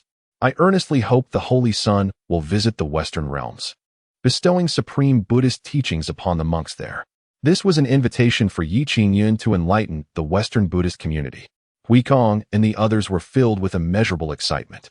The prospect of the Western Buddhist community receiving the Holy Son's teachings was beyond imagination, promising a future of even greater prosperity for their order. Well, I shall endeavor to visit the Western realms when time permits, Yi Qingyun replied. Thank you, Holy Son, Xianjing exclaimed joyously, undeterred by the timing of Yi Qingyun's visit. To him, the Holy Son's words were the pinnacle of Buddhist wisdom. If he said he would come, then he surely would, and there was no need for impatience. The onlookers observed Xianjing kneeling before Yi Qingyun and addressing him as the Holy Son, realizing that the discourse on Buddhist philosophy had reached an irrefutable conclusion. They marveled at Yi Qingyun's profound understanding of Buddhist teachings, even compelling such a revered monk to bow in deference. Is it not evident? Did you not hear Xianjing refer to him as the Holy Son of the Buddha? They whispered among themselves. To have such a sage willing to remain in our Tianwu dynasty is indeed a stroke of fortune. Oh, how I wish this esteemed individual could grace our nation with his presence. The crowd buzzed with admiration for Yi Qingyun's Buddhist prowess. Many martial artists from other dynasties expressed envy and jealousy, viewing the Tianwu dynasty as merely fortunate to have such an otherworldly sage willing to reside among them. Dongfang Su wore a radiant smile. He had not experienced such joy in quite some time. This time, the heavenly martial dynasty had truly made a significant impression. Although it was due to the assistance of Yi Qingyun, it must be acknowledged that the heavenly martial dynasty had successfully thwarted the Western Buddhist sect, restoring the dignity of the 7 nations of the southern wilderness. Consequently, the position of the heavenly martial dynasty as the leader of the 7 nations had become even more secure. Fortunately, our relationship with the esteemed Yi is quite amicable. Otherwise, offending such a formidable figure would be unimaginable. Indeed, the 3 sect leaders nodded in agreement, increasingly grateful for having established a rapport with Yi Qingyun early on. They also resolved to cling tightly to Yi Qingyun's coattails in the future, as following such an extraordinary individual would surely lead to their own elevation. Xianjing slowly rose, the radiant figure of the great illuminating Buddha receding into his being. Holy Son, it is now your turn to pose questions to this old monk. Yi Qingyun appeared distressed. Must this continue? Naturally, Yi Qingyun had no inquiries. However, he had come prepared. Whoever it is, please bring the items up, he called down. At your command. A figure soared upward, delivering a chessboard and 2 boxes of pieces to the high platform. Yi Qingyun set the chessboard upon the ground and then took a seat. Oh, what relief! He inwardly sighed, finally able to rest after standing for what felt like ages. What is your intention, Holy Son? Xianjing asked, somewhat puzzled, gazing at Yi Qingyun. I have no questions for you, but I would like to engage in a game of chess. Yi Qingyun placed the boxes on the board. By the way, you do know how to play, correct? Having witnessed a game of Go in a tea house at the market, Yi Qingyun was aware of its existence in this world. Please forgive my limited skills. I know a little, Xianjing replied with a smile. However, his knowledge was far from modest. He was indeed the most accomplished in the art of Go within the entire Western Zen temple. Monks were fond of chess, as they believed it could cultivate a tranquil mind, conducive to their practice. Thus, nearly every monk played, with those of greater cultivation exhibiting superior skill. Very well. Let us engage in a match, Yi Qingyun invited. It is my honor to accept your invitation, Xianjing replied, taking a seat opposite Yi Qingyun. Shall we decide who goes first? Yi Qingyun inquired. I shall play with the black pieces, granting you the privilege of the first move with white, Xianjing stated. Excellent. Without hesitation, Yi Qingyun took the white pieces and placed them in a corner of the board. This move was quite unconventional, deviating entirely from standard openings. Xianjing was momentarily taken aback. In all his years of playing, he had never encountered anyone who began a game in such a manner, completely disregarding the established norms. Is this truly someone skilled in the art of chess? Yet, Xianjing dared not question Yi Qingyun. He merely sensed that the Saint Sun's manner of play must possess profound significance. Upon closer inspection, Xuanjing's expression suddenly shifted. Although there lay but a single white piece on the board, for reasons unknown to him, this solitary piece appeared to him as a swirling vortex, capable of ensnaring his very soul. A cold sweat broke out upon Xuanjing's brow. The Tao. This single piece harbored the essence of the Tao. Xuanjing's heart was filled with an overwhelming sense of dread. What seemed to be a peculiar move concealed unimaginable depths of the Tao. Xianjing was astonished. What manner of terrifying existence was this Saint Sun? It is your turn, Yi Qingyun urged, noticing Xianjing lost in thought. With trembling fingers, Xianjing picked up a black piece. He gazed at the vacant spots on the board, contemplating where to place it, yet found that no position seemed fitting. Ultimately, with a steeled resolve, he placed his piece adjacent to the white piece that Yi Qingyun had just played. The black and white pieces stood closely together. Yi Qingyun smiled and made his next move, positioning his piece in another corner of the board. Xianjing stared at the board, feeling as though the very heavens were spinning around him. For a moment, he envisioned the vast expanse of the cosmos. Chapter 69, Keep Going. Ollie give what? What an expansive and profound path this is. Xianjing was utterly astounded. At this moment, he felt as insignificant as an ant beneath the vast canopy of stars. Gazing at the night sky only deepened his sense of smallness. For a time, Xianjing trembled all over. Yi Qingyun, observing his shaking form, couldn't he help but feel a twinge of concern. Surely this old monk isn't having a fit? What if he collapses here? Would I be held responsible? Yi Qingyun hesitated to call out, fearing that a single shout might scare the old monk away. After a considerable period, Xianjing finally emerged from the shock of the starry expanse. He stared blankly at Yi Qingyun before setting down his chess piece. The old monk has lost. After merely one move, Xianjing conceded defeat. His face was filled with admiration. The saint's virtues are profound. He has long comprehended the boundless path, while I, a mere frog at the bottom of a well, am not even worthy of a glimpse into the saint's journey. Yi Qingyun was perplexed. What on earth is this old monk talking about? What boundless path? What frog at the bottom of a well? Why is there so much drama over a simple game of chess? Is my strategy truly that peculiar?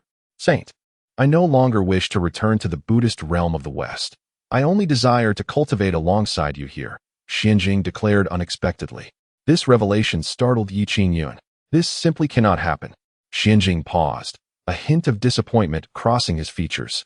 Does the saint find me too lacking in talent to accompany him? Yi Qingyun hastily waved his hands. That's not the reason. If you stay here, the Buddhist realm of the West will surely send someone after you. Wouldn't that create even greater trouble for me? Xianjing pondered and found some truth in this. The reason he had come here was that Huikong and the others were unwilling to return to the West, prompting the Buddhist realm to send him for assistance. If he also remained in the Tianwu dynasty, the West would likely erupt in chaos. Perhaps you should return to the West and clearly explain the situation here to them. Once they understand, they won't stir up further trouble, Yi Qingyun advised. Xianjing nodded in agreement. Since the saint has spoken thus, I shall return to the West and convey the saint's teachings to the Buddhist community. I trust that upon hearing this, they will hold the saint in the highest regard. Yi Qingyun forced a smile. Whether they admire him or not is of little concern. He merely hoped that these monks would not come seeking trouble again. Xianjing calmly descended from the high platform, while Yi Qingyun stared down at the ground below, feeling speechless. Who on earth moved my ladder? How am I supposed to get down? Just as Yi Qingyun felt utterly helpless, a majestic eagle suddenly appeared from nowhere. Perching at the edge of the platform, the onlookers gasped in astonishment. Could it be that even this majestic eagle has been enlightened by the esteemed Master Yi? Surely, this eagle, not a mere beast but willingly submits to the mastery of Master Yi, is indeed a testament to its destiny. Rumors abound of a sage's emergence. revered by all beings across the land. Might Master Yi have attained such a sacred status? Such claims should be made with caution. Yi Qingyun gazed at the eagle, which wore an expression of eager anticipation. The eagle looked back at him, as if urging him to ascend. Yet, Yi Qingyun was resolute in his refusal. The prospect of falling to his demise did not appeal to him, nor did he wish to descend upon a mere bird. Strangely, the crowd below showed no inclination to assist him, not even offering a ladder for his ascent. How disheartening, he mused, as he sighed deeply. Ultimately, he chose to mount the eagle's back. However, barely having steadied himself, the eagle swooped down to the ground with a swift motion, nearly causing Yi Qingyun to lose his composure. Fortunately, the eagle landed safely, and Yi Qingyun dismounted, albeit with trembling legs. Master, Saint. In an instant, the crowd surged forward, each face adorned with admiration. Yi Qingyun could only maintain a polite smile, imploring them to disperse, yet none seemed willing to leave. Master Yi, we hold you in the highest regard. Could you impart some wisdom to us? They beseeched. Indeed, we greatly admire you, Master Yi. We implore you for guidance. To receive even a fragment of your insight would be a worthy sacrifice. As Yi Qingyun surveyed the fervent crowd, a wave of satisfaction washed over him. It seemed that he was well regarded in this world. With this thought, his spirits lifted considerably. Clearing his throat, he prepared to address the assembly. Silence, for Master Yi is about to speak. Someone shouted, prompting an immediate hush among the throng. At that moment, Yi Qingyun resembled an elder statesman poised to share his thoughts at a gathering. Yet, he couldn't deny that such a feeling was rather gratifying. No wonder those in authority often relish the opportunity to speak at meetings. Since you have graciously invited me to share a few words, I shall oblige. Albeit with some trepidation, he said, adopting the tone of a seasoned orator. The crowd's expressions were filled with anticipation, their eyes gleaming with a thirst for knowledge. After a moment of contemplation, he knew precisely what he wished to convey. As fellow practitioners, I shall refrain from extraneous remarks. Ultimately, I hope that each of you maintains a positive mindset. Regardless of one's cultivation level or age, it is essential to remain optimistic, proactive, and to embody the essence of a spiritually vibrant individual. To this end, I propose a motto for everyone. Begin each day of practice with a spirited affirmation. Shout Ali Gay 3 times, and one shall be invigorated all day long. Yet, the crowd gazed back in bewilderment. Ali Gay? Invigorated? What are these expressions? They sound so peculiar. A curious soul inquired, how should young Master Yi shout it? Like this, Yi Qingyun replied, taking a deep breath before unleashing his voice. Go for it. Ali Gay. His powerful shout left the crowd momentarily stunned. However, Yi Qingyun felt no embarrassment. Rather, he relished the moment. Let us give it a try. Young Master Yi must be onto something. Indeed, let us join in. Perhaps it truly possesses miraculous effects. Thus, many began to echo his words. Go for it. Ali Gay. Go for it. Ali Gay. Go for it. Ali Gay. In no time, the air was filled with the fervent cries of Ali Gay. Some who shouted soon wore expressions of exhilaration. It seems to really work. Yes, after I shouted, I felt an overwhelming surge of energy. I feel my blood boiling. I can hardly wait to engage in battle with my foes. I shall cultivate. I shall strive. Yi Qingyun observed as these individuals transformed, each becoming fervently passionate. Is it truly so magical to shout a couple of Ali Gay? He found himself questioning the phenomenon. Chapter 70. The scenic floating cloud mountain. The Buddhist conference has concluded. Master Qingyun arrived with an air of confidence and departed brimming with excitement. He felt that his journey was not in vain. Although he did not bring back Huikong and the others, he gained valuable insights from Yi Qingyun. Xuanjing's understanding of Buddhist teachings deepened significantly, and he now possessed a clearer vision of his future path and practice. This was his greatest treasure from the trip. Though Xinjing was to return to the Western territories, his heart dedicated to the Buddha had irrevocably remained in the Tianwu dynasty, on Floating Cloud Mountain. Upon returning to the West, he vowed to disseminate the Holy Sun's teachings widely, enabling all practitioners of Buddhism to express their gratitude for the Holy Sun's enlightenment. A silent pledge echoed in his heart. He would ensure that the Holy Sun's wisdom resonated throughout the Western territories, allowing every follower of Buddhism to benefit from the Holy Sun's guidance. After the conclusion of the conference, the discussions regarding Buddhist philosophy rapidly spread among the attendees. Throughout the 7 kingdoms of the southern wilderness, various legends about Qingyun emerged. Have you heard? Qingyun is truly a transcendent being. Even the eminent monks of the West are captivated and bow before him. I witnessed it with my own eyes. Qingyun radiated a divine presence, towering and resplendent, as if a sage had descended to the mortal realm. Is it really that exaggerated? Some expressed skepticism, but were quickly met with overwhelming dissent. This is hardly an exaggeration. It is said that when he speaks, profound Buddhist truths emerge, manifesting countless Buddhas in the skies. Moreover, news from the West claimed that the statues in numerous temples resonated with Qingyun. I was present and listened to the holy man's teachings. It was like a refreshing spring, illuminating my mind, making me yearn to renounce the worldly life and become a monk. Initially, these rumors bore a semblance of truth. But as they spread, they grew increasingly ludicrous. Qingyun was not merely the holy son of Buddhism. He was said to be the reincarnation of the Buddha himself. I heard from my uncle's wife that at Qingyun's birth, auspicious signs appeared, with true dragons and phoenixes gracing the heavens. My aunt's brother was once Qingyun's neighbor. He claimed that even as a child, Qingyun could urinate further than most. My acquaintance in the Tianwu dynasty said that Qingyun is actually an ancient being who has cultivated for tens of thousands of years, requiring nightly dual cultivation with women to maintain his youth. In summary, Qingyun achieved unparalleled fame. Even he remained unaware of the extent to which his notoriety had spiraled. Following the philosophical discussions, he returned to floating Cloud Mountain. Meanwhile, the martial arts realm seemed to have undergone little change, save for the emergence of a group of enthusiastic practitioners who fervently chanted Oligay daily, their fervor infectious.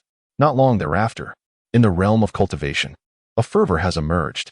It seems that before engaging in practice, contests, or battles, one must call out Aoliki to truly feel the experience. Amidst the serene surroundings of floating Cloud Mountain, Qingyun's life has returned to tranquility. He has, at last, fulfilled his wish of living a life devoid of worries. However, Shaolin appears somewhat dejected. Master, Dakong has left, she informs Qingyun, holding a letter in her hand. Qingyun is taken aback and takes the letter to read. It is a note left by Dakong, scrawled in a haphazard manner, stating, "I cannot stay here forever. I must go elsewhere. Thank you for saving me." The handwriting is quite unrefined. Qingyun chuckles lightly, not particularly concerned. He had long realized that Dakong would not remain here for long. The child is quite different from Shaolin. While she yearns to be with those she cherishes, leading a peaceful and harmonious life, Dakong possesses a strong desire to explore the outside world, driven by an insatiable thirst for knowledge. Everything Qingyun has taught him has been eagerly absorbed. Yet this small mountain cannot satisfy Dakong's aspirations. Thus, he has departed in search of broader horizons. "Master, I wish to find him," Shaolin declares. Qingyun shakes his head. "Even if you go to find him, he will not return with you." "Why?" Shaolin inquires, puzzled. They both seemed content living here. So why would Dakong leave and refuse to come back? He is not like you. He revels in the world outside and would not wish to remain on this modest mountain. Shaolin seems to grasp this, but ultimately relinquishes her intention to search for Dakong. Days pass, and Qingyun discovers that the peaceful life he had envisioned is not as idyllic as he had imagined. Many individuals have stealthily ascended floating Cloud Mountain, eager to meet him. Most of these visitors have come drawn by the tales of Qingyun's renown, seeking potential opportunities. Initially, Qingyun welcomed them with warmth, but as the numbers swelled, he found it increasingly overwhelming. Gazing upon the throngs of people scattered across the mountainside, Qingyun was left in disbelief. This place is becoming akin to a tourist attraction. This cannot continue. His frustration peaked when he witnessed these visitors trampling upon the watermelon patch he and Shaolin had painstakingly cultivated. Realizing he could not dissuade these intruders from ascending, he knew that those stationed at the foot of the mountain, such as Huikong, could intervene. Thus, Qingyun instructed Shaolin to descend the mountain promptly. Huikong and the others were also displeased with the unwelcome intrusion but hesitated to act, fearing it might provoke Qingyun's ire. Now, with Shaolin seeking their assistance, Huikong and his companions wasted no time in ascending the mountain to expel all these uninvited guests. Some individuals, harboring discontent, sought to challenge Huikong and his companions. The inevitable outcome was an overwhelming defeat, resulting in their expulsion from the mountain. After engaging in profound discussions on Buddhist doctrines, Huikong and his peers appeared to have gained significant insights, their cultivation enhanced beyond previous levels. Confronting such an unruly mob posed no challenge for them. Once the disturbances were quelled, Huikong and his associates devised a strategy. Employing the formations of the Buddhist sect, they enveloped the area below the mountain entirely. Anyone attempting to ascend would be thwarted by these barriers. Consequently, unless one could fly directly into the mountain, no soul could disrupt Qingyun under the vigilant gaze of Huikong and his group. The Buddhist formations successfully deterred a considerable number of those wishing to visit Qingyun. However, some individuals arrived at the foot of Floating Cloud Mountain not to seek an audience with Qingyun, but to join the Buddhist order. Huikong and his companions were elated, as they could finally attract disciples within the Tianwu dynasty. This was all thanks to Qingyun, whose philosophical exchanges with Xingkong revealed the true essence of the Buddhist path to a broader audience. On this particular day, a graceful young woman appeared before the gates of Shaolin Temple. She knelt at the entrance, her eyes vacant and her face etched with despair. The young woman expressed her desire to enter the Buddhist order, imploring the master to grant her wish. Chapter 71. The body of misfortune. Huikong gazed upon the sorrowful countenance of the delicate young woman before him, momentarily at a loss. The Buddhist community is not devoid of female practitioners. Temples such as the Guanyin Zen Monastery in the western regions and the Amei sect accept female disciples.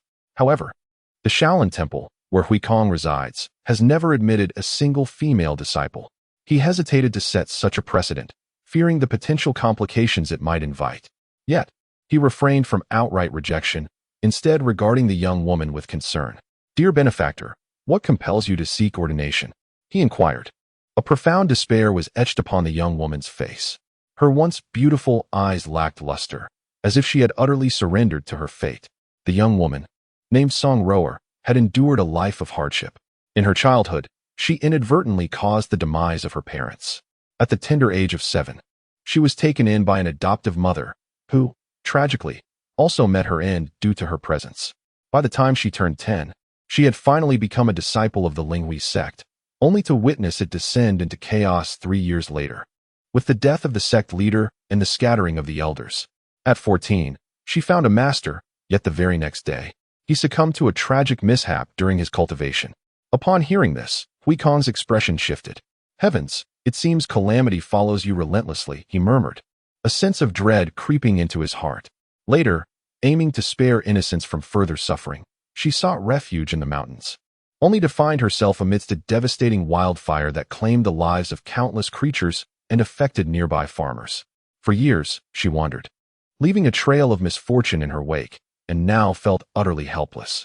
As she recounted her tale, Song Rower bowed deeply before Huikong. "I merely wish to shave my head and ordain, to sever my ties to the mortal realm and dwell in the presence of the Buddha.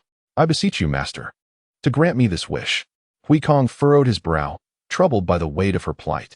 His companions, Su Hai and Su Zhu, shared his concern, their expressions mirroring his turmoil.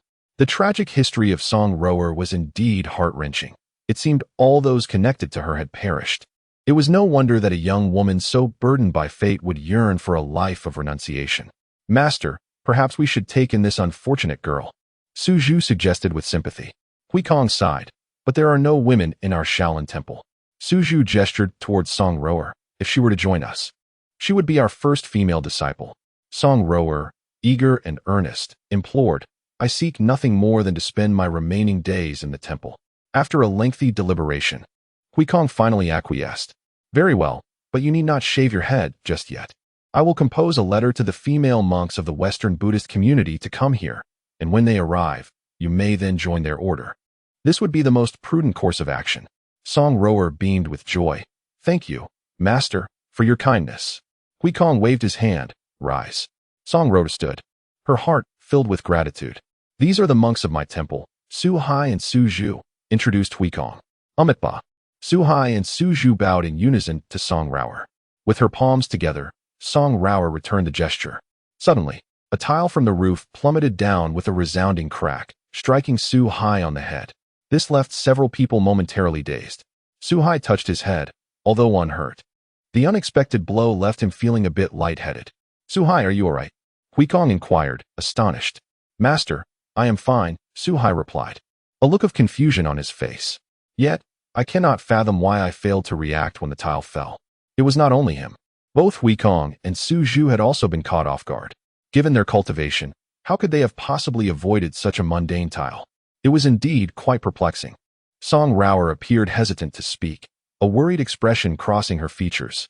The minor incident did not overly concern the three, and thus, Song Rower remained at Shaolin Temple, partaking in vegetarian meals and chanting alongside Su Hai and Su Zhu, leading to a semblance of tranquility. However, a few days later, an unexpected event occurred. One day, while Su Zhu was sweeping outside, he inexplicably collapsed at the temple gate. Had it not been for the timely intervention of another monk who alerted Huikong, Su Zhu might have remained unconscious for quite some time. Upon examining Su Zhu, Huikong discovered that his body had grown exceedingly frail, with his internal organs in a state of decline. This revelation astonished both Huikong and Su Hai. Huikong examined Su Zhu thoroughly, but could not ascertain the cause.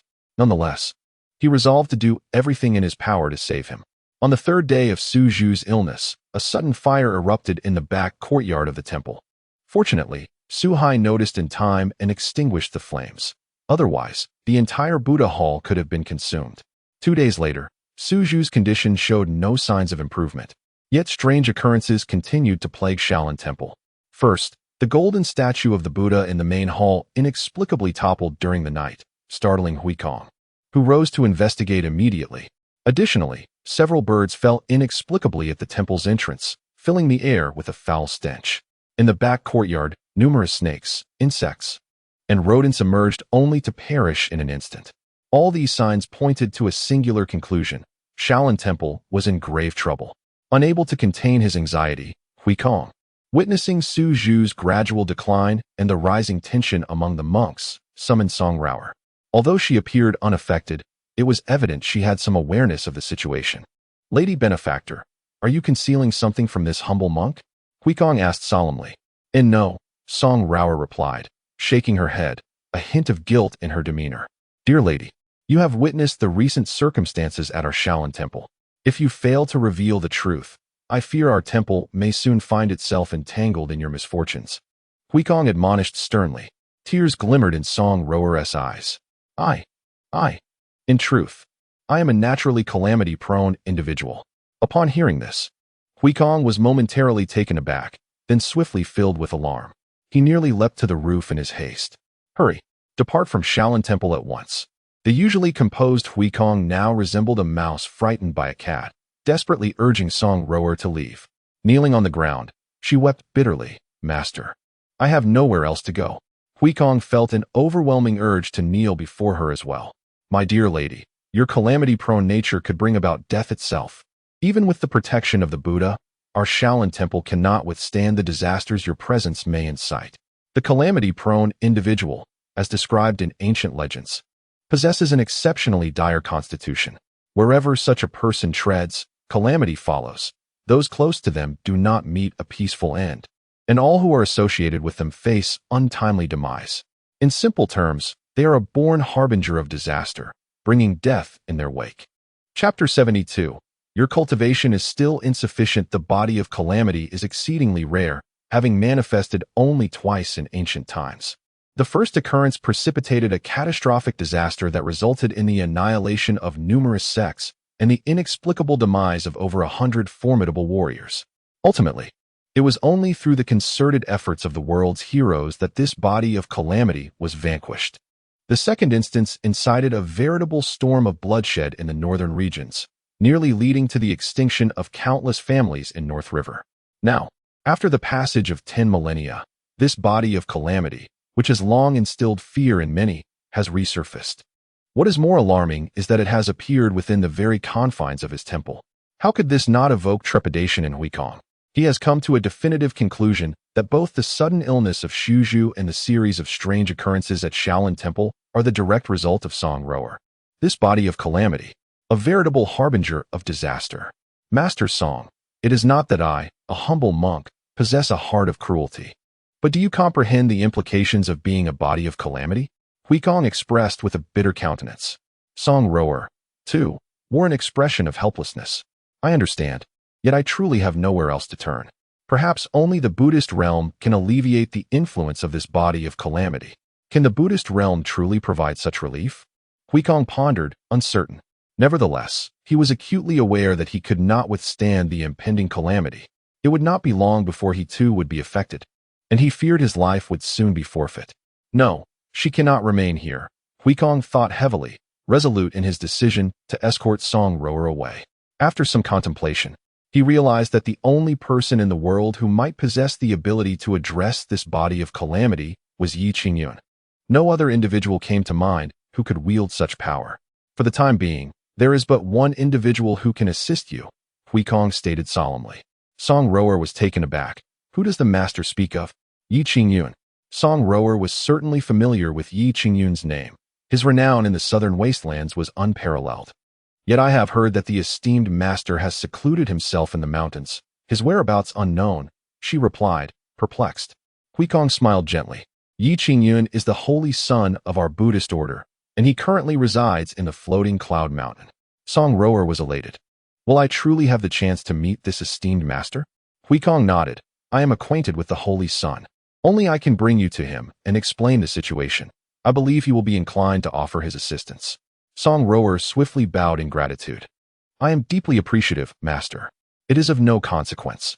I merely hope that your body of calamity can be resolved swiftly. With that, Huikong led Song rower toward floating cloud mountain. As they ascended to the mountainside, Huikong, while walking, suddenly misstepped and fell to the ground. Master, Song rower exclaimed. Rushing to assist him, Huikong, covered in dust and dirt, rose and glanced curiously at the ground. How peculiar that he should stumble on such an ordinary patch of earth. Huikong pondered, fearing that the calamity of Song rower was beginning to affect him as well. Thus, he quickened his pace and promptly led Song rower to the mountain summit. At that moment, Qingyun was instructing his disciple Shaolin in the practice of Tai Chi. Disciple, pay close attention. This is my unique skill, passed down to males only, Qingyun said leisurely as he demonstrated the movements. Shaolin wore a perplexed expression. Could such slow movements truly be considered martial arts? Surely, even an elderly man could defeat them. Nevertheless, given that it was Qingyun imparting the knowledge, Shaolin diligently committed the forms to memory despite his doubts. Meanwhile, Huikong, observing from a distance, was utterly astonished. From each of Qingyun's movements, he vaguely perceived a profound truth he had never encountered before. The motions, though seemingly languid, were incredibly fluid, each gesture executed with impeccable precision. At first glance, one might discern flaws, yet upon closer inspection, not a single imperfection could be found. Compared to the vigorous martial arts of his Buddhist teachings, this appeared to be an entirely new realm. Of course, Huikong was still unaware of the concepts of Tai Chi or the principle of yielding to overcome strength. Yet, he could already discern that the martial art being demonstrated by Qingyun was extraordinary. For a moment, he hesitated to approach, fearing he might disrupt the atmosphere. However, it was Qingyun who noticed the two figures not far off. Qingyun furrowed his brow and approached them. Salutations, holy son, Huikong promptly bowed. Qingyun, accustomed to such greetings, paid little heed to how the monks addressed him. Do you seek my assistance? Qingyun inquired, glancing at Song rower standing behind Huikong. Huikong hastily replied, Holy son, this young lady, Song rower, has encountered some troubles. She wishes to join our Buddhist order, but what? Qingyun asked, puzzled. While it was rare for women to enter the Buddhist fold, the existence of nuns made it not entirely surprising. It was merely that this young lady was an exceptionally rare calamity body. Huikong stated solemnly. He had expected Qingyun to display a serious demeanor, yet the latter exhibited no reaction, as if he had not heard. What body? The calamity body. Calamity body? Qingyun looked at Song rower with a twisted expression. How could a fine young woman be labeled as such? Yet, she indeed appeared listless, resembling someone who had gone several meals without food. I implore you, holy son, to help this young lady dispel her calamity body, Huikong said, his hands clasped together in prayer. Qingyun scratched his head. Isn't it just a calamity body? Has the Shaolin Temple fallen so low that you can't even afford a proper meal? Huikong and Song rower were both taken aback, and soon, They exchanged bewildered glances. The Holy Sun, the embodiment of calamity, is... At that moment, Huikong revealed the origins of this ominous body to Yi Qingyun. Shaolin, standing nearby, was left utterly astonished. Is there truly such a bizarre constitution in this world? Wherever it goes, misfortune follows. Shaolin felt a wave of fear wash over her. Yi Qingyun, too, was rendered speechless. Goodness gracious! Yi Qingyun nearly delivered a kick to Huikong. How could this cunning monk have brought such a terrifying individual here? Is he intent on ensuring my own misfortune? How outrageous! Yi Qingyun glared fiercely at Huikong, who appeared utterly bewildered. Huikong, I must have a serious talk with you. Huikong quickly lowered his head, saying, I am willing to heed the Holy Sun's teachings. Previously, when I discussed Buddhist principles with your master uncle, I emphasized that as a member of the Buddhist community, one must possess the awareness of if I do not enter hell, who will? Yi Qingyun expressed his disappointment. Just look at yourself. Do you possess such awareness? Huikong's face flushed with shame. If I were you, I would never have brought this young lady here, but rather relied on my own Buddhist teachings to gradually resolve her issues. Even if she brings misfortune, what does that matter? Do those who have renounced worldly life truly fear such things? Huikong, your cultivation is still too shallow. Chapter 73. The Broom's Might with a Few Words. Huikong was left utterly humiliated, nearly overwhelmed by shame. His face flushed with embarrassment. He pressed his palms together and bowed his head deeply. The teachings of the Holy Sun rang true. Indeed, his cultivation was far too shallow, and he had even forgotten the Holy Sun's recent counsel. Yi Qingyun gently patted Huikong on the shoulder. Thus, you should take this young lady back with you. After all, she is your disciple, and any matters pertaining to her should rightfully fall upon your shoulders as her master. Huikong nodded with unwavering determination. The Holy Sun was correct. This matter was indeed his responsibility. As the saying goes, if I do not descend into hell, who will? Miss Song, even if it costs me my cultivation and my life, I shall strive to alleviate your calamity. Huikong turned to gaze at Song Rower, only to find her kneeling before Yi Qingyun, pleading, Please, young sir, save me. Yi Qingyun felt a bit awkward. You should go down the mountain with Huikong. Song Rower lifted her head, her eyes filled with a pitiful desperation. If you do not save me, I shall remain here, kneeling indefinitely. Yi Qingyun was at a loss for words. This is quite the stubbornness. Huikong, take her away, he instructed. Just as Huikong was about to forcibly escort Song Rower away, a sudden surge of black light erupted from her being, shooting skyward like a pillar. The ominous light was visible from all corners of the Tianwu dynasty. What is this? The direction seemed to be coming from Floating Cloud Mountain. Could it be that something dire had occurred there? This black light instilled a sense of foreboding. The Emperor of War, Dongfang Su, Su Changfeng, the leader of the Qingyun sect, Gong Sunyu, the leader of the Jiuling sect, Shen Gongwang, the master of the Taihao sect, and Shun Tianhua, who resided in Yutian Valley, all sensed the terrifying presence of the black pillar and immediately soared into the sky. Could this be the aura of calamity? Shun Tianhua's expression turned grave as he fixated on the direction of the black light. Could something have gone awry with Master Yi? Without hesitation, he flew towards Floating Cloud Mountain. Dongfang Su, Su Changfeng, and the others, realizing the gravity of the situation, followed suit. This black light radiated an air of ominousness. Huikong was taken aback and hurriedly retreated. This is the aura of calamity. One must not become entangled with it, lest they be plagued by misfortune and lose their life. Yi Qingyun, alarmed, quickly pulled Shaolin back. Before them, Song Rower was contorted in agony, her eyes turned as dark as ink. The aura of calamity seeped from her body, visibly spreading. The grass beneath her feet withered away, and even the soil began to rot. Yi Qingyun was filled with trepidation. This is truly terrifying. It is akin to a nuclear weapon. Whoever comes into contact with it is doomed. Huikong, hurry and take her away. If this explodes, my Floating Cloud Mountain will be doomed. Yi Qingyun shouted urgently at Huikong. Upon witnessing the turmoil, Huikong steeled his resolve. If I do not venture into hell, who will? He bellowed, charging forward with determination. In an instant, a surge of calamity energy enveloped Huikong. He froze momentarily, then began to convulse violently. His visage darkened, and his eyes turned pitch black. Thud! Huikong collapsed to the ground, unconscious. Yi Qingyun was left in shock. Was the calamity energy truly this formidable? Huikong, a seasoned expert, had succumbed so easily. What should they do now? As the calamity energy continued to spread, Yi Qingyun and Shaolin retreated 100 steps away. Yet, if this persisted, the entirety of Floating Cloud Mountain would be affected. Master, what shall we do? Shaolin asked anxiously. At that moment, Mao and the rabbit emerged from the courtyard. The dog and the rabbit exchanged glances at the swirling black mist. Brother dog, I can't handle this, the rabbit admitted. I can take care of it. But I find it troublesome, Mao replied. So what should we do? The rabbit inquired. Let's just observe for now. If it becomes dire, I will intervene, Mao decided. Thus, the dog and rabbit stood by, spectators to the unfolding chaos. In the backyard pond, a dragon's head cautiously surfaced, glancing at the situation in the front yard before submerging once more. Yi Qingyun and Shaolin, witnessing the relentless spread of the black mist encroaching upon them, had no choice but to abandon the area and flee down the mountain. Brother dog, will you not take action? The rabbit questioned with concern. Mao remained silent, his paw poised to rise. Suddenly, a number of figures descended from the sky. It was Shun Tianhua and Dongfang Su, among others. Upon seeing the scene below, they were struck by the sight of calamity energy. Shun Tianhua's expression shifted dramatically. The others, upon hearing him, were equally alarmed. What? This is indeed calamity energy? Senior Shun, are you certain? If this truly is calamity energy, then that woman. Could she be the fabled calamity body?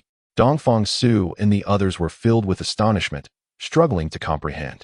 The calamity body was a rare phenomenon that had only surfaced in ancient times. After thousands of years, how could such a being re-emerge? Shin Tianhua shook his head resolutely. I cannot be mistaken. This is calamity energy. We must not let ourselves be tainted by it. Even with our elevated cultivation, it would be exceedingly difficult to resist the corruption of calamity energy. At this revelation, Dongfang Su and the others felt a chill run through them. Meanwhile, they noticed that Yi Qingyun had already vanished from sight. Could it be that the esteemed Yi has departed due to this ominous aura? Such speculation inevitably crossed the minds of the onlookers. However, this is hardly surprising. The ominous aura is a force that the heavens and earth cannot tolerate. Unless one attains a realm capable of manipulating the energies of the universe, it is virtually impossible to resist this malevolent force. At that moment, the dark energy had nearly encroached upon Yi Qingyun's abode. Suddenly, something soared forth from within the house. The gaze of those in the sky turned in unison, revealing a broom. Indeed, the very one Yi Qingyun often employed for sweeping. At this moment, the broom emerged, radiating a mysterious and profound light. It abruptly flew into the midst of the ominous aura. Despite the ferocity of the dark energy, the luminosity emanating from the broom remained unwavering, untouched in the slightest. What kind of treasure is this? Shin Tianhua and the others were utterly astonished. How could the broom possibly remain unscathed amidst the ominous aura? It was nothing short of astonishing. In the next instant, an even more incredible event transpired. The broom swept with great force. Boom! The heavens and earth trembled. In an instant, the black mist recoiled, retreating back into Song Rower's body. The ominous aura, which was poised to engulf the entire mountain, vanished completely in the blink of an eye. Shin Tianhua and the others stood in stunned silence. The ominous aura had been dispelled just like that? Chapter 74. The humble master Yi the broom, having swept away the ominous energy, immediately fell upon the unconscious Huikong. It brushed across Huikong's face, and instantly, the dark aura that enveloped him dissipated. Blinking in confusion, Huikong found himself staring at a broom floating before him. Bewildered, he wondered how a mere monk could possibly witness a flying broom. Having dispelled the malevolent energy from Huikong, the broom swiftly returned to the corner of the room, resting quietly as if it had never moved. Those present were profoundly astonished by this spectacle. Even Mao and the rabbit were taken aback by the unexpected turn of events. I nearly forgot. The treasures in the Master's abode are formidable enough to handle such malevolence without my intervention, Mao yawned nonchalantly. The rabbit glanced back at the interior of the house, a look of trepidation crossing its face. It vividly recalled the torment it had faced upon its arrival, nearly losing its fur in the process. Now, reflecting on that initial encounter, it felt fortunate that the treasures had refrained from unleashing their full wrath upon it.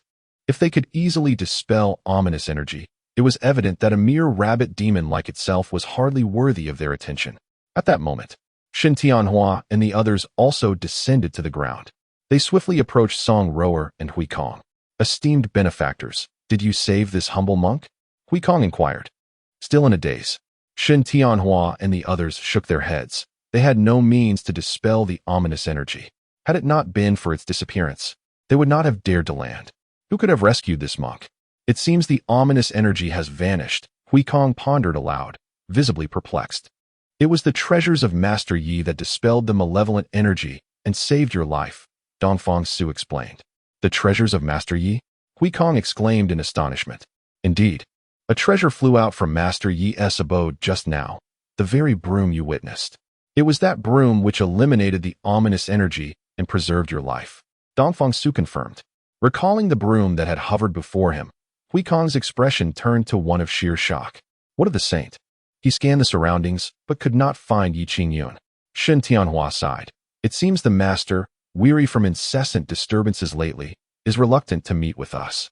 Su Chongfeng added with a wry smile. Indeed, while the master may prefer solitude, he remains compassionate. Utilizing his treasures to eradicate the ominous energy and thwart a potential catastrophe at its inception. Such humility combined with a benevolent heart truly makes him a paragon for us all. Indeed, Master Ye's stature in our hearts has grown even more monumental. The others echoed in agreement. Their words attributed the successful dispelling of the ominous energy solely to Yi Qingyun, which was hardly surprising. The broom belonged to Yi Qingyun's dwelling. Were it not for Yi Qingyun's covert spellcasting, the treasure would not have been activated. Thus, this is indeed a testament to Yi Qingyun's merit. Amitabha, the saint's virtues are profoundly vast. I fear that even after millennia of cultivation, I would be unable to attain even a fraction of the saint's prowess. After speaking, Hui Kong recalled Song Rower and hastily checked on her condition. At that moment, Song Rower had succumbed to unconsciousness. However, her breathing was steady, and her complexion remained normal, indicating no serious harm. Hui Kong breathed a sigh of relief, grateful that she was unharmed. Beside him, Gongsun Yu jested, "What troubles you, monk? Is this woman your beloved?" Hui Kong's expression stiffened, irritation flaring as he replied, "Please be cautious with your words, benefactor." Gongsun Yu awkwardly scratched his head. Shen Tianhua gazed intently at Song Rower, "Monk, could this woman truly be a harbinger of calamity?" Hui Kong solemnly nodded. Indeed, she is a harbinger of calamity. A collective gasp of astonishment filled the air as the others instinctively took a few steps back, fearing the resurgence of the terrifying aura of misfortune. To think I would witness a legendary harbinger of calamity in my lifetime, Shen Tianhua remarked with a sense of awe. Dongfang Su's thoughts grew increasingly grave. He was not only astonished by the emergence of the harbinger, but also deeply concerned about the implications of such a presence in his homeland. Should it spiral out of control, it could spell disaster. No, I must devise a plan to remove this woman, Dongfang Su resolved inwardly. Suddenly, Su Chongfeng interjected. Though the harbinger of calamity is fearsome, since Master Yi possesses treasures that can counteract the aura of misfortune, he likely has means to address the harbinger itself. The others nodded in agreement, believing that what seemed insurmountable for others would be manageable in Yi Qingyun's capable hands. Let us wait here for Master Ye's return, they concurred. At that moment, Yi Qingyun, accompanied by Guo Shaoyun, had already reached the mountainside. Yi Qingyun intended to press on further, but Guo Shaoyun suddenly seized his arm. What is it? Yi Qingyun inquired, puzzled. Master, it seems all is well now. Guo Shaoyun pointed towards the mountain. Yi Qingyun paused and looked up, and indeed, the ominous black pillar that had been visible moments ago had vanished. Could it be that Hui Kong has dispelled the dark energy? Yi Qingyun wondered, albeit hesitantly, for he dared not ascend too soon. Should the dark energy still linger, it would spell disaster for him. Master, allow me to check, Guo Shaoyun volunteered eagerly. Yi Qingyun shook his head repeatedly. Stay here, I shall investigate. He was about to step forward when he turned back to Guo Shaoyun, saying, if anything happens, you must flee immediately. Guo Shaoyun nodded earnestly, her eyes filled with concern as she gazed at Yi Qingyun. Master, please do not perish, she implored. Yi Qingyun nearly stumbled at her words. Doesn't that mean I would perish even faster? Yi Qingyun inhaled deeply. Regardless, he resolved to ascend and investigate further. He charged up the mountain with determination. As he neared the summit, he cautiously peered over the edge. To his relief, the ominous dark energy had dissipated, and he spotted several individuals standing before his courtyard. What was happening? Were they the esteemed Yi? At that moment, Dongfang Su also noticed Yi Qingyun's head emerging not far away. The group turned their gazes toward him, and Yi Qingyun approached. "It's you all," he exhaled, feeling a sense of relief. The others regarded him with admiration. "Why do you all stare at me? I owe you my gratitude," Yi Qingyun expressed, his face a mask of confusion. The group fell silent, taken aback. "Thank us for what? If you hadn't arrived in time to dispel this calamity, my place would have been utterly desolate," Yi Qingyun remarked, a hint of trepidation in his voice. They exchanged glances, caught between laughter and tears. Yet they all understood that Yi Qingyun was reluctant to acknowledge that he had been the one to mitigate the dark energy, hence his words. "Since the esteemed Yi has requested our cooperation, let us comply," they silently agreed, refraining from breaking the unspoken understanding. "It is our duty," one responded. "Indeed, young Master Yi, you have always advocated for helping others. It was merely a trifling matter. You need not dwell on it," they replied awkwardly, forcing smiles. Suddenly, Song Rower uttered a soft murmur. The group was startled, turning their attention toward her. To their astonishment, dark energy began to surge from her once more. "What? Is it returning?" Yi Qingyun was nearly ready to flee in terror, yet fortunately, Song Rower awakened at that moment, causing the dark energy to retract immediately. Am I descending into the underworld?" Song Rower mused, a look of bewilderment upon her face. Chapter 75. The suppression of misfortune in Huaxia. Song Rower soon regained consciousness. She realized that not only was she alive, but she was also in good health. Suddenly, a profound anguish enveloped her. "Why am I not dead? I should have perished. If I were to die, no one else would suffer because of me. Let me die? Let me die?" Observing Song Rower in her desperate state, those around her were rendered speechless, particularly Yi Qingyun, who found it incomprehensible that someone would wish for death. What is so desirable about death? In death, everything ceases to exist. There is nothing to know, nothing to experience, only eternal darkness, with no hope of awakening. The mere thought of it made Yi Qingyun feel as though he were suffocating. Thus, he harbored a great fear of death. It is better to live even for a single day. My dear, this world is wondrous. You have yet to experience the brilliance of life. Please do not rush towards death. Yi Qingyun could not help but offer his counsel. Song Rower shook her head repeatedly. "If I do not die, more people will perish because of me. I do not wish to harm anyone further." Yi Qingyun's expression turned curious. "Then you could have ended your own life long ago." Song Rower replied with a bitter smile. "I have tried, but every time I attempt to take my own life, unforeseen circumstances arise." "What?" The crowd was taken aback. Song Rower continued. "The first time I sought death, I attempted to leap from a cliff, yet somehow, a gust of wind blew me back. Even when I tried to jump again, I was thwarted by the wind." The crowd. Song Rower added, "On another occasion, I attempted to slit my throat with a sword, but the sword broke instead." The crowd. She lamented, "Most recently, I acquired an extremely poisonous pill, said to cause instant death with blood flowing from all 7 orifices. However, after consuming it, I merely experienced a stomachache for a brief moment, and then nothing else occurred." The crowd.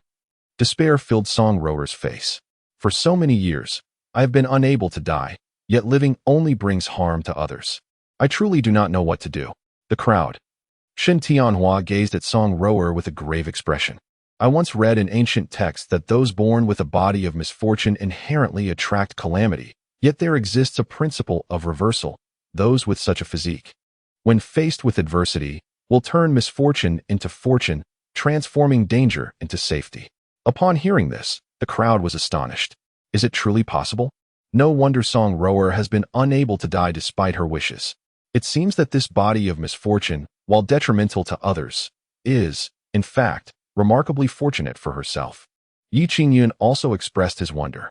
Such a physique is extraordinary, a quintessential example of self-serving at the expense of others. Others may suffer due to her misfortunes, yet she herself consistently encounters good fortune because of her body of calamity. Saint Sun, I implore you to lend your assistance and alleviate her cursed fate, Huikong spoke earnestly. Yi Qingyun, with a face of helplessness, replied, "What can I possibly do?" Huikong smiled and said, "The Saint Sun need only perform a single act to relieve her of her misfortune." "What act?" Yi Qingyun inquired. "Present her with a protective talisman." Yi Qingyun looked puzzled. Is it truly that simple? Huikong nodded. The saint's son is endowed with immeasurable blessings. Surely, the protection of the Buddha will accompany you. If the talisman is bestowed by your own hand, the power of the Buddha will surely descend upon Master Song, dispelling her tribulations. I see. Yi Qingyun nodded, aware of the significance within the Buddhist tradition. In essence, it pertained to consecration. Objects within the temple, once consecrated, gain considerable worth. However, their efficacy remains a matter of personal belief. To Yi Qingyun, such consecrated items seemed merely a source of psychological comfort. Very well. After contemplating, Yi Qingyun returned indoors. Shortly thereafter, he emerged once more, holding a red object, seemingly woven from some kind of silk thread. The onlookers, having never seen such an item before, expressed their curiosity. Young Master Yi, what is this? Su Changfeng inquired with interest. This is a huaxia knot. Yi Qingyun replied with a slight smile. A huaxia knot? The others exchanged glances. Entirely unfamiliar with the item, it appeared rather festive, prompting Shen Tianhua to exclaim, indeed. Yi Qingyun handed the huaxia knot to Song Rower, saying, though I cannot attest to its efficacy, it symbolizes safety. Wear it close to you. Thank you, young Master Yi. Song Rower received it with both hands.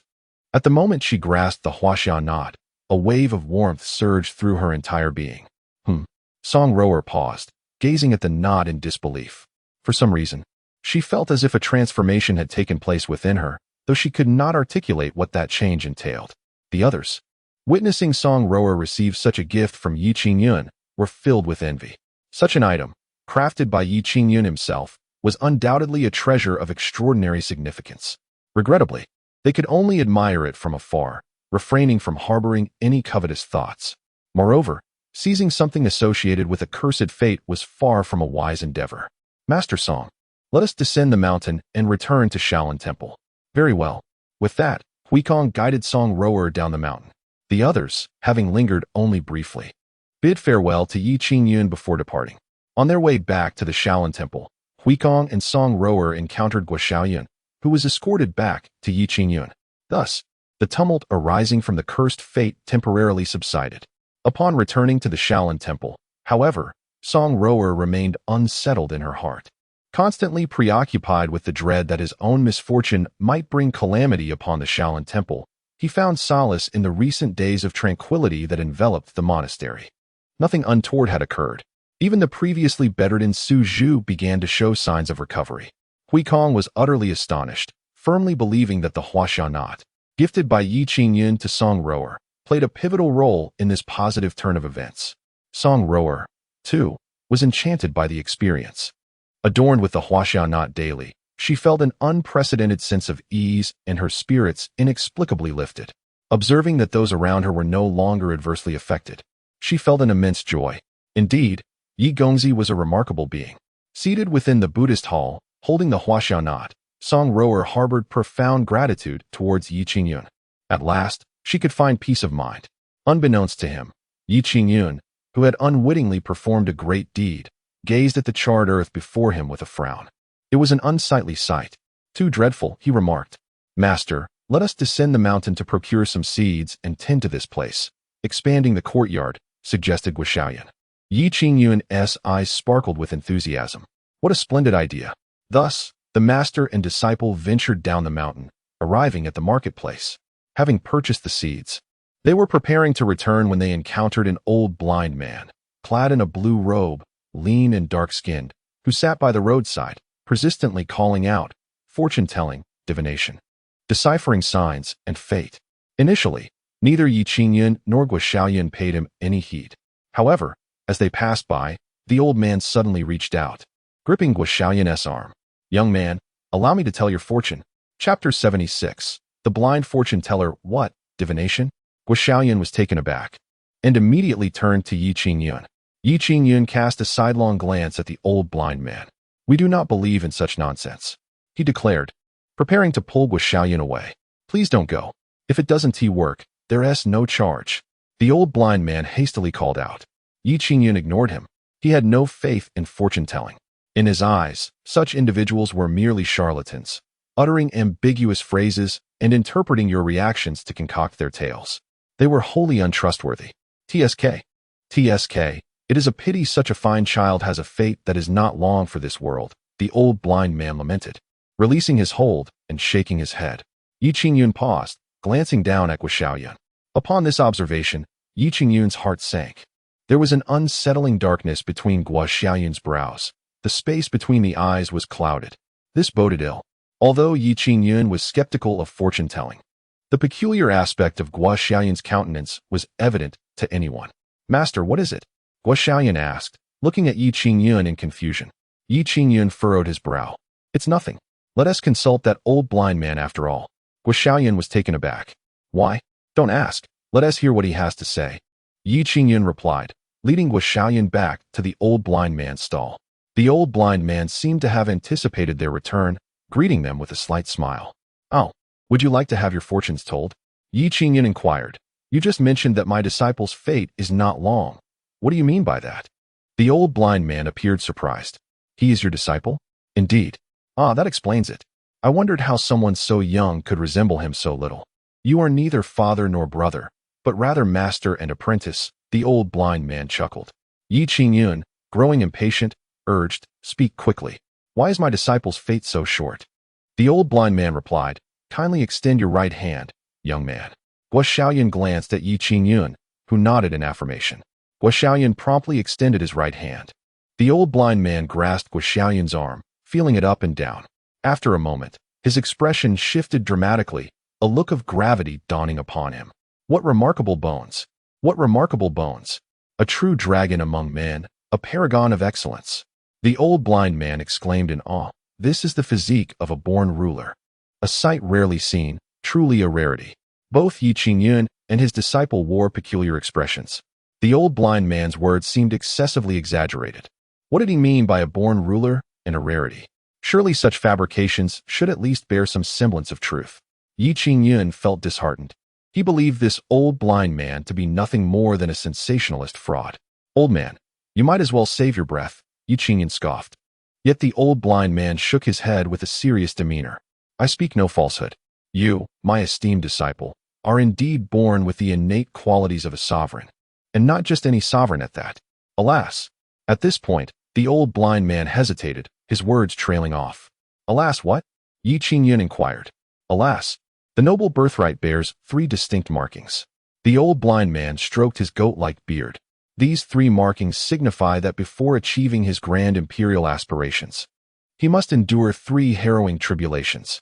Should he fail to overcome them, the celestial star of his destiny shall fall, thwarting his ambitions. The first marking has gradually faded, indicating that he has successfully navigated the initial trial. However, the second trial is 100-fold more perilous. At this juncture, the old blind man questioned, "Young sir, have you encountered any dangers previously?" Both Qingyun and Shaolin were momentarily taken aback.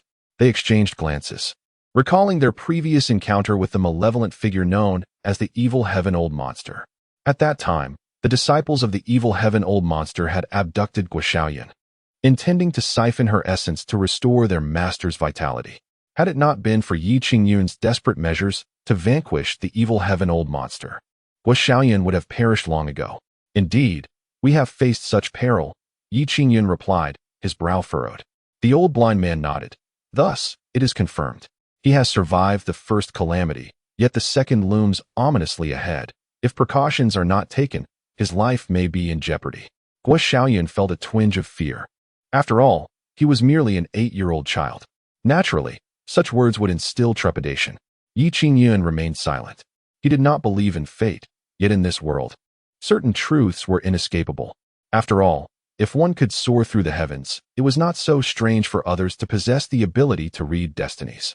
"My apologies for any previous offenses. Please do not take offense." Qingyun addressed the old blind man with a respectful bow. "It is of no consequence." The old blind man waved his hand dismissively. "However, might you possess a means of salvation?" Qingyun continued to inquire. The old blind man tapped his fingers upon the table. "A means of salvation does exist, but—" He gently rubbed his fingers together, the implication unmistakable. Qingyun promptly understood and hastily produced a golden ingot. "Please accept this, esteemed elder." He placed the ingot into the old blind man's hand. Instantly, a look of ecstatic joy illuminated the old man's face. A golden ingot. This truly is a fortune that could sustain one for 3 years without further endeavors. He quickly tucked the ingot into his sleeve. Young sir, draw a stick from the bamboo tube, and let me assist you in deciphering how to avert this calamity. Oh, Shaolin took the bamboo tube, filled with bamboo sticks. Yet, there was no discernible difference among them. Randomly, Shaolin selected one and handed it to the old blind man. The old blind man examined the lower end of the bamboo stick. The calamity of primal fire. It originates from the north. Upon concluding his words, the old blind man intended to return the stick to the tube, but Qingyun, swift as a flash, seized the stick for a closer inspection. At the lower end of the bamboo stick were inscribed symbols that were incomprehensible. Qingyun, feeling helpless, could only return the bamboo stick to its tube. Your disciple's calamity is intertwined with fire, and hope appears bleak. If you wish to survive, you must journey north. Perhaps a glimmer of life may be sought there, the old blind man stated. North? Qingyun mused internally. If one were to travel north from the Tianwu dynasty, would they not reach a place known as Beichuan? He recalled that Shun Tianhua's disciple, Shao Shi, hailed from a family named Shao in Beichuan. Old sir, could you elaborate further? Qingyun inquired. The old blind man shook his head. The secrets of fate are unfathomable. Qingyun fell silent. Very well, he decided, preparing to depart with Shaolin. However, at that moment, the old blind man suddenly spoke. My friend, allow me to divine for you as well. Qingyun felt a spark of interest. All right, do read my fortune, he replied, extending his arm. Yet, the old blind man did not examine Qingyun's bones. Instead, he produced paper and ink. Let me measure a character for you. Qingyun readily picked up the brush, pondered for a moment, and inscribed a single character on the paper. Saint. A grand character, written with vigor and flair in cursive, exuding strength and elegance. As soon as he finished the character, Qingyun lifted his gaze. The old blind man stood there, stunned. Then, blood gushed from his nose, streaming down from his already sunken eye sockets, a sight most horrifying. Chapter 77. The fortune-telling duo Qingyun and Shaolin were taken aback. The old blind man covered his mouth and nose, yet blood continued to pour forth. His face etched with agony. This word. The old blind man emitted a low, guttural roar, as if attempting to articulate something. Unfortunately, both Qingyun and his apprentice were so startled that they could not comprehend what the old man wished to convey. Suddenly, the old blind man grasped the piece of paper and tore it into shreds. With a violent cough, he spewed a mouthful of blood and collapsed onto the ground. Yet, in that instant, the pain that marred his countenance vanished completely. Both master and disciple were left in a daze. The commotion attracted a crowd from the marketplace. What transpired here? Why was so much blood shed during this fortune-telling? Perhaps the predictions were inaccurate, resulting in a beating? It is quite possible. I have never seen this old blind man before. The crowd murmured amongst themselves. Qingyun and Shaolin exchanged worried glances, fearful of attracting trouble. At that moment, the old blind man suddenly rose to his feet. He wiped the blood from his face, seemingly unharmed. Are you all right, old sir?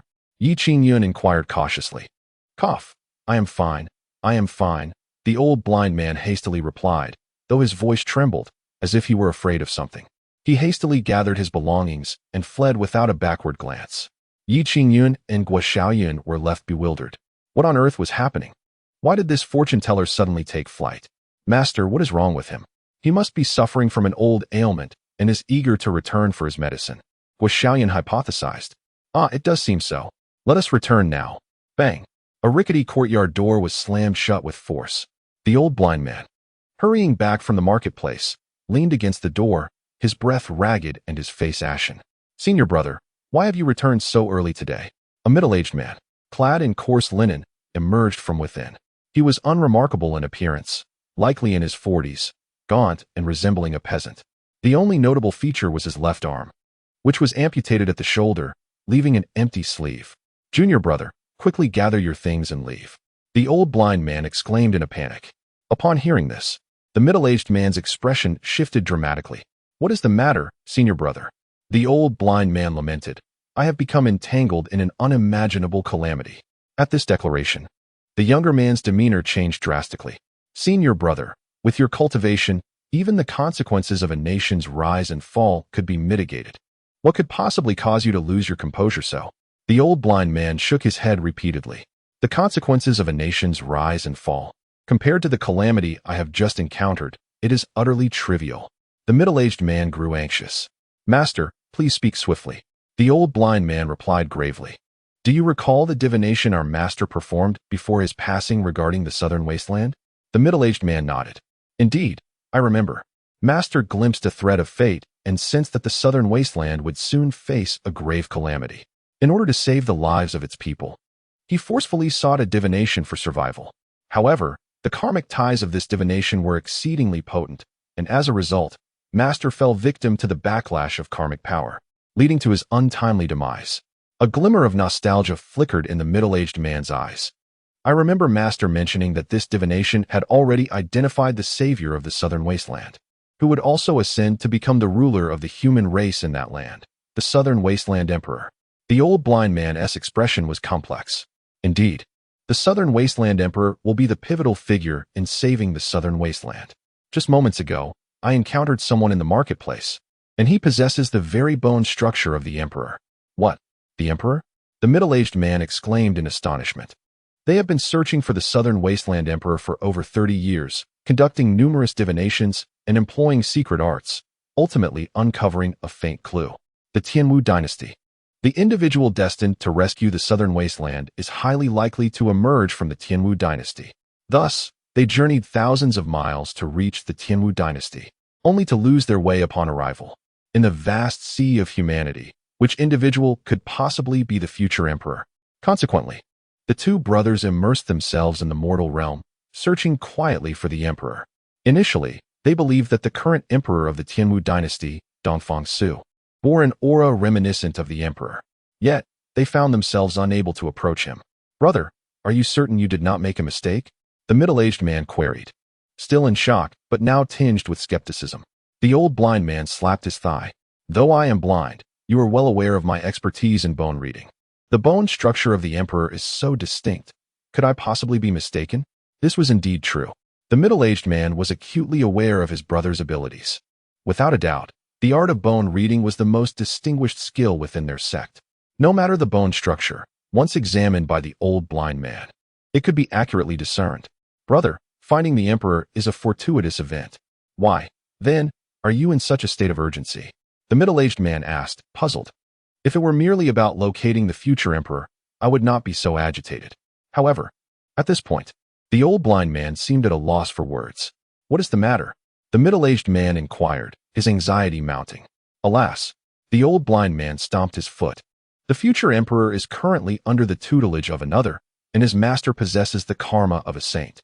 I intended to discern the identity of this individual, yet I was met with a clash of saintly karma. Had I not promptly severed my connection with him, I fear my life would have been forfeit. As he spoke, the old blind man felt a sweetness in his throat, and a fresh spurt of blood erupted once more.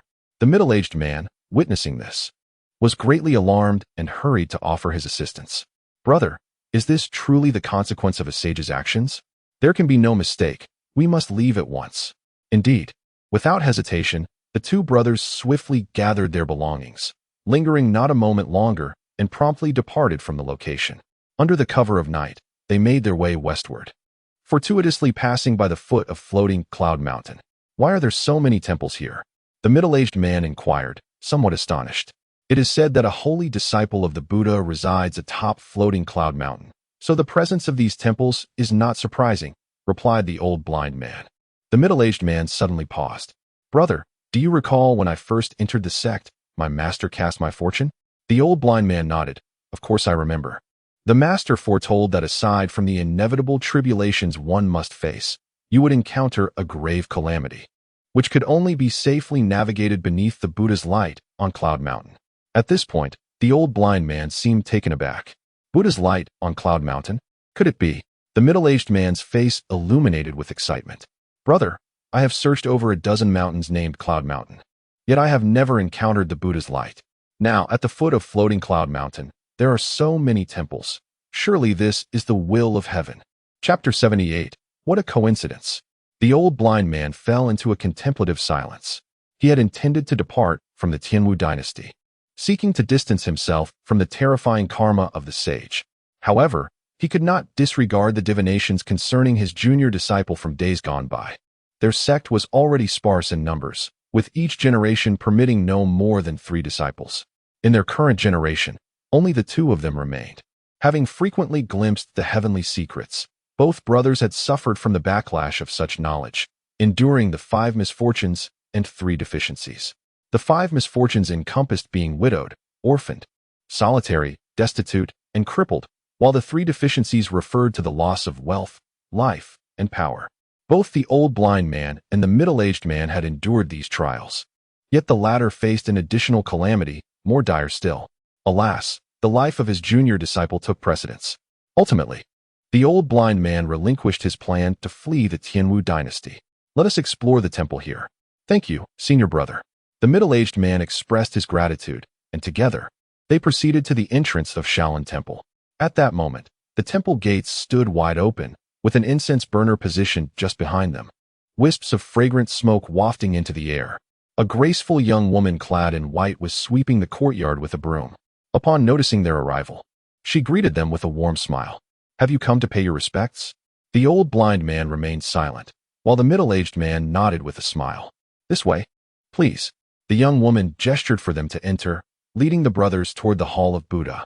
However, at that instant, both the middle-aged man and the old blind man simultaneously changed countenance, particularly the old blind man, whose face reflected shock. He immediately transmitted his thoughts through spiritual energy. Junior brother, this woman. The middle-aged man, his expression grave, replied, Senior brother, your intuition is correct. This woman is most likely the calamity incarnate recorded in ancient texts. Indeed, the old blind man gasped in astonishment. To encounter a calamity incarnate within this temple was utterly unforeseen. For a moment, both brothers hesitated to advance. A calamity incarnate. Those who came into contact with her were destined for misfortune. Those like them, who could perceive heavenly secrets, understood all too well the terrifying nature of such a being. Why do you two linger outside? The young woman, Song Rower, turned her head and noticed them whispering at the entrance, her expression tinged with curiosity. We have suddenly been called away and shall not intrude, the middle-aged man replied with an awkward smile, eager to leave with the old blind man. Yet, just as they took a few steps and had not yet exited the temple gates, the incense burner behind them unexpectedly toppled over. Caught off guard, they hastily dodged to avoid the falling object. Crash! The incense burner toppled heavily onto the ground, scattering ash everywhere and stirring up a cloud of smoke. Oh no! How did the incense burner fall? Song Rower exclaimed, rushing over in alarm. The commotion naturally attracted the attention of the other monks in the temple. Soon, Su Hai and Su Zhu burst out, and upon witnessing the scene, they immediately assumed that the 2 individuals, the old blind man and the middle-aged man, had knocked over the burner. Halt! Su Hai bellowed, his eyes wide with fury. Who dares to cause trouble in my Shaolin Temple? Both father and son regarded the old blind man and the middle-aged man as instigators of the disturbance. The 2 brothers exchanged a look of helplessness. What kind of situation was this? They had no intention of causing any ruckus, yet the monks mistook them for troublemakers. Masters, we are not here to create chaos. The old blind man and the middle-aged man hurriedly protested. Indeed, the incense burner fell on its own. We had no part in it. However, their words did little to convince Su Hai and Su Zhu. Junior sister Song, do you believe these 2 are here to cause trouble? Su Zhu inquired, glancing at Song Rower. They claim to have come to pay their respects, Song Rower replied, somewhat awkwardly, as she was uncertain whether the 2 men were indeed troublemakers. Their peculiar appearance and suspicious behavior raised doubts in her mind. The old blind man and the middle-aged man were at a loss for words. It seemed impossible to clarify the situation, especially since the timing of the incense burner's fall was indeed too coincidental, occurring just as they passed by. To any observer, it looked as if they had deliberately knocked it over. We truly did not cause the incense burner to fall, the old blind man insisted. Su Hai furrowed his brow. Are you both practitioners as well? The old blind man and the middle-aged man could only nod in response. What is your origin? This question left them at a loss. Their background had always been shrouded in secrecy, as revealing it could lead to significant trouble. The old blind man was about to fabricate a response when suddenly, his storage pouch fell to the ground, spilling its contents. A clatter ensued, with various items tumbling out. Most were inconsequential, but one particular object caused Su-hai, Su-ju, and Song Rower to change their expressions. It was a skull, stark white and utterly chilling. The mere fact that someone would carry such a thing indicated they could not be of good character. Su-ju and Su-hai immediately narrowed their eyes, regarding the old blind man and the middle-aged man with palpable trepidation. These two must be practitioners of the dark arts, they concluded. The old blind man hurriedly began to collect the scattered items, eager to explain, but Su-hai and Su-ju had already taken action. In recent times, their skills had significantly improved, and they were no longer the same Song family duo from before. As the two individuals launched their attack, they emanated an imposing aura, targeting the old blind man and the middle-aged man. Witnessing this, the latter was incensed, astonished that a monk could be so oblivious to right and wrong. With a sudden, forceful swing of his single arm, a radiant white light emerged, enveloping Su-ju and Su-hai, rendering them momentarily immobile. The light of the Buddha illuminated the surroundings. Su-hai let out a thunderous roar as a golden-bodied Buddha materialized behind him, the visage unmistakably that of Qingyun. With a resounding crash, under the brilliance of the golden Buddha light, the middle-aged man's white radiance shattered. Seizing this opportunity, Su-ju unleashed a powerful strike with the Buddha's diamond palm, aimed directly at the middle-aged man. In this critical moment, the old blind man retrieved a compass from his possession. With a decisive motion, he activated the compass, and it seemed as though everyone stood within the realm of the 5 elements and 8 trigrams. In an instant, both Su-ju and Su-hai found themselves ensnared within the formation, their surroundings no longer resembling the Shaolin Temple. Now is our chance, let us depart swiftly.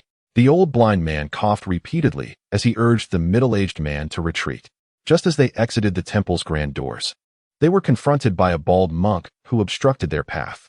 Esteemed guests, why the haste in departing? The newcomer, with an amiable demeanor, was none other than Hui Kong. The middle-aged man was taken aback. Brother, a formidable monk has arrived. The old blind man also sensed Hui Kong's formidable prowess, his expression turning grave. Suddenly, a dark cloud materialized in the heavens, and a bolt of lightning struck unexpectedly. The strike's radius precisely encompassed the location of Hui Kong and the old blind man, leaving both momentarily stunned at the unfolding events. Chapter 79. A near catastrophe as the celestial thunder strikes.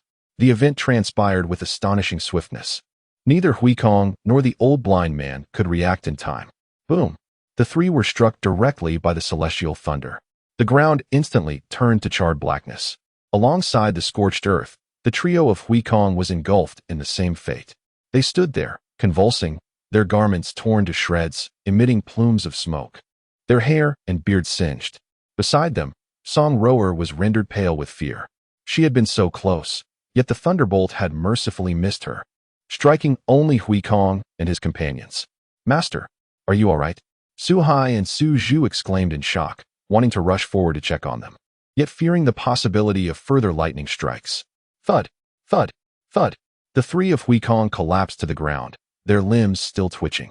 However, judging by their appearance, it seemed they were not in mortal peril. They merely looked utterly disheveled, akin to roasted piglets. Umatba. Hui Kong managed to utter a prayer, then slowly raised his head. Song benefactor, do you still have the huashanat on you?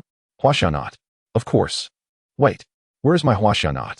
Song Rower patted her waist, her expression shifting dramatically. The huashanat, given to her by Qingyun to suppress her calamity-ridden body, had mysteriously vanished. What? Su-hai and Su-ju were left dumbfounded. Upon examining their surroundings, the truth dawned upon them. The old blind men were not there to cause trouble. The actual source of the turmoil lay with Song Rower. With the huashanat lost, her calamity-ridden body was once again wreaking havoc within the temple. The incense burner toppled. The confrontation ensued, and the inexplicable celestial thunder had all been triggered by her affliction. Quick, retrieve the huashanat. Otherwise, we shall once again endure your misfortunes. Hui Kong spoke with a tone of utter resignation. All right, I shall go find it immediately. Song Rower, in a state of urgency, hastened to her quarters in search of the huashanat. Not long after, she returned, beaming with joy. I found it. As she approached, she waved an object in her hand. It was indeed the huashanat. Upon seeing that the Huaxia knot was safe, Huikong, Suzhu, and Suhai all breathed a sigh of relief. Thank goodness. A great disaster has been averted. Had the Huaxia not been lost, the chaos unleashed by Song Rower's calamity-ridden body would have been beyond imagination. Fortunately, the Huaxia knot remains intact. Otherwise, not only would calamity ensue, but we would also be too ashamed to seek Yi Qingyun's aid again. Song Rower promptly reattached the Huaxia knot to her waist. Feeling somewhat embarrassed, she explained, I took it off while changing my clothes yesterday and forgot to put it back on. Huikong was left in a state of despair, with no tears left to shed. You neglected to don the Huaxia knot after changing your attire, resulting in the unfortunate circumstance of being struck by lightning for no apparent reason. What a predicament this is. Fortunately, the force of the celestial lightning was not overly potent, so both he and the old blind man emerged relatively unscathed. Although the addition of the Huaxia knot seemed trivial, it felt as if something intangible was amiss within the entire Shaolin Temple. Only then did Su Hai and Su Zhu dare to assist Huikong to his feet. Master, you smell delightful, Su Zhu remarked, somewhat dazed, swallowing hard. Huikong shot him a disapproving glance. Monastics should avoid the scent of meat. Su Zhu, feeling wronged, replied, but I haven't consumed any meat. Is it not permissible to simply take in the aroma? The old blind man and the middle-aged man also rose slowly. Both brothers sighed in unison, regretting their decision to involve themselves in such inexplicable matters. Brother, let us depart, one suggested. Agreed. Just as the brothers were about to leave, Huikong hastily stopped them. What is it? Does the master intend to further trouble us? The middle-aged man spoke coldly. Huikong waved his hands repeatedly. Gentlemen, you have misunderstood. The previous misunderstanding has caused you undue distress, and I am truly remorseful. Please, allow me to offer you shelter in the temple, so I may properly make amends. With that, Huikong bowed deeply to the two men. The old blind man patted the middle-aged man's hand. Since we are here, let us acquiesce to his wishes. Very well. Su Zhu, quickly serve the tea. Su Hai, prepare the vegetarian meal immediately. Yes.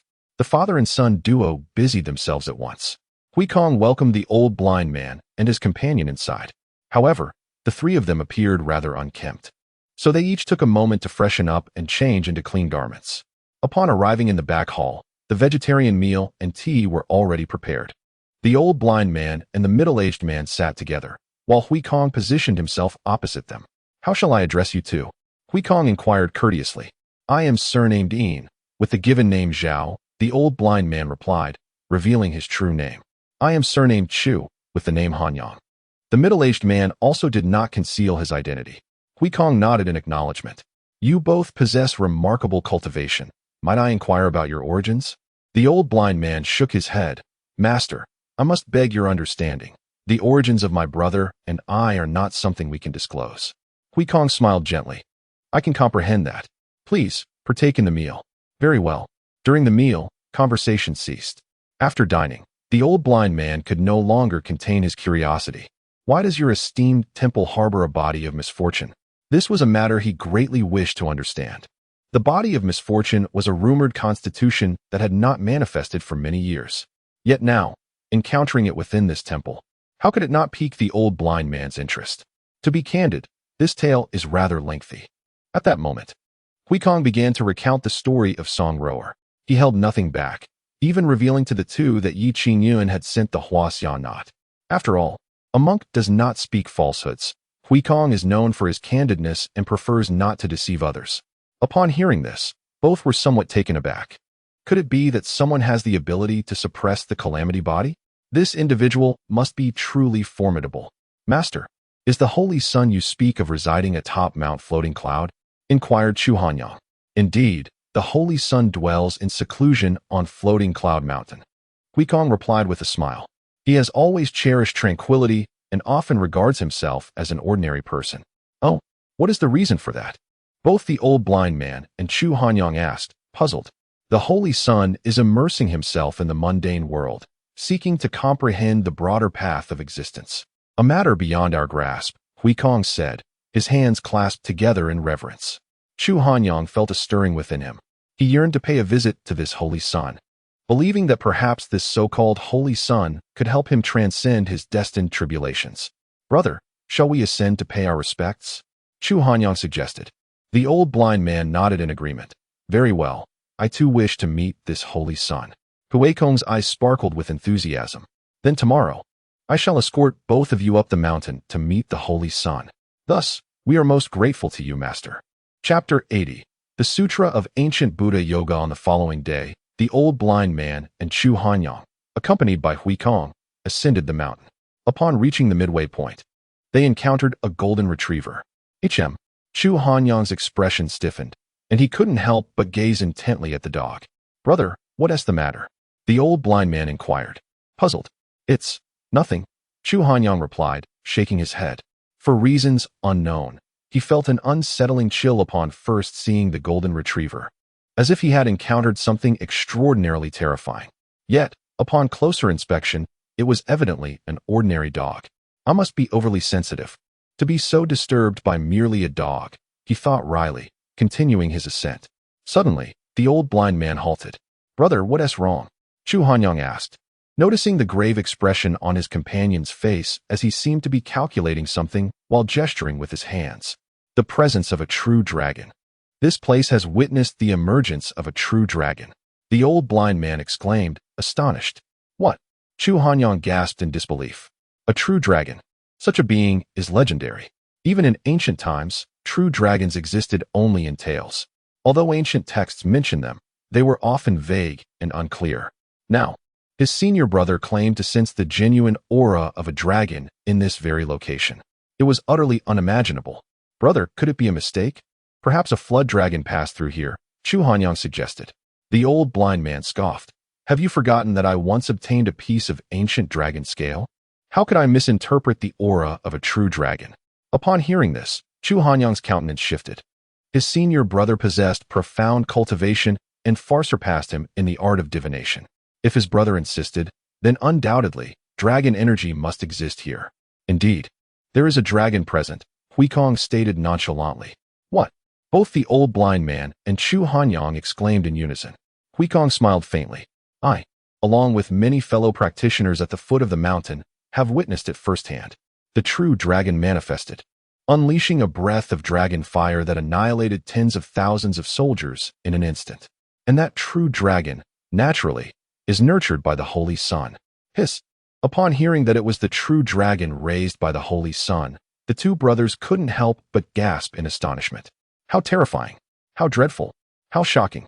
To think that someone could rear a true dragon? Such a feat must be the work of a celestial being. In an instant, the brothers became even more curious about the holy sun mentioned by Hui Kong. Who could this extraordinary individual be? After walking for a while longer, the brothers began to feel a sense of tension. Brother, when we meet the holy sun, we must not show any signs of fear. Understood, brother.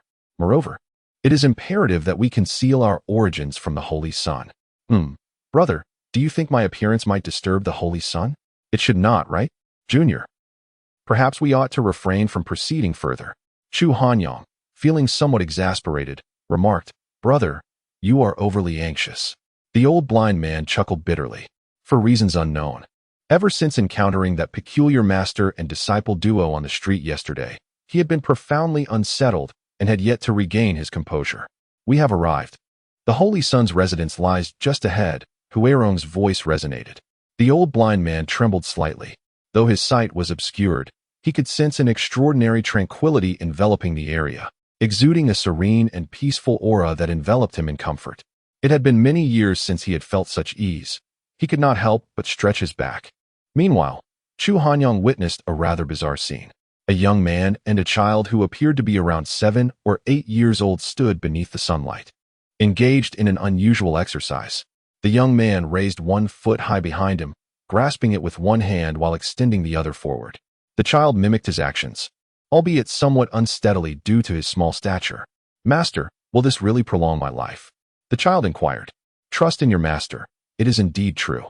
Yet, the movement appeared exceedingly strange and challenging. It's all right. It may seem difficult at first, but you'll improve with practice. Master, my leg feels as if it is cramping. Then let it cramp, the young man replied. Ouch! The child collapsed to the ground, clutching his leg in evident agony, suggesting he indeed had a cramp. The young man glanced at him, but continued his peculiar movements without a word. Master, what is this called? The child suddenly asked. Yoga. Oh. The child rose once more, resuming the strange leg stretch alongside the young man. In the distance, the three observers were taken aback, apart from the old blind man who could not see. The other two were frozen in astonishment, particularly Huerong, whose eyes reflected profound shock. Could it be? Is this a technique from the ancient Buddhist Yoga Sutra, long lost for millennia? The Western Buddhist sect historically possessed a mysterious scripture known as the Ancient Buddha Yoga Sutra. This ancient text, rich in heritage, is said to trace back to the very origins of Buddhism. Within the ancient Buddha Yoga Sutra, there exists a practice termed yoga technique, which purportedly enhances the practitioner's innate qualities and promotes longevity. However, it was lost to the ages in ancient times. Presently, the Western Buddhist sect retains only a few of the oldest temples, rumored to preserve one or two fragments of the ancient Buddha Yoga Sutra. Countless practitioners of the Buddhist faith are in pursuit of the ancient Yoga Sutras, and even the mere discovery of a few rubbings would be considered an extraordinary stroke of fortune. Alas, progress has remained elusive. However, at this moment, Huikong beheld a remarkable scene before him. Yoga. The mere utterance of the word by Qingyun sent a surge of astonishment through Huikong's mind. Although Chu Hanyang was unfamiliar with the ancient Yoga Sutras, he could sense an ineffable essence emanating from Qingyun's movements. The peculiar yet simplistic gesture seemed to encapsulate the profound principles of life, brimming with boundless transformations.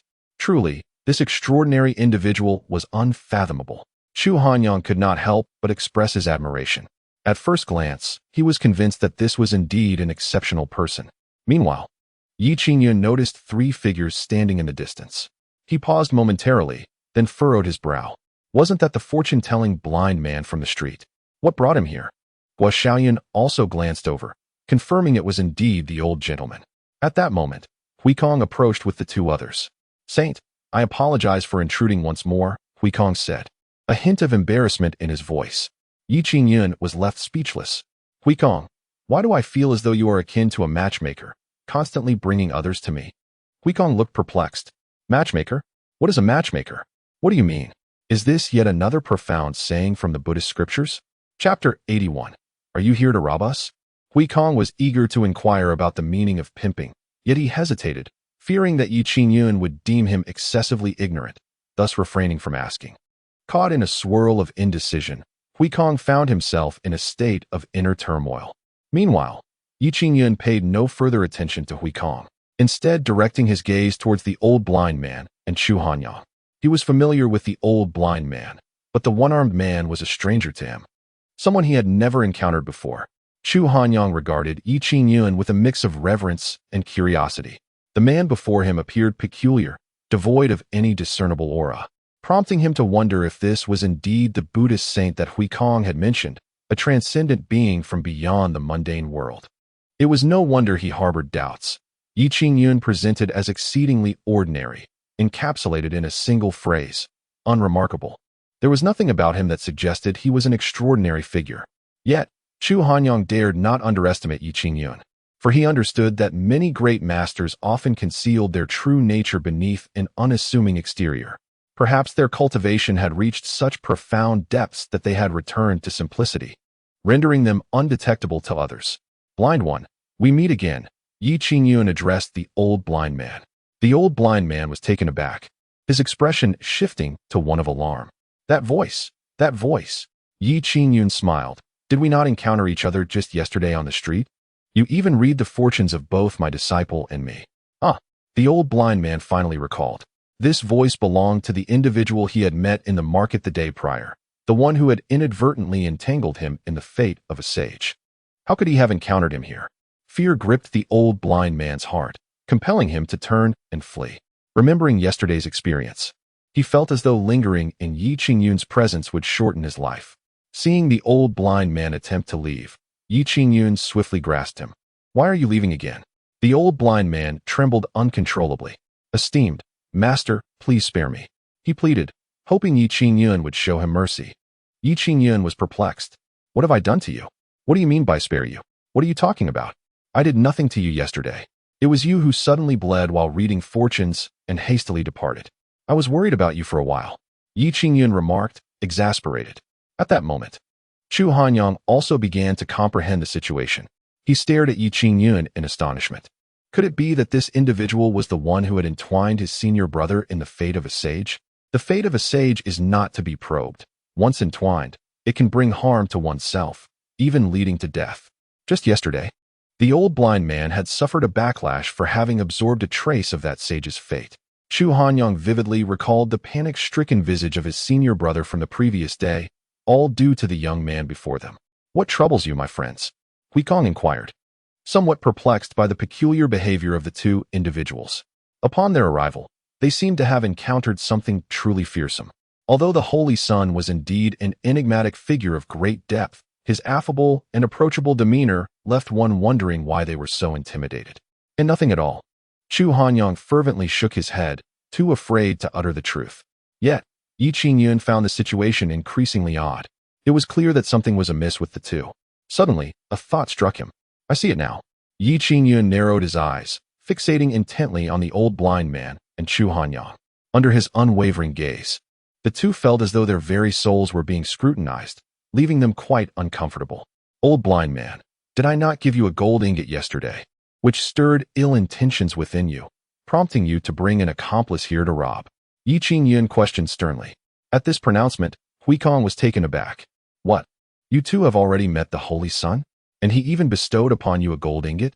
Guo Shaolin interjected, stating, "Yesterday, my master and I descended the mountain to procure some goods, where we encountered this old blind man who read our fortunes. My master then gave him a gold ingot." Upon hearing this, Huikong regarded the two with a gaze full of suspicion. "Gentlemen, you are not truly contemplating any harm against the Holy Sun, are you?"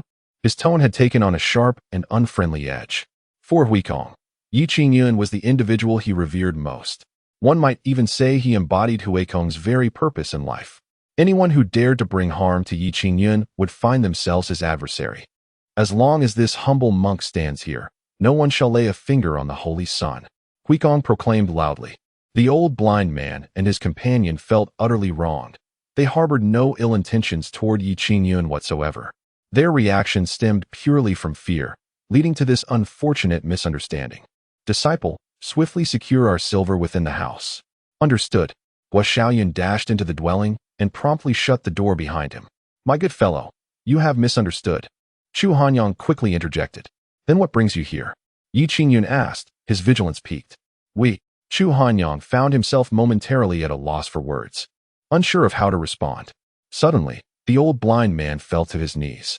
"Oh, exalted one, I meant no offense. I beseech your forgiveness." As he spoke, he bowed 3 times before Yi Qingyun with great fervor.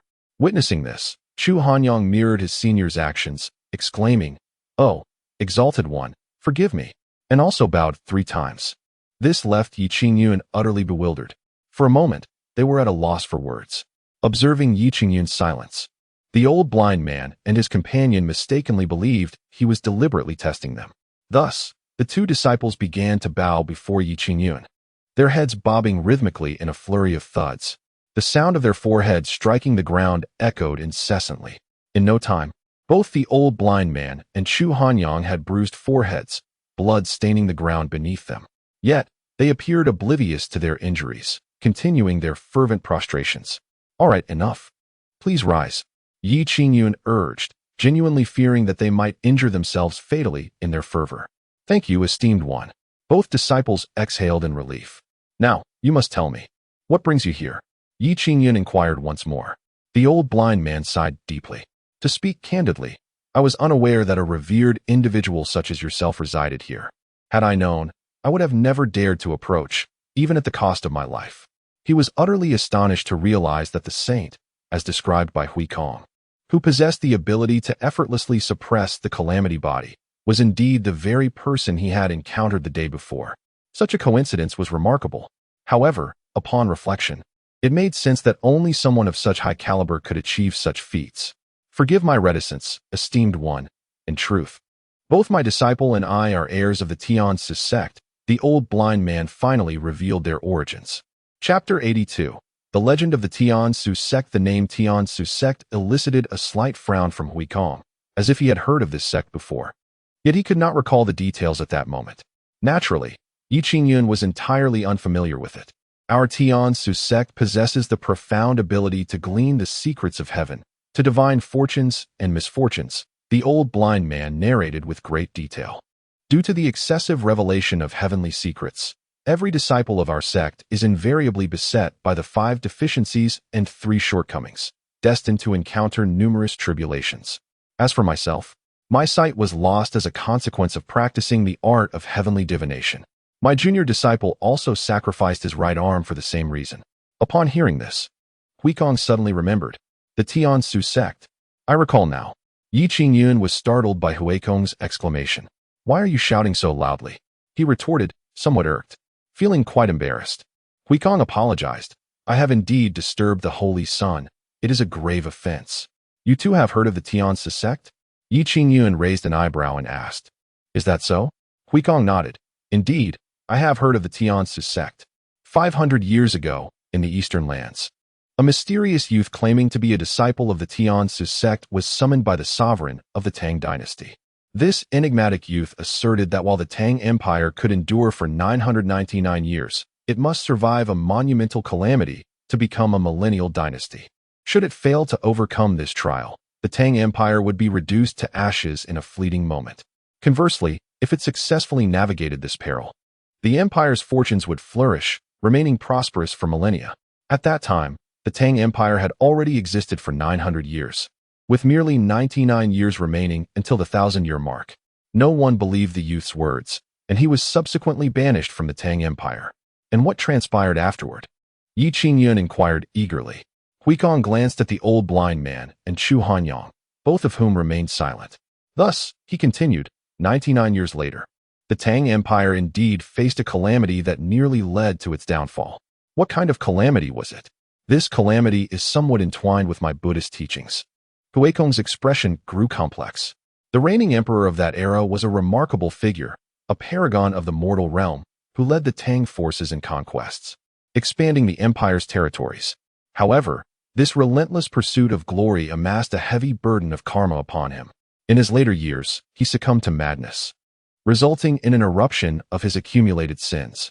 At that critical juncture, nefarious individuals within the palace conspired to exploit this turmoil, using dark sorcery to transform the emperor's sins into a malevolent force that wreaked havoc within the imperial court.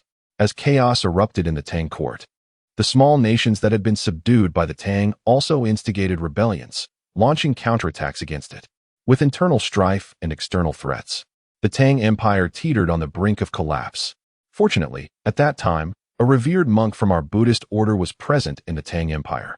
It was this monk who intervened, employing profound Buddhist teachings to suppress the malevolent entity, thereby preserving the emperor's life. With the emperor safeguarded, the rebellions were swiftly quelled. One after another, the Tang dynasty has just traversed the calamity of a millennium, stepping into the ranks of a 1,000-year-old dynasty. Upon reaching this point, Huikong clasped his hands in reverence, his face adorned with admiration. That eminent monk serves as a paragon for the Buddhist community and has been widely celebrated among them. Qingyun too felt a wave of sentiment wash over him. It appears that the Buddhist realm indeed harbors many remarkable individuals. Should the opportunity arise, I must pay a visit and perhaps acquire some skills to impress monks like Huikong, thereby enhancing my own stature. Since you are both disciples of the Tiansu sect, you must be familiar with the tale I just recounted, Huikong inquired. The old blind man sighed deeply. The enigmatic youth in the master's story is, in fact, our revered mentor. At this pronouncement, Huikong was taken aback. That mysterious youth is your mentor? Both Chu Hanyang and the old blind man nodded in affirmation. Huikong's surprise was palpable. I hadn't anticipated that you two were disciples of such a person. It seems you truly share a profound connection with our Buddhist order. Qingyun blinked and remarked, your mentor must be around 500 or 600 years old now, correct? Our mentor has been gone for nearly a century. Chu Hanyang replied with a hint of melancholy. Huikong expressed his regret. To think such a figure is no longer among us is indeed a tremendous loss. The old blind man managed a wry smile. Our esteemed mentor, who spent his life delving into the mysteries of fate, ultimately suffered the backlash that shortened his life. He, who was destined for a millennium of existence, passed away at the age of 600. Is it true that only the two of you remain in the Tiansu sect? Qingyun asked. Indeed, came the reply. Observing the two before him, one blind and the other impaired, he felt a pang of sorrow. Should anything happen to them, the Tiansong sect would face extinction. We came here because our mentor, before his passing, foretold a significant omen for my junior brother, the old blind man explained, revealing the reason for their visit. Upon hearing this, Yi Qingyun and Huikong finally grasped the purpose of their ascent. Yinshan's Buddhist light?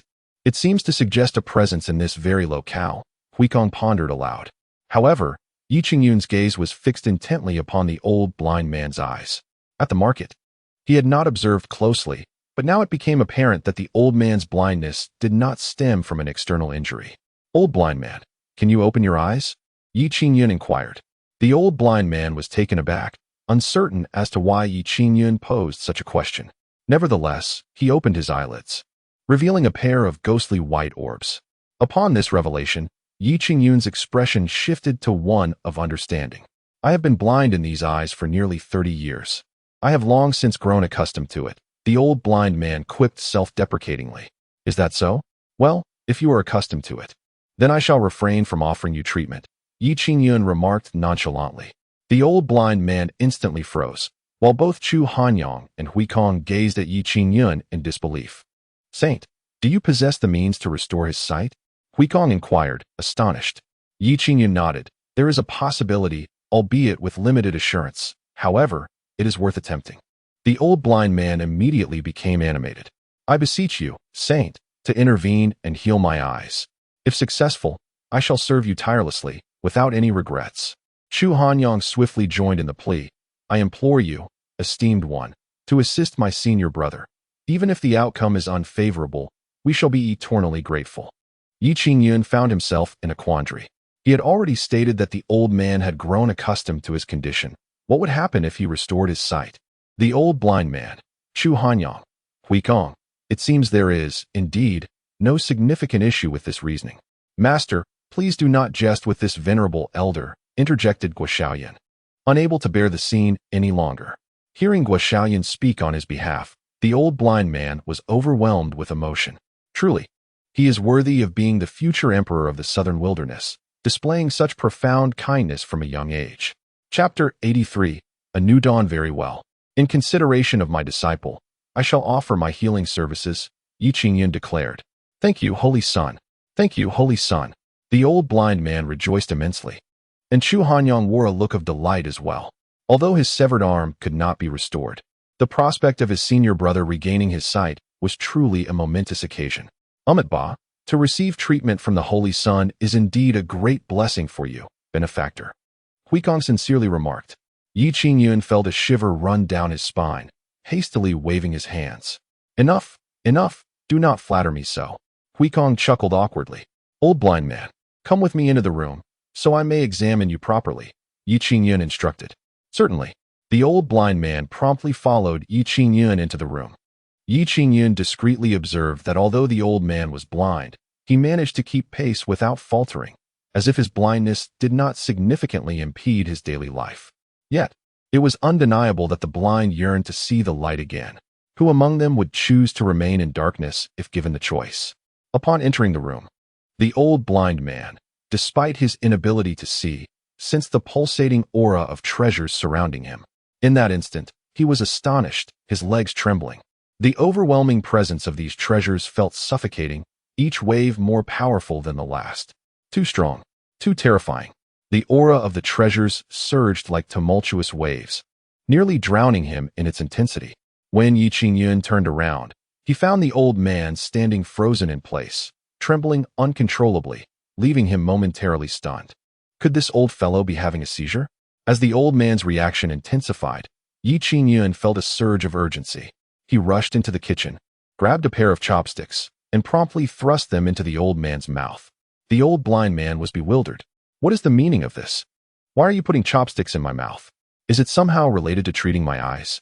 Perhaps this is the mystery of the enlightened? Yi Qingyun regarded him closely. Old sir, are you all right?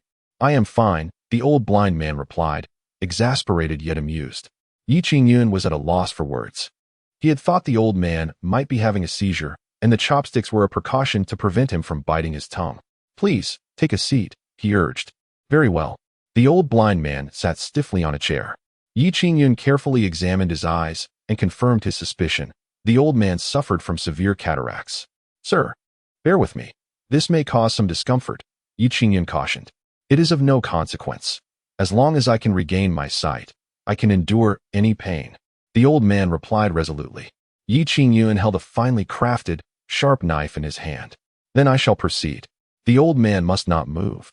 If he does, it could lead to irreparable consequences. As soon as he finished speaking, Yi Qingyun's blade descended. Instantly, a searing pain shot through the old man's left eye. Goodness! The old blind man nearly leapt up. Fortunately, he remembered Yi Qingyun's earlier words and gritted his teeth to endure.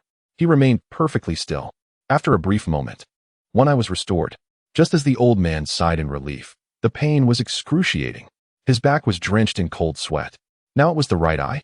Without allowing the old man a moment to recuperate, Yi Qingyun struck again. Oh heavens! The old blind man internally lamented, doubting whether he might succumb to the agony. Thankfully, being a practitioner who had weathered many storms, he bore the torment and remained motionless. An ordinary person would likely have fainted from the pain. Another long quarter of an hour passed, feeling like several decades to the old blind man. As his consciousness began to waver from the agony, Yi Qingyun's voice finally rang out. It was over. The old man truly exhaled in relief. Regardless of the outcome of the treatment, he resolved never to return. After an hour, you may slowly open your eyes, Yi Qingyun instructed. Understood.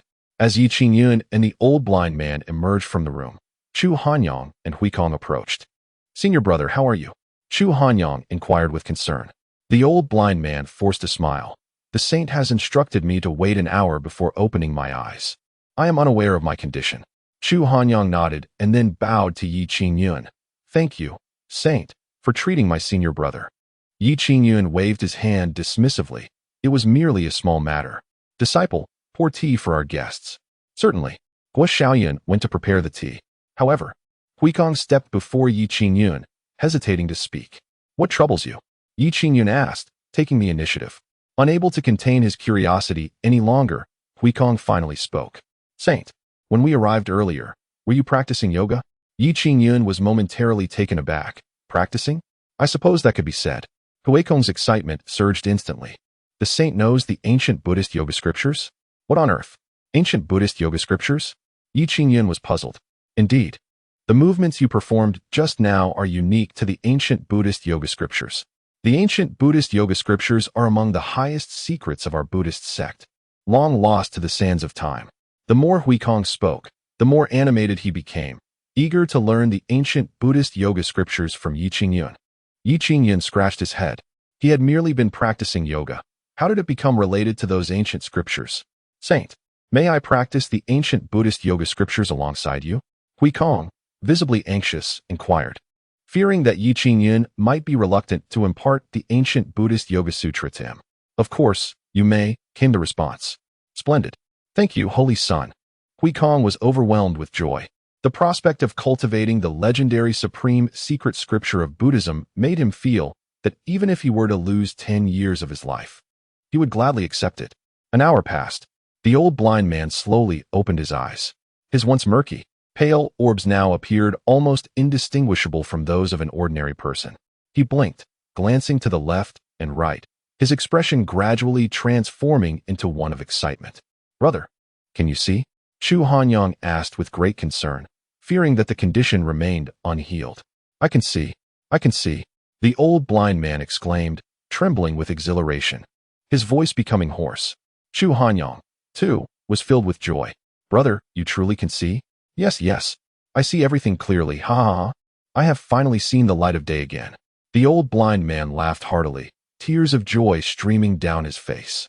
For over 30 years, he had believed he would remain in darkness until death, never daring to hope for a day when he could see clearly again.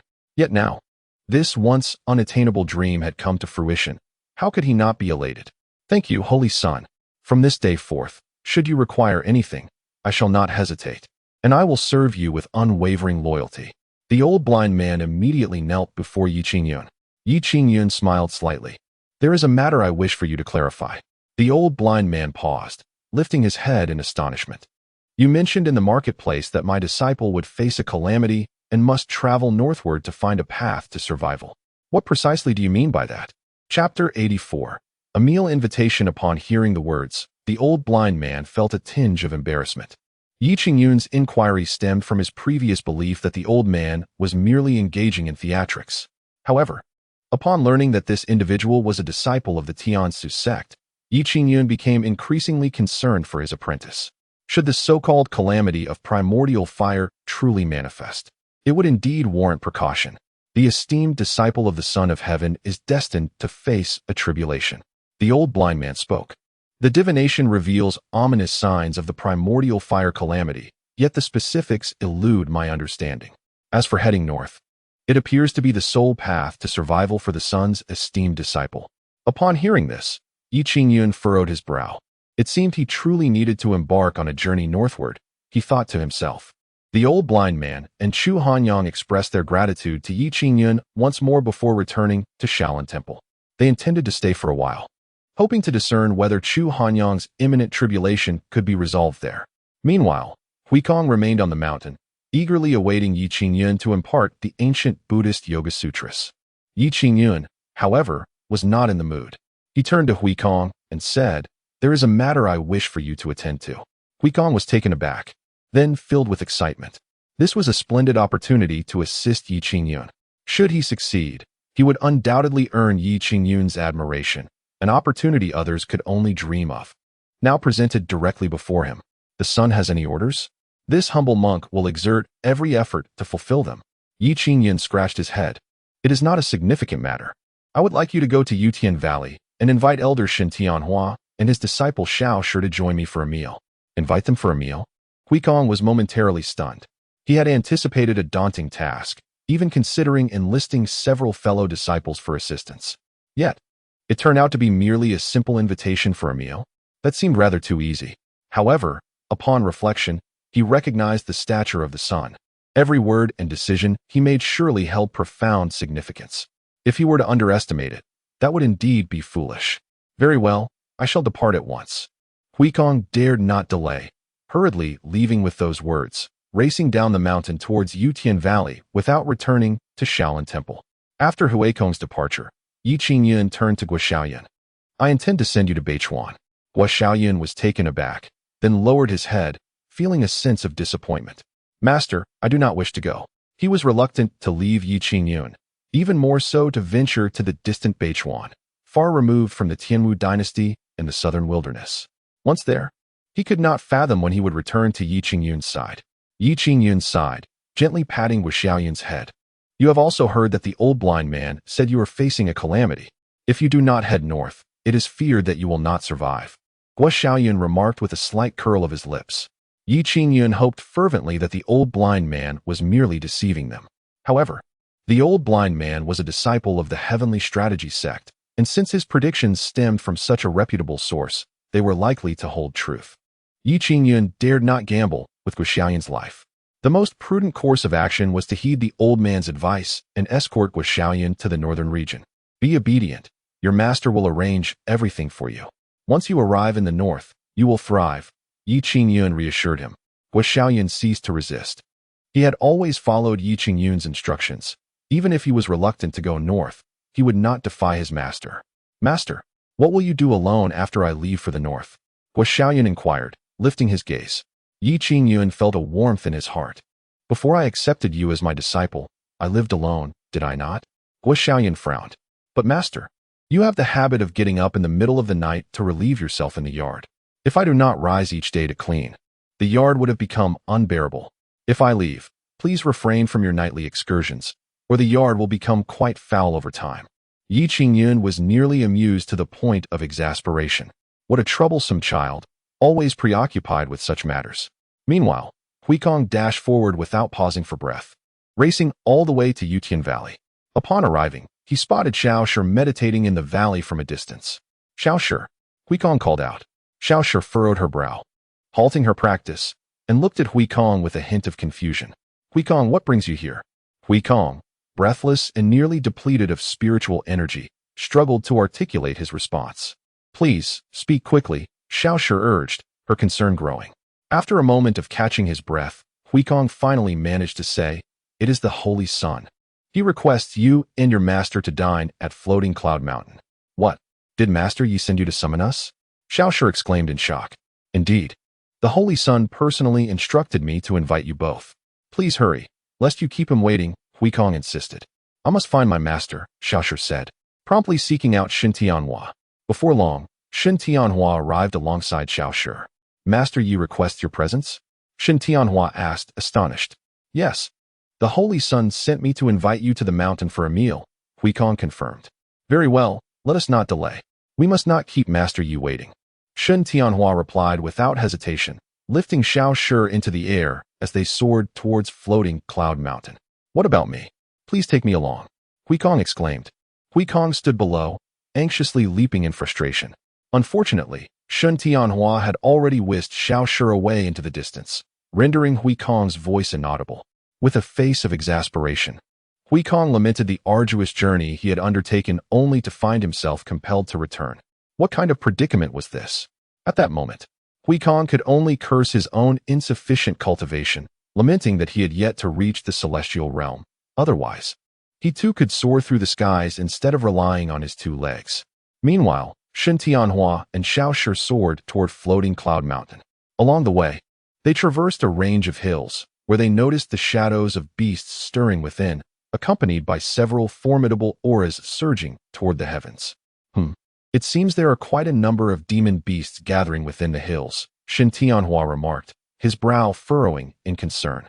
Master, should we take care of these demon beasts? Xiaoshi inquired. After a moment's hesitation, Shen Tianhua shook his head. We must not meddle in trivial matters. Moreover, since young Master Yi has invited us, we ought to proceed without delay, lest we incur his displeasure. Very well. The master and disciple continued their flight over the hills. Within the hills, 3 peculiar figures emerged. 2 men and a woman, all appearing quite youthful, were surrounded by a dense aura of demonic energy. The individual who had just departed had flown far away, seemingly disinterested in engaging them. Although that person possesses remarkable cultivation, our trio's prowess surpasses his. He would not emerge victorious in a confrontation, one of them commented. Our objective is to eliminate Martial Emperor Dongfang Su and rescue the esteemed Dragon Lord trapped within the palace. Chapter 85. Dining on steak and sipping red wine surrounded by numerous beasts, the 3 individuals ignited fervor among them with their declarations. Eliminate Dongfang Su. Rescue Lord Jiaolong. Revitalize the glory of the demon race. It is our solemn duty. A chorus of over 100 beasts erupted in fervent cries, creating an electrifying atmosphere. The 3 transformed demon kings displayed visible exhilaration at this display of unity. Though we may face grave casualties in our advance towards the Imperial Palace, the rescue of Lord Jiaolong renders any sacrifice worthwhile, proclaimed one of the women with conviction. Indeed, we willingly embrace martyrdom. If it means saving Lord Jiaolong, we would gladly lay down our lives. To sacrifice for the demon race and for Lord Jiaolong is our honor. The multitude of demons expressed their unwavering resolve and determination. Excellent, the woman asserted firmly. Let us set forth immediately and march towards the Imperial Palace. Eliminate Dongfang Su. Rescue Lord Jiaolong. Charge. Under the leadership of the 3 demon kings, over 1,000 beasts surged towards the Imperial Palace, unbeknownst to the Tianwu dynasty, entirely unprepared for the impending onslaught.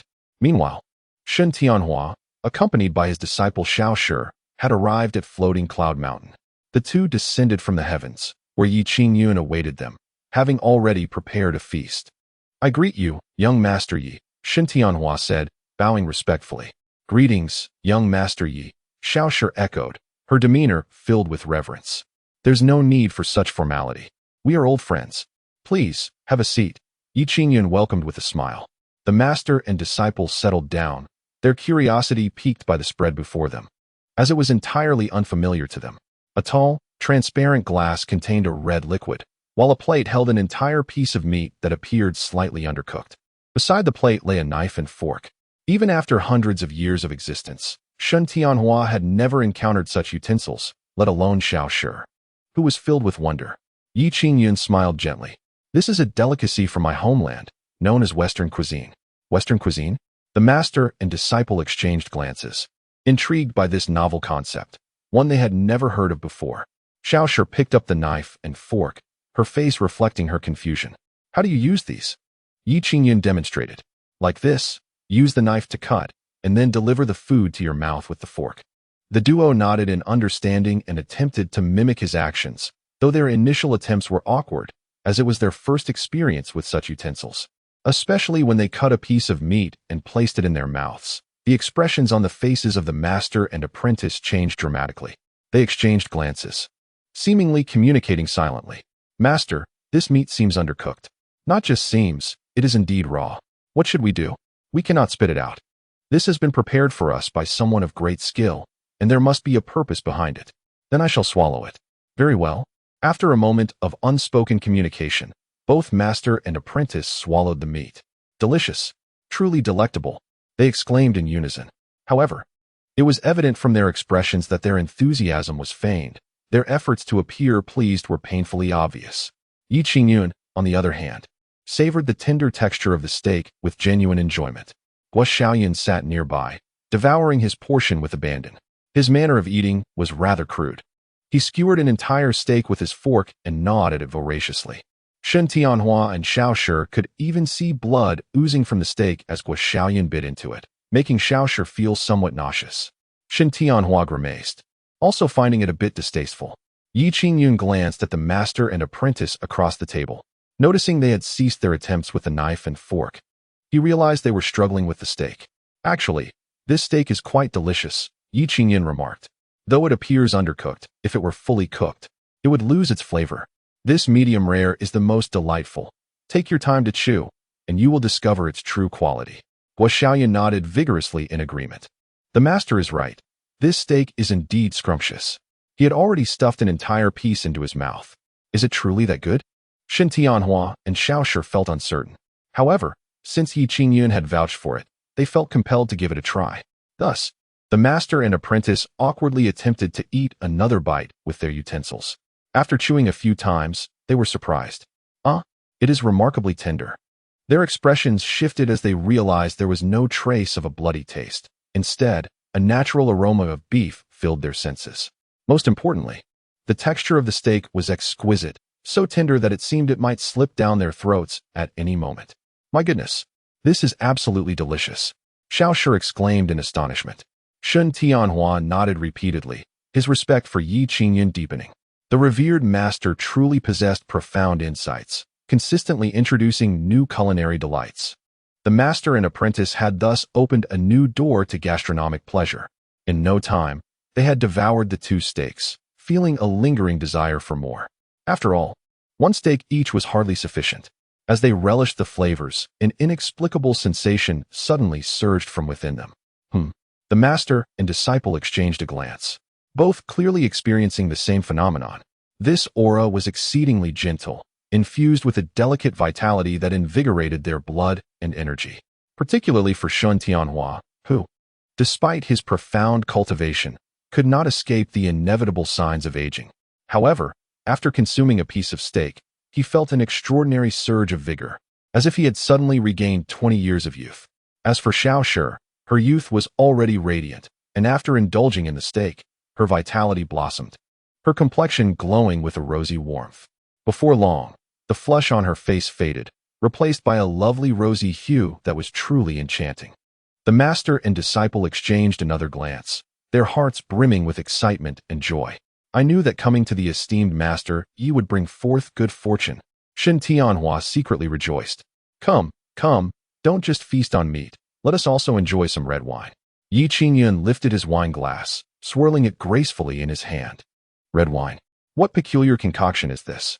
Shen Tianhua and Shaoshi both picked up their glasses, imitating Yi Qingyun's gesture of swirling before taking a sip. Upon tasting, their expressions turned somewhat intricate. The flavor of the wine was indescribably odd, yet upon careful savoring, it revealed a unique charm. May I inquire, young Master Yi, what exactly is this red wine? Shen Tianhua asked with curiosity. Chapter 86. The Disciple's Journey. How should I put this? Yi Qingyun stroked his chin. Red wine is a type of liquor from my homeland. Its flavor must be quite unique to you. I wonder if you are accustomed to it. Accustomed? Very much so. Shen Tianhua quickly replied. Even if he were not accustomed to it, he would claim he was. Moreover, This red wine truly possessed a delightful taste. After taking a sip, Shaoshi's face flushed with a hint of crimson, as if she were already slightly intoxicated. Guo poured more wine for the two of them, and they each took another hearty gulp. It was only their second glass, yet both Shun Tianhua and Shaoshi began to feel the effects of inebriation. Not only that, but both felt a peculiar comfort enveloping their bodies, as if countless gentle hands were massaging them with just the right amount of pressure. Shun Tianhua let out a deep sigh. The flavor of this wine was indeed unforgettable. It was so pleasurable. Shaoshi was even more exaggerated, her gaze dreamy as she sat there, grinning foolishly. Guo Xiaoyan looked at the two with a puzzled expression. He had consumed red wine before, but had never experienced such intoxication. To him, the wine was akin to fruit juice. He felt nothing regardless of how much he drank. As the atmosphere reached a comfortable peak, Qingyun set down his wine glass. The reason I invited you two here is not solely for a meal. I also wish to discuss a matter with you. Oh, does young master Yi have something to instruct? Shen Tianhua asked solemnly. Qingyun waved his hand dismissively. It's nothing of great importance. Recently, I consulted someone to read my disciple's fate, and it was revealed that he faces a calamity and must go north to overcome it.